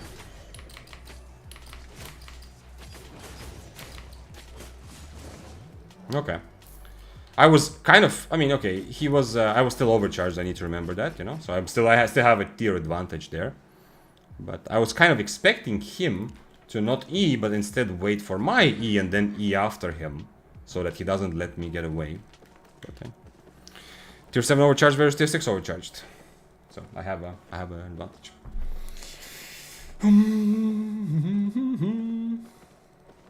Do you know what PETA is? People eating tasty animals. Yeah. There are a lot of these moral questions that I know for some people are more important, that for me, I don't know, it doesn't seem that important. And maybe that's like a stupid thing to say, because, you know, that's essentially me taking a stance. But like eating tasty animals is one of the things.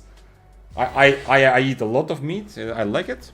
It's always been important part for me for my diet. But there's like I would not even, I've never even considered like maybe becoming a vegetarian or so. But on the other hand, for example, alcohol, I don't really drink alcohol at all. But it's not like there's no moral or no sign of no sort of, you know, like drawing a line like type of thing. It just, I don't know, it just happened that I don't enjoy it anymore. And I think I'm open, like that can easily happen any day also with meat, you know? It's unlikely, but I can just wake up one day and decide, you know what, I actually don't want to eat this anymore. But it won't be for like moral reasons probably.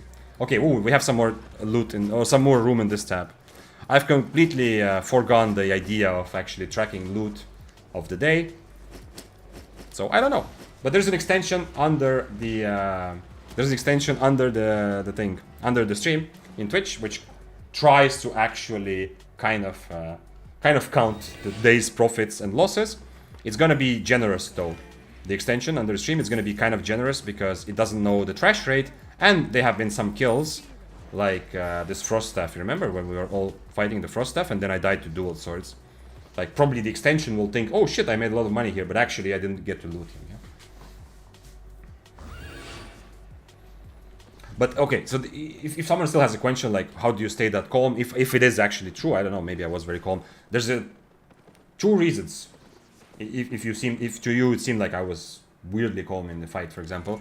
Number one reason is I'm playing for like I'm really risking tier 7, right? I would be less calm if I was playing 8-3, 100%. The stakes matter. Now there's a bit of added there's maybe a bit of added like anxiety on top of that from you know, streaming obviously, and like there's a bit of extra. The stakes are higher because, you know, if I make a lot of mistakes I might have to admit to myself and to you that, yo, I actually suck, you know. So there's a bit of that, yeah, because of streaming. But generally, like the stakes in terms of what tier I'm playing are going to affect my, like how calm I am. Also 8.3, if I'm 8.3, I'm I'm in undead cape, I'm barely alive, I'm gonna be a bit more anxious. But the second answer to the question, if it seems to you like I'm being calm in PvP situation and it's weird, or, you know, you're not sure how it happens, why? The second thing is just that I've done this enough times, you know. I think I'm closing in on somewhere near 3,000 hours in Albion soon, yeah?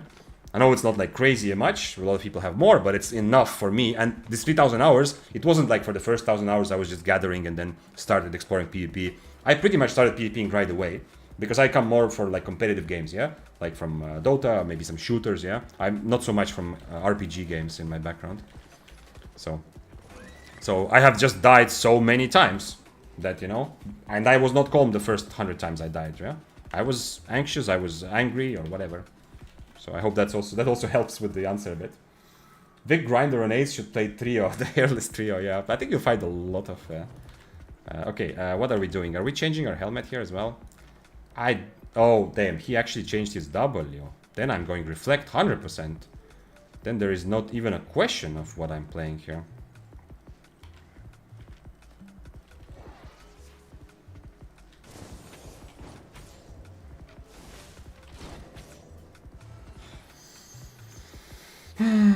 I also need to change my robe, actually. Yeah, without Harpoon I can't really get on top of him very well, but he can really mess this fight up. Because if I reflect good damage in his E, that's gonna be a big thing. Also, I definitely need to change my robe here. He must be interested in at least. So this is an example. Okay, I don't know. Maybe he actually just is worried and doesn't want to fight. But this is an example. If I overcharge on his screen, you know, while he's looking at me, he will definitely feel like, okay, you know what, I'm just leaving, fuck it. But since I'm already overcharged, you know, he's at least kind of taking the fight here, as you can see. Okay, well, maybe I said big words too early because it doesn't look like he actually wants to take the fight, but we'll see. He might be interested in my items. If I use boots now to get closer, the annoying thing is when he does actually turn to fight, I can't do anything without boots, right? I can't get close to him. I'm willing to be the first one to use boots. I'm willing to risk that he's going to do a lot of damage as I'm getting closer to him, but I need the boots, otherwise the fight will not start, right? So that's why, even though he's running off my screen, I'm not matching his boots right away. Unfortunately, it looks like he completely disappeared. So yeah, Vitus, I think there's a lot more hairless guys out there playing Albion, but then again, who knows? Sounds pretty cool though. I mean, we are definitely... There is no doubt that we're gonna get Grinder to play Albion again at some point, yeah? Just give him time. Maybe he won't like actually come back, but at least he will be back every now and again for some event, you know, to try something 100%. But it will take time. Hello, Estonian streamer, man. Yo, Tiva, what's up? The ball trio. Yep. I have a... I think somebody said it's short stream, by the way. Okay, yes, it was supposed to be short stream, but you know, it's very fun. So it's stop making Albion fun for me, guys. It is partly your fault because it is much more fun to play with stream. I've been streaming for about 2 months now, and it's very obviously clear to me that I'm having a lot more fun than just running around, because you need to have some sort of purpose, you know. Obviously, like, if you're watching stream, you might get like the same kind of fun even if you're not the streamer, just being here and we're kind of playing together in some way. That might be the same type of fun, yeah. But if you don't have anything open, if you're just playing like I used to when I was starting Albion, just running around the mists, not even talking, not sitting on Discord call with someone, not watching a stream, then you just need to have a good goal. Then to make it fun, like for me for a long time the goal was just I want to figure this shit out. Like it was very difficult. I want to figure out like what am I doing? Why am I dying again? Yeah, that's a kind of potential fun. Well, this is it for this set. Fight the other guy, please. He's worth much more, and I softened it up for you, Mr. Bow. I'm full HP almost, so the bow is probably going to be a bit scared to follow me, because earlier he was scared to fight. The 7-3 actually mounted. There's another tier 7 regular bow, that's cool. I mean, the hammer now knows what's going to happen if he dismounts on top of me. And the bow is never... I don't think the bow is ever going to fight this hammer. Considering that he kind of walked away from me, I don't think he's bloodthirsty enough to take the fight against the hammer.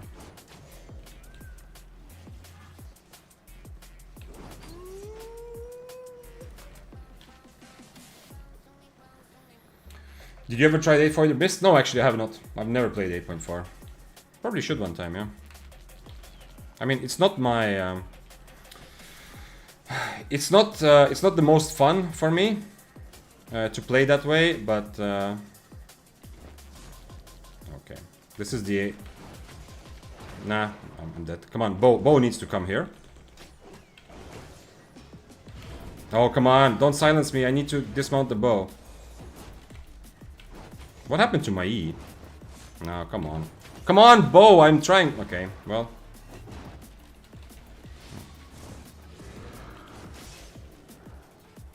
Man, if the Bow was a little bit more experienced, come on, what a chance for him. This whole time, it was obvious I'm trying to dismount the Bow so we can kill the guy. The hammer dismounted far away. He made sure that he doesn't have the 15 seconds, of course, otherwise, you know, he has a big disadvantage. He dismounted far away to try to get the free kill. Still a bit brave from him, because he doesn't know that the Bow is a beginner, right? So, from his perspective, he's still I mean, okay, his build is pretty safe, but from his perspective, he should expect me to dismount the Bow. So then we try to 2v1 him, but unfortunately the Bow did not want to play. We are, how much as we... The Bow risking more than me, but this is like, how much was it? I don't know, like 15 mil without? Not exactly 15, but let's say like 10 mil plus the hammer itself. Depends on attunement, so. So for the Bow, it's definitely worth it to come, let me dismount him and risk it for the biscuit, you know? But this is why you shouldn't. Don't take stuff into the mist or into PvP, which is too expensive for you, because then you end up not taking the situations. Like with the Bow, he has a perfect opportunity, especially the first time, you know.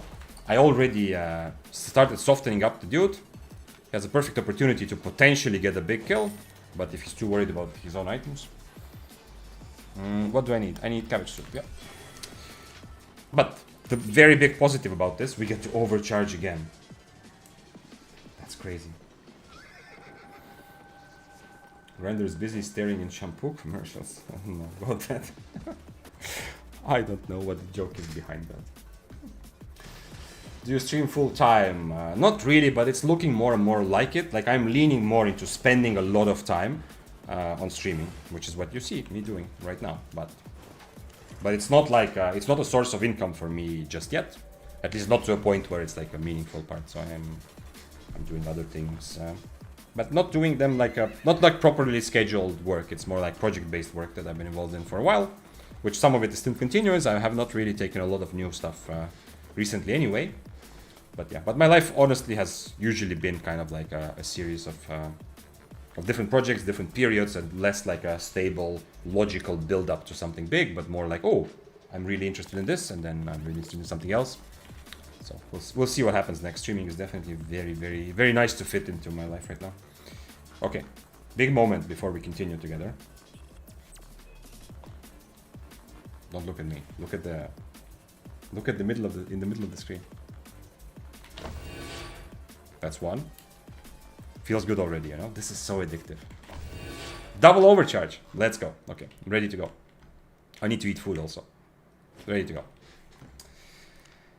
Too bad. The first time I shouldn't have come back, but you know, for me also it's like I'm risking 700k. Very unlikely that we're gonna kill the hammer.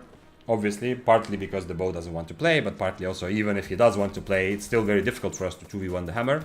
We don't have any purge for his boots, so he's just gonna kite and run away. Even if he starts dying somehow. But still, you know, it's worth it. I'm risking like 700k to potentially, maybe, get be part in the fun. And also, does he want to fight? I can cancel his E, so it's not very good matchup for him, but okay, he does want to fight. Respect. That's already awesome. I don't need to purge anything, so I'm just gonna do like this. He's gonna try to E from his invis, I think. We'll see. His Q is pretty annoying. Does he have 2 potions? He doesn't. We both have just 1 poison.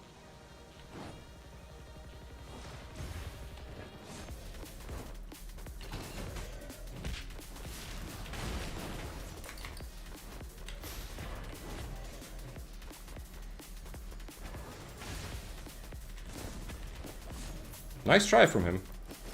Really cool. I love this. This is what I was saying. People were asking about the... We were having a discussion, and people were also asking about the Q changes. Like, you know, the gloves Q got nerfed. Both the fleet footwork and the Dragon Leap, yeah?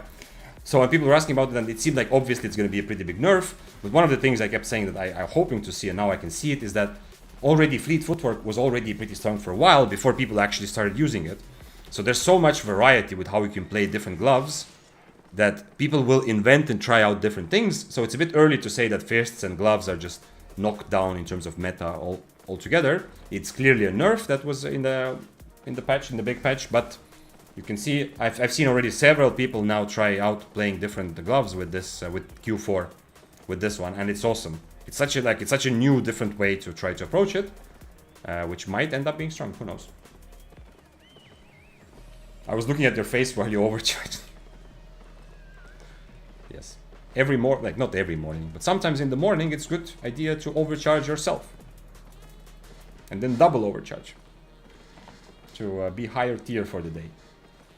What's your opinion on who's the best player right now? PvP player now. Oh, I don't have an opinion like that, Vitas. It's how could I possibly have an opinion? Like, there's so many people that are good. Some of them play actively, some of them don't, and many of them don't stream or create any sort of content. So how can I have any sort of opinion about who's the best? There's also, in a game like Albion, like, you can kind of have an opinion about who's the best in Corrupted, at least somewhat, yeah. But in a game like Albion, where there's so many different ways to play the open world / Mists content, like, can you say that the 4.1 guy or the 5.1 guy who is constantly killing people who are much higher IP than him, that he is kind of better or worse than the 8.3 guy who is making, maybe they're making the same money, but the 8.3 guy is running around waiting for, you know, to kill someone who's lower IP. Like, they're playing in a completely different way and completely different strategies. You can say like, okay, but this guy is constantly taking fair fights, so he's better, but first of all, the builds are also very different. Is this the... Oh, this is the guy we fought earlier. First of all, the builds are very different, but secondly, like, constantly taking fair fights on tier 7 and winning is easier. If I was playing 8.3 and constantly fighting other 8.3s, I would have a harder time, yeah? So, like, my win rate would be lower because, you know, as we said earlier, stakes are higher, you perform a bit worse, also the enemies are better. So, it's very difficult. Unless you have very controlled content, it's very difficult to compare different people in any way. What's your jobs? Asks Spoken. My most adult life, I have been a sort of coach, but the reason I say sort of is because I've had different projects. You know, there's been education projects. I work with students. There've been a lot of time where I work with different companies as a customer. Absolutely different kind of setting. Sometimes I used to, with one of the organizations I was involved with, we used to organize a course where people could sign up and come every week, you know. like kind of the same way you go to dance class. But the thing that I was teaching, not dancing, the thing that I was teaching or coaching is public speaking or argumentation, and kind of related topics, stuff like that. So I guess the closest thing would be something like a public speaking coach, or I don't know, teacher of argumentation. But it's very difficult to put it because I've done a lot of different things. And obviously, like a normal person, I have also worked at a company for a couple of years when I have to go to work every specific time, you know, and I did sales like as a regular job, like some sort of customer service, so a lot of other stuff as well. So it's difficult to put it all together. The Dragon Leap nerf wasn't too bad, and Q4 works well on gloves. Yep. That, I mean, I'm just happy. I'm happy to find out that people, definitely a lot more people are experimenting with Q4 because Fleet Footwork was nerfed. Dragon Leap was also nerfed. If you say it wasn't that bad, I'm inclined to believe you, Paladin, to some extent. I have not played gloves recently, so I don't know. But based on the fact that not that many people are using it, I feel like it's... you can definitely feel that it was nerfed, but at the same time, most gloves were anyway using Fleet Footwork already before, so... I mean, wait, let's see. Did someone have an answer? Skion said that it's Strats Q, and Vitas said he's definitely in the top 10 in skill, but probably not the best. Okay. I really don't know. Also, by the way, streaming is also a thing to add to this. Since, you know, a lot of people who might be really good players, you might not know how good they are because they are not streaming, you know, you don't see their gameplay. But on the other hand, a lot of the people who are streaming, like, I kind of feel this a little bit, depending on which weapon, especially when I branch out and play different weapons. But there is a bit of extra level. I am, on average, it's not like a crazy difference, but I am definitely making a little bit more mistakes on average on stream because, you know, your mind is more divided. Like, I don't even think it's the pressure that much, although maybe that is also, I don't know, I don't feel it anymore. Maybe that was like the first day of streaming or whatever. But there is like added, you know, like I'm also looking at the other monitor. If I was just playing Mists only as offline or without stream, I would just be looking at the game. So there's like, if you try to evaluate other people, that's also something that's kind of difficult to calculate, you know?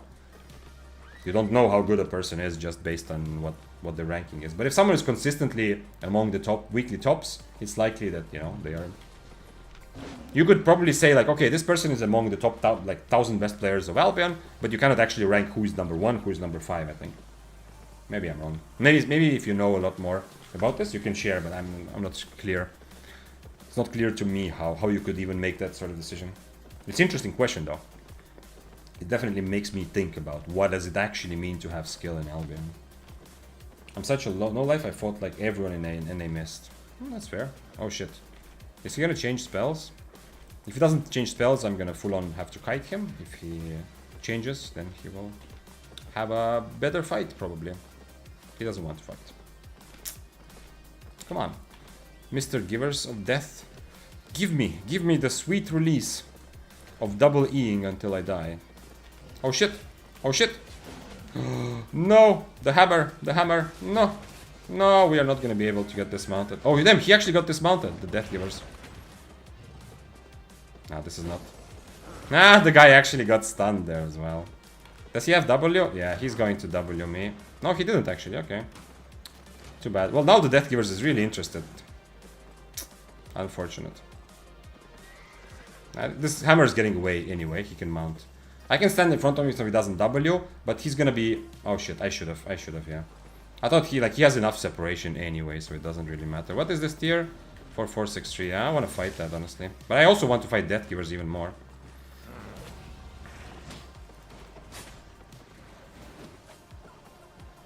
Oh, don't make the mistake. I'm not here for you, Mr. Death Givers. I am very much here to also kill you.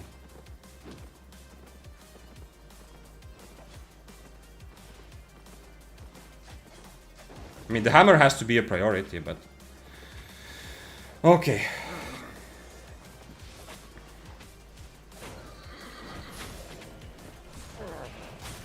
I have wrong spells for this, unfortunately.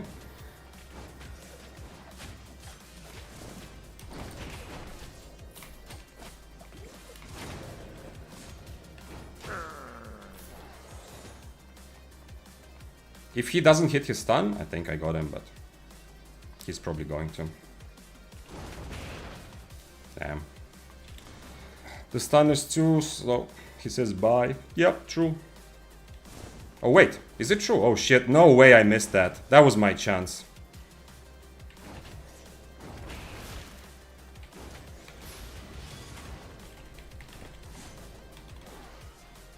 I just need to be close to him until my potion is ready. Yeah! Yo! So, that is a clippable moment. He wrote bye. That was... He signed his own death warrant the moment he wrote bye. He stopped mid-fight to write bye to, you know? I should write bye. Can I... That's too toxic. No, I don't want to. I could write bye to him in whispers, you know? But I feel like the fact that I have his items is like revenge enough, yeah? He's writing weapon trash. Oh man, no, I'm not gonna be mean to him. I don't want to make him feel bad. It's deserved, you think so? Link him his items and type bye. No, come on. You guys are the devil on my shoulder, you know? There's like a good guy on the other side, and there's like a devil. Oh, okay, he gotta learn. Okay, we're gonna write bye. I'm also losing my opportunity to actually sell the item to him, but damn. Oh, he started this. I know that he started this, but see, he says buy, no sell, no trade. The problem is no one else is gonna buy this, so you guys just signed me. Like, instead of being able to sell this to someone, I now have no hammer, nothing to do with it. I don't feel good about it, I'm gonna be honest, but yeah, it was deserved. Well, I don't know, maybe. Okay, I always feel like if you win a fight, or like if the other person dies, the threshold for what you can do, as in like writing toxic shit, is much lower. Offer, sell, why not? The problem is now, look, he also wrote like buy, no sell, no trade, right? The problem now is that if now I write to him like, yo, would you still like to buy this item? He's going to say no, and he's going to feel like he actually had the last laugh, like he's winning this. So I cannot let him know that I'm interested in selling this item. Don't tell him, please. Oh god. So what I want to say is that if nobody gets killed, or if I die, I think there's more leeway. When someone dies and then writes shit, I give them a bit more leeway, as in, okay, fair enough, you know, you feel bad of dying. But if you win a fight, or if you have enemies' items, and then you are, like, borderline toxic, that feels to me like the kind of... you know, it's much easier then to go over the line, yeah? Because you already won, you know, just be happy with the item. But yeah, okay. It was good entertainment. Actually, wait, let's put this in. I have a tab for some... awakened weapons that I will probably never sell. I mean, some of these will actually be okay. Let's put this straight away here. 60 straight. It's not like crazy money he put into it, but the result he got is really nice. This with 60 straight is really nice. We have some juice for the next overcharge. And we're gonna have some omelette. Put these things here for later. I mean, the fact that he stopped to write bye, I'm guessing it wasn't the first time he does that, Red. So it's probably that he enjoys the fact that, you know, he can't really get killed, usually. It's difficult to catch him. He kind of enjoys that fact. And, you know, that's why also when he took the fight, he was not worried, because he knew that I'm probably going to not be able to catch him. Whitus wrote, I say, know your RMT trash whenever I kill the Gucci double-bladed, though. Oh, know your place, RMT trash. Yeah. I don't want to be the guy who says shit to someone after I kill them. I don't care if they're RMTing or not. As I said, I don't know what other people's lives are like. It sucks. I hate the fact that we have to deal with cheating, with RMTing. It makes the game worse for everyone. Absolutely sucks. I don't have a lot of tolerance for it. For actually doing it, you know. But at the same time, I at the very least hope that some of the RMTers, as I said, they're actually just using it to feed their family. This would be so much easier if he had Stalker Jacket.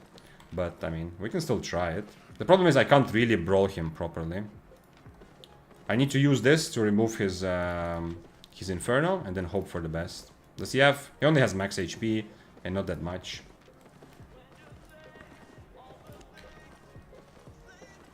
Now you got a 4/4 Great Hammer you can use. This wasn't a Great Hammer, Paladin. This was a Pole Hammer, I think it's called. It's the one that, you know, you stun in a row in front of you. He started the BM. I think he should be able to taste his own medicine. True, true. No, that's why also, like, writing this to him is not like a negative karma move, you know? Also, I didn't write like, yo, I hope your family, like, dies or something like the guy wrote to me earlier, yeah. That's kind of going way over any kind of limit, yeah? I didn't write any actual BM. I just said bye. That's it, you know? That was like dropping the mic moment. But it is, it's definitely, what I want to say. What did I want to say? I lost my thought.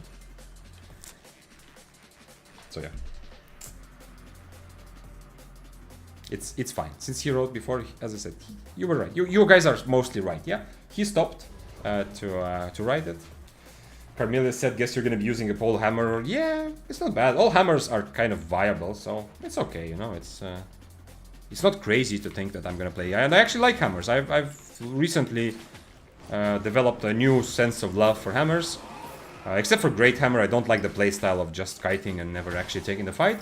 But Grove Keeper was really fun. Forge Hammers was kind of fun. Maybe Pole Hammer is next. When someone trash talks me in Spanish, I trash talk them in Lithuanian. We both can't understand each other. I do that in games, like team-based games. Like when I play a game, like, you know, with random teammates. Where you have voice chat. If people start talking in, like, for example, Siege, I've played quite a bit of Siege. When people start talking in their own language that I don't understand, I do understand some languages that are not my own, but yeah. If people start talking in their own language, like in voice chat, I don't care if they're like friends with someone in team or something. I just start answering, like, loudly telling them I don't understand you in Estonian, you know? Or just telling them some random shit in Estonian. I'm guessing sometimes they just mute me, but oftentimes they answer like, yo, what? Like, they switch to English and they say like, what are you saying? Like, what the fuck? And then I tell them, exactly, you know, I cannot understand your language either, so let's talk English in, like, in team chat. Something like that. So I have the same kind of intuition. If someone says something in another language, assuming I understand them, then answering in Estonian feels kind of good as well. I copy-paste them random walls of Chinese text from... What? Why? What is that power move? You mean specifically if they speak Chinese to you, yeah? Was there someone here? Man, I have the sound thing again. I heard like a sound cut off at the... Oh yeah, there is someone here. Okay. Oh shit. Please tell me you didn't see me yet. No. Sir. I need to talk to you. He has dash on his boots.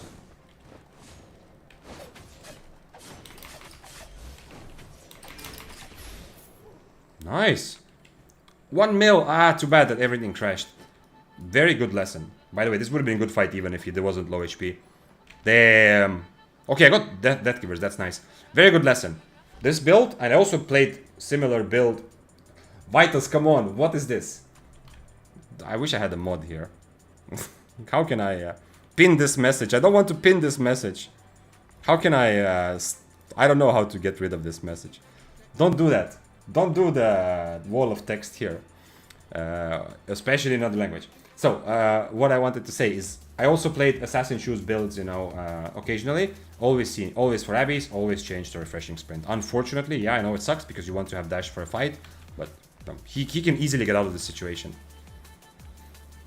Okay. This is gonna be mod view Twitch. Let's see. I have to open it. I don't have the mod thing open. Can I delete the message? This is gonna be... Oh, okay, I opened something wrong. Time for a mod. Yeah, it is. We are getting there. I actually became Twitch partner 2 days ago. So, I don't know. That doesn't change it much, but yeah. It is time to start getting some mods, yeah.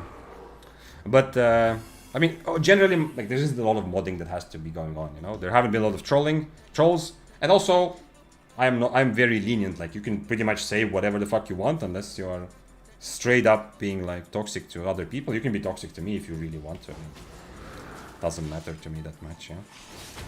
But yeah, the one thing is definitely that messages in other languages, yeah. This is someone's 6th grade essay.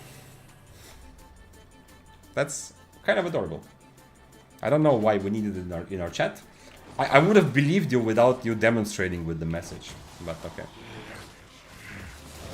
My only Albion toxicity is trash talking 8384 hard flaggers in yellow. I don't think you'll find a lot of them anymore, right? Fireball. Do you still play yellow zones? Because I'm curious actually. After the big update, I don't think that there's a lot of. I mean, people don't play 8.3 before in the yellow zone as much, or if they do, they don't get that big of an advantage. I think those people mostly move to depths for a while. God damn, Mr. Vic, I had time to get to Paris to see friends. I have a pizza and came back and you're still here live. What happened? Check on us. It's just it's a short stream. It's almost over. Like it's been for a couple hours. No, well, it's, you know, I just wanted one more turn, and then I got raided by Ace, and Ace had a lot of people enjoying his gameplay today. So I thought, you know what? Since we have quite a few people here, let's share some of the spear love and extend the stream by a little bit more. What's the time actually? It's almost midnight. When does philosophy class start? I don't know, Nutmeg. Usually, like, I mean, it doesn't start, but you know, those who've been here more than a couple times know that when the stream timer reaches 7 hours, usually my brain turns some of its capabilities off, at least when it comes to Albion, and instead turns on the shower thoughts moments, you know? Like, why? If sleeping is considered lazy, why do you actually suddenly... if sleeping is considered lazy, why do people say that, oh, if you go to sleep early, then you are like special, like it's a good thing, you know? I get like random shower thoughts. Anyway, we got lost in thoughts. I raise my spear to the new guys. Yes, welcome. If you're here listening and you came from Ace's stream, you are very welcome. I'm happy to have you. And so is Chakanas, raising his spear. I'm gonna drink a sip of water. I don't actually have a spear. I've said this many times. By the end of the year, since I'm pretty new to streaming, if everything goes in the direction I think it's gonna go, as in me spending more time on streams and content and maybe less time on some other stuff, if it goes that way, absolutely by the end of the year, I will have an actual real-life spear somewhere behind me, or maybe just actually on a table to lift. Where am I going? The chest is there. Spear emojis when? There is at least one spear emoji, right? I'm trying to add some new, but I also been thinking about what to add. Yeah, now that I'm partner, I have more room for different emojis as well, actually. There's at least one spear emoji. Somebody show Sparrow the spear, like the one spear emoji we have to raise our spears. Come on. Must be someone who has it. 9 hours in Albion straight is crazy though. Definitely not something I would have ever done without stream. And obviously I have played this amount of time in one day, but it's never been like 9 hours in a row. It's always, or whatever hours in a row. I always usually, without streaming, I always like, I went in a couple minutes, you know, played a little bit, then take a break, then go play a little bit more like this. Interesting, no auto attack spear build. Wouldn't eel still be better? No, I don't need any more damage because of I'm using light armor already. So the extra damage I get from eel stew is not worth as much. This is something I also realized and learned recently when Hamster brought my attention to it and kind of explained it a bit better. So omelette could be nice. Roast snapper also makes me feel kind of good, to be honest. Although, yep, I'm kind of also a little bit more surprised by how good this build feels overall. Interesting. There's a proper spear. I have 4 more stacks, but he has red buff, so I'm guessing that he will fight, right? It's a spear. Come on, you're not running away from this. You drank a potion? No way you're running away. You have red buff and I already used my boots. Just hit impalers and win the fight. This is not a real spear player. He's gonna leave. Okay, fine. Let's see if there's another person who wants to be. 7.3 he says. Well, then I'll fight the 7.3 after you're gone. We'll see. Too bad I don't have red buff. Against 7.3 I 100% need a red buff. It's very unfortunate. I mean, maybe he also doesn't have red buff, but I kind of need the advantage of having red buff while the enemy doesn't have red buff. Tier 8 is running away from someone. And he has a red buff. He's on triple kick though. Are you also here to tell me about the 7.3? Our new Lord and Savior?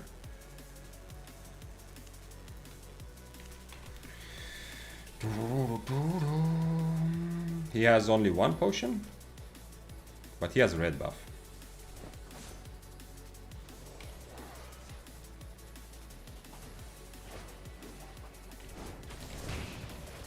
He cancelled my E.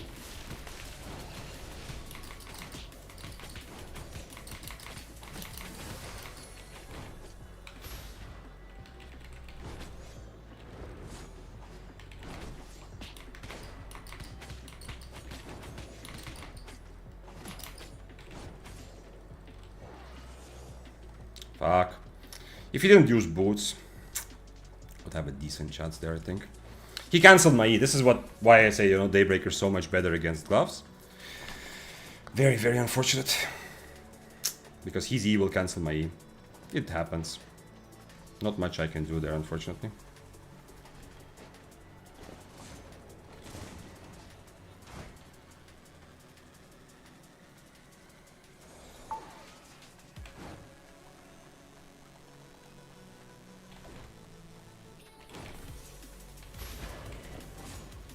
I can do that though. Kite Spear. Super bad start, and he had red buff, which I didn't. But hey, it still worked. Somehow still worked. Because I have good enough cooldown reduction to get away. He purged my... there were two kind of big issues with it though. I wasn't sure. Wait, was it? He was just irate, right? He was irate but full specs. Was he overcharged? I'm not sure if the IP difference is from overcharge or because he just full specs. I don't think he was overcharged. Anyway, very enjoyable. But the fight started terribly. I don't know if you saw, but my E went on cooldown because I tried to E through him for a bit of extra damage while he's Eing, but it got cancelled. It happens. That's why it's not the best matchup for Spear. Much better matchup for Daybreaker. Let's go. Yep. Damn. That was enjoyable. I like it. And this, we never actually saw the 7-3. I guess the 7-3 didn't know which way to come, if there was one at all. And I had the helmet against his Invis. You saw I changed the helmet specifically when I saw his build. I also changed the Frost Shield, but he purged, and that was the second kind of, I don't want to say a big mistake, but it was an inaccuracy in my play for sure, that I Frost Shielded because I failed my E and he hit his E. I was in a bad spot, so I Frost Shielded to Brawl. He ended up purging it, and that meant that now I also lost my stacks. If you had red buff, you would have won the first brawl. True. Yeah, that was also possible because he's on triple kick. If the same thing, the E versus E interaction, if that happens and he's on devastating combo, you know, you can prepare the coffin. Like, that's it. GG. I'm out. I cannot win that fight anymore. But since he's on triple kick, I can actually stand and brawl even with my like not so brawly build. I can kind of still stand and brawl. Triple kick is not good against Spear and Daybreaker, except for when you want to be really safe. But it oftentimes, like Daybreaker versus Fists fight, if the guy is using triple kick, I know he's not killing me. The only question is, can I actually catch him? It's going to be very difficult, but if I do, I win the fight. If I don't, nobody dies. On the other hand, devastating combo, you can actually kill a Spear. I mean, obviously, here we have also IP advantage in his favor, and he did a good job using his boots when I was in Undead Cape. Because you saw, I was already setting up for the big kill, hoping to come out of Undead Cape with big damage, but he used boots, so I had to disengage. We should actually take the profit out, yeah? Not to die with a bunch of stuff. Oh, I've got trophy. You just needed to wait for Stalker E there, but you didn't have enough HP to stall for it. Yeah, but also he went Invis, so the first Brawl Vitus, he went Invis when he was like 50 whatever % HP. So I Stalker Hooded to get him out of Invis, but I didn't get the Stalker Hood debuff on him. And I don't think it's an option for me to just wait out his Invis there, right? 7.4 fire was in Little Camp. This is important news. We need to discuss.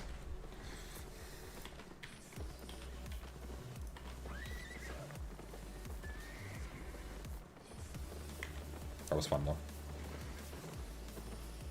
This is definitely like a... I like the fact that I can at least somewhat kite out Fists of Avalon. There's a lot of here. Remember, I am worth 700k, but I'm actually risking 3 million, right? So it's not worth it for me to dismount and be the guy having to fight everyone. But I am kind of curious to see what happens. There's no way Wildfire with Assassin Shoes is gonna be able to catch up to this guy in any way, shape or form. So nobody's dying there. But I wonder what the Dual Swords is thinking about. Tier 8, by the way, with double Mercenary.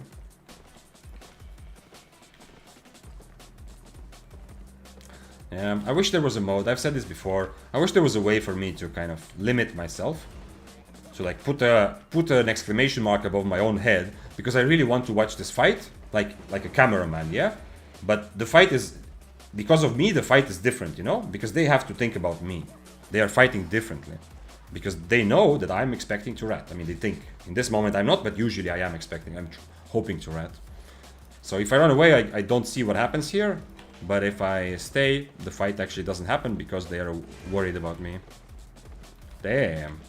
I mean, the hammer is actually doing a surprising amount of good work there. He does have Valor against fire, which is really nice. We can see it here. But he's doing a surprising amount of...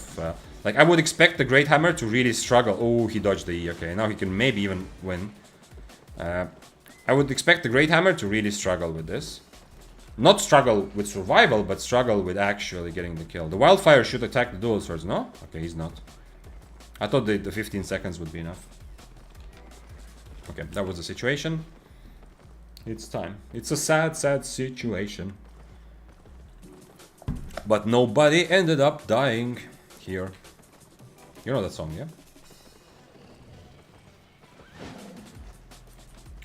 Bloodletter.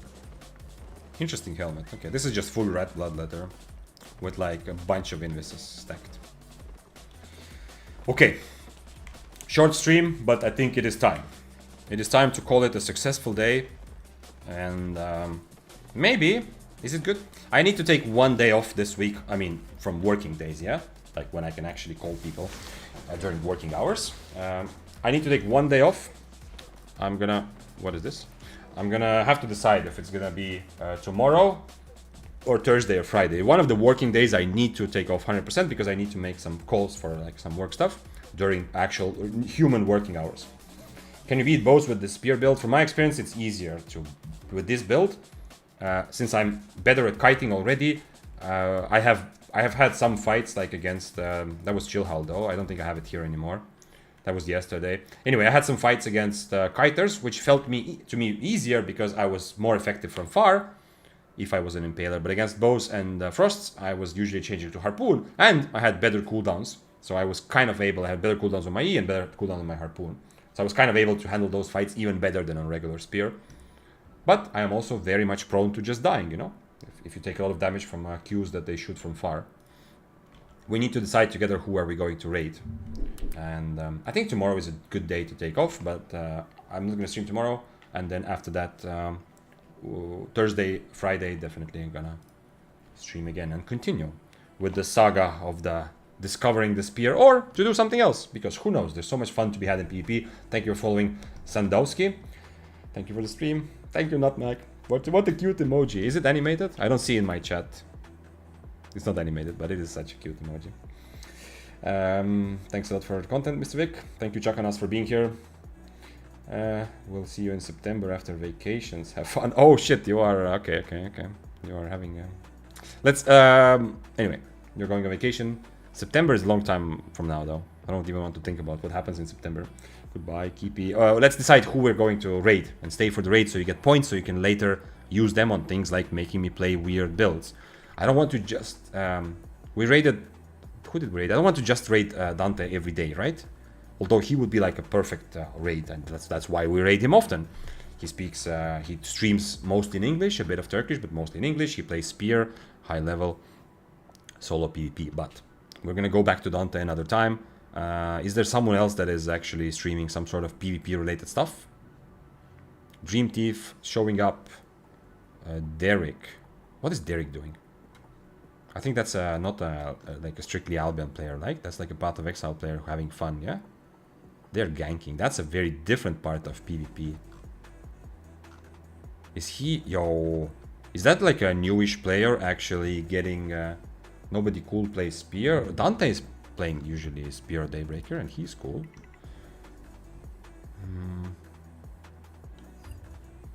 Okay. I don't know exactly. Maybe Grinder, even if it's not Albion. Some other time we could, but not today, Broccoli, because we have still a lot of people also from other Albion, from Ace, from Albion Raid, who might have also, some of them might have the stream in the background, you know, to hopefully listen to as well, but also potentially to farm some drops, yeah. Beast and one. Yo, I think I raided one once. Let's raid Beast. I don't think I've ever raided him, right? They are playing group content though, so it's gonna be different. But otherwise, because I don't want to just raid Dante every single time. He's 11 hours in. Man, this is taking way too long. I should just decide something. Someone decide for me. Just say something and we'll go with that. Yes, I'm still here. Toss a coin. Yeah, I don't even know what to toss between. Stop replay. Okay. Dante. Okay. The first shout was Dante. Wait, is Onesim streaming? You said, someone said raid Onesim. I definitely want to raid Onesim, but I don't think... He wasn't showing up to me. Oh, he's streaming. Yo, easy. Of course we go for Onesim. And if he's about to finish his stream, then fuck it. Too bad for him. Man, 100% I want to raid Onesim. Yeah, I know he's a cool guy. He's very often in chat here as well. And he's even taking part, like one time we're trying to do a challenge kind of with some of community members. Anyway, of course, he's not just a cool dude. I know very well who we're talking about. Yeah, we're gonna go for Onesim. And because that was a very good shout, and we'll go for others some other time.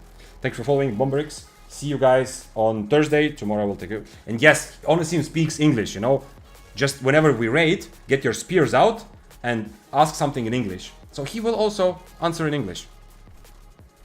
Thank you for being here. And see you again on Thursday. Don't forget, on Thursday when you come, ask me about my gym, right? To make sure I have the social pressure to actually properly go to the gym and get started with that again. And not just, you know, not just go there a couple times and feel like, okay, I'm already feeling good. Thank you. Let's go, let's go, let's go.